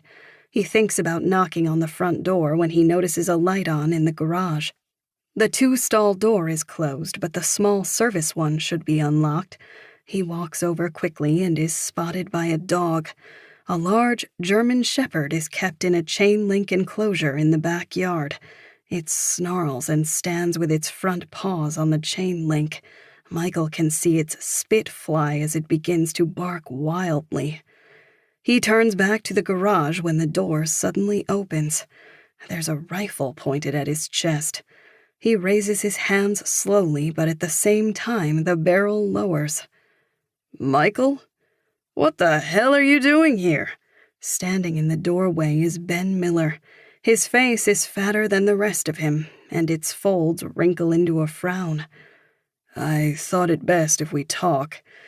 I didn't exactly want to text. No, of course not. Ben gestures for him to join him. Come on. When Michael steps in, Ben brushes up against him while shutting the door. Sorry, bud.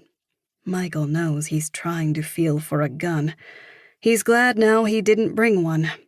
Inside, Kevin Evans stands across a folding table from him. His expression is fixed, serious. His mustache gives him an even more somber appearance. He says nothing to Michael, and he notices Kevin's forearm is wrapped in a big white bandage. A first aid kit is open behind him. He doesn't ask him about it. His eyes find the guns on the table before he speaks. There are rifles and pistols. Entire ammunition boxes shine full of brass bullets. Doing some inventory, says Ben, gesturing over the weapons. You want to join us? I won't be long. Michael stares down at the guns. Ben and Kevin are not all that rare.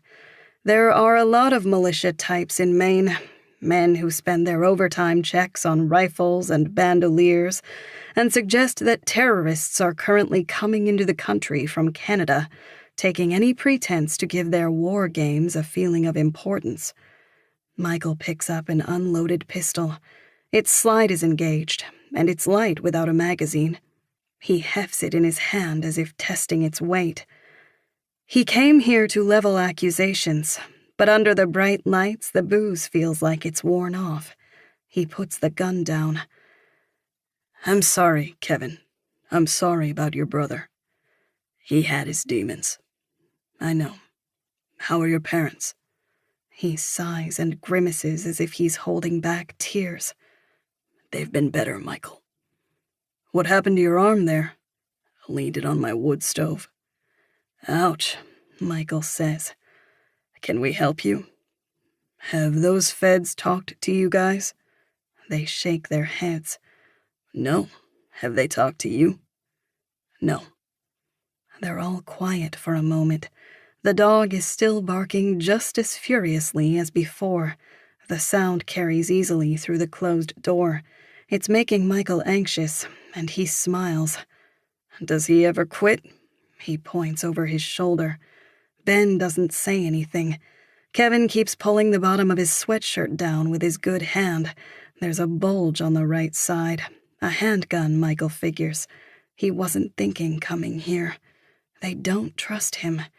Ben leans forward. The feds don't believe in any rumors. They've got their own investigation into these bodies. I wouldn't worry about them, Michael. I just wanted to make sure no one was talking to you. I mean, the bodies, Kevin begins. Is there something you know about them that we don't? Michael shakes his head. No clue. Kevin raises his brow. Kind of hard to believe they wouldn't be related. They can't be. Michael stares him dead in the eyes. Don't worry about that. I mean, they can't be related. Trust me. They're all talking cryptically. Michael has seen both men sneak a glance at his unzipped coat, searching for the sign of a wire. The dog keeps barking and Michael fidgets nervously. You know what? Forget I came by here. I was just making sure we're all good. Oh, we're all good. Are you? Of course. Ben and Kevin look at each other as if checking to see if they're on the same page. It doesn't look like you should be driving, Kevin says. Come on, let us give you a ride home. I'm fine. I walked here anyway. Well, in that case, you definitely shouldn't be walking. That's a long way in the cold. Kevin grabs a set of keys off the table and starts to walk towards the door. Michael realizes he's in trouble, and he makes a quick move to open the garage door. The dog goes ballistic when Michael reappears. I'm walking, I'm good. Nah, come on, says Ben. Who the hell wants to walk 3 miles in this? These men are not trying to be nice, Michael thinks. They're trying to kill me. No, I'm okay, guys, Michael says loudly as he walks towards the road. The neighboring houses are still near enough to hear yelling and certainly close enough for a gunshot. I'll see you later. Don't worry about me, I'm good. They don't respond, but they wave to Michael from the driveway as he starts walking on the road. The two are an ominous sight. They keep watching him until he disappears from view. They don't believe he'll stay quiet. Michael knows the sound is coming. He walks closer and switches to the opposite side of the road. When he's about 100 yards from the driveway, he hears a diesel engine roar to life.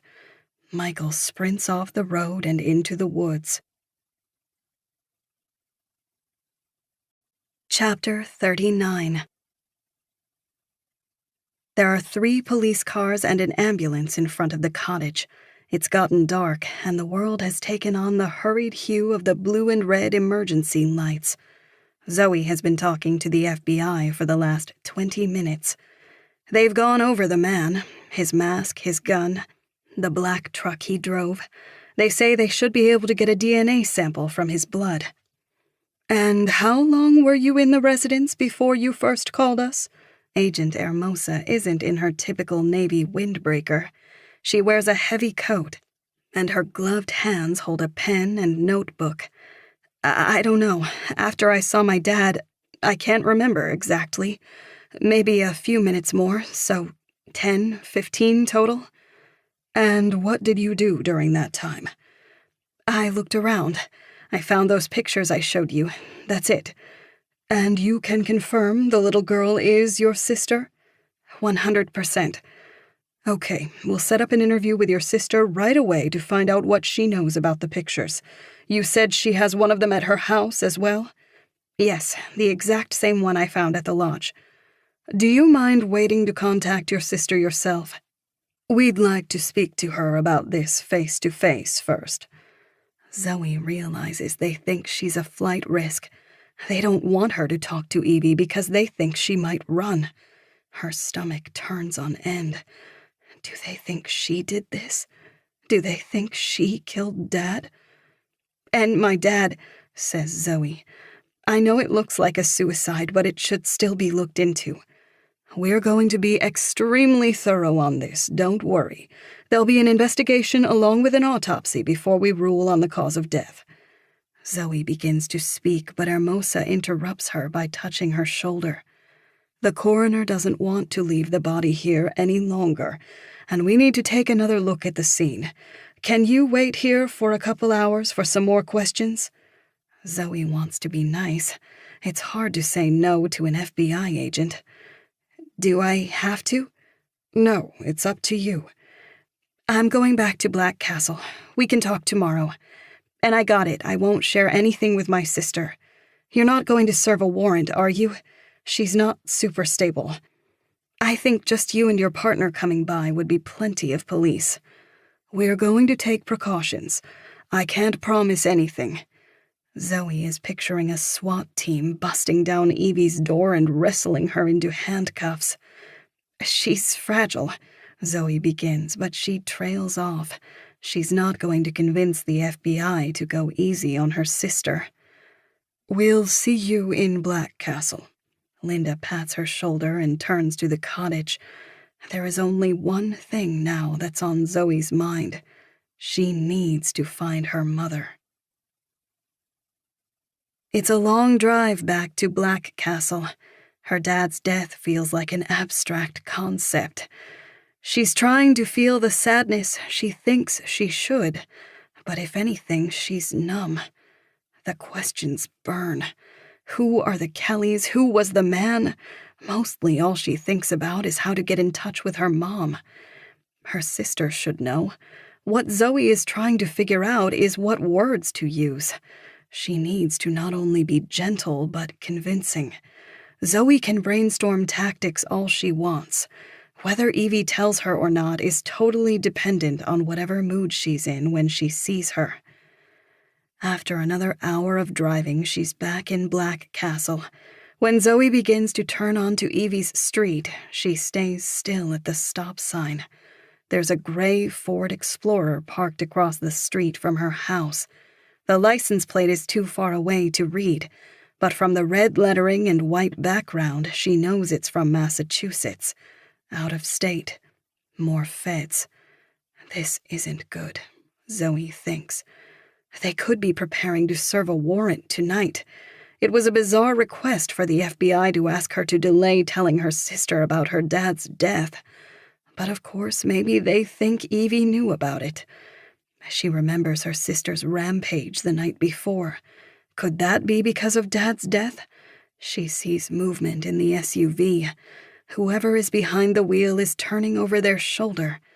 They're watching her. Zoe doesn't turn towards her sister's house. She accelerates straight from the stop sign. There is another person she can talk to. She remembers the mailbox and the passport. Kelly. Michael has something to do with this, and she's not going to be shy in asking what. Chapter 40. Michael stays off the roads. He's been running for what he suspects is 2 miles and pauses for breath. He pants, hiding behind the tall wheel of a tractor. There was a truck on the road driving with its lights off, and he didn't hear it until it was close. He thinks he's been spotted. He's not in the woods. He's on the McPherson's farm, a few flat acres surrounded by forest. He's most of the way to the trees again, only 50 yards or so. After another half-mile of woods, not even, he'll reach his property's fence. He looks out from behind the tire. The truck has turned its lights on and is stopped. He can't tell if the vehicle is one of Kevin's or Ben's. If they were going to his house, they would have gone a different way. If they were going to his house, they would have been there already. They must be out looking for him. Maybe they know he has cameras on his property. If they want him dead, now's a good time to do it. The truck is a few hundred yards away. He's shocked they were able to see him. Then again, these freaks might have night vision goggles. Michael pushes off from the tire and starts towards the woods at a jog. He's thinking he should be more concerned with how they might be waiting to ambush him at home when he hears something whiz through the air. It's instantly followed by the crack of a rifle and an explosion in the dirt. He flinches and stumbles, and by the time he's able to sprint, he hears another crack. He doesn't hear a whiz this time, or the bullet bury itself in the dirt. When Michael gets to the woods, he stops and pats his chest and legs. He's not hit. These idiots are shooting at him from this distance at night. It doesn't matter how expensive their gear is. They're not making that shot out of the passenger window of a car. Michael peeks out at the truck again. The cab light is on. Suddenly, a little low light shoots out from behind the truck. Michael's afraid it's a drone, but it stays low to the ground. He stares at it for way too long, trying to figure out what the light is. It takes him a good 10 seconds to realize it's attached to a dog that's sprinting right for him. "Shit," Michael says and starts to sprint, but he doesn't make it 10 feet before his foot catches a root and his face collides with the hard dirt. He picks himself up again and runs. Despite his pounding heart and gasping breath, Michael tries to do math. If he's less than a half-mile from home and he gives it all he's got, he thinks he can get to his fence in a few minutes. He has a couple hundred yards or so on the dog. He thinks he has a chance. It couldn't scale the fence. There are wide gaps between the bars, so no footholds, and 7 feet should be too high for a dog to clear. But he has to get there first. He thinks it'll be a couple minutes, but it only feels like a moment passes before he hears it. It doesn't bark or whine. It's mute now, focused, and all the more terrifying for it. It crashes through the forest behind him with ferocity, leaves crunch and twigs snap. Michael listens to the gap between the dog and him lessen. He begins to run uphill and knows he's close, but his lungs burn and his nose drips. If he has to go much farther, he'll have to vomit. He sees the fence just a few steps before he reaches it. He collides against the iron with some speed and starts reaching for the upper bar to pull himself up. The top of the fence is speared, but not all that sharply. Michael starts a pull-up, but he's exhausted and the angle is awkward. The horizontal space between the spears isn't wide enough to fit his hands. He has to grasp the bars vertically in his fists and scamper up them with his feet. He's halfway up when the dog bursts through the trees with a whoosh of leaves. He immediately feels its teeth sink hot into his calf. Michael screams. He's almost more surprised by how powerfully the dog pulls him than the shock of the bite. It feels like it could rip his calf right off. He swings at its head with his other foot. The kick connects, but the dog takes it as encouragement. It shakes its jaws and growls, and Michael cries out as something in his leg tears. He tries to pull himself up more, but with the extra weight of the dog, he doesn't lift an inch. Kevin and Ben might not be far behind. They're probably jogging, not sprinting. But it'll only make a difference of minutes, and Michael can't get to the other side of the fence without getting the dog to let go. If he drops, the dog might let go and opt for his neck. Even if it stayed latched onto his leg, he doesn't think he'd be able to find a branch or stone to try to fight back before the others arrived. He can see some of his home on the other side of the fence, and then in front of it through the trees, someone is walking towards him. There is no urgency in their movement. He almost lets go to take his chances with the dog until he realizes he's watching Claire. "Claire!" he yells. The dog tugs harder whenever he kicks or shouts. "Claire, you've got to help me. The others are coming." His pant leg rips. The dog readjusts its grip. Claire doesn't respond, nor does her pace change. She seems completely unbothered. When she gets to the fence, she lifts her hand and unloads a can of pepper spray into the dog's face. Michael feels the sweet release of pressure in his calf. The dog coughs, sneezes, and scurries away. He can hear it sneezing over and over, but it hasn't gone far. It's only a few yards to his right now. "Pull yourself up, Michael." His leg is so wet now it feels like he's stepped in a stream. The fangs had been stemming the bleeding in the holes they made, but without them, his wounds gush. Michael starts to pull himself up, but then he lets go of the fence instead. He drops to the ground hard. His muscles are exhausted from just hanging onto the fence, and they're not strong enough for him to climb over it. "Come on, Michael."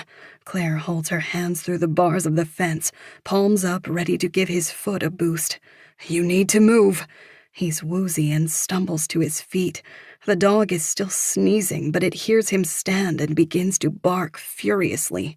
He doesn't waste any more time. His calf can hardly support his weight.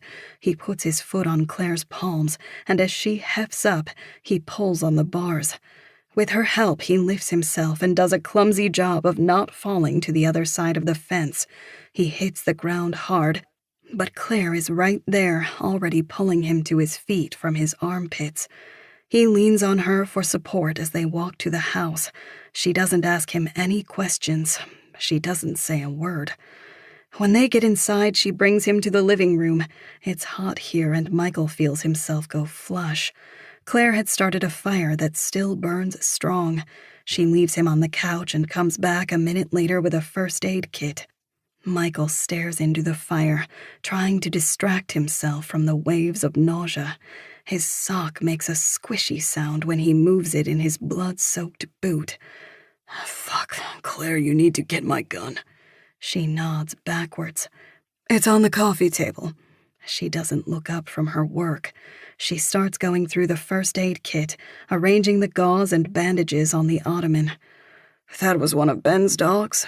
Michael nods. "Yeah." "What, they don't trust you?" She doesn't seem worried. She starts cutting his pant leg above the bite with a pair of kitchen scissors. "They killed Ron." Claire stops scissoring for a second, but then resumes. Are you sure? Pretty sure, yeah. They think he was going to tell? Yeah, and they think I am too. The bloody pant leg falls and Claire tosses it into the fire where it sizzles. Where are you going to? No, they've lost it. They're panicking. I don't know. These bodies and the FBI are too much. Do you know something about this? Did you make a deal with them? I've hardly spoken to those idiots in my entire life. Michael looks over the top of her head towards the front windows. You've got to call the police. Lock the door. Claire doesn't give Michael any warning before soaking his leg with rubbing alcohol, and he sucks air through his teeth. Do you know what they do in prison to rich boys who murder? She wets a cotton ball with disinfectant and presses it hard into one of the holes the fangs left. You can't be serious, Michael. He hesitates, looking at the floor next to her. What else can we do? The only thing more dangerous than a stupid man is a scared one. And these two are both. She starts drying his wound and wrapping his calf in a bandage. But I think they know they had their chance, and they missed it. Do they know you have a gun? Yeah. And cameras here? Yeah. Her calmness is rubbing off on him. Michael thinks she might be right. There was a reason they wanted to try to catch him before he got back home. They want his body to never be found, or to make it look like a suicide. He relaxes a little, but then Claire shoots her head over her shoulder. Headlights shine through the front windows. She doesn't hesitate to stand, snatch the revolver off the table, and march to the door. Michael shouts after her, "We need to hide." Claire doesn't respond right away. Michael can see her squint, and then her shoulders relax. Finally, she sighs. "There's no need for that. They'll kill you, too." Claire opens the front door. "Nobody's dying tonight, Michael." "What?" "It's my daughter." She shuts the door and leaves him in silence. He looks down to his calf. Blood is already seeping through the bandage. Little droplets pop through the tissue and form one expanding mass. He watches it grow. It reaches the size of a rose and then a softball. He hasn't seen this much blood in years. He hasn't seen this much blood since... Michael grows cold, yet his palms are wet with sweat. He was never going to keep the past away today. And now he begins to panic. Chapter 41. Zoe stops in her tracks. Seeing her mom is a shock enough, but seeing her in Michael's doorway is even more perplexing. Her hair is black now.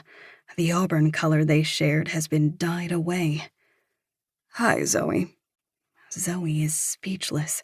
She doesn't think she should have to ask her mom what she's doing at her ex-boyfriend's house, but it doesn't look like she's about to answer on her own. "What are you doing here?" "There's only a few places in this town where I know you'll end up eventually." "I thought you were avoiding me." Zoe keeps walking to the doorway when they get close. Neither she nor her mother moves to embrace the other. "I was never avoiding you. I just knew you'd have questions." Zoe blurts it out. She can't help it. "Dad's dead." Her mom looks at her. Her eyes have a sorrow that makes Zoe doubt she had anything to do with his death. "I know, honey." "You knew?" "He was sick. He'd been sick for a long time." "Are you serious? Why didn't you tell me this? Why wouldn't he want to say goodbye?" "We haven't heard from you in 3 years. Please." Claire looks nervously past her, probably for the police. "Come in. Michael's hurt." "What?" Claire pulls her daughter inside gently by the collar like she's an unruly puppy and shuts the door behind her. Zoe follows her into the living room and her heart leaps to her throat. Michael only has one pant leg. His lower leg is a bloody mess. A bandage hangs off his calf. He lies with his head on the cushions, staring at the ceiling. Zoe walks over to him quickly. "What happened? Michael, you need to get to a hospital." He doesn't respond.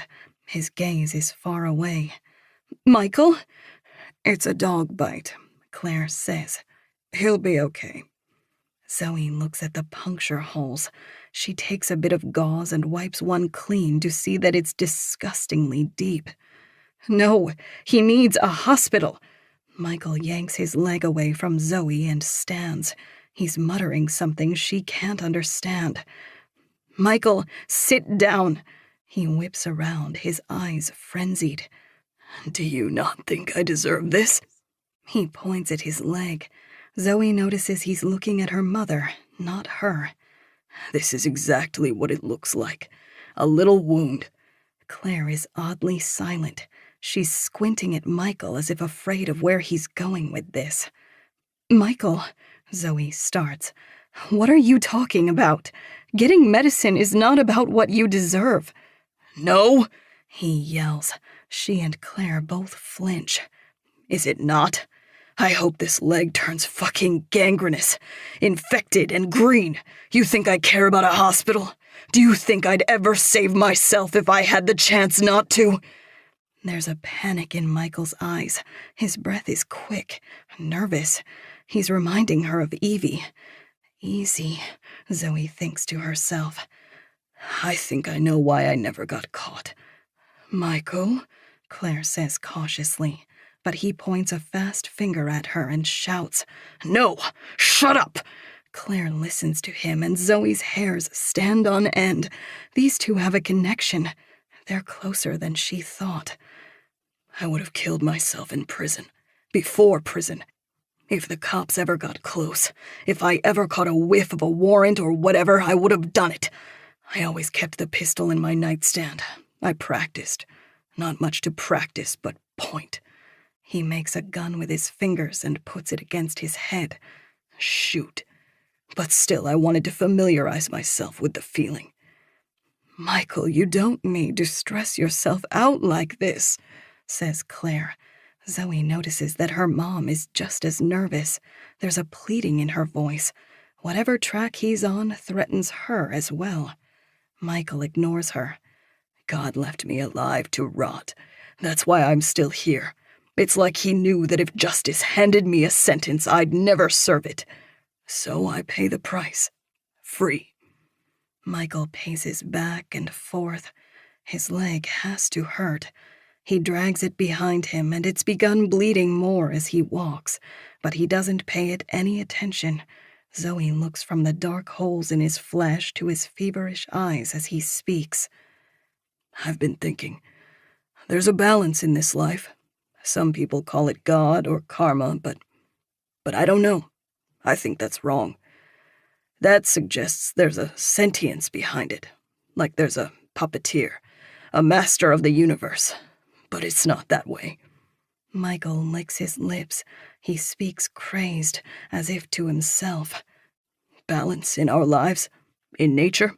It's a law that was left here when the world was made. Just like gravity." He laughs, looking at them. Zoe looks away. "Just like physics. In this life you cannot take." Michael clenches his fists. And take without consequence. If you do bad things will happen to you. They will rot you. It doesn't matter how much money you have, how happy you think you should be. Balance always finds a way. It always evens out." Zoe watches her mom tuck her hands into her coat pockets. She's holding something. A gun? Michael speaks louder now. He holds both hands out towards Zoe like he's pleading with her. "When the world gives you something good, don't you fear how it will take it away. Don't you notice in life that when you take a step forward, the world pushes you half a step back? You get what you want, and suddenly something else falls out of place. Without failure, every time, like someone is watching." Zoe doesn't interrupt. There's a reason behind his feelings of fatalism, and she aims to let him get to it. When I learned in school that every action has a reaction, I used to think of movement, immediacy. He snaps his fingers. Soulless physics. But live long enough and you will come to see that this world has a way of tallying our actions and doling out what we deserve. Michael is crying now. He sniffles and quickly wipes his nose with the back of his hand. I want to beg for it. Beg. But it's not something that can grant forgiveness, you see? There's nothing to reason with. It's like telling gravity to cut it out, like dropping something and commanding it not to fall. Balance is no different. Or karmic good. He tosses a hand up. Or God, whatever you call it. The balance of our lives, the give and take of our actions. There are natural laws that can never be put in textbooks. Laws that can't be mapped by math, and I have... Michael pauses to compose himself. And I have taken too much to ever be right with the world. Zoe stares at him solemnly. This is a broken man. He needs a hospital. But Zoe needs the truth. She shuts her conscience up to question him. Michael, what did you do? What did I do? He shakes his head and pinches the tears from his eyes. Isn't it obvious? Chapter 42. Year 2002. Michael sits in Carl's diner. He's 18, but the youngest in the room by more than 5 years. A few people fan themselves with menus, but no one's eating. Rachel has been missing for a week now, and it feels like the entire town has filed into the diner for an informal town hall. They kicked out others his age. He's argued he should be allowed to stay because he's Rachel's brother. He was a big 18-year-old anyway, and no one asked him to leave twice. Not even his parents are here. They've been at home, spending little time away from the phones. They still hold out hope that this may be a ransom kidnapping, but it's been too long. Even if that was the original intention, people believe a mistake must have been made, and Rachel met a similar fate as the Lindbergh baby. They believe her body is somewhere in the woods, rotting for nothing. The room is riled up by Claire Knight. She's always been a quiet woman, but as it turns out, she has the natural and dangerous ability to easily anger a crowd. This man was high, in public, touching my 7-year-old daughter and telling her to visit their compound. Michael hasn't heard this story before. He's not as angry as the crowd, at least not outwardly. He seethes inside. The police have been there twice and say they've found nothing. Sheriff Donahue says it's unlikely they are connected to Rachel's disappearance. Who are we to believe him? The people rock and nod and murmur in agreement. The crowd has taken on the role of a congregation, and this isn't a town hall so much as it is Claire Knight's sermon. He's a drunk who can't be bothered to brush his teeth, and we're supposed to take his word on that? She lets the crowd answer for her. No way, they yell. We need to keep the pressure on the police. Don't let up. These creeps set up in the middle of the woods so no one can see what they do, for a reason. Keep the pressure on, people. Claire claps her hands and the rest of the crowd applauds. Another man stands and starts to speak about this coming week's search grids. Claire sits next to Michael. She puts her arm around him gently and rubs his shoulder. While the town begins to argue about whether they should abandon the plan put forward by the police, she leans towards his ear. You think it's them? The family, don't you? Michael nods. These people. She pauses and they both watch the crowd. They like to speculate, not act. So, if you want to find out what happened to your sister, you're going to have to ask some questions yourself. Claire, what do you think? Shouts a woman, and the room goes silent for her answer. Something is being discussed that Michael missed. Claire meets Michael's eye and gives his hand a little squeeze before turning to address the crowd. When the meeting lets out, Michael finds his friends loitering on the corner. "What the fuck were they saying in there?" Ron asks. Standing next to him is his brother Kevin and Ben Miller. The three of them are all smoking cigarettes. "Exactly what we have." They're all quiet. If there was any doubt of their plan, it's gone now. Their silence is that of four young men realizing they now have to walk their talk. "When do we do it?" Michael has never been the leader of his friend group. He's not the confident one, but since his sister has gone missing, all the shots have been his. "Tonight." The others like this. They nod and look at each other. "All right, I've got a shotgun," says Ben. He's older than the others, and is more Kevin's friend than Ron's or Michael's, but he's a military guy, the kind the military wouldn't take for a reason he never said, mental illness or flat feet or a heart murmur. Still, Michael and Ron think that bringing him along is better than nothing. "We do this, and we do it without telling anyone. Everyone put your hands together." They all stack their hands on top of one another's. It's the kind of ritual they learned playing football. Michael's nervous, but this activity makes him feel like a man. He's a soldier organizing a mission. A man going to save his sister. Michael pulls his shoulders back, trying not to look like the frightened boy he is. "We don't tell a soul, and we leave at midnight." 6 hours later, Michael sits with a bottle of his dad's bourbon between his legs in the back of a pickup truck. He watches the road recede behind him under the red glow of the tail lights. They're riding up the old logging highway towards Red Lake. They had been drinking around a bonfire, solidifying their courage and their plan while the moon rose as a malevolent orange. Michael watches it now. It's since paled but sits high in the sky, illuminating the night. Ron is to his right. The boys are bundled in their denim jackets, and each rides with one arm propped on the edge of the truck bed.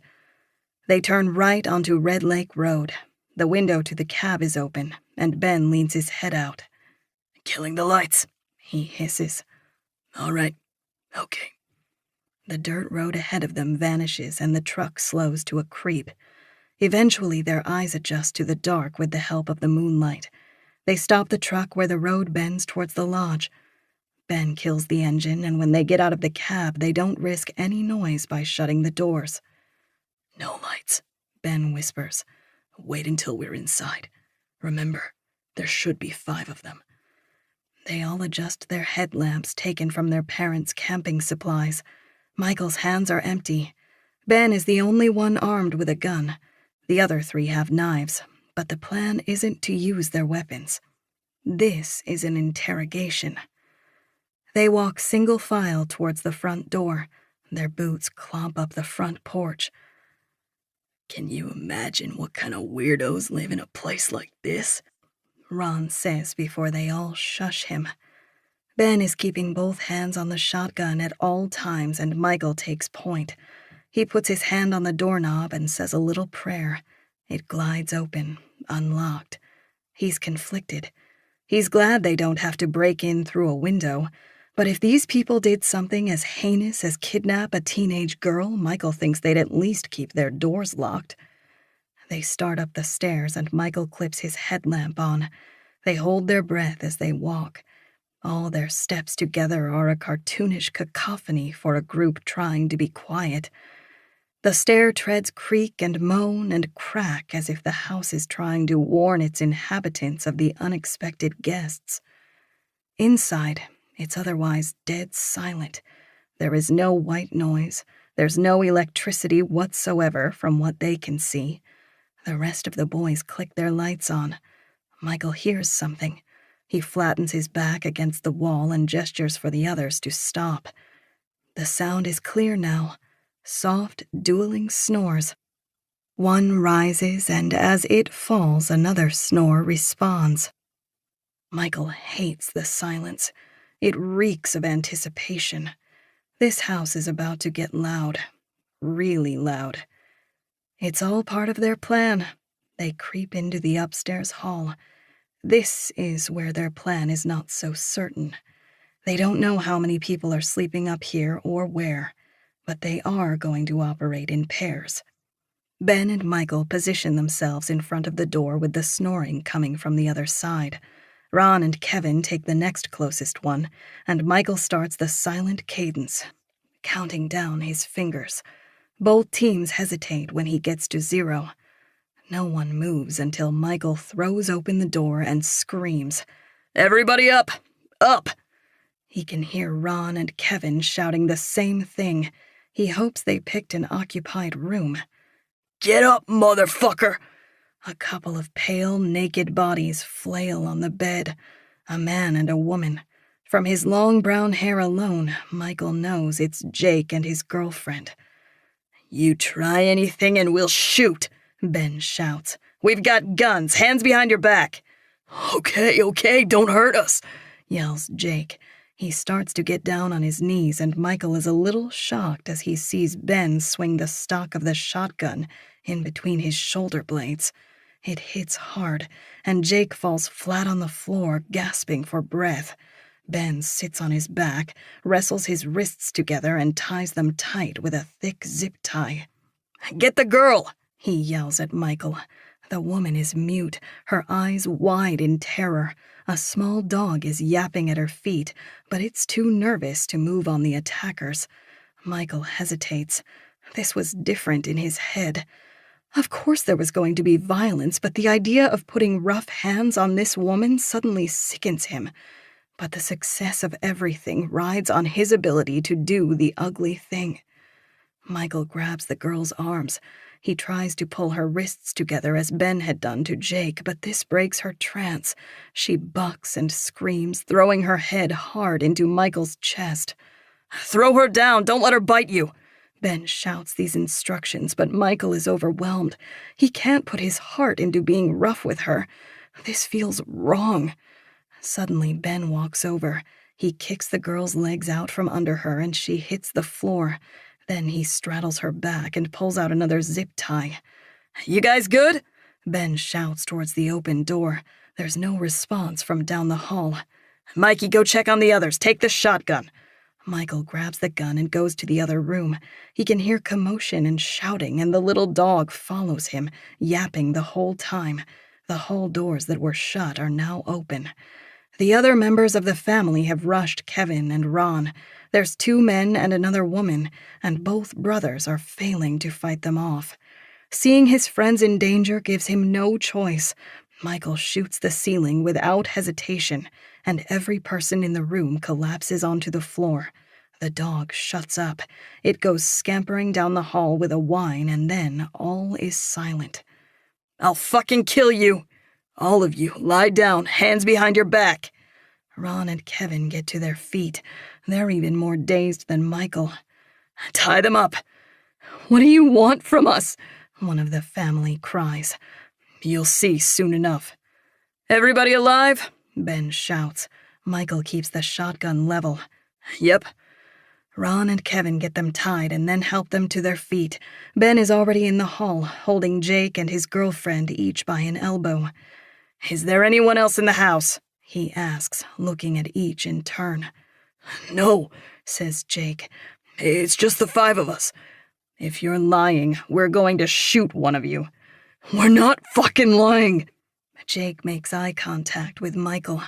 "You have to believe us. The police have been here twice. We didn't have anything to do with your sister going missing, dude. Look around all you want." Michael pauses. "How do you know I'm Rachel's brother?" All the boys turn to look at Jake. "Your family is in the news. It's a town of like 400 people. We're not that removed." "I haven't been on the news," says Michael. "Yes, you have. Have you read a paper? Your picture is in there." "Let's get this moving," Michael says. He's not sure his picture is in the paper. It very well might be. "Everybody downstairs, now." "Come on, let me put on some pants, man," begs Jake. Michael is about to agree when Ben shoves him towards the stairs. Your skin stinks bad enough. I don't want to smell your pants. We didn't do anything, guys, please, says another one of the men. They'd been sleeping in long underwear and t-shirts. Unlike their leader, they don't have girlfriends or thick quilts to keep them warm. The second girl stands away from the others. Her shoulders heave every second as she hyperventilates. These three are all younger than Michael had thought, not much older than the boys, mid to late 20s. Ben holds a hand out for the shotgun and Michael gives it back. They don't answer any of the family's pleading. Eventually, they quiet and do as they're told as they're brought downstairs and herded to the garden. The boys are cold in their jackets, and their 5 hostages, all in little clothing or completely naked, are shivering immediately. So far, this is going according to plan. Now that the situation is under control and the threat is gone, Michael starts to get angry. He believes what the town has said about the family. Ben, put the rag on. We won't tell anyone you were here, we promise. Just leave, search the place, search the woods, all of it. Guys, please. Michael turns away from him while Jake pleads. We don't know anything. We wouldn't hurt her. Ben kicks Jake so he's on his back. Kevin cranks the hose on. The little wheel whines, and water mists from where the old brass fitting connects to the well pipe. Please, one of the girls shouts. Please, somebody help us. Kevin covers her mouth. Who do you think would hear you, huh? Jennifer, says the other girl. Jennifer, just be quiet. Answer their questions. Answer them honestly and they'll let us go. Michael looks at the girl who spoke. Jake's girlfriend. He's seen her from a distance in town once. She is calm now, versus when he first tried to restrain her. Her cheeks are blushing a brilliant red. She's a beautiful woman. It feels like another sign. Another hole in their idea. In Michael's mind, it begs the question, why would a man who sleeps naked next to this woman every night risk his entire life to kidnap my sister? He doesn't let the doubt take hold. They've gone too far to just let up. To admit they're not right about Rachel would mean what they've done tonight is wrong. Sick. My cousin told me this is what they're doing in Iraq.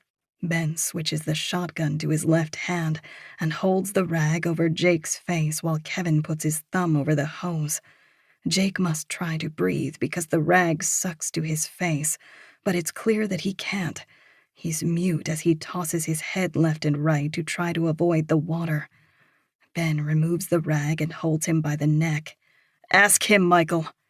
Michael has been frozen and he looks at Jake as he gasps for breath. Where's my sister? Ben gives him a look like he has to do more than that. Michael moves so he stands over Jake and takes the hose.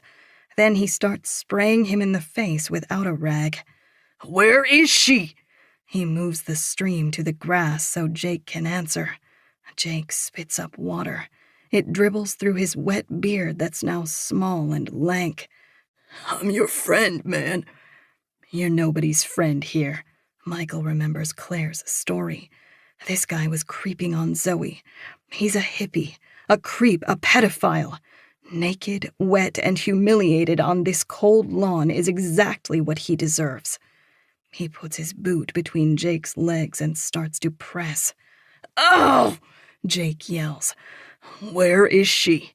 We all know about you creeping on little girls. I'm just being nice, I swear. You can do that without inviting them out to the middle of the woods. Guys, stop! Jake's girlfriend shouts. The boys look to her. His sister died when she was 6. She had leukemia. He's always been friendly to girls and doesn't mean anything by it. He loves me. He's not into kids, I promise. He's not a creep. Jake doesn't respond to this. He just stares into space, shivering. That's a shitty excuse, says Ben. A man knows boundaries. Maybe he's not going to talk on his own behalf. Ben points at her. Spray the girls. No, Jennifer shouts. Please! Jake's girlfriend tries to calm her, but she shoots up onto her feet. She does it quicker than the boys expect, and she's able to run a few steps before Kevin sticks his leg out to trip her. With her hands tied behind her back, she's not able to catch herself. The boys laugh as she hits the ground. At least Ben and Kevin do. Michael just waits for her to start getting back up. Get up, get up, get up, he thinks. He feels relief as she starts to move, but suddenly his stomach sinks. Her movement is sporadic, violent. She's convulsing on the ground. Jennifer! Her friends all start shouting for her. Michael jumps and moves her by the shoulder. Her forehead is cracked open. She landed on a paving stone. There's a whole path of them that leads into the garden. Michael, what's wrong with her? Ron asks. She hit her head. Oh, fuck, she hit her head bad. Is she going to live? I don't know.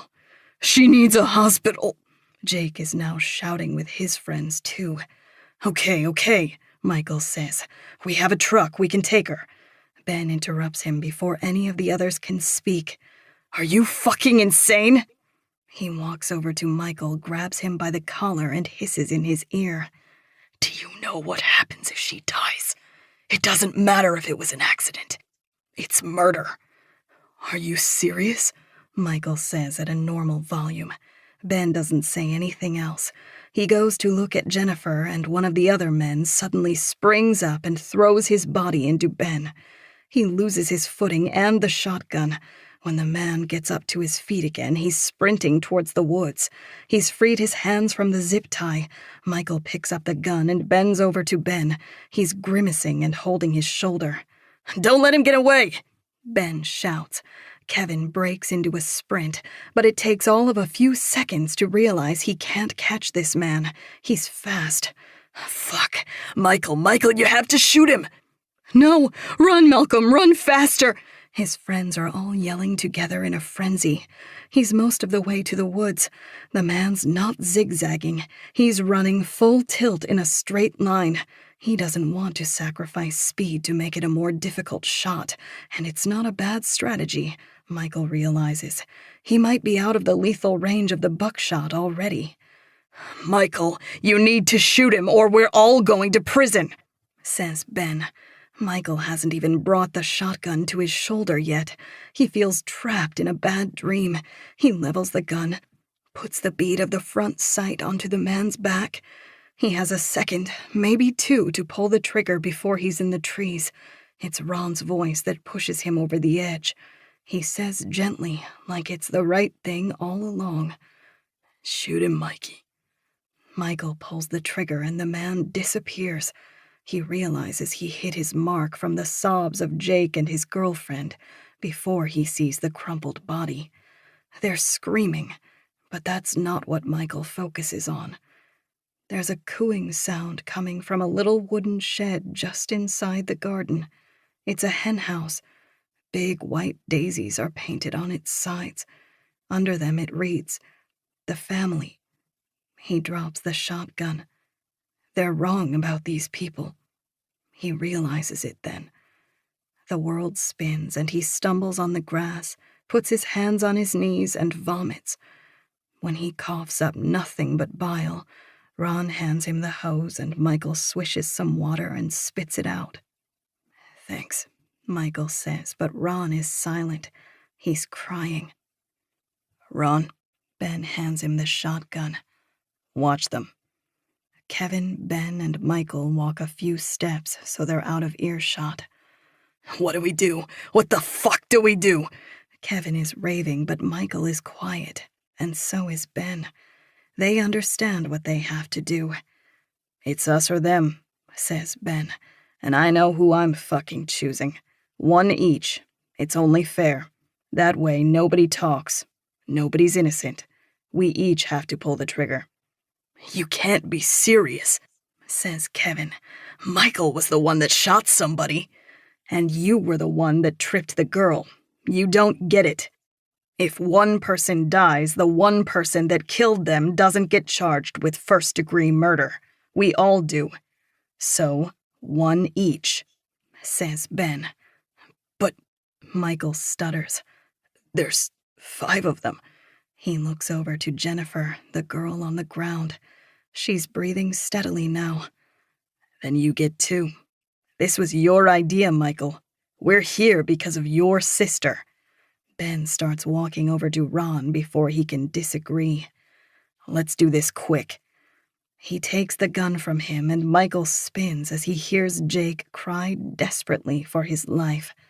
The sound is cut off by the shotgun blast.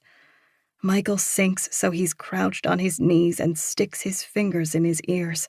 He switches to his palms, and he presses them against his ears as hard as he can. Still, the screams get through. His entire body is clenched, flexed, as if he's afraid something is about to hit him. He opens his eyes when he's tapped on the shoulder. It's been maybe a minute, but there's the sound of only one sob now. Last one. Ben loads a shell into the shotgun and hands it to Michael. He stands and stares.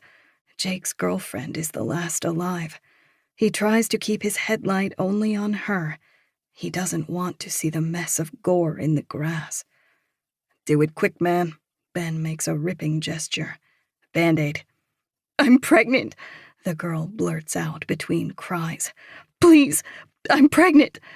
She's just making shit up, man. Ben shakes his head, looking at her. You're not doing her any favors by letting this go on. No, I can prove it. There's a pregnancy test upstairs. It's in the bathroom in the medicine cabinet. I can show you.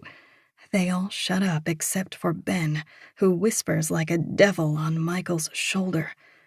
It changes nothing. Michael knows he's right.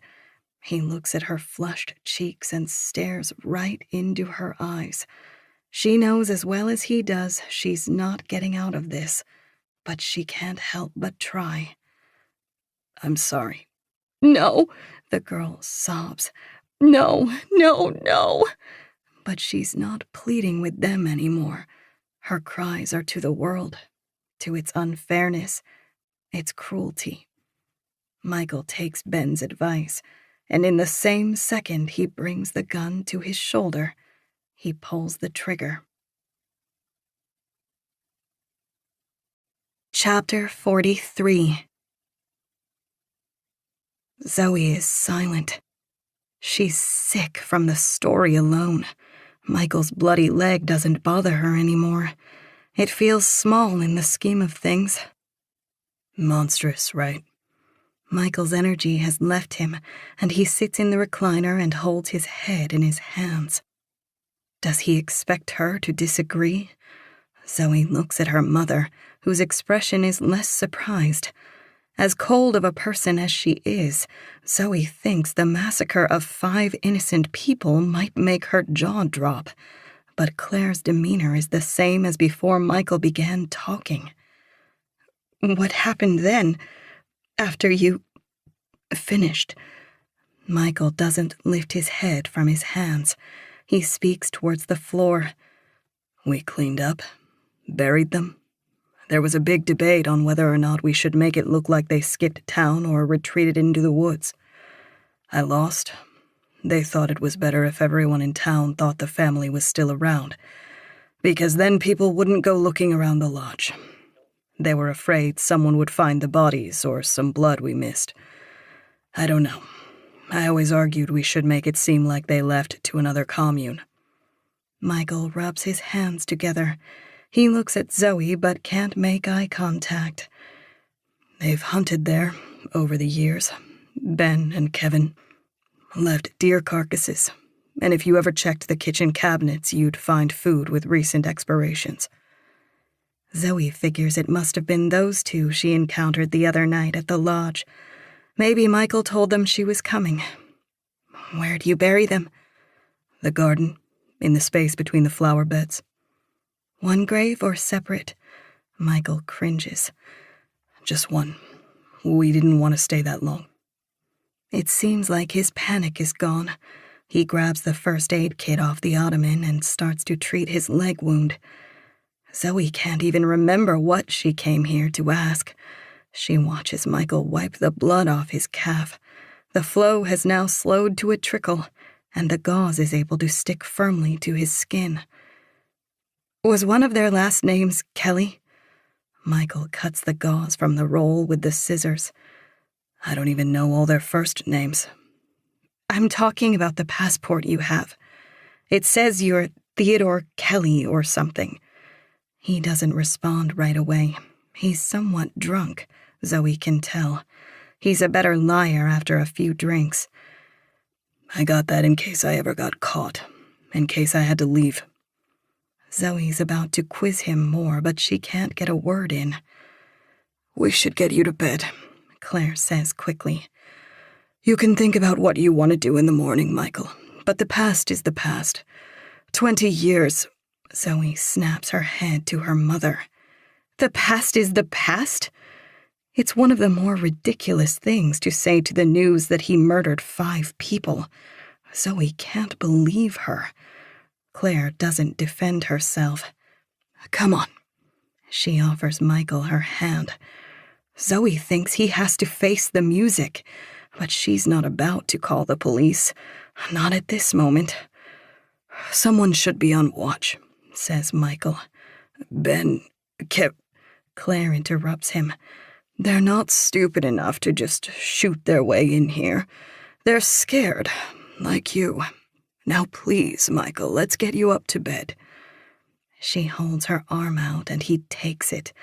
Zoe rushes to his other side. He can walk on his own, but the stairs are hard. He leans on both of them as they take him to the master bedroom. Michael has always been tidy, but Zoe sees clothes have piled up on the floor and his bed is an unmade tangle of sheets and blankets. They put him to bed, and Zoe watches as Claire tosses one of the blankets over him. The shock of Michael's story is fading, and Zoe is realizing something else. She'd always thought the family had something to do with Rachel's disappearance. She didn't believe in the hitchhiker theory. Rachel would not suddenly leave town on a cold spring night. None of her clothes were missing, and she hadn't packed a bag. But if Michael didn't know, and the family didn't know, then what happened to Rachel? Zoe, Claire says, interrupting her thoughts, would you join me downstairs? I want to talk to you for a minute. Zoe says nothing as the two go back to the living room. She's still stunned. She's trying to find the words to ask more about her dad, but her mind's eye is stuck replaying the massacre that Michael described. Drink? Claire offers. Please, Zoe says and grabs a blanket off the back of the couch. She wraps it around her shoulders. Her mom is behind her, and she takes her time at the little bar cart, mixing Zoe's drink. She brings her a bourbon and ginger ale, no ice. It's about all there is to make, other than whiskey neat. Her drink has a metallic, almost chemical taste to it, but Zoe's too shocked to care. Maybe Michael does a poor job of washing his dishes. She drinks deeply and closes her eyes as the liquor burns in her empty stomach. Her mom smiles contently, plops next to her on the couch and begins to pet her hair. Zoe wants to lean away from her hand at first, but she doesn't fight it. They're quiet for most of a minute before Claire talks. I love you, Zoe. It's not like I think you don't. I know how you must have felt growing up. You weren't wrong to think it. Evie was our girl. Zoe nearly coughs up her drink. She looks at her mom and holds her tongue, wanting her to continue. You were always more independent. She was fragile. And I know it may sound strange, but that's what your father and I wanted from a child. We wanted to feel needed. Do you understand that? Zoe crinkles her forehead. She doesn't want to think of her childhood. She doesn't want to think of anything. She just wants to go home to her husband and daughter. I guess. But do you forgive us? Zoe looks at her mom. There's no hint of self-awareness in her eyes. The wound she left goes beyond a simple apology. Forgive you? Just because I didn't throw tantrums and act out didn't mean I didn't need your attention. I needed you too. I'm sorry. I can't go back in time. Your father, he wanted me to tell you he was sorry too. He's sorry for leaving on such short notice. Leaving? Zoe says. The word sounds like such a weak synonym for suicide. But Zoe doesn't chide her mom for not speaking the truth. She has other questions. Mom, the FBI said you don't own that cottage Dad was found in. They don't know who does. Or they won't tell me. Zoe, Claire says and strokes her cheek. It's in the family. They'll figure it out. Zoe's tired, drained from the loss of her dad and Michael's story. The two are silent again, and Claire keeps touching Zoe's hair softly. Minutes pass and she's almost falling asleep. She leans her head on her mom's shoulder, something she hasn't done since she was a little girl.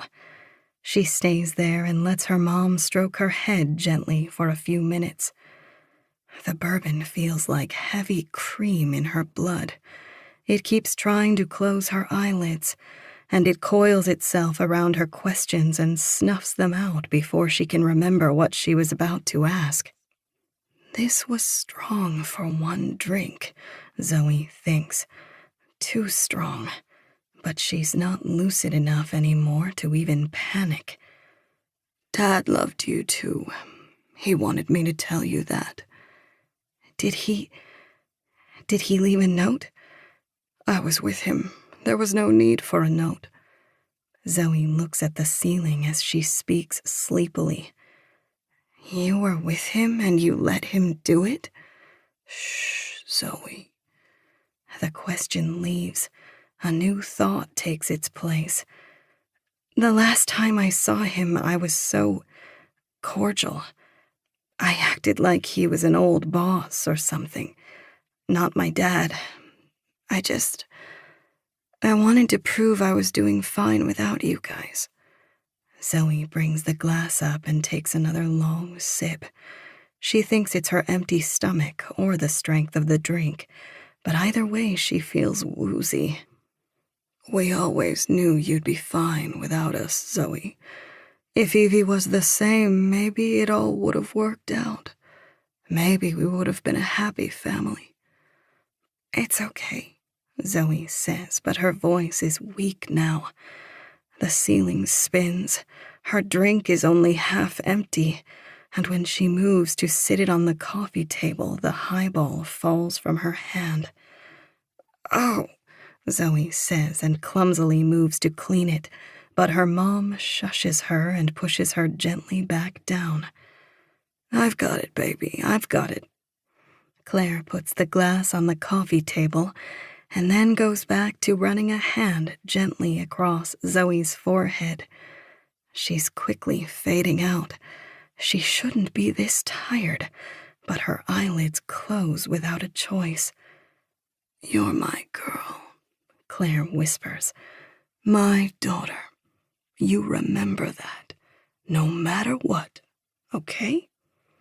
Zoe slides her head down until it lies in her mother's lap. She's warm. Hi. Okay. Zoe looks at Claire smiling down at her, and she thinks of her own daughter. She hasn't seen Grace for 2 days now. Maybe I'm like you. I'm a bad... Zoe begins, but she can't say Mom before her head tilts back and she's suddenly drifting off to sleep. Chapter 44. Zoe wakes up tired, but not enough to fall back asleep. She knows she's up for the day, but doesn't make an effort to stand.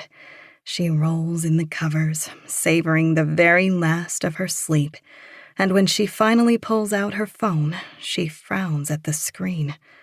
The time reads 3:12. She sits up straight and looks around the living room. It doesn't get much natural light, but it can't be the middle of the night. It can't be the middle of the day either. It wasn't even 10 when she fell asleep. She stands and sees that there's a stain of yellow vomit that runs down the side of the couch to the floor. Hers. It has to be. The fireplace is dead and its embers have burned down to ash. The room itself feels as cold as the hearth looks. There are muddy boot prints on the rug that weren't there the night before, far from the stain of puke she left on the rug. Zoe is still so foggy that it takes her a while to understand that her phone isn't wrong. It's not the middle of the night. She has slept for 17 hours. She's been drugged. The second she thinks that, her head starts to pound. She's dehydrated. She hadn't done a very good job of drinking water yesterday, or eating. Her body feels heavy and as stiff as if she'd slept on the floor. "Hello?" she shouts into the empty house. No response. She walks towards the entryway and sees the front door is wide open. No wonder the house is an icebox. She crosses her arms and walks over to the coat rack. She slips her jacket on and walks upstairs. "Michael? Mom?" The sound of her own voice is better than the silence of this massive house, but she knows there isn't going to be anyone to answer her. Something is wrong. She goes room to room, but each is as empty as the next. She's running through the halls and finds herself back in the living room. She picks up her empty highball that sits on the coffee table and smells it. It doesn't smell like drugs. It doesn't even smell like whiskey. Zoe holds the glass up so she can see it better. The glass is spotless. It's been cleaned. I was drugged, Zoe thinks. My mom drugged me. When she looks at her phone again, she notices her notifications, not the time. She has dozens of missed messages and 7 missed calls. 3 from the FBI, 2 from her husband, and another 2 from main area codes she doesn't recognize. The texts are all concerned about where she is. If something has happened other than the fact that she's been unreachable today, they're not telling her over text. She tries calling her mom, but it goes straight to voicemail. Then she tries Michael, and it's the same. She starts exploring the first floor, and when she gets to the sink in the kitchen, she stops. There's blood splattered all around it. She remembers Michael's wound and calms down. They could have treated it in here first, but there's almost too much blood. The sink and counter are smeared with it, and more concerning, no one bothered to clean it up. Zoe walks quickly through the rest of the house. She checks the study, the dining room, and even goes downstairs into Michael's maze of a basement. There is no blood anywhere else, but when she gets back upstairs and looks more closely around the kitchen, she sees the start of a trail. The drops are dried and some have been smeared by being stepped on. They go all the way to the front door but vanish there. She steps outside. Her car is just where she left it. She isn't sure if her mom had her own car here. Maybe Evie had been her chauffeur. She hadn't asked her mom hardly anything she wanted to. By the time Zoe was done worrying about Michael's wound and then hearing his story, she had spiked her drink. Zoe can't get her head around it. She goes to the garage and opens it. Her mom's car is in the first stall. The second, where Michael usually parks whatever car he's driving that's not his old truck, is empty. She shuts the garage door and stands in the driveway with her hands on her hips. Zoe doesn't know how she's going to explain this to the FBI, to anybody. She texts her husband that she's okay. She's not sure she can call him. She's too anxious for answers, and calls Agent Hermosa. Zoe, are you there? Linda answers before Zoe can even speak.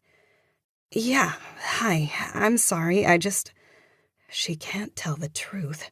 It all sounds too absurd. My phone, it broke. It was dead all day. I just got it charged. Zoe cringes. Are you free now? Could you come to the town hall on Fremont Street, the same place we met at last time? Hermosa doesn't care about whatever Zoe's excuse is. Something serious has happened. Is everything okay? It's fine. Can you get here soon? Is my sister okay? Is this about Evie? Zoe, just come down and we'll tell you everything you need to know. Okay. Can you be here in 20 minutes? I can be there in 10. Where have you been staying in town? Zoe doesn't have time to lie. They must know she wasn't at Evie's last night. At, Michael Berquist's. Hermosa is silent for a moment. He's an ex of yours, correct? Yeah, old friend. Okay, well, we've been looking for you. Get over here as soon as you can. Yeah, see you soon, Zoe says and hangs up. When she gets behind the wheel of her car, she looks at Michael's house for a moment before driving away. Whatever happened here last night, she has the feeling she only knows half of it. Chapter 45. She gets downtown in record time. She speeds the whole way down Michael's road and only slows when she gets into traffic. Now the little main street is oddly busy. The sidewalk is almost crowded with a dozen or more people, and most don't seem to be walking anywhere. They stand and talk to each other. There is even a team of 2 men in a pickup truck stringing up holiday lights on the street poles. Everything has a festive feel, and Zoe's about to cruise right through when she notices 3 large news vans parked on Main Street. It looks like everyone is talking about something. Maybe the same thing that the FBI seems desperate to talk to her about? Zoe doesn't want to get blindsided during this interview. She hasn't told anyone her mother was in town and doesn't plan to. It might not be exactly criminal, but she doesn't feel innocent anymore either. She swings into an open parking spot beside the vans and gets out. 2 women pause their conversation and watch her. They were talking to a couple of preppy-dressed guys half their age, who Zoe doesn't think are from town. Zoe takes advantage of the break in conversation and points towards the news vans. Did something happen? Something is about to, says one of the preppy guys. He's wearing a flannel shirt under a flannel jacket. His beard is groomed and the ends of his mustache are twisted into points. Are you with the news? He nods to his friend. You're talking to camera crew too. Why are you here? They're doing another press conference on the double homicide. It's supposed to be juicy. Zoe notices that other people on the street are stealing glances of her. The townies know she's the night girl, the one who lived in the house these bodies were found in. Thankfully, the newsmen do not. How do you know something happened? We got a tip. And what did they say? Zoe asks desperately. They told us it's a doozy. He laughs to himself. I don't know what they said exactly. Our guy who's connected to law enforcement works in the office, not the field. So, the police told you guys something big happened? Police, FBI, one of them did, yeah. Zoe looks at the news van and her heart rate accelerates a little more as she reads the side. It's not the little news station out of Augusta. It's an NBC van. You guys aren't local. No, like I said, big news. Zoe doesn't say thank you or goodbye. She just nods and starts walking towards the town hall. It's not far from where she parked. She can hear the 2 older women muttering behind her, no doubt telling the newsmen who she is. Hey, wait, she hears one man call after her. Do you mind chatting with us for a minute? Zoe tucks her head and walks a little faster. In a minute, she's at the town hall. Now she understands what the man meant by camera crew 2. There are a few more news vans parked here, amongst a battalion of law enforcement vehicles. A cop appears near the door and holds out his hands. Press conference doesn't start until 4:30, ma'am. I'm Zoe Knight. I got a call. Oh. The cop scratches the back of his neck and moves sideways so he's out of her way. They're expecting you in the back. She steps past him and into the little building. There's a woman setting up folding chairs, and another to her right adjusting a tripod. Resting on top of it is one in a row of giant news cameras. They're too busy to pay Zoe any mind, and she walks quickly to the back room. When she opens the door, it's noisy with voices, but the conversation dies the moment she's noticed. The silence spreads and their eyes find her. There must be a dozen cops.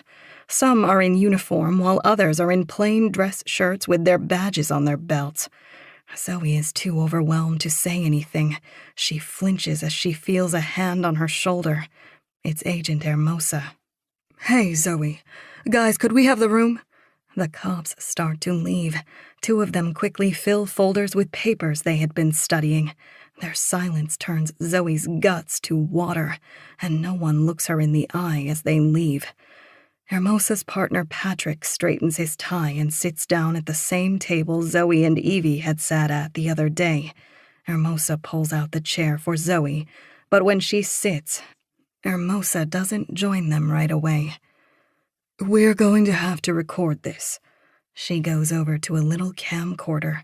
It beeps and its red light turns on, and she walks back to the table. Zoe, can you tell us the whereabouts of your sister, Evelyn? No. Zoe's still staring at the camera. She's not lying, but it feels like she is. And when did you last see her? She thinks back. Yesterday afternoon? Around 2? Did she say anything about leaving town? No, is she okay? Is she missing? We served a warrant at her house at 7 this morning. She wasn't home. We think she left on her own. There were no signs of a struggle. In fact, there are several items missing that suggest she packed a bag before leaving. Did she take her car? Zoe knows the answer to this. Evie couldn't have taken her car. Her house had been under surveillance. No, she must have left on foot. We're canvassing the town, but we assume she's far from here by now. No one had seen her since early last night. Can I ask? Zoe licks her lips. Why did you serve a warrant? The agents look at each other for a moment. Patrick speaks this time. Zoe, do you remember when your family moved to Black Castle? Not really, no. I was 1, maybe? Do you remember anything at all? It doesn't even have to be a memory. It could be, I don't know, a feeling. A feeling? Zoe leans back and crosses her arms. I remember feeling alone, but that was when I started school a few years later. My first memory was probably around that time, too. And what was that? My dad spraying me with the garden hose. I was playing in the dirt and needed a bath. The water was cold. I guess it kind of shocked itself into my memory. Zoe shakes her head. Why are you asking me this? Forensics from the fire came back. It wasn't arson. There was faulty wiring in the addition the new owners put in. Ah, Zoe says, pretending to care. Anyway, the dating on the bones came back too, and the bodies found in the water cistern aren't recent homicides. In fact, the remains are decades old. The family, thinks Zoe. Jake and his girlfriend didn't end up buried in the garden of the lodge, and her mom must have had something to do with it. She must have helped Michael. Those 2 are keeping something secret. They know each other. The agents keep talking while Zoe is thinking all this, but suddenly she isn't quite sure she understands what they're saying. Her mouth creeps open in dumb shock. Her left ear starts to ring, and the detectives' voices begin to sound distant. thick. It's like all three of them are now sitting in the bottom of a swimming pool. I'm sorry. Zoe laughs. Nothing is funny. It's a reflex, a defense. She can't process what the agents just said. That just can't be true. So the bodies were burned in the first fire? The fire my parents had the week they first moved in? Yes, Agent Hermosa says carefully and leans forward onto her elbows. The homicides likely took place when the home first burned. We're not sure on the exact date, but they were likely killed in November 1994, the week your family moved to Black Castle. Right, Zoe says. This part makes sense. The bodies are old. They were burned in the first fire, not the one that happened a few days ago. It's the other thing she thinks she heard them say that makes her smile and laugh awkwardly. Zoe, do you understand what we told you? She's quiet for a second. Yeah. It's beginning to sink in. Her eyes widen. And the lab, they don't ever get this kind of DNA stuff wrong. My blood couldn't have been mixed up somehow? No. Hermosa shakes her head. Zoe is speechless. She pictures her mother running her hands through her hair until she fell asleep last night. That slight smile, her dyed black hair. Mother. Her mind is stuck on the word because it is a lie. And if the bodies found in the basement are my biological parents, Zoe pauses. She can hardly get the next sentence out. Then who raised me for my entire life? Part 3. Chapter 46. Year 2002. Zoe, we're going to be late, her mom yells down to her.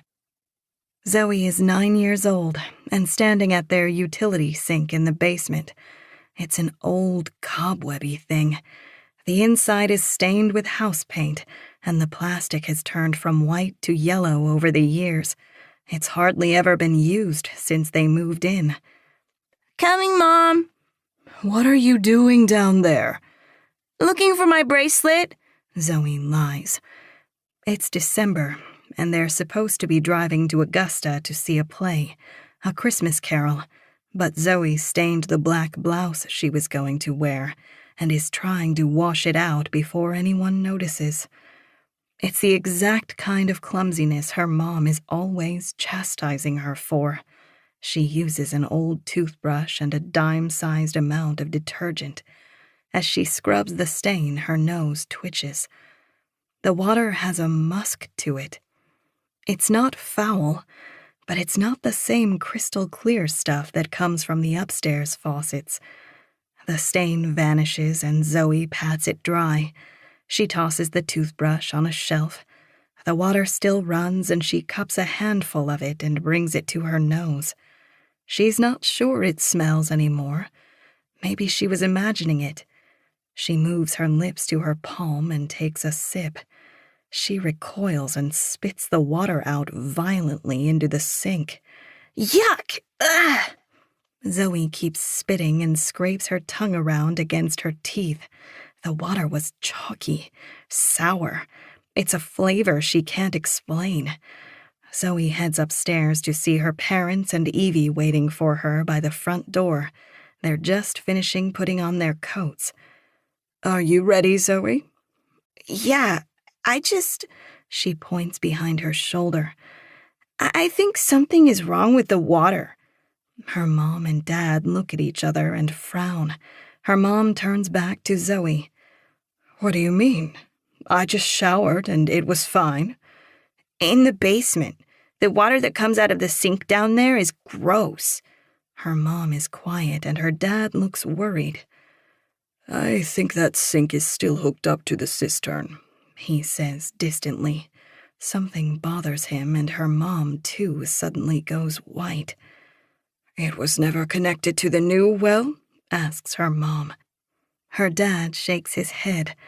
They're both quiet for several seconds before her mom speaks to her. "Don't use that sink again, Zoe. It's connected to our water supply that went bad." "Okay." Her dad holds her little coat out, and Zoe wiggles her arms through while her mom plants a kiss on her brow. "Okay, girls, ready to go?" Zoe and her sister skip outside into the snow. It's pitch dark already, and a fresh coat of snow is falling on the lawn. Evie scurries off and makes a snowball. Zoe laughs and starts to ball her own. "Girls, get in, we're already late," says her dad. Evie hops into the passenger seat. Her mom likes to ride in back when the weather is bad, and settles next to Zoe. As they start to drive, she holds on to Zoe's hand. She looks at her mom. She can't tell, it's too dark, but it looks like she's crying. What's wrong, Mom? "Oh, nothing, darling. I'm just sorry." Sorry for what? But her mom doesn't respond. She only squeezes her hand and leans her head back. As they drive, Zoe begins to wish she could spit. She should have brushed or eaten something, because whatever this sour taste is, it seems stuck on her teeth. Chapter 47. Zoe is quiet while the FBI explains their theory. Her biological parents' names really are Claire and Daniel Knight. The agents have Zoe's birth certificate, and it has their names and signatures on it. Her imposter parents, the only ones she's ever known, must have followed the Knight family to Black Castle and murdered them. They must have done it quickly before they met anyone. It would have been the only way to successfully assume their identities. "The Knight family is small," says Agent Hermosa. "Your biological father has only one surviving sister, Cynthia, and she lives in California. Have you met her?" No. Okay. When his father, your paternal grandfather, died a few years ago, she came here looking for your dad. They weren't close, but there was something in your grandfather's will that needed discussing, and he wasn't answering her letters. She never did find him when she came here. She said he wasn't home. We spoke to her on the phone, and she said she was able to meet with Evie, but she was very guarded. A few years ago. That's around the time my parents moved to New Hampshire. Yes, it was just before. We think that's probably related. They got spooked after all their quiet years here. And what about my sister? Is she related to my real parents? There's no reason to think she wouldn't be. Her resemblance to you and her birth certificate all suggest you share the same parents. But we did only take the one blood sample. Okay. Why do you take my blood in the first place? Why do you ask questions about my parents and the occult? Zoe is starting to get angry. It's the only emotion her brain is able to process right now. You know more than you're telling me. We're getting there, Zoe. Zoe opens a palm and gestures her hand toward the ceiling. By all means. Hermosa pauses and corrects herself. The people who raised you are Richard and Violet Kelly. That house Richard was found in, the cottage you called us to, that's their actual residence, and has been for more than 40 years. The Kelly family isn't quite so small. Violet, too, has a lot of siblings. Apparently, the two told their families they were going to travel and work with the Peace Corps, or some adjacent organization in South America. This was, of course, around the time that your actual parents were killed. Did you ever meet any relatives growing up? My parents said we didn't have any. Sorry, by parents you mean... Yeah, them. Zoe can't use their names. The Kellys, Richard and Violet. It's all too strange. We're going to distribute a picture of Evelyn along with Violet to the news. We believe they may be together. Obviously, because of your sister's age at the time of your biological parents' deaths, we're treating her as a suspect in the case. Oh, she needs to tell them about Claire, about Michael and the blood and the drugs that are still certainly in her system, but her tongue freezes when she opens her mouth. Hermosa's partner looks at his watch and taps it. Listen, Zoe, we'd like to continue this conversation for quite some time, but we'll have to recess for the press conference that is already scheduled. Okay. Zoe turns over her shoulder and can suddenly hear the mumble of conversation grow in the hall. She's in some kind of shock. The sound is loud, but she hadn't heard it at all until now. You probably don't want to be in there, but stay here for us. They start to stand and Zoe holds her hands out. Wait, but what was that part about the occult that you asked me about? Sorry, says Hermosa. When we first met here, you asked if my parents did anything related to the occult. Right, we spoke with your aunt, and she had a lot to say about your birth parents, the ones who died. What exactly? Hermosa sighs. It seems like this isn't a conversation she wants to continue. She said they worshipped the devil. Zoe's heart pounds. How so? She said they do rituals, talk about it at family dinners, that sort of thing. What else? That's really it. We've got a lot of questions for you. The littlest thing that you can remember could help us find Violet and your sister. And one more time, Zoe, you haven't seen them, correct? They're not at your friend Michael's? No, she says defensively. Why would they be? We're just curious where they might be hiding out. We're searching everywhere. Okay, Zoe says at a whisper. She wants them to leave. If they don't know much more, she's wasting her time here. She wants to be the one who finds her sister and Violet again, not the cops. We have a psychiatrist on site here. We understand this may be a lot.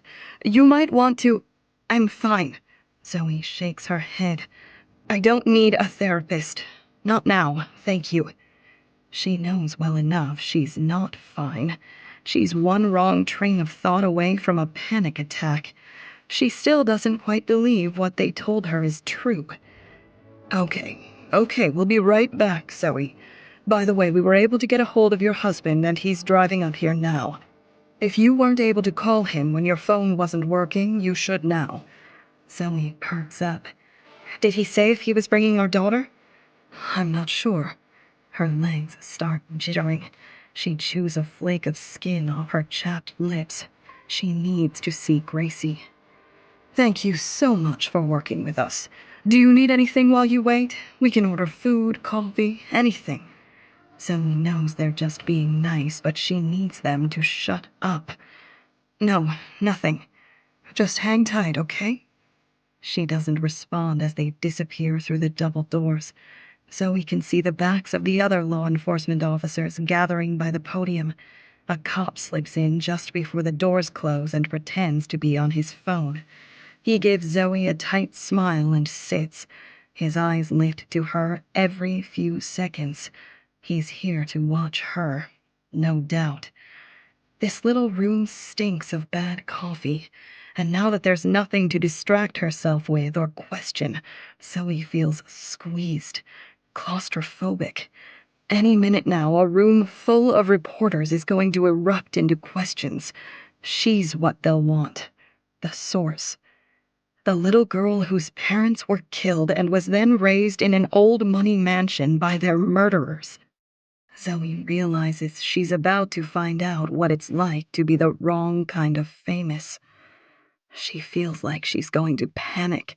She stands suddenly and the cop watches her. She walks to the back door like she's going to leave and he speaks. You're not supposed to go anywhere. Zoe whips around. Am I under arrest? He shrugs as if this babysitting errand is below him. It's not my business. It's the FBI's. They said they don't want you going anywhere. She doesn't argue anymore. She doesn't want to seem anxious to leave. Zoe goes back to the table and sits. She can hear the press conference clearly. They're taking some time, talking about the dating of the bones that were found. I can use the bathroom, right? He gestures towards it, not looking up from his phone. Zoe heads to the little unisex bathroom and locks the door behind her. There's a skinny, rectangular window above the toilet. The cop either doesn't think anyone could fit through it or doesn't know it's here. She turns on the water, steps onto the seat, and then climbs on top of the tank. She pushes the window open and starts to wiggle out. She rotates herself when she's more than halfway out, clings onto the frame with just her fingers, and lowers her legs so it's not as far of a drop. Still, she feels the impact in her knees. They ache from when she sprinted from the lodge. Zoe speed walks to the street, knowing she'll only have a minute or two before her babysitter knows she's gone. She doesn't know what she's doing. She drops her phone in the grass so the FBI can't track her location and keeps walking towards Main Street. When she gets near where she's parked, the men loitering by their news vans are gone. She can see her car, but there's someone else waiting by the driver's side door. Charlotte? Zoe says. She's wearing a large fleece jacket, and she keeps her hands balled up inside the sleeves like a kid. Charlotte looks up at her and smiles slightly. Hi, Zoe. Are you waiting for me? Zoe asks, but can't idle for an answer. A police siren wails from near the town hall. Come on, you want a ride? Zoe doesn't wait for an answer. She unlocks the car and both of them hop in. There's no time to talk. She zips out of her parking space and floors it down Main before fastening her seatbelt. There's no one in the rear view when she takes a right onto a residential street. She's white-fisting the wheel when she feels Charlotte put her hand gently on her leg. She gives a little squeeze right above her knee. It's okay, Zoe. What? She looks over to her. Charlotte stares at her with her eyes squinted gently. A sympathetic expression. Sorry. Hey, Charlotte, Zoe asks, taking her gaze back to the mirror. Do you mind if we head to your house? That's fine. Why were you waiting for me? Charlotte doesn't respond right away, and Zoe looks over to see she's started to cry. I'm sorry. What are you sorry for? Zoe can't deal with this. Not now. But suddenly her ears twitch. I'm sorry for not telling you. She wipes her tears away and flings her hands like she's angry she can't control them. For not telling me what? Zoe says coldly. Charlotte wipes her nose. About everything. Chapter 48. Charlotte wants Zoe to park in her garage. No doubt the police will search Michael's house looking for her, and she doesn't want to be visible when they come down the road. It's a 2-stall garage, and Charlotte shuts the big bay door and pulls on her fingers nervously. The only light comes from a single old bulb that casts the concrete floor and bare studded walls in an ugly shade of orange. Zoe starts walking towards the door, but Charlotte is still. You don't want to go inside? Zoe asks. If you want to know about Rachel, it's best we stay here.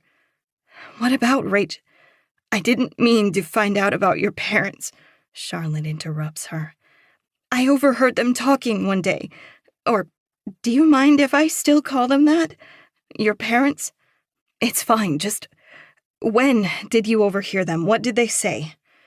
When we were in high school. High school, Zoe thinks, but she holds her tongue. She's furious, but she's distracted by a sound. A car is driving down the road quickly. She's worried it will slow, but then she hears the gears shift one higher, and the car accelerates more as it rockets past. The police might be headed to Michael's already, thinking she headed back there. Charlotte watches the wall as if she can see the car and keeps talking. They were arguing about taking you and your sister to see some family, but your mom was concerned that you would notice that none of them looked like you. They said you weren't just a kid who could be easily fooled anymore. She said you would notice there was no resemblance and that her family might notice the same of you. I thought this meant you were adopted and they never told you. It wasn't until Evie threatened me that I found out they had something to do with why you had no parents in the first place. Zoe had heard a few comments growing up that she didn't look like her parents. They had sharper features, while Evie's and hers were rounder, softer. Evie threatened you? Years ago, around when you moved away. I asked her if she was adopted and she got super angry. She asked why I thought that, and I told her what I'm telling you now about overhearing your parents fight. And then Evie said if I ever tell anyone that story again, then her parents will do to me what they did to your birth parents. Charlotte paces over to a large storage bin and pulls it out from under a shelf. I didn't know what happened to your real parents, but after Evie said that, I realized it was something bad, something she knew about. I'm sorry I didn't tell you. I was afraid. Then when you came over the other day, I wasn't sure I was going to tell you anything. I was mad at you. I did feel used. But your mom came by just after you left.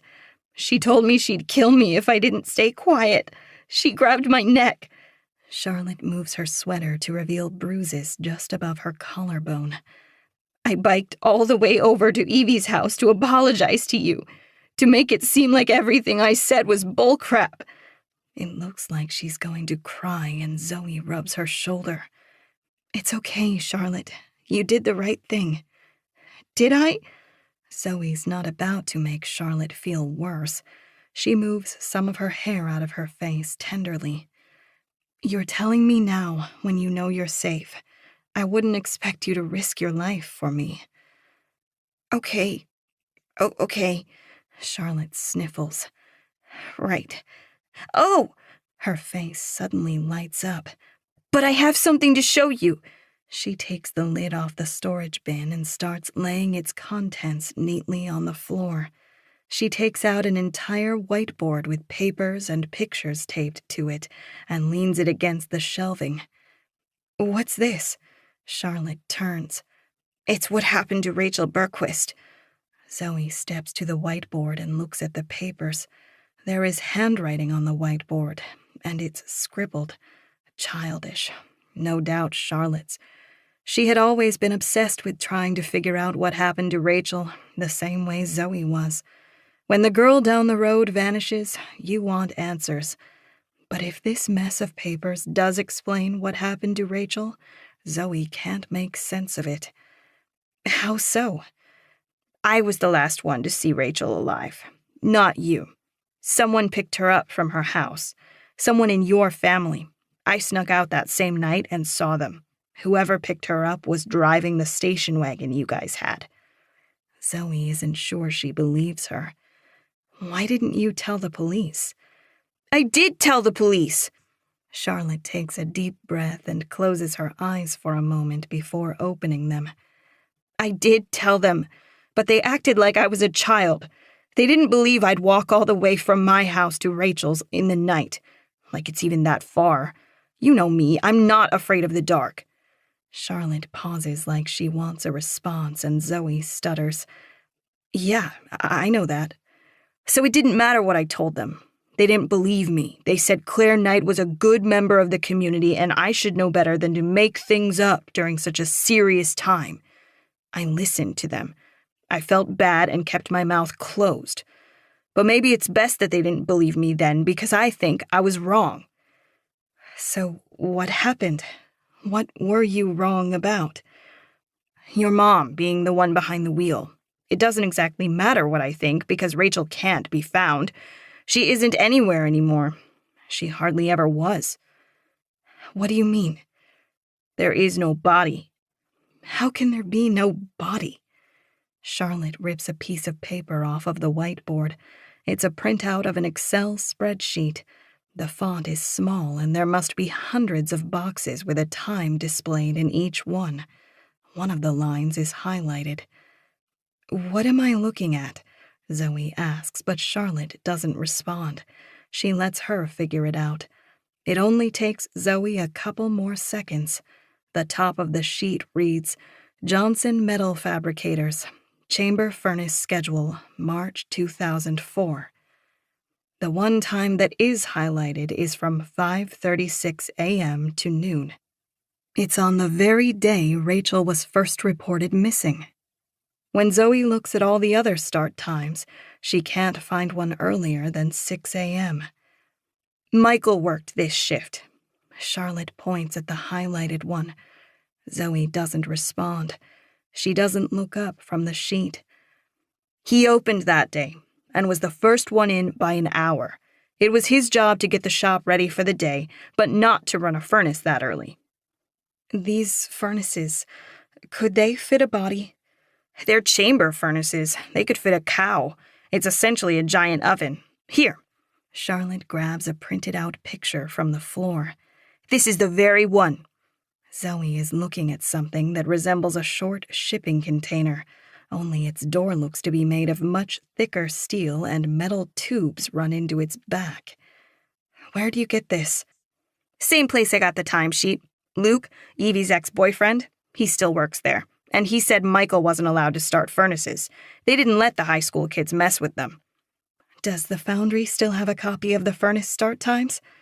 Their system only keeps records going back 5 years. This is the last place this exists. She takes the piece of paper from Zoe. And I got this 15 years ago. 15 years ago? Charlotte doesn't respond. I was still in town, Charlotte. Why do you never show me this? Because, what does this mean? Charlotte shakes the paper. Nothing. There's no evidence. All this says is that on the day Michael's sister went missing, he started a furnace at work when he wasn't supposed to. It doesn't mean her corpse was inside. It's speculative. Zoe's glad she doesn't have to argue. You're right. Michael killing his sister doesn't make sense. Trust me, he didn't know what happened to Rachel. And he murdered 2 people himself because of it, Zoe thinks. I get you think that, but if Michael didn't start that furnace, then who did? Zoe doesn't have to wonder. Evie. She could drive my parents' car back then. Rachel would trust her enough to get in. If she threatened you for finding out about my parents, maybe Rachel figured it out too. Zoe's mouth suddenly creeps open as she remembers. The day she disappeared, she went into my parents' bedroom. The other bathroom on the 2nd floor was broken. She might have looked around. She might have found something. Zoe hears another car accelerate past the house. From the speeds, she's certain it's probably more police on their way to search Michael's. But if Evie did kill Rachel because she found out about your parents, why wouldn't she have killed me, too? Zoe knows the answer. It's because Evie would be afraid people would believe Rachel. Charlotte is harmless. But before she can respond, a few sharp cracks sound in the distance. They frown at each other. The sound is muffled from the inside of the garage, but still plenty loud. Charlotte has to ask, but Zoe knows exactly what they are. Are those gunshots? The sound explodes into a drum roll. There are dozens of shots, an exchange of gunfire. Zoe opens the garage door and starts walking towards the road. Zoe! Charlotte yells after her. Zoe, where are you going? She can't be bothered to respond. She walks all the way to the road and stops. 2 more cop cars race past, towards the gunfire, towards Michael's. Chapter 49. Michael stares at Zoe while she sleeps. He snaps his fingers in front of her face and Claire shushes him. What the hell are you doing?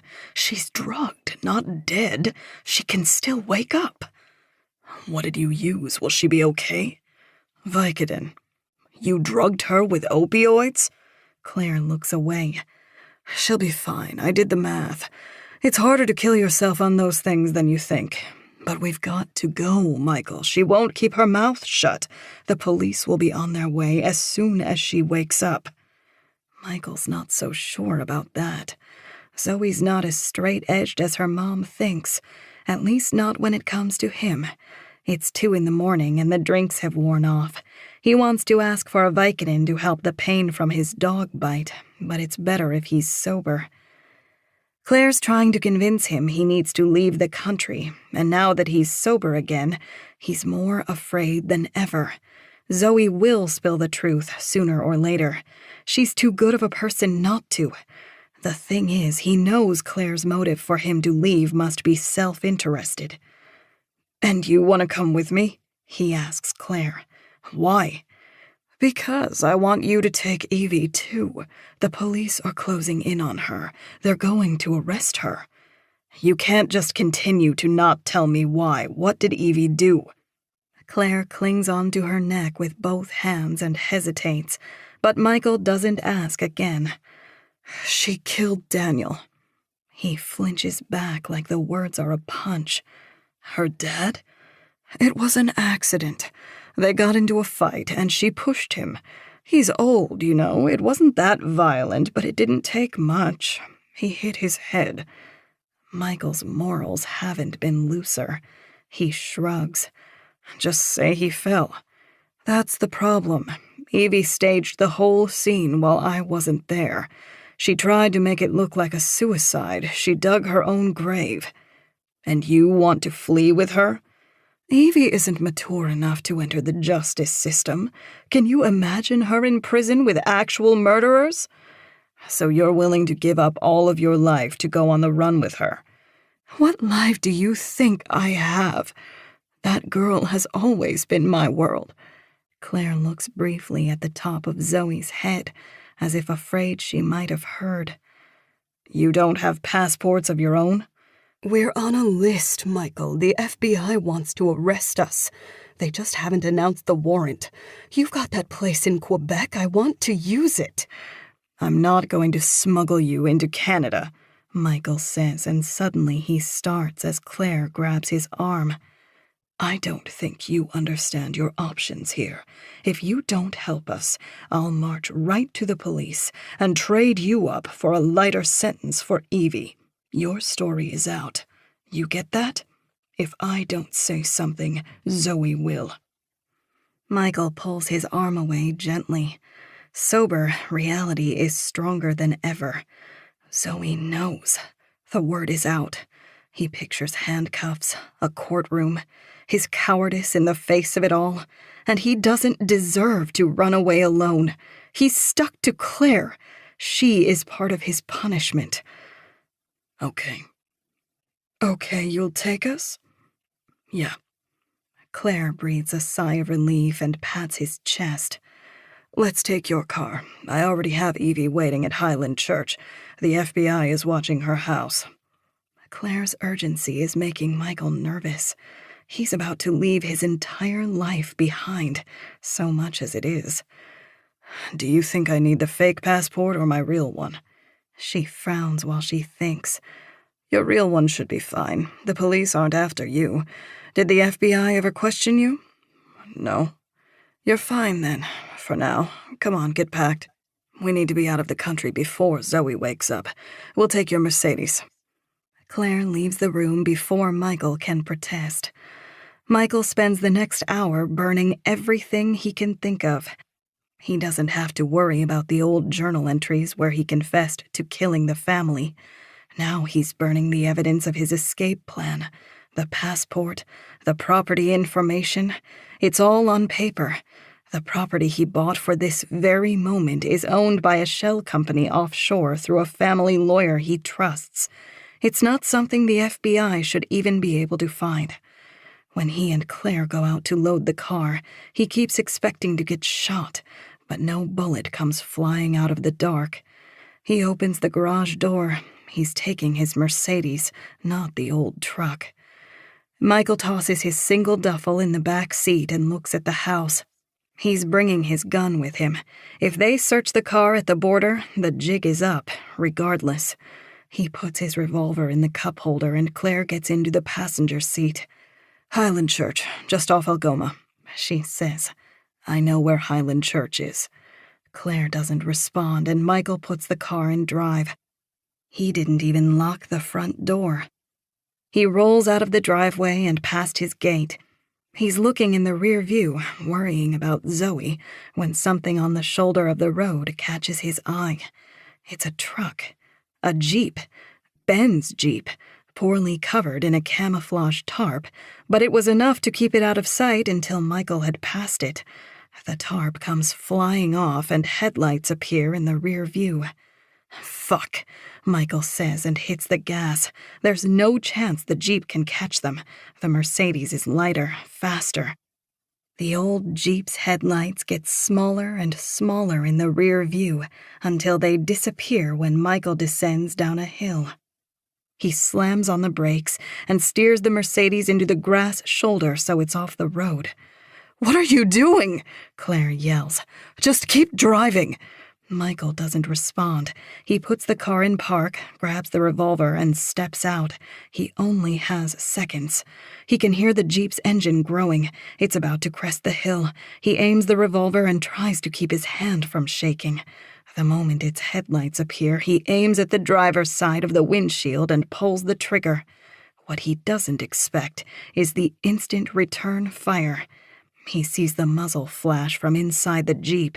They shoot back twice, but that's all the time the passenger has. Michael must have hit his mark. The Jeep veers hard right and crashes into the tree line at 50 miles per hour. The sound is louder than the gunshots. Trees crack and metal crashes. The Jeep tumbles violently into the woods, but it doesn't go far before it stops on its roof against the trunk of a larger tree. Michael touches himself all over. Again he thinks they've missed, but then he hears his name called from inside the car. There's a bullet hole in his hood, and his driver's side window is shattered. At first he feels fear, but then he's overwhelmed by a crawling sense of relief. He looks into the car to see Claire holding her hand against her shoulder. Blood seeps from between her fingers. "What are you waiting for?" she hisses. "Get back in the car." He's high on adrenaline. The gun in his hand is usually heavy, but as he stares into her cold eyes, it suddenly feels impossibly light. Chapter 50. Zoe remembers the bloody sink in Michael's kitchen. Something else had happened there last night, but she doesn't think they would have hidden there. They'd want to be miles from this place by now. The dozens of gunshots don't last long. The air silences and then fills with the sound of sirens. Charlotte joins Zoe by the road. Zoe isn't certain, but it seems like the shots came from close to a mile down the road. "Come on," Zoe starts to jog. "I don't think that's a good idea." Zoe doesn't wait for her. Charlotte stays behind and walks back towards the house. The police are too busy racing to the scene to stop Zoe. She jogs in the wake of the police cruisers. They're driving so fast that they rock the air around her violently as they pass. By the time she crests the hill, she's out of breath. The road dips before rising again, and all the police cars have stopped at the bottom of the U in this little valley. The police aren't hiding or taking cover. They're walking into the woods and shouting back to each other. Zoe makes it all the way to the bottom of the hill before she's stopped. "This is a police line. Don't come any farther," an officer shouts. There's an ambulance giving oxygen to a couple of officers, but it doesn't look like they're in need of any serious medical attention. Zoe can see into the woods from where she stands. There's a Jeep flipped onto its back. A dead man lies against a tree. A rifle is slung against his chest. His head is slumped, and fresh blood shows on his neck and shirt. "He just started shooting," says a younger cop with wide eyes. "We went to assist him, and he just opened fire from the hip." He pantomimes a machine gun. "Boom, boom, boom, he didn't even say anything." Zoe looks at the corpse against the tree again. It's Ben Miller. From the way the leaves are disturbed behind him, it looks like he crawled to where he made his last stand. His legs must have been broken from the car accident. She notices another body in the car. It's hanging upside down, stuck by the seatbelt. She can tell from the mustache and his long hair that it's Kevin Evans, Ron's brother. He must not have survived the initial crash to shoot at the police. She suddenly hears a whistle and a heavy-set cop she's never seen before points at her. "Night girl." He doesn't break his stride. He must be the sergeant because a few other cops trail him like lampreys. "The FBI is looking for you." I know. He keeps walking towards the bodies. "I wouldn't take off again." Night girl. Zoe squints at his back. She hates the way he said her name.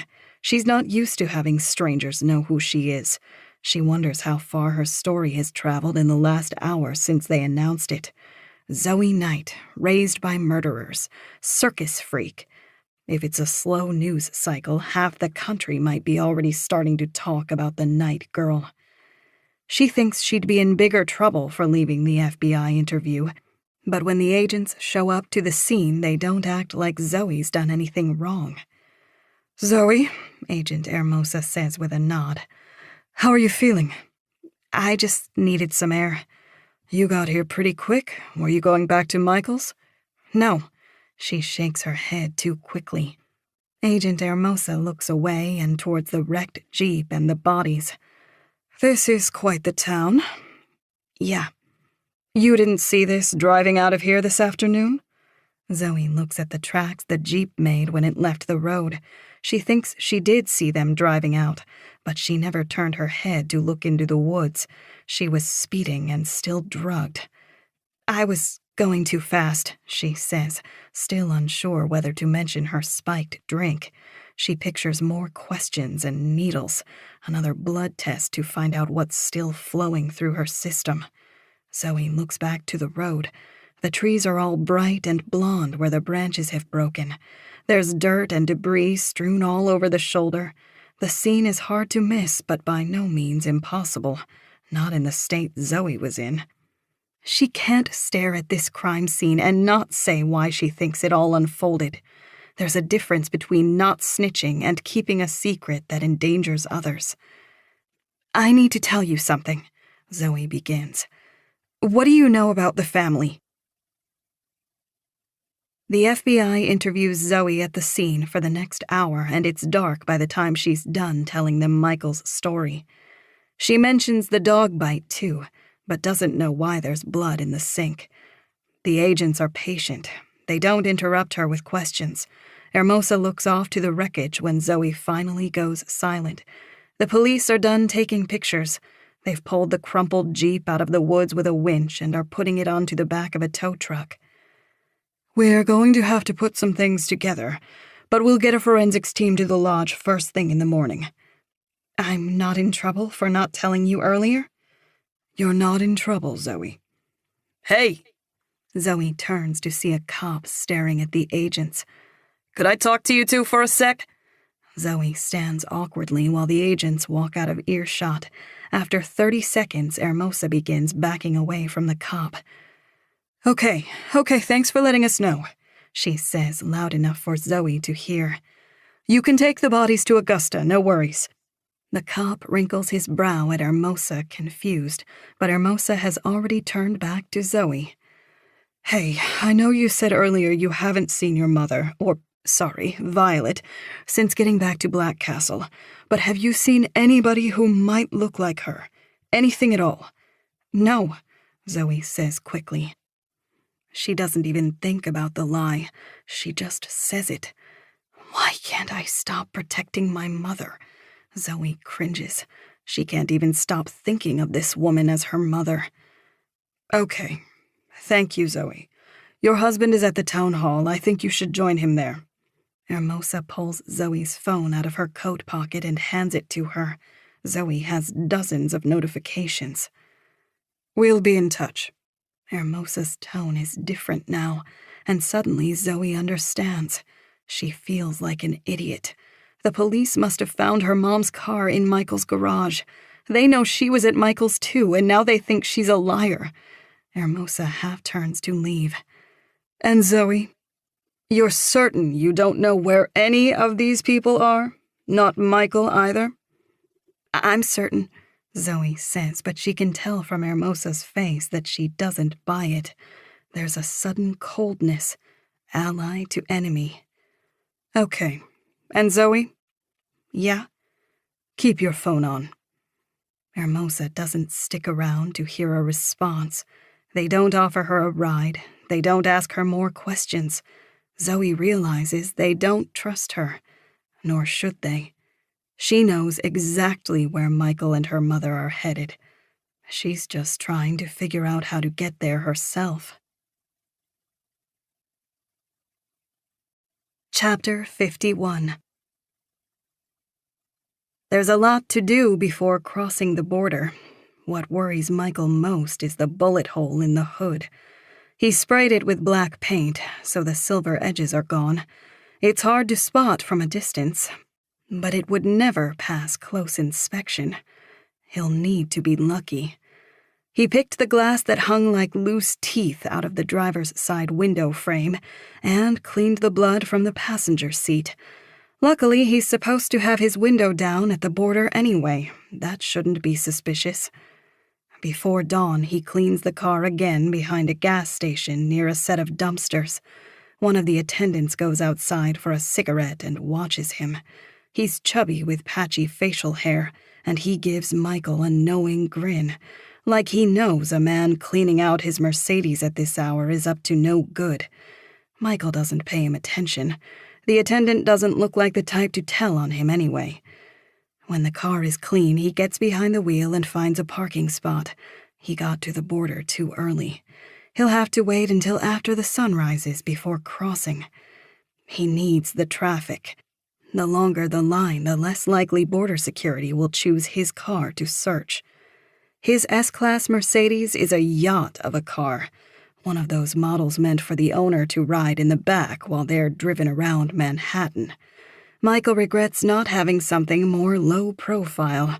A big black Mercedes looks out of place in rural New Brunswick, and his only consolation are his main plates. He's alone in the cab of the car. There's a duffel bag on the back seat, but other than that, the interior has been cleaned. It's almost too clean. Spotless. He hopes it's not the kind of thing a Border Patrol agent has been told to look out for. An hour after sunrise, Michael pulls out from the gas station parking lot and drives a quarter mile to join the line of cars waiting at the border. There are cameras watching him already. He needs to not be paranoid. This is simple. The police haven't put out an APB on him. But suddenly he worries that they might have already shared his info with the Canadian border security without him knowing. He sets his elbow out his broken window casually, pretending to enjoy the cold morning breeze. Before he knows it, the booth officer waves him forward. Michael smiles and hands him his passport. Good morning, Michael says, but the officer doesn't offer a greeting back before scanning the passport. Where are you from? Black Castle? About an hour from Augusta. What's your business in Canada? I've got family in Halifax. When will you be returning? The 25th. Michael makes up on the spot. We do American Thanksgiving in Canada. He smiles, but the officer doesn't look at him. He tilts his head to look in the back seat. Something is wrong. The other cars were through by now. Scan and go. Michael thinks he's about to be selected for a search when the officer hands his passport back. Welcome to Canada. Michael nods and drives on. He has to fight the urge to floor it. He's driving on the highway, being careful to keep to 90 kilometers an hour, not miles, when suddenly there's a pounding noise on the back seat. He jumps and swerves a little. He's completely forgotten. The car is too big for him to reach the trunk panel from the driver's seat, and it can only be opened from the back seat. Give me a minute. It's far more than a minute before Michael finds a hidden place to stop. He chooses a dirt road that runs along the St. John River and backs up so the trunk is facing some bushes, not any potential passing cars. The water moves slowly and the morning sun shines on the surface. It's something that should calm him. The river is the border and he's made it to the other side. He has money here, a plan. But he doesn't care. All he wants is to put another 500 miles behind him today. He pops the trunk to see a tangle of arms and legs.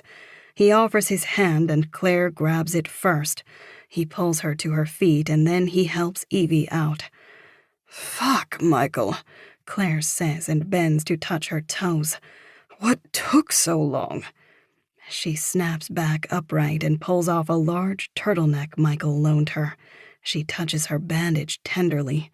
The bullet passed right where her shoulder meets her neck, and the area around the entry has already become a giant purple bruise. "You're not putting us in the trunk again. You got tints on these." Claire raps the back window with her knuckles. "We'll be fine. I think you should stay in the trunk at least until we're past Quebec City. There will be road cameras. They'll review the footage, and if they catch a glimpse of you...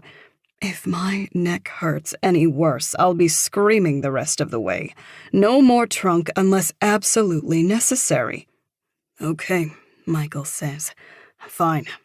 Now let's get some breakfast. We can get some snacks when we get gas, but we really should start putting some miles between us and the border." Claire shoots Michael a look.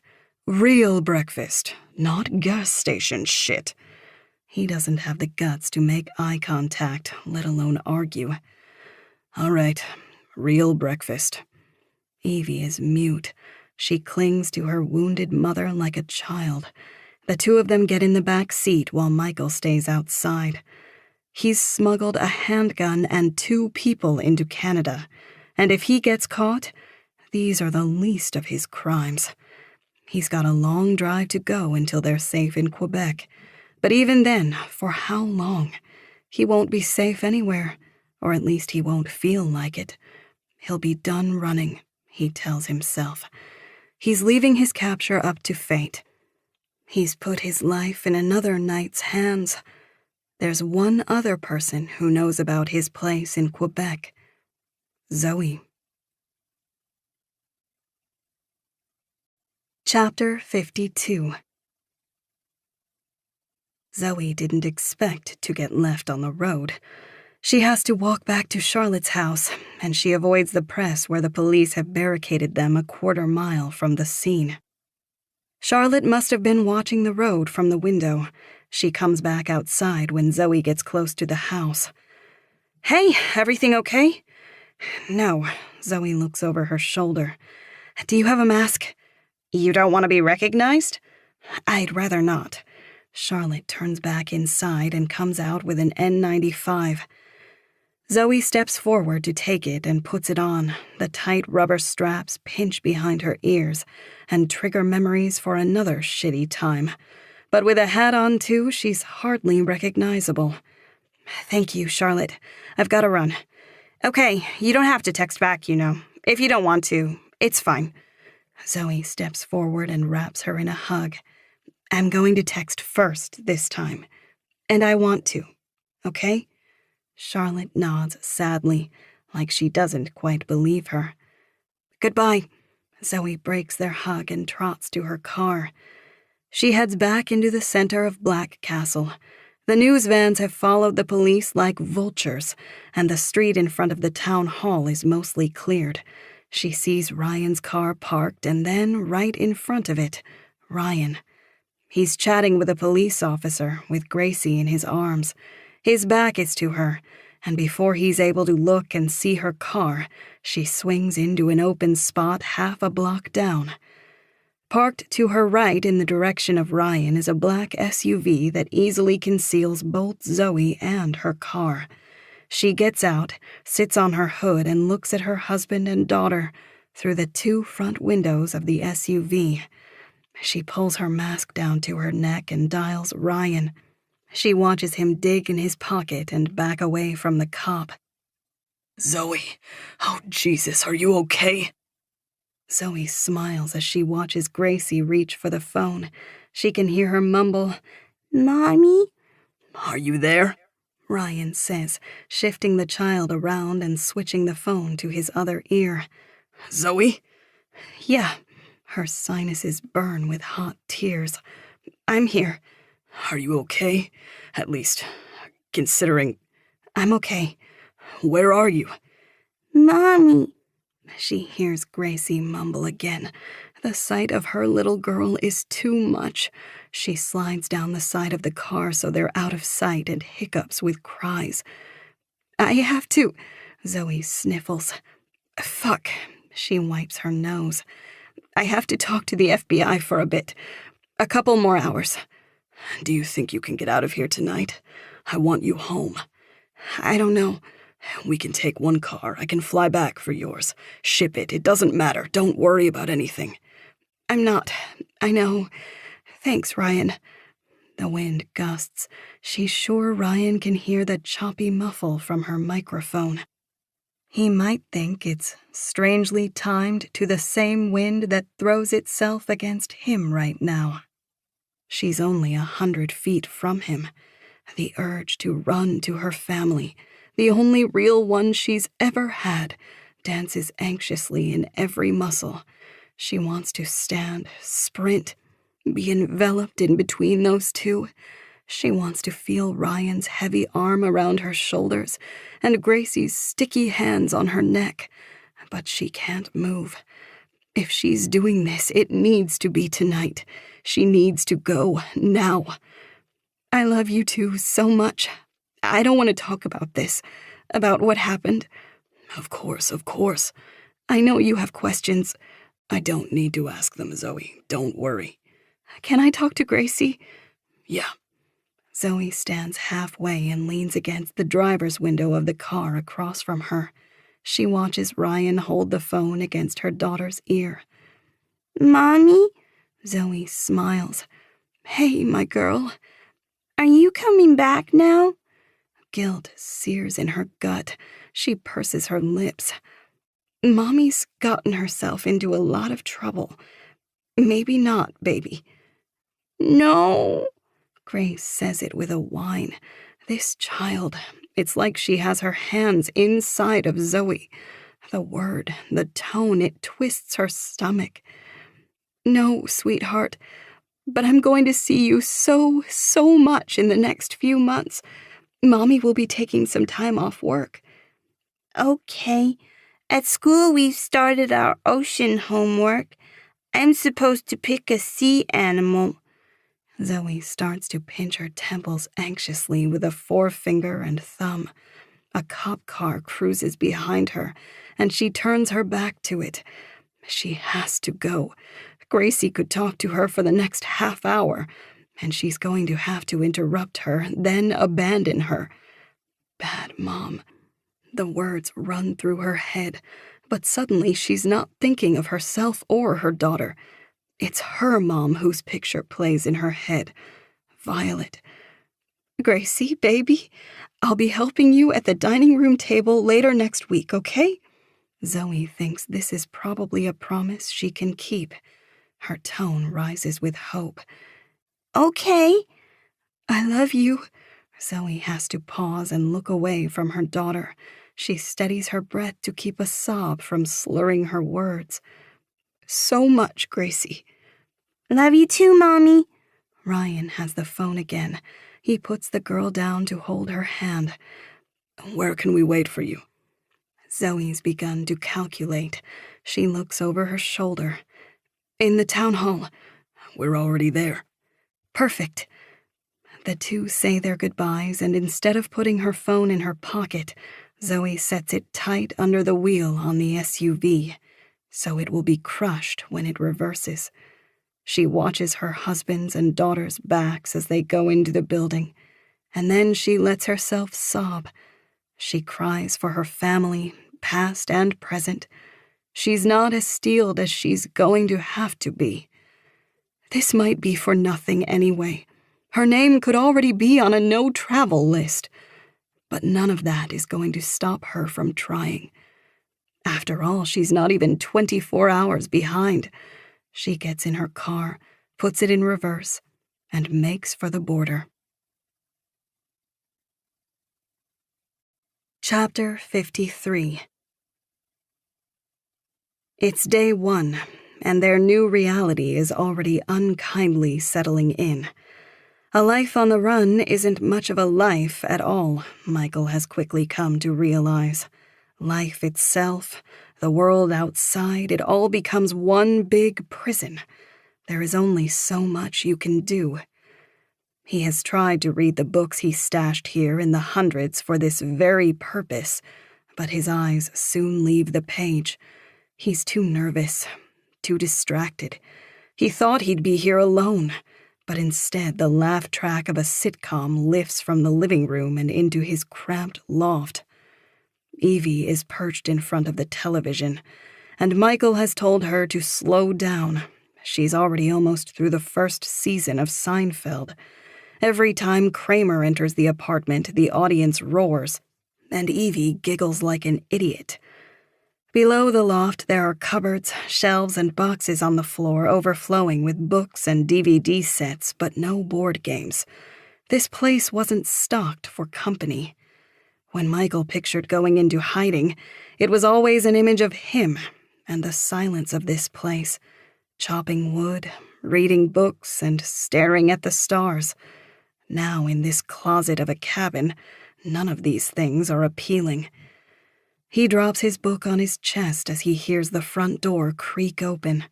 Grocery bags crash down on the little kitchen table. He rolls so he can look down to the main floor. Claire takes off her mittens and throws her coat over a chair. She wears a ski mask that covers her face and nose. It's perfect for going out in public. It's freezing here, and Michael hopes that no one would bat an eye at an older woman who leaves her mask and gloves on while she shops. How'd it go?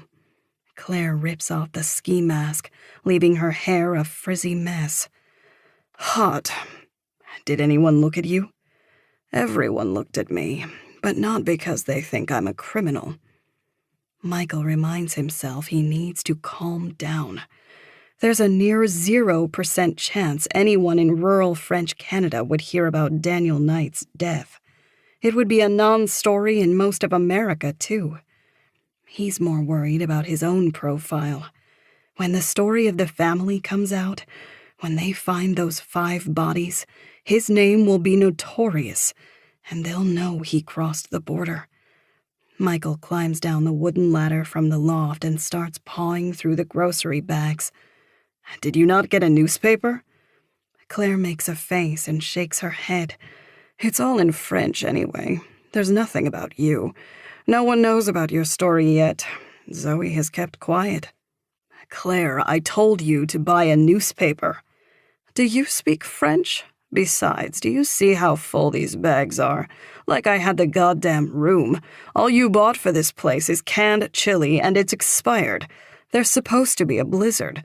That's the only news I could understand from the front page of their little paper. Just get one next time. Sure. She pushes the grocery bags towards him aggressively. You can put these away. She pulls out a rectangular pack of Canadian cigarettes and steps outside. Michael does as she tells him to. It would be pettier to leave the groceries on the table. He's been in this cabin for little more than a day, but he already feels like he's losing his mind. Perhaps they'll get into a routine and learn to live in such close quarters. But at the moment, the thought of an entire winter together sounds murderous. Someone is going to snap. Evie, want to give me a hand with these groceries? She pauses the TV and throws her blankets off. She helps him without a word. She's been quiet since they picked her up at Highland Church. When they're done, Michael steps outside. Claire blows a column of smoke and snuffs her cigarette out in the snow that piles on the deck's railing. Can I have one? She hands him a cigarette and he lights it. My ears ring, says Claire. It's so fucking quiet. Nice, isn't it? She just glares at him. What were you expecting of exile? A beach in the tropics? St. Helena? That's not the worst idea. You couldn't use all that money of yours to set something up in Venezuela? Montenegro doesn't have extradition either, genius. She shakes her head like a mother disappointed with her son. Fuck, Michael. What are we going to do with the rest of our lives? You lived in Black Castle for decades. Is this really much different? Claire looks around. Maybe that's why I hate it. That place was a prison, too. You could have moved. God, I was nervous enough just moving to New Hampshire with all the... Claire trails off. Forget it. Thanks for the hospitality. She starts inside, and Michael doesn't respond. He stays outside smoking. He doesn't like cigarettes. It just seems like something to do. He thinks about becoming an alcoholic, fading the days with booze. It would certainly be something to kill the time, but it would kill his money, too. He has close to 100,000 Canadian dollars stashed here. Living is cheap in the boonies. He heats the little cabin with a wood stove and cuts down trees from the 40 acres he owns. The water is filtered from the lake, and the property taxes are paid out by the Shell Company. The only real expense they have is groceries. If he needs more money, he still has the Mercedes, but it's kept under a tarp, and it won't be worth much even to a criminal after a long winter of mice and snow. He should build it a shelter. That'd be something to do. But none of this will last, he knows. Zoe will come, with Calvary or alone, and his fatalism won't let him run. He stares at the road and his heartbeat flutters. Somewhere in the distance, his retribution is coming. Racing here or dragging, he does not know, but he can sense it like a lava flow. Inexorable, inevitable. He's had time to think, and he's done fearing this. Now that the truth is out, his doom is becoming something else entirely. Intoxicating. It's night in the cabin, and Michael lies awake. He gets the little loft to himself, but there's not even a bed frame or enough room to stand. All he has is a mattress on the floor. Down the ladder, Evie sleeps on the couch, while Claire sleeps next to her on her own little roll-up mattress. He can hear one of them moving around tonight. There's the constant fuss of sheets and sighs. His ear twitches as he hears wood creak. It takes him a moment to realize someone is coming up the ladder. If it's Claire trying to join him in bed, he'll throw her off this time. A shadow appears at the top of the ladder. He can see a head and shoulders, but it's too dark to tell if it's Claire or Evie. They stare at him for a long time, and he stares back through mostly closed eyelids, keeping his breath steady, pretending to be fast asleep. Michael. He hears his name hissed. It's Claire, and he thinks she's testing to see if he's awake. He doesn't respond. He wants to see what she does. She pulls herself up the rest of the ladder and looks through his bag. He knows what she's looking for, and she finds it fast. The cold steel would be easy to feel between his shirts and socks. She takes out the revolver, clicks the hammer back, and points it at his head. Michael doesn't move. His pulse picks up. His breath becomes uneven. But still he feigns sleep. He can't bring himself to fight back. He's given himself to the hands of fate. He doesn't deserve to intervene. He won't even know when she pulls the trigger, he assures himself. The world will simply vanish. The bullet will turn his brain to soup before his ears can register the sound. She brings the gun closer, and when the freezing barrel gently touches his temple, he flinches. She knows he's been awake. "Do it," he whispers through tears. He realizes he's crying. "Do it, Claire." She strokes his cheek with the gun barrel, but eventually pulls it away and descends back down the ladder, gun in hand. Stars spot Michael's vision, and he feels his heart rate plummet from its peak. Death. Justice. He knows it's not going to find him so easy and quick. And if Claire is planning to kill him, she must have thought of a better time. Chapter 54. Zoe didn't have any trouble at the border. She was expecting drug dogs and men with rifles, but that's not the Canadian border.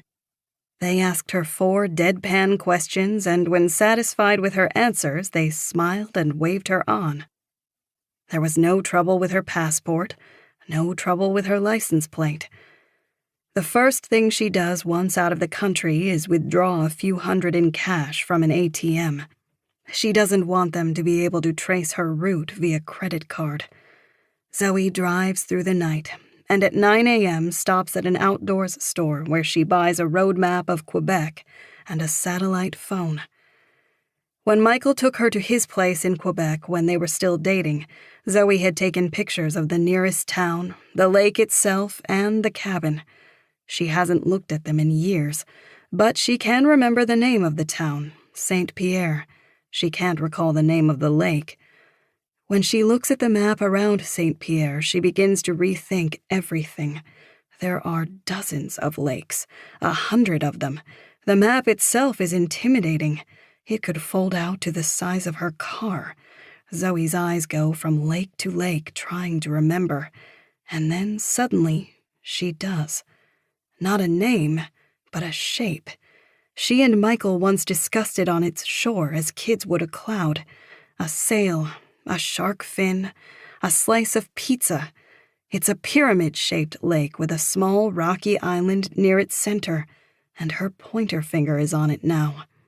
It's the one Zoe remembers. She swam with Michael to the little island, and when they got back, she was so cold she was afraid she'd get hypothermia, so he pressed his naked body against hers next to a fire. He's there, just under her finger. When they were there together, he said that no one in the world knew he owned this place. Nobody in the world but Zoe. It was a hint, looking back on it. He was saying if he ever disappeared, if he ever needed to run away, she'd know where to find him. It's a long drive, and she had left at night. She can only caffeinate herself so much before her eyes begin to close, and after 12 hours she has to pull into a rest stop. After a poor 2 hours of sleep constantly interrupted by the drone of big diesel engines, she stumbles inside to use the bathroom. The building itself is not like American rest stops. It's more of a little airport terminal with a seating area, big glass windows, and a couple fast food restaurants. A television hangs high in the corner playing the news. It's a weather report in French. A woman stands behind a map of Quebec and gestures towards a big swath of purple shading with snowflakes in it. A blizzard is sweeping across northern Canada. Zoe will have to make better time. She starts to walk towards the restroom when she freezes. The picture shifts on the television, and her face appears with the headline beneath it. Zoe Knight disparue. She's already known enough to be a name. It hasn't been 24 hours. Is she a headline because they know she's in Canada? Her question is answered as the headline turns into a mess of French she can't read, and a picture appears of her Corolla at the border. She grits her teeth and curses at the screen, before spinning to leave before anyone can lay an eye on her. She's dry and still feeling the effects of being drugged, but she can't stop. When she does, the truth begins to settle and build on her like snow. Mom, Evie, murderers. When she gets back on the road, her pulse quickens. The need for sleep evaporates. She's getting close. Chapter 55. Michael only fell asleep when the sun began to rise. He slept for 3 hours until the laugh track from the TV forced him awake. Now he heads down the ladder to see Claire playing Sudoku at the kitchen table. She doesn't look up from her page but nods to the coffee maker. It's fresh. I waited to make a pot. Thanks, he says and grabs a mug from the rack. He pours himself a cup and then walks the few steps to the television and sits behind Evie. He stares at the screen, but his mind registers nothing. He looks out the big glass windows towards the lake to see that it's snowing. Thick flakes drift down in the thousands. He wants to know how much snow they're going to get, when he suddenly remembers he has a way to find out. Years ago, he bought a $2,000 satellite for this place, just so he could get the news. He stands abruptly, and Claire and Evie watch him closely as he goes to the little broom closet by the door. He pushes some coats aside and finds the dish's big box. What's that? This, Michael says, hefting the heavy box onto his knee and then carrying it across his chest, is a satellite dish. Can you give me some space? Claire moves her Sudoku book and coffee mug off the table, and Michael sets it down. What do you need a satellite dish for? Asks Evie. The news, new stuff to watch. It acts as an antenna, too. I think we'll only get local stations, the free ones. I don't have a satellite subscription for it. Michael frowns. He doesn't remember ever opening it, but the tape at the top of the box has been cut. He pulls the dish out and sees that the cable at the base of it has been ripped to shreds. It looks like it has been cut with a knife, and Claire speaks before he can accuse her. Seems like the mice found it first. I never opened this. He wiggles the cardboard lid and looks at Claire. You must have. I didn't know it was there. Michael thinks she's usually a better liar than this. She's nervous. Does she not want him to see the news? French Canada might as well be a continent away from Maine. He thinks they wouldn't be playing the same news stories, but now he's not so sure. He grabs his keys from the counter. Where are you going? We need some things at the store before it snows. Let me go instead. Claire stands. Tell me what you need. Your face might be everywhere by now. I'll wear my ski mask. Everyone is going to be staring at you with that limp. You're risking everything. It's already getting better. He puts some weight on his bum leg. I've got it. Michael throws his coat on and walks out the door before Claire can protest anymore. He rips the tarp off the car and undoes the bungee cords without any care.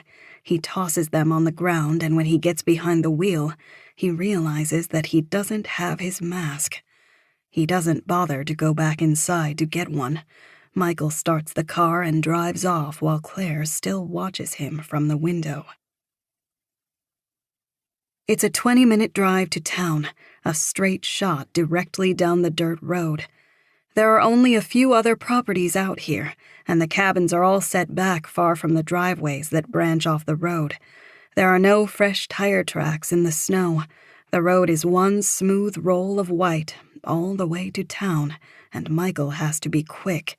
The Mercedes isn't going to be able to trudge through more than a few inches of snow, and this road might not get plowed until much later in the day. He gets to the little grocery store and parks. There's a surprising number of people doing their last-minute shopping before the storm. From driving more than 1,000 miles, his car is thoroughly salt-stained and dirty. It doesn't stick out so poorly, other than the fact that it looks like his window is down.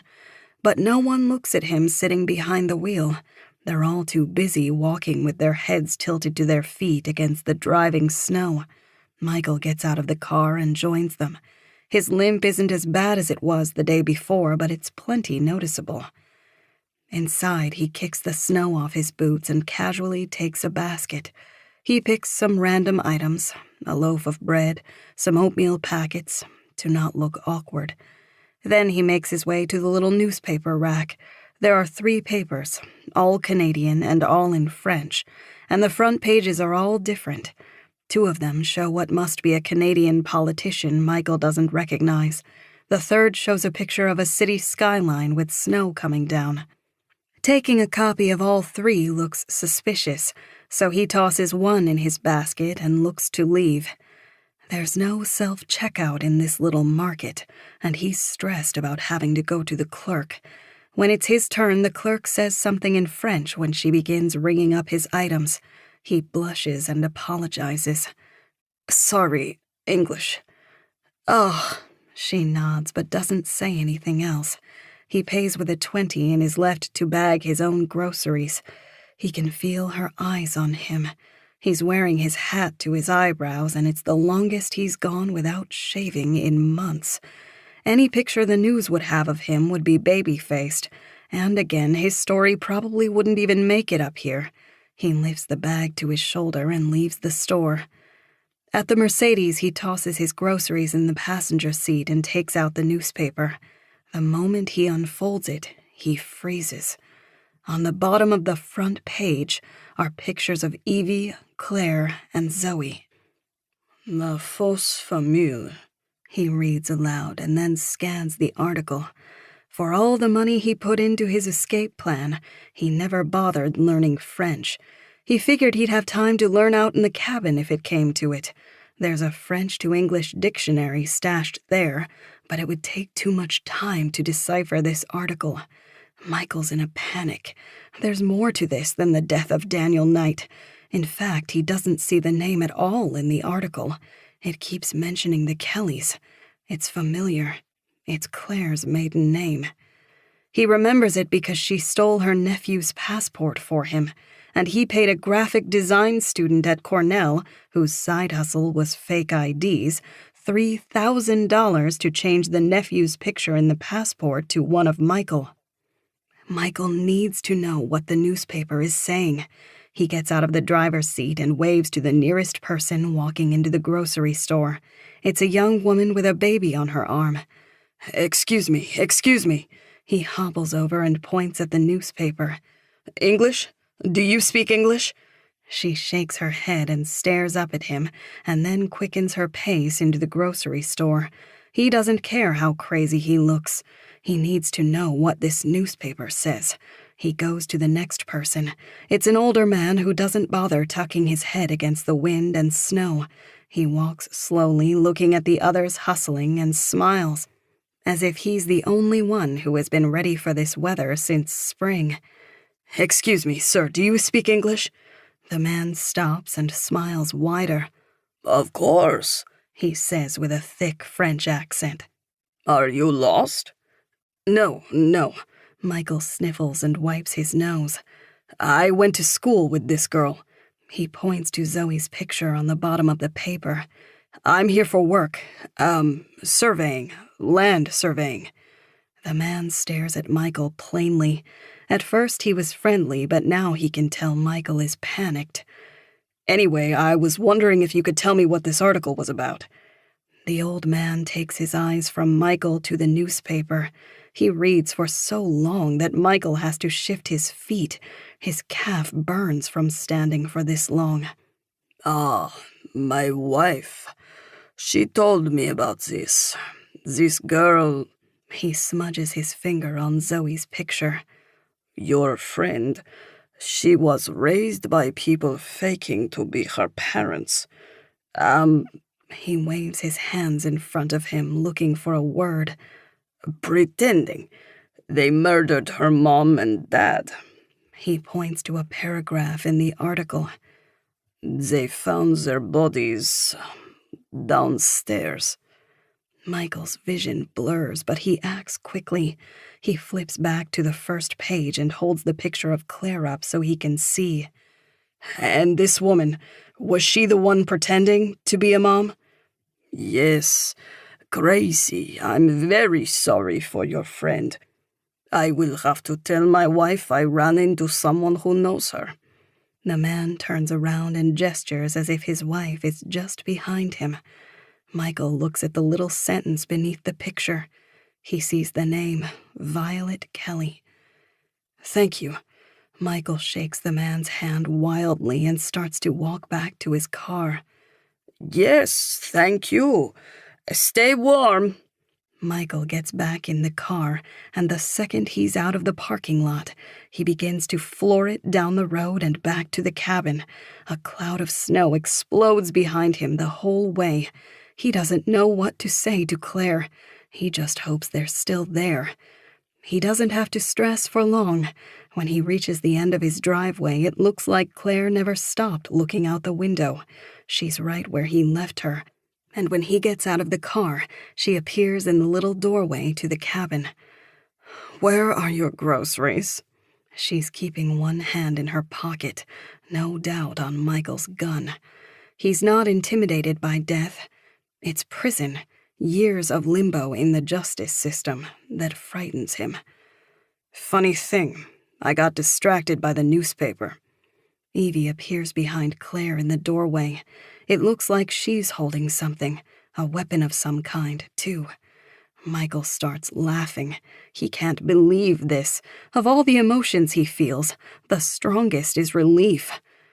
My entire life, I thought you were a normal person. I thought I was the monster, and you were just punishing me for it. Claire and Evie are both silent. You used me to get into Canada. You lied to me, fucked me. He starts walking forward, and Claire takes the gun out. What's this change, Michael? Are you kidding me? He keeps walking closer. Evie? He tries to catch her eye, but she looks away. She isn't even your mother. She knows, Michael. They saved us, Evie blurts out. The police would never understand. They saved us. Michael is too dumbstruck to know what to say. He laughs and shakes his head, but suddenly something new occurs to him. Does this have anything to do with Rachel? Of course not. How can I believe you?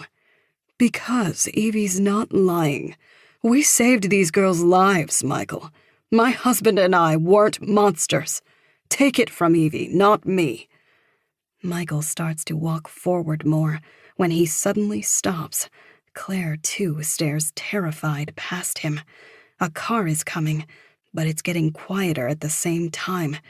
It's slowing down, Michael realizes, as it turns onto his road.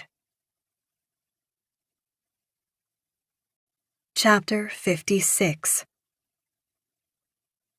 Zoe's Corolla is reaching its limit in the snow. She's made it to St. Pierre, and according to the map and its scale, Michael's Lake is approximately 14 kilometers down the road that leads north of town. She resets her car's little mile counter. There are about 3 miles in a 5K, she knows this, so multiply by 3. When her mile counter reads 9, she should take a road on her right to get to his lake. Where she drives is unplowed, and it looks like it's only been driven on once or twice today. A snow hare darts in front of her car and disappears between the balsam trees. She's not equipped for this place. She's wearing jeans with no long underwear, her gloves are thin, and so is her hat. If she gets stranded in a blizzard, she'll be in trouble. She thinks of Gracie.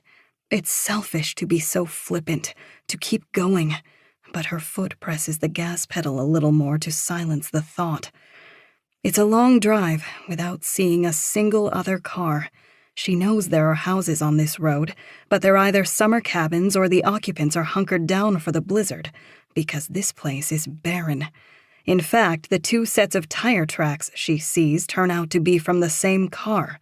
They come from a single driveway. She's so tired it takes her a moment to realize the mile counter reads 9. She slows the car to a stop just before Michael's road and turns off the engine. She reaches inside the glove compartment and takes out a satellite phone. It's black and has a short antenna coming out of its top. Zoe stares at its screen for a long time before typing a message and hitting send. She hides the sat phone under the driver's floor mat and takes a breath. They won't hurt her. There's no point. When she tells them the police are coming, they'll know it's over. There's nowhere to hide here. The cabin is only about 100 yards from the road, if she remembers right. She gets out of the car and is surprised how deep she sinks into the snow. It's at least 5 inches already. She trudges down the drive, not trying to stay hidden. When Zoe sees the small A-frame cabin, she doesn't slow. There's no doubt they're here. A black Mercedes is parked out front. Its engine is clicking like it's just been driven fast. And snow melts as it touches the hood. She does stop when she's a good 10 yards from the front door. She doesn't want to surprise anyone. "Michael?" She waits for a response and steps closer. She starts to yell Mom, but stops herself. Violet also feels wrong. Zoe repeats herself. "Michael! It's Zoe!" All she hears is the tick of snow softly hitting the roof. She walks in the footsteps Michael made to the door and puts her hand on the handle. "I'm coming in." She opens it. The TV is on and playing Seinfeld. A fire flickers in the window of the wood stove. "Guys, just come out. This is ridiculous." The door shuts behind her, but she didn't close it. Zoe spins to see Violet leveling a pistol at her chest. She steps out of a little broom closet. "Take your coat off," she orders. "I'm not wearing a wire." "Take it off." Zoe pauses a moment. She's about to protest, but Violet is jumpy. She doesn't think her mom would ever shoot her, but does she know the woman she looks at now?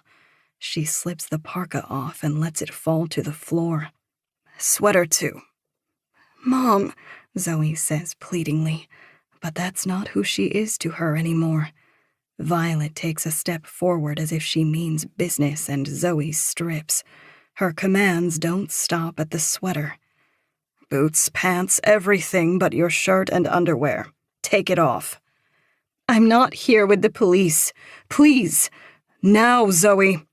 Zoe takes off her pants and kicks herself out of them. Violet looks over her shoulder. "Evie, come check all her pockets." Evie stands from behind the couch. She doesn't make eye contact with Zoe as she rifles through her coat and pants pockets. "Nothing," says Evie. "Evie, guys, it's just me," Zoe says. Violet looks past her towards the road. "What are you doing here, then?" She stands in her t-shirt and underwear, feeling as stupid as she's ever been. These people bear no resemblance to family anymore. They're panicked, desperate criminals, Zoe realizes, and she just walked into their den. The message she sent to the police on the satellite phone might not have even been delivered because of the storm. She's afraid she's about to start crying and tries to compose herself. "Because I want to know why." Zoe touches her knees together like a child. She's embarrassed by her nakedness. She's not in front of family, but strangers. Violet tilts her head up to the loft. "Michael, get down here. I want you to go out to the road. Search her car." She looks back to Zoe. "So what? You want answers? That's a long drive for a conversation, Zoe." Violet grabs her arm and marches her outside. "Mom, what are you doing?" She doesn't respond. "Stop!" Zoe yells, and Violet throws her down the steps so she's laying in the snow. Then she points the gun at her. Michael appears behind Violet, and she speaks over her shoulder. "The police could be waiting. Go check the road." Michael shrugs his coat on and starts down the drive, but his attention is on Zoe. He can hardly take his eyes away from her as he limps and forces himself into a jog. Zoe is crying, gritting her teeth and trying to overcome the shock of the cold. "Evie, tape!" Violet yells. "Roll over." She gestures with the gun, but Zoe doesn't move. The snow is so cold, it burns against her legs and her back. "Just tell me why. Why kill my parents? Why raise us?" Evie tries to hand Violet a roll of duct tape, but she wiggles the gun at Zoe in emphasis. "No, you. Wrap her hands and feet." Evie looks remorseful, but she does as Violet says, and Zoe doesn't fight. Her sister wraps her wrists behind her back and binds her ankles with the tape. When Evie's done, Violet puts the gun away in her coat pocket and grabs Zoe's legs. Then they drag her 10 yards into the woods, so she's somewhat hidden in the trees. Zoe looks at her naked legs. Her skin stings bright pink. Michael is already coming back from the road at a limping trot. There's no police. Are you sure?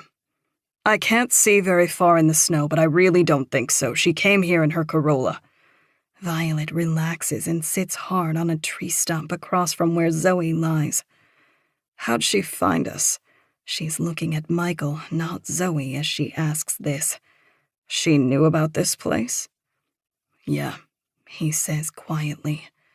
I should shoot you both. She wipes her nose and takes a deep breath. Can you bring me inside?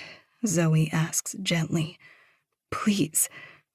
You'll stay where you are, Violet says, but she's not as firm anymore. She's breaking a little bit. The wind is picking up, and Zoe has to squint to see through the snow that blows in her face. Then can you tell me, she begs, can you at least tell me why? If you're going to kill me? She can't tell them about the satellite phone text. She's not so sure they'll go so quietly anymore. Violet looks down at her. Her frantic eyes rest on Zoe's face. Evie, Michael, go back inside. They both start to walk slowly. I'll move her car off the road, says Michael distantly. Violet doesn't respond to him. She wipes her nose and Zoe thinks it's from the cold, but suddenly she realizes she's crying. Zoe, why couldn't you just let it be? It's hard for Zoe to find words. Her body already feels like it's shutting down from the cold. Her heart beats hard, but its pulse is slow. I need to know. You already do. No, I don't. Zoe's tone is beginning to stutter as she shivers. Why even raise me? Because, Zoe. Violet stares off as if her eyes are on the past. Because your sister left us no choice. Chapter 57. Year 1994. Richard Kelly looks at his watch impatiently and huffs. They're an hour late. We should just go. This is getting ridiculous, Violet. His wife doesn't look at him. She's watching the kids on the playground. She and her husband sit at a picnic table under an oak. It's a beautiful fall day, but her heart feels like it has been dead for months. They'll be here, trust me. An hour late? Who wants to be friends with people like that anyway? They just moved to Maine, okay? They've got 2 kids. Cut them some slack. But they didn't have a choice.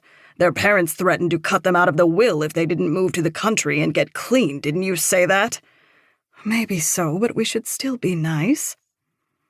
Violet's friend from college, Claire, had called her up the other day, high and speaking frantically about how they had to move to Maine, to a town called Black Castle. It was part of a deal her husband made with his rich family. Leave New York, leave the drugs, or lose out on the family fortune.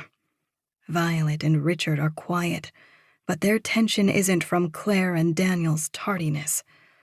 The laughter of the kids on the playground is the perfect bitter background to their conversation. Infertile. Violet wishes there was a gentler word the doctors could have used that didn't cut like a knife. It reminds her of the Dust Bowl. Tumbleweeds blow through her uterus. She had known the answer before they visited the fertility clinic. They've been trying for 3 years. She'd just been too nervous of the truth to schedule an appointment. Now her worst fears are reality. They can't even bother visiting an adoption center. They both have felonies. Hers are nonviolent, grand larceny, but it doesn't make any difference. Violet isn't looking forward to seeing Claire and her 2 daughters. Claire wasn't even able to graduate from college before the addiction took hold. Her piece of shit husband isn't a help. He has some old money trust that spits out enough every month for him to spend on cocaine and heroin with abandon. Violet watches a U-Haul pull into the parking lot. "They're here," she says, and Richard looks over his shoulder. Claire and Daniel get out of the truck with sour expressions. They don't talk to each other as they help the kids down from the cab. It looks like they've been arguing, but Claire throws on a big, fake smile as they get closer. "Sorry we're late," yells Claire. She holds a baby to her breast. A skinny little girl of about 10 or 11 trails behind them nervously. Violet has met her before. Evie. She's a cute child with shy brown eyes. Claire is looking at Violet, expecting a greeting, but Violet can't get a word out. Her eyes are stuck on Evie. "Oh, it's so good to see you, Violet. This is my husband, Daniel." They all greet each other, and Violet moves her hair back behind her ear, nervously, as she looks at Daniel. He's a cruel-looking little man. His beady, dark eyes peer out from the sunken cheeks of an addict. She takes his hand in a brief shake, but he doesn't say anything. "And this," Claire cradles the baby so Violet can see the girl, "is Zoe." Maybe it's from the news of her infertility, or the cruelty of the world to give these drug addicts healthy kids but deny them from her. But Violet can't look at Zoe. "Hey, Zoe." She gives the baby a quick little wave, but then her eyes dart back to Evie. This quiet little girl looks like she needs just as much coddling. She's not introduced, nor does it look like she expects to be. She walks away from the picnic table and pokes at the fallen leaves and acorns with a stick. "Thanks for meeting us, you guys," Claire says. "You're the only 2 people in the entire state of Maine we know. Not like we wouldn't call you if you weren't." Violet sits back at the picnic table. "Don't worry about it. So, by the way," Claire interrupts her with impatience, "do you guys think you could help us move? We have another bigger truck coming with all our shit, but we got in a fight with the movers. They're dropping everything off but won't bring it inside. Fucking ridiculous." Claire takes out a cigarette and leans into Daniel as he lights it for her. When she exhales, she tilts her head up so the smoke clears Zoe's head. "I guess," says Violet. Richard gives her a little pinch under the picnic table. "But we'll have to see. It would be a huge help if you did. We could pay you." "Where exactly are you guys moving to?" "Black Castle. It's like an hour from here." Claire is suddenly distracted. She hands the baby to Daniel and rushes over to Evie. "Evie, what are you doing?" Violet turns to watch. Evie has rolled her sleeves up to reveal that her pale arms are a patchwork of bruises. Claire kneels next to her and yanks the girl's sleeves down. She hisses something in her ear, but Evie doesn't whisper back. "But it's warm," the girl yells. "I don't care if it's warm, and neither does your dad."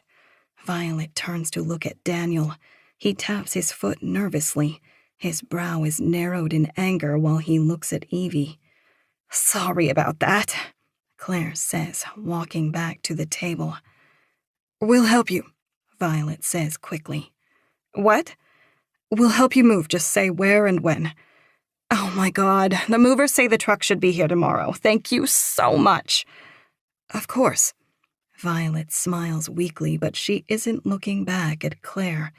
She doesn't try to hide the fact that her eyes are on Evie. Tension has been high all day. Moving clunky furniture with impatient people is a recipe for rage. Daniel disappeared several times throughout the process, once to the hardware store and another few times somewhere in the house. Each time when he came back, he reeked of sour smoke, and his pupils were the size of saucers. Richard has wanted to leave since noon, but now it's nearly nightfall. He told Violet she's being ridiculous. and they should leave a tip with child services and take off. She thinks he's probably right, but it feels like the universe showed her Evie as a sign, not a tease. She needs to do something to save this child, but she's too weak. Evie's been exploring the house and watching her baby sister while the adults have moved things in. Now Violet, Richard, Claire, and Daniel stand by the rest of the moving boxes in the front hall. Everything is inside, but hardly anything has been put away. How did this get open? Did the movers fuck this up? Claire paws through a box. There's a rattle of silverware from inside. Evie? Claire looks nervous. Evie, did you go through the kitchen utensil box? There's no response right away. Violet knows she's downstairs. She's been keeping tabs on the child. Do you guys at least want to help us with the kitchen? Daniel asks without looking at them. Richard responds before Violet even has the chance to open her mouth. No, I think we'll take off.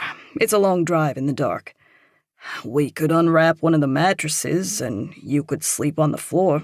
No problem. That's fine, but really we better be going. Evie suddenly runs in from the kitchen. She's holding Zoe tightly in both arms. The baby smiles when she sees everyone.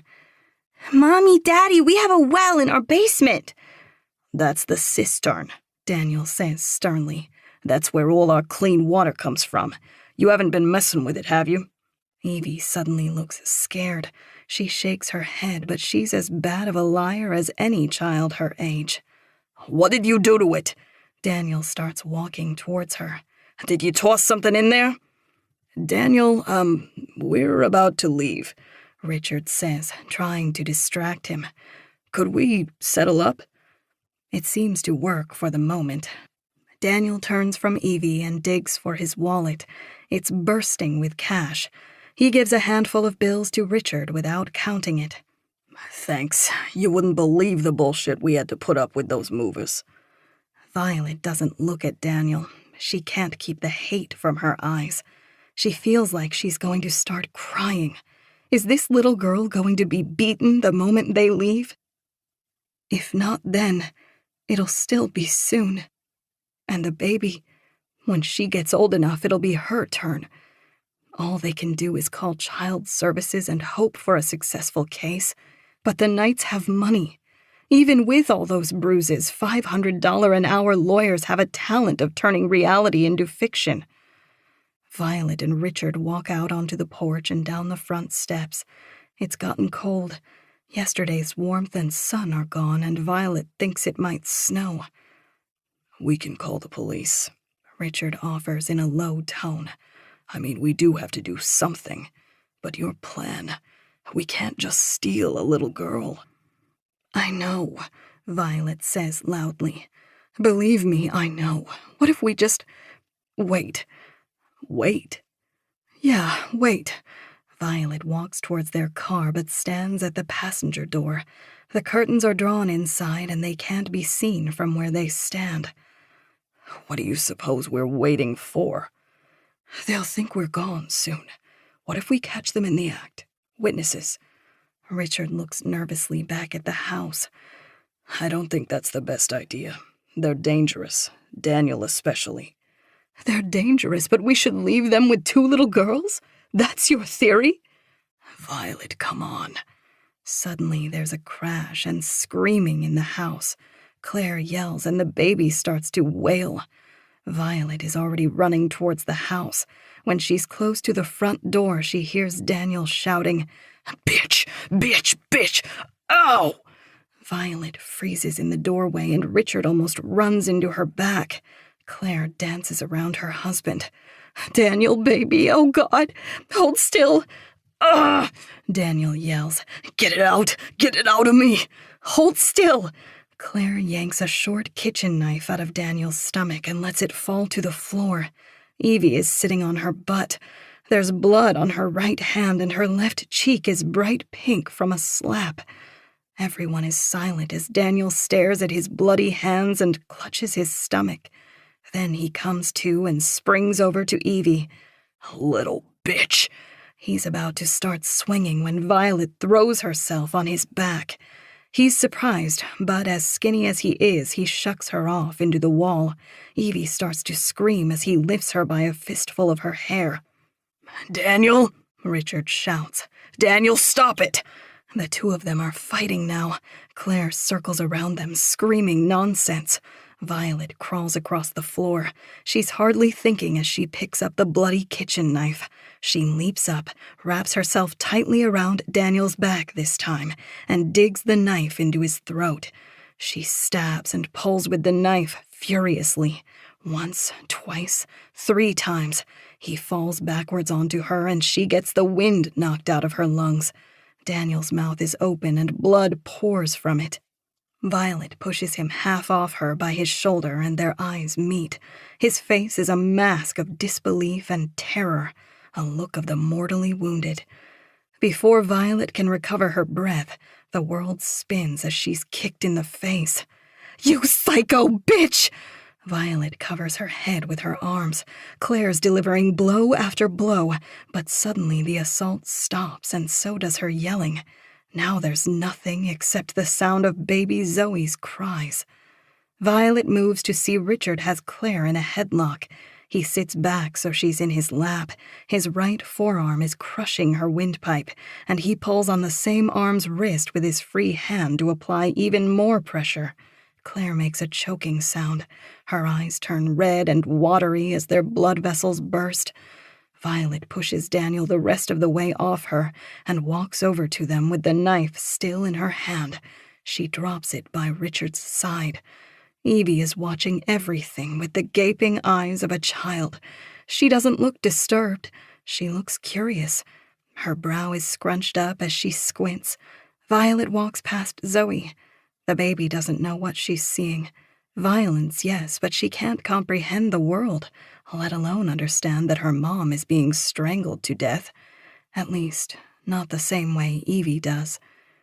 Claire leaves Zoe wailing on the floor and picks up Evie. She walks her outside into the cold. The girl is heavy after Violet's exhaustion from the fight. She's too old to be carried, and she has to set her down on the porch steps. They're both quiet for a minute. It's Evie who talks first. "Do you hurt children?" "No. Oh, baby God, no." "Are they going to be okay?" "I don't think so." Evie's quiet for a moment. "That's okay," she says with a little hope in her tone. "Did you hurt your daddy because he hurts you?" Evie nods. "Well, that won't ever happen again." She wraps an arm around Evie and pulls her close. Violet doesn't know what to say, so she tells her the truth. "I love you, Evie." "My mom says that too." Violet shakes her head. "That woman... You didn't have a mother, sweetie." "I didn't?" Violet stares into her brown eyes. "No, baby." Happiness lights up Violet's spine. She's high from adrenaline, from the child's eyes. This girl needs her. "No, baby. You didn't have a mother." Evie tucks her head against her shoulder and Violet strokes her hair. "Not like me." Chapter 58.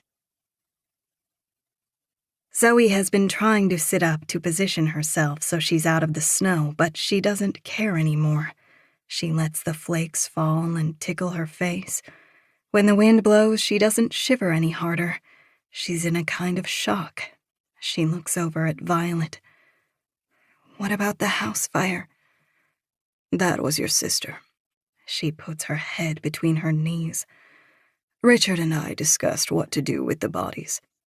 We put Evie in the other room with you, but obviously she listened to us. The cistern and the fire were our first plan. It all came from panic. Hide the bodies quick. Start a fire to get rid of all that blood. It was all we could think of. Richard's other plan was turning ourselves in. We thought with how bruised Evie was, we might only get 2nd or 3rd degree murder. It took an hour before we calmed down and settled on just burying the bodies and cleaning up the mess and the blood inside. But Evie wasn't listening by then. The wind suddenly blows so hard it's impossible to hear. Violet closes her eyes to keep the snow from getting in them and waits for it to calm before continuing. She had asked us if she was going to go to jail because of what she did. We said no, but she didn't believe us. When we were outside taking turns with the shovel, she executed our plan with the cistern all on her own. Incredible child. Violet stares into space with wonder in her eyes. Truly, she poured the gas, started it, left out the basement window like I'd planned to, bundled you up and left you in the shed. She was special, gifted. I knew that when I first saw her, but that night was when I really understood. It's all too much for Zoe. She can't listen to her mom fawn over Evie being her accessory to murder when she's tied up in the snow. She's losing serious body heat now. When she tries to wiggle her toes, her entire foot moves in one stiff lump. When we moved into the Knight's house in Black Castle, Richard and I thought we had a few weeks at best before someone figured us out. We had to talk to firefighters and cops, but people are inclined to believe that you are who you say you are. We were the Knights. Simple as that. And we stayed the Knights. The only people who could disprove this were their families and ours, and this was long before Facebook. It was easier than we thought it would be. The fire didn't reach the front hall before it was put out. We had all their things, all their checks, IDs, and bank passwords. I thought of myself initially as Evie's interim mom. And yours, she adds quickly. A bridge into a better life. But the knock at the door never came. The trust the Knights got their money from would mail a check and a quarterly report. That was it. Nobody had anything to say to us. We were drug addicts to them, removed from the world in Black Castle.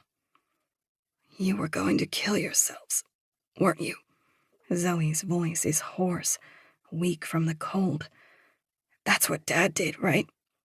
I thought you killed him, but you were supposed to join him after they found the bodies. You were just too much of a coward. I can't leave her alone, Zoe. I thought I could, but I can't. Those pictures of her bruises. You took those. When we were staying in a hotel after the fire, I wanted evidence of what they had done. She planted them at the lodge. She wanted to try to make it seem like it was the family who were responsible for your parents' deaths. Violet shakes her head. She was always ready to do something like that. She stole that coin from you when you were just a little girl, the one of the family. She always planned for them to take the fall if we were discovered. Hey! Michael is running down the road. He's coming quickly, and his limp doesn't slow him much. Hey! Violet bolts upright. What is it? She had a sat phone. Michael pants out of breath. She had a fucking sat phone. She texted the police her location. What? Violet is quick to panic. She turns left and right as if looking for a way to run. Evie! She shouts towards the cabin. Evie, we need to go. Can your car make it through the snow? I don't know. We'll need to get to a plowed road. Violet shakes her head furiously. That's where the police will be coming from. Then we'll need to get lucky too, but it's our only option. Zoe is strangely calm. Her snow-slowed pulse gives her no choice, and she's almost embarrassed for Michael and Violet. Their panic is in vain. It's over, guys. It's over. Just bring me inside. Shut the fuck up! Violet thunders. What is it, Mom? Evie calls, zipping up her coat. The police are coming. We need to go. Zoe exhales a breath. What did she see, Mom? Violet looks back for a moment, but then ignores her. What did Rachel see that made you have to kill her? Michael hears this too and pauses. I didn't kill Rachel. You sound like an idiot. She saw something, didn't she? The day she disappeared, she had to use the bathroom in your bedroom. You didn't have anything lying around that she shouldn't have seen. She's talking nonsense, Michael. Zoe raises her voice. Then why were you so adamant that it was the family? You kept that story about Jake in the hardware store to yourself for years, until you needed to deflect attention away. Rachel was last seen at your house. Violet turns and walks close to Michael. She can't prove a thing. I would never touch Rachel. I swear on Evie's life I never did. But we need to go. Michael is looking past her to Zoe. She begs him for her life with her eyes, but he looks away. Don't do this, Michael. Violet talks first. She came here and ratted you out to the police. You told them what he did, didn't you? You told them about the family. Zoe is silent. She ratted you out, just like I told you she would. Leave her, Violet commands. Her hand darts into her coat pocket to hold the revolver. Michael points and heads towards the cabin. I've got to grab the keys. Don't you have them? She shouts, but Michael is already gone.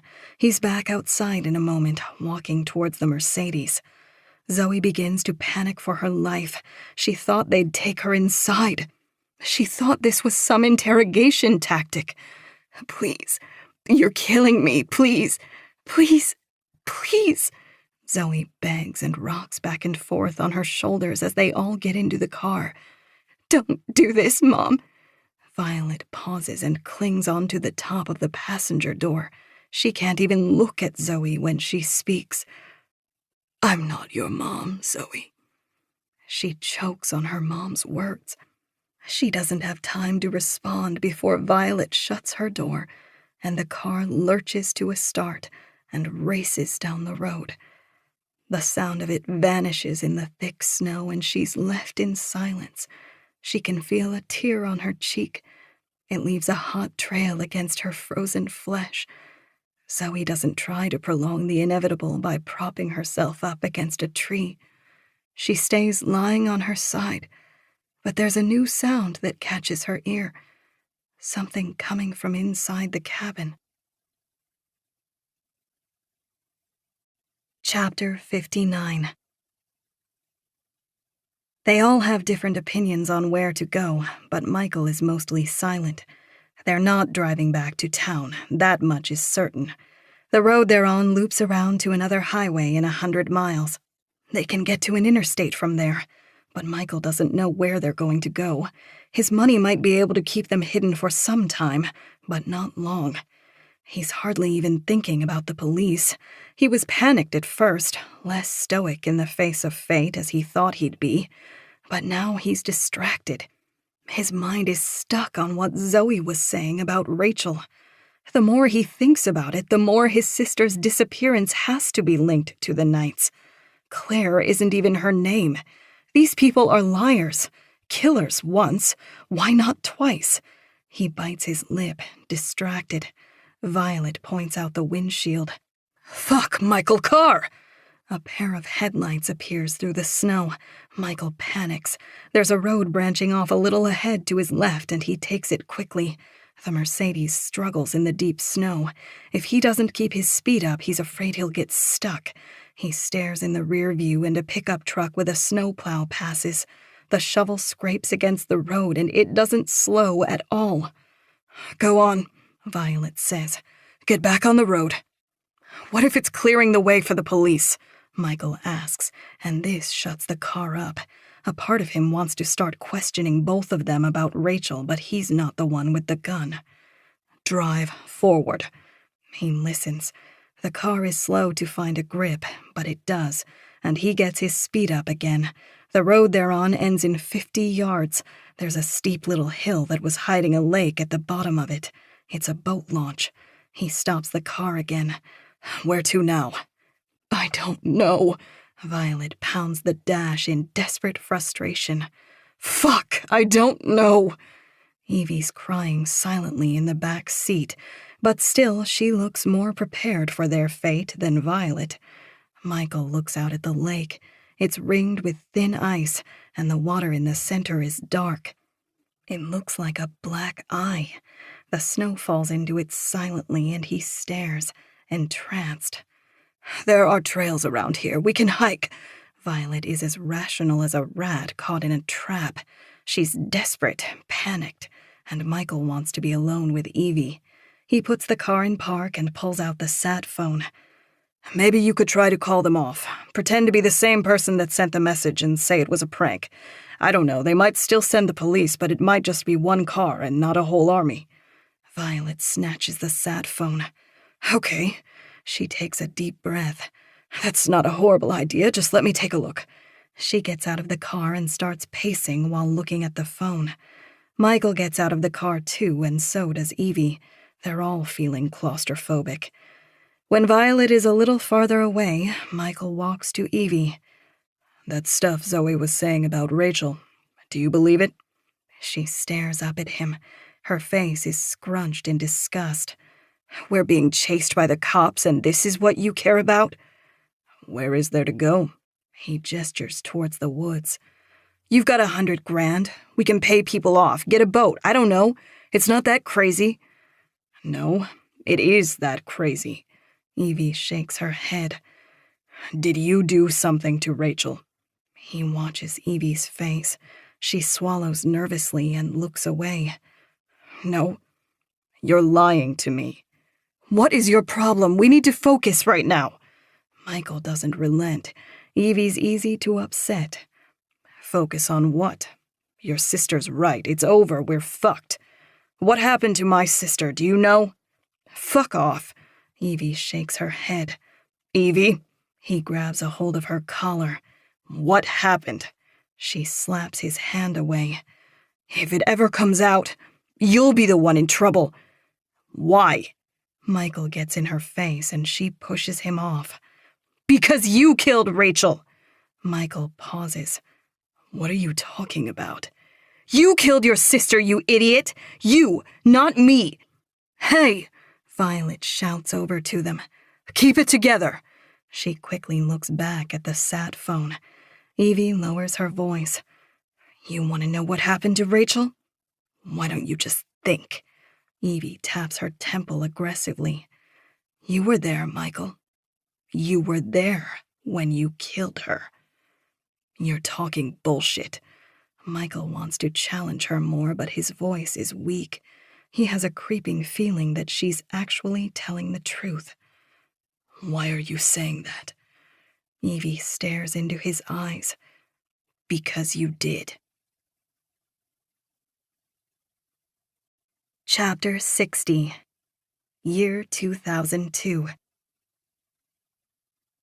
Michael thought he was still drunk when he got to work, but when he turns on the big fluorescent lights of the workshop, he figures out he's hungover. He has to blink a dozen times to get his eyes used to the light. Even when it's empty at the beginning of first shift, the foundry is noisy. One of the furnaces finished its cycle several hours ago, and its cooling fans whirl loudly. Michael can hardly hear himself think over the sound. His head pounds, his mouth is dry. He should have called in, or perhaps more wisely, he shouldn't have spent the night out drinking with Ron. But it's not like he needs the money. His dad forced him to get this job, for the responsibility. To have the appearance of a normal teenager who won't be set for life the moment their trust kicks in at 25. He starts setting up the workshop, emptying the trash, sweeping the floors, and wiping off tools. His job title says assistant technician, but that's a fancy way of getting a high school kid to be okay with being a janitor. He sets up the metal finishing area and makes his way to the office to start the coffee, but he pauses in front of one of the chamber furnaces. There's a tool cart pushed in front of it with a piece of paper left on it. It reads, "First shift, please start cycle ASAP." Michael looks around. Technically, he's not supposed to start the furnaces, but he's been taught how for this exact reason. A furnace can only be started if someone is around for the first hour of its cycle. When a furnace is bringing itself up to temp, it's the most likely time for something to go wrong, and Ed, the foundry boss, won't let anyone start a furnace and then take off. Evening shift will load one and then tell the morning shift to start it. Michael flips over the piece of paper. Usually there'd be initials or a note on what to set the furnace parameters to. Temperature, duration. It all depends on what metal is inside. But Chamber Furnace 2 has been used for the same loads of brass alloy for the last 6 weeks. That wasn't supposed to change anytime soon, and that's probably what is in there now. He looks at what the temperature is set to. 1700 Fahrenheit. Everything seems normal. He clicks the buttons to start the cycle. His hand moves to the on lever, and he freezes. He thinks he hears something above the sound of the cooling fan. A voice. He frowns and looks around the workshop. Lights buzz, fans hum. But it's clear there's nobody else in here. He pulls the heavy lever down to start the furnace. It groans to life immediately, like a big metal beast that's been itching to wake up. The pipes that feed into it rattle and hiss as gas is pumped inside. Michael walks away quickly. He hates standing close to these things when they're on. But suddenly he stops. Again, there was a sound, this time more like a scream than a voice. He squints and listens. Whatever it was, it doesn't come again. Michael keeps walking away, and now nothing can be heard from the furnace except the steady roar of the flames inside. Chapter 61. I put her in there. I picked her up from her house and snuck her into the foundry. My boyfriend had shown me around the place before. I knew how to shut and lock the furnace door but not turn it on. Evie starts backing towards her mom as if she's going to run to her for help. I left that to you. Evie doesn't have to worry about Michael. Not this second, at least. Revenge isn't on his mind. He slumps onto the hood of the Mercedes. His mouth hangs open. His eyes stay wide while the wind stings them. Violet starts jogging over to them. I don't think her message ever sent. Violet shakes the phone at them and looks at the screen. It should say delivered. She laughs. It doesn't. It's the storm. It never even sent. She's quick to realize that Evie and Michael do not share her relief. What's wrong? Neither answers. Oh, Christ, Evie. You didn't tell him, did you? I thought we were all going to jail. Violet frantically fumbles in the pocket for the revolver. She takes it out and points it at Michael nervously. Don't hurt her. You lay a finger on my daughter and I'll shoot. He doesn't look up as he speaks. You knew? Violet says nothing. She circles him like he's a dog she's afraid is going to bite. I always wondered why you stuck your hand down my pants in those woods when we were looking for my sister. I thought you were sick in a different way. But you wanted to control me. Protect Evie. What did my sister even find that was worth killing her over, Evie? Evie looks up from her feet. A picture. Ah, a picture. A picture that said that they murdered your birth parents and their bodies were hidden in the house? No. Evie shakes her head. So she didn't find anything. She found a picture of Claire and Daniel, something innocent enough. But you panicked, didn't you? Shoot him, Mom! Don't. Michael holds one hand out as if to stop a bullet. Don't fucking shoot me. Or all you'll ever have is that 100 grand. You have more? Do I have more? Michael says in a stupid, mocking voice and stands. He starts walking towards Violet. Of course I have more. Why didn't you stash any money yourself, huh? You knew the day when you'd be caught was coming too, but your escape plan was killing yourself, wasn't it? Shoot him, Mom! You need the money. Michael shakes his head. You can't live in this cabin for 1 week, let alone the rest of your lives. Take me to it. It's buried somewhere on the land. Take us there. Can we slow down for a minute? You said the message never sent, but as long as that sat phone still has battery, it's still trying to send it. What? Violet's eyes flash. Yeah, like a regular phone. Here. Michael holds his hand out. She's reluctant but tosses him the sat phone. He clears the snow so the phone is against the hard ground and then brings the heel of his boot onto it several times until it's mere pieces of plastic. I'm not mad at you, he says to Violet as genuinely as he can. You didn't kill my sister. But we need to get back to Zoe. Now. She just tried to put all of us in prison. She's dead. Or as good as dead. She'll lose her hands and feet to frostbite by the time we get her to the hospital. Evie suddenly sniffs the air loudly. Smoke. I smell smoke. Evie, relax, says Violet. It's probably someone's chimney. But then Michael can tell from her frown that she smells it too. It's clear it's not the nice scent of wood smoke. It has the chemical, plastic reek of stuff that shouldn't burn. House fire. What is that? Violet looks at Michael, panicked again. Do you hear that? Michael holds a hand up and widens his eyes in pretend panic. Shit! What? Violet scurries behind the Mercedes. I hear a car. Is it the police? Evie asks. Mom, were you wrong about the phone? I don't know. Michael looks toward the road nervously. I'll go check. He trots off, emphasizing his limp. His fingers clench the Mercedes keys in his pocket. He sees Rachel in his mind's eye. She crouches in the corner of the dark chamber furnace. Her voice is hoarse, almost gone after screaming for hours. It's no use anyway. It could be day shift with 12 workers on the floor and still no one would hear her. Not well, at least. The steel is 6 inches thick. She hears a heavy clank, then a hiss. The ingestion of gas into the chamber. There's a whoosh as the pilot light ignites the line of gas nozzles.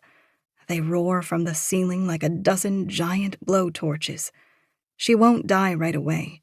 She will make herself small, curl into a ball in the fetal position. Then her hair ignites, her breath burns, and she screams with everything she has left in her lungs. For someone, anyone, her big brother, to save her. Snot and tears clog Michael's nose. He walks with purpose now. He stares down the road. There is nothing but falling, drifting, blowing snow, nor is there any visible sign of the smoke they smell. There is no one out here, but they don't know that. Suddenly he ducks and starts a crouched run back to the Mercedes. Cops! He waves his arms. Cops! Violet and Evie perk up. They move like panicked animals, bumping into each other. What do we do? What do we do?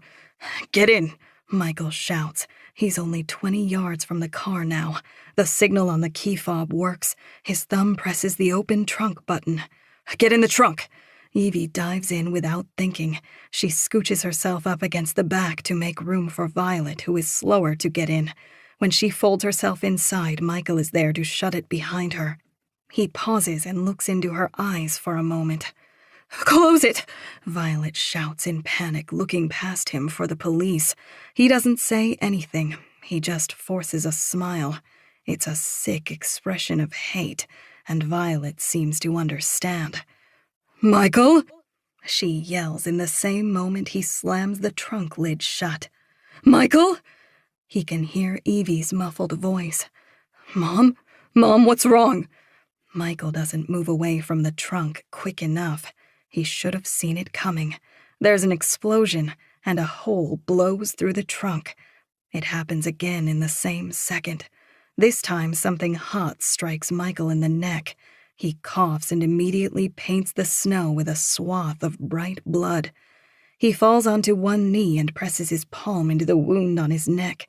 It does little, and the blood rushes hot past his hand. The wound is in the center of his throat. He thinks the bullet missed an artery, but it doesn't bleed like it did. Pain sears hot in his throat. Violet fires the rest of her shots. There's the sound of bits of the trunk lid clacking back down on the car, and then the two begin to scream. They pound and kick against the trunk. Michael starts to crawl. Michael, don't you fucking do it, Michael! If they weren't so busy panicking, they might find the trunk release. He opens the driver's side door and pulls himself behind the wheel. He pushes the start button, smearing it with blood. The snow on the slight hill of the boat ramp is unblemished. It's a perfect carpet leading into the black water. He throws the car into drive and it lurches forward quickly. The V8 engine is hungry to move, and with the hill's help of gravity, the car is rolling at nearly 10 miles per hour by the time he hops out of it. He hits the snow hard and rolls, but looks up as soon as he's able. Their yells get a little quieter as the car gets farther away, but they reach a crescendo as its hood plunges into the water. The car cracks through the little ring of ice and begins a steep dive. For a moment, the Mercedes hesitates to push into the lake, but then it keeps rolling. The water closes over the car, but their screams aren't muted immediately. He can still hear them as the trunk bleeds oxygen from its bullet holes. There's a big belch of bubbles, a geyser, as the air inside is replaced by the lake. Soon their screams go mute. They don't fade, but cut out completely when their mouths must fill with water. Michael stays lying on his stomach, watching the bubbles burst. He watches until nothing disturbs the lake's surface. The ripples are gone, and the snow falls as gracefully into the black water as before, as if nothing ever happened. Minutes pass. The bleeding slows from his wound. Michael pushes himself off the ground and limps towards the road, but it's not long until he's in a full sprint. Chapter 62. Zoe has crawled toward the burning cabin, but she can't find out how to position herself so she's just warm and not scorching hot. The wind has picked up even more, and it plays with the fire, turning it mad. The flames twirl in one direction and then shoot to another. She's tried burning the tape on her wrists and ankles, but it's thickly bound and she doesn't have the strength to hold her skin against anything hot for long. All she can do is hope for the police. Michael saved her life. For now, at least. He must have tossed a log out of the wood stove when he walked back into the cabin just before they left. Zoe wouldn't have been able to get up the stairs the way she's bound. If it weren't for the fire, she'd have nearly frozen to death by now. But as time passes, the fire shrinks and the storm picks up. It feels like her death is only delayed. The snow she's on has turned to slush from the heat of the fire. The dirt is even showing, and it's becoming a cold slurry of mud. She's mostly naked, too hot and too cold. She pants her breath out like an animal. She knows she won't make it. She won't even be able to make it to the nearest cabin without a coat, and it's more than 10 miles back to town. The only chance she has is to free her feet so she can run. She's been putting it off, but it's becoming apparent she doesn't have a choice but to hold her feet to the fire. She scooches on her side so her legs face the flames. She flinches them away first. The pain will be unbearable. She's about to hold them steady when she hears her name. The shout is hoarse and close. She turns to see Michael trudging through the snow. "Zoe!" When he gets to her, he immediately starts unwrapping her hands and feet. He tears at the tape with his teeth when he has to. "You came back." Zoe smiles. She suddenly feels faint. She's weaker, colder than she realized. "Jesus, Zoe." She feels his hand on her arm, chest, and then forehead. "You're still freezing." Michael's voice is choked, scratchy. There's a gash in the middle of his neck, and she has to turn away because it's so gruesome and deep. "What did they do to you?"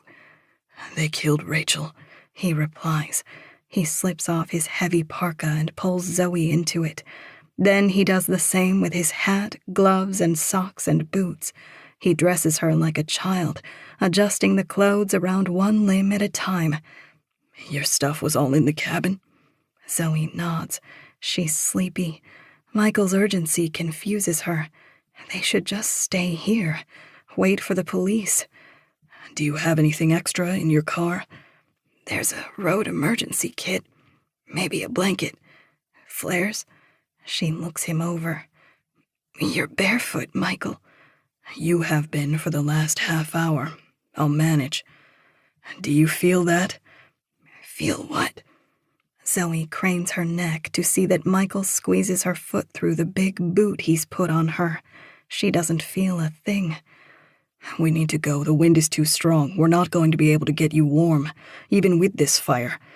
She looks at the burned husk of a cabin. The fire is half the size of its peak already. Its flames burn sideways at the insistence of the wind. Come on.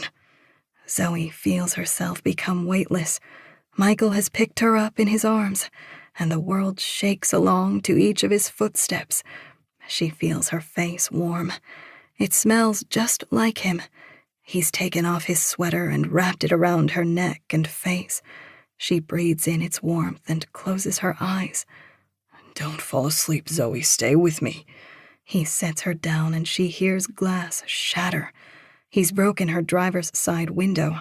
He unlocks the car and then opens her trunk. He goes around and fishes out the emergency road kit. He takes a few things out that she can't quite see and stuffs them in his pockets. Then she's weightless again. She dozes for a moment before she hears him speak. Zoe, keep listening to me. She opens her eyes to see the prickled red flesh of Michael's arms. They're on the main road. A plow must have come by recently, because the snow is only a couple inches deep. She fades in and out of consciousness.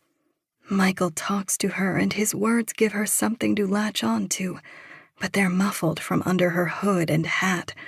Deep down, she knows her body is freezing, but hypothermia makes her feel hot. She wants these layers off.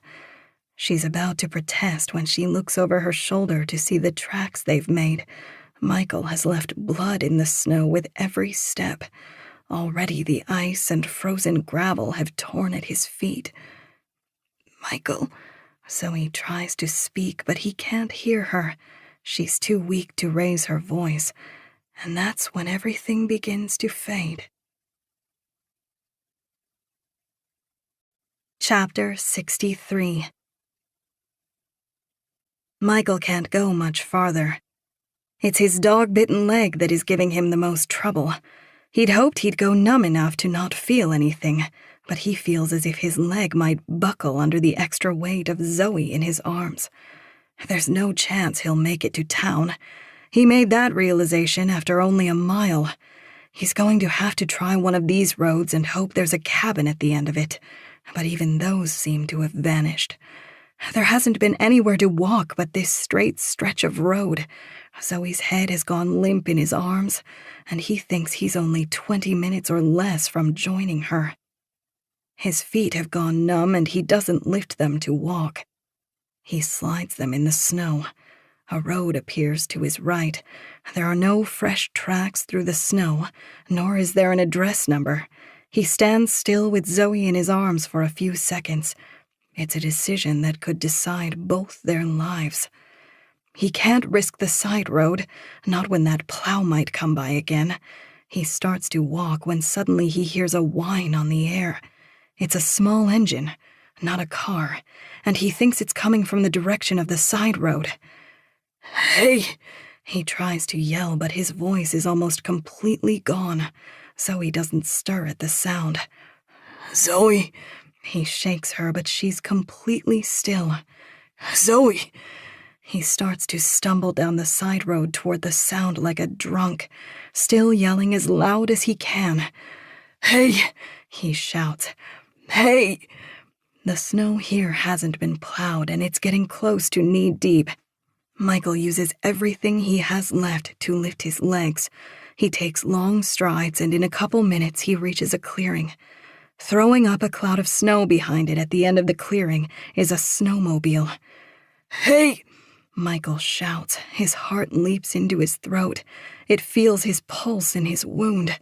He sets Zoe down and tries to get closer, but he won't be able to get there in time. The snowmobile races across the far side of the clearing. He pulls one of the flares he took from Zoe's car from his back pocket and twists the cap. It hisses and explodes in a haze of red light. Hey! The snowmobiler can't see them anymore. They're about to pass through a trail into the trees. Michael falls at the base of a little dead spruce tree. He wraps his hand around its thin trunk and shakes it until it's clear of snow, and then he holds the flare to its brown needles. It catches on fire as fast as the flare did. The flames climb quickly. They leap up from branch to branch, and soon the little tinder tree is engulfed. By the time the smoke clears enough for Michael to see, the snowmobiler is gone. They didn't see. Michael stays on his knees for what feels like a long time, until the whine of the motor vanishes. He crawls back through the snow to Zoe. He moves his sweater off of her face and gently kisses her forehead. I'm sorry, Zoe. He stares at her still face. I'm sorry. He collapses into the snow next to her. The little spruce crackles and smokes. All its dead needles have already burned off in the brief blaze, and now the branches smolder. Michael looks at the flare, trying to think of a way to use it to keep them warm when the sound of the snowmobile grows again. Before he can even begin to locate where it's coming from, the machine bursts through a snowbank just 40 yards to their right and zooms up to them. The man rides its side with both feet as he comes to a stop and tosses his helmet off. He exclaims in French. Michael stands and starts picking Zoe up. Please, she needs a hospital. God damn, man, says the snowmobiler with an accent. He immediately gives Michael a hand with Zoe. They sit her so she straddles the front of the snowmobile. Is there room? The man points to the back of the snowmobile. Try to hold on to the back. Michael puts his feet on the sides and holds on to the man's back, but it's too heavy. The snowmobile's track slips in the snow. It's too much weight. Michael hops off. Go. Take the girl. You will fucking die, man. The snowmobiler starts taking off his coat.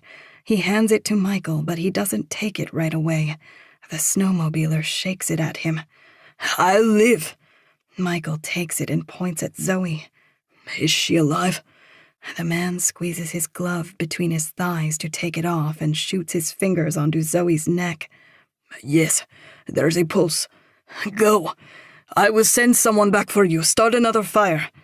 The snowmobiler kicks his machine into gear, but before he leaves, Michael hands him his helmet and puts a hand on his arm. They're in the lake. What? He quickly takes the helmet.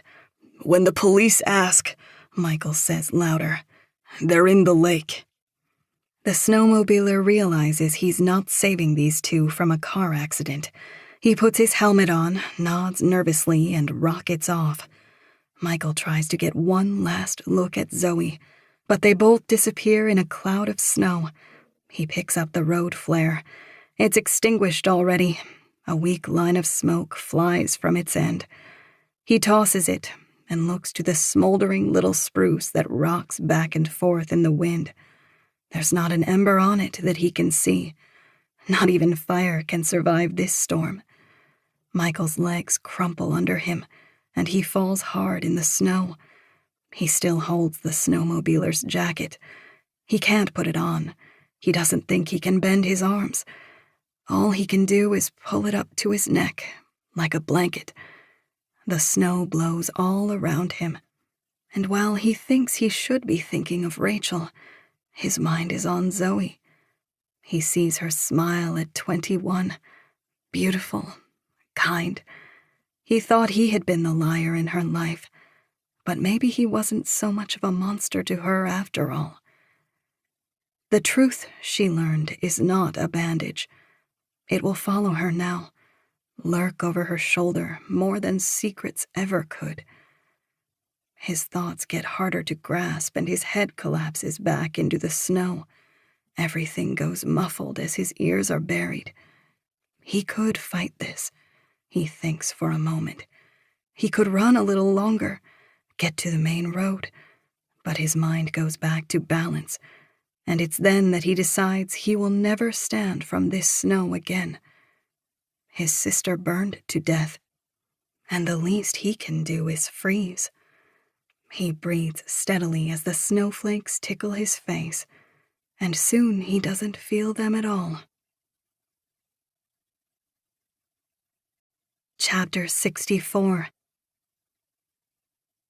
Everything is a blur to Zoe. She's weightless, always weightless.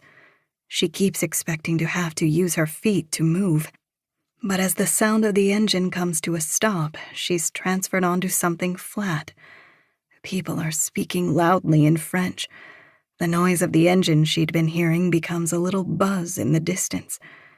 She's taken through a set of double doors and rows of lights pass overhead, but it does not feel any warmer inside than out. She's brought into a small room and something is stuck in her ear. She begins to sweat so much, she feels her hair grow wet. The doctors or nurses, she can't tell, are yelling at each other now. Her head is set on something warm, and the feeling is like a hit of heroin. The voices are all background noise, thanks to the French. She can't make out a single word, and soon she passes out again. The next time Zoe wakes, every muscle aches. To move is an explosion of pain. A nurse is fixing her IV, and Zoe yanks her arm away at the pain. The nurse looks at her with an expression of concern and then speed walks from the room. A doctor comes in. He speaks surprisingly good English, and Zoe learns she's no longer in rural Quebec. She's been airlifted to a hospital in Montreal. He asks her maybe a dozen questions, quickly, robotically. There is no, "Hello, my name is Dr. So-and-so." Maybe this is just how they do it in Canada, or more likely, Zoe's being treated as a criminal. He lifts up the blanket over her feet to reveal a bandage and tells her she's had 3 toes on her left foot amputated. She'll have to stay in the hospital under observation for at least another 2 nights. When she starts to ask a question, he interrupts her. "Your husband and daughter are here in the hospital. However, American law enforcement would like to speak with you first." Zoe realizes she must have been unconscious for most of a day at the least. All she does is nod. "I'll send him in." He leaves without another word, and a disconcerting amount of time passes before anyone else enters the room. Her heart lifts a little when she sees Agent Hermosa. Her partner Patrick is gone. He's been replaced by 2 stone-faced white guys who look similarly serious. Hermosa is the one who speaks. "Hello, Zoe." Zoe tries a smile. "Do I need a lawyer?" "A couple, probably." It looks like she's fighting a friendly response. "What did I do exactly?" "We're not here to discuss charges. We'd just like the details of what exactly happened after you entered Canada." Zoe isn't sure she should talk, but she doesn't know what her rights are. How does she get a lawyer when she's not in the country? Can she kick the American FBI out of her Canadian hospital room? She decides to talk. She tells them everything, honestly, leading up to when she passed out while Michael carried her. The older agents write on their notepads while Hermosa nods. "Michael," Zoe says. "Is he here?" Hermosa is slow to answer. She looks at the other agents and sighs. "He succumbed to the elements, Zoe. I'm sorry." "Oh," she says, and feels tears run hot down her cheeks. She's embarrassed and wipes them away quickly. "He saved your life." "Were you able to talk to him? Did he say where the others went?" "Michael's car has been found in a lake just up the road from the cabin. We haven't gotten a dive team up there yet due to weather, but we're assuming that Violet Kelly and your sister Evie are in the vehicle. Dead, you mean? Yes. She frowns gently. Dead. We could give you some time. No, Zoe says quickly. What else do you need from me? Okay. Hermosa and the other agents all look at each other. We're curious about the information you relayed about the 5 homicides at Red Lake. We got a dig team there, but they didn't find any bodies where you said they would have been buried. Zoe shakes her head. I'm just telling you what Michael told me. I don't know anything more. We believe Ben Miller, or Kevin and his brother, could have moved the bodies at some point. There's a soft knock at the door and it opens a crack. Zoe can't see who it is, but Hermosa can from where she stands. She nods at whoever it is and then looks back to Zoe. Okay, we'll have to chat again, Zoe. Your husband and daughter are anxious to see you, but the Canadians want a word with you too. Law enforcement? Yes, just tell them what you told us. You're the victim here, Zoe. It may have been reckless to go off on your own, but with the amount of press your story has gotten, it would be career suicide for a prosecutor to go after you. Can they charge me with anything here? We've talked to them already. You're probably looking at a travel ban. You won't be allowed entry into Canada again, but no charges. Okay. Zoe nods. The 3 of them make to leave, and Hermosa pats Zoe's knee. We're going to be here for the next few hours, Zoe. Don't let the Canadians be too hard on you. She winks, and they head out. Nobody else comes in right away, and Zoe takes the opportunity to stand. Her balance is gone, and she teeters on her bandaged foot. She leans on the IV stand like it's a walker and shuffles into the room's little bathroom. She hears the door to her hospital room open, and she quickly looks for a lock on the bathroom door, but there isn't one. Zoe? Says a man's voice she doesn't recognize. Zoe, are you in there? Just give me a minute, she yells and lets go of the IV stand to cling to the sink. She tries to cover her mouth with one hand, but it doesn't do much. She's certain they can hear her through the little door, but there's nothing she can do. She thinks of Michael, and she cries. Chapter 65. They don't let her fly back to the States unescorted. A Canadian officer in plain clothes sits across the aisle from her. They encouraged her to wear a mask to try to hide her identity, and now that she's in her window seat, she wears it around her neck. They're on a little puddle jumper of a plane, and the rows are only 2 seats across. Gracie has the seat next to her, while Ryan sits next to the cop. It's a 90-minute flight, and the first time Zoe has had time to herself since she woke up after surgery. She's enjoying spending it with Gracie. She sits with the girl on her lap, and they talk quietly. You're home now, Mommy? I'm not going anywhere, baby. Will you need a... The girl interrupts her thought to put a finger up her nose briefly. A wheelchair? The doctor says I won't even need the crutches for much longer. I'll be running around in no time. Didn't Daddy tell you? Daddy says Grandma died. Your grandma. Zoe is quiet for a moment. You wouldn't remember her. You were an itty-bitty baby when you met her. And she's your grandma on my side. She's my... But Zoe trails off. She chokes on the word. She can't say Mom. She's not even sure what it means to her anymore. You're what, Mommy? Never mind, Gracie. She was old and sick. The little girl sprawls out in her lap, and Zoe meets her daughter's gaze. Gracie has her mother's eyes, and she begins to cry as she stares into them. What's wrong, Mommy? Nothing. She wipes her nose and laughs, but she doesn't stop staring into her daughter's eyes. They're her eyes. Of that, there's no doubt. Big and brown. Nothing's wrong. Zoe has felt sick since she woke up, since she first went back to Black Castle. Now she feels something else. Relief.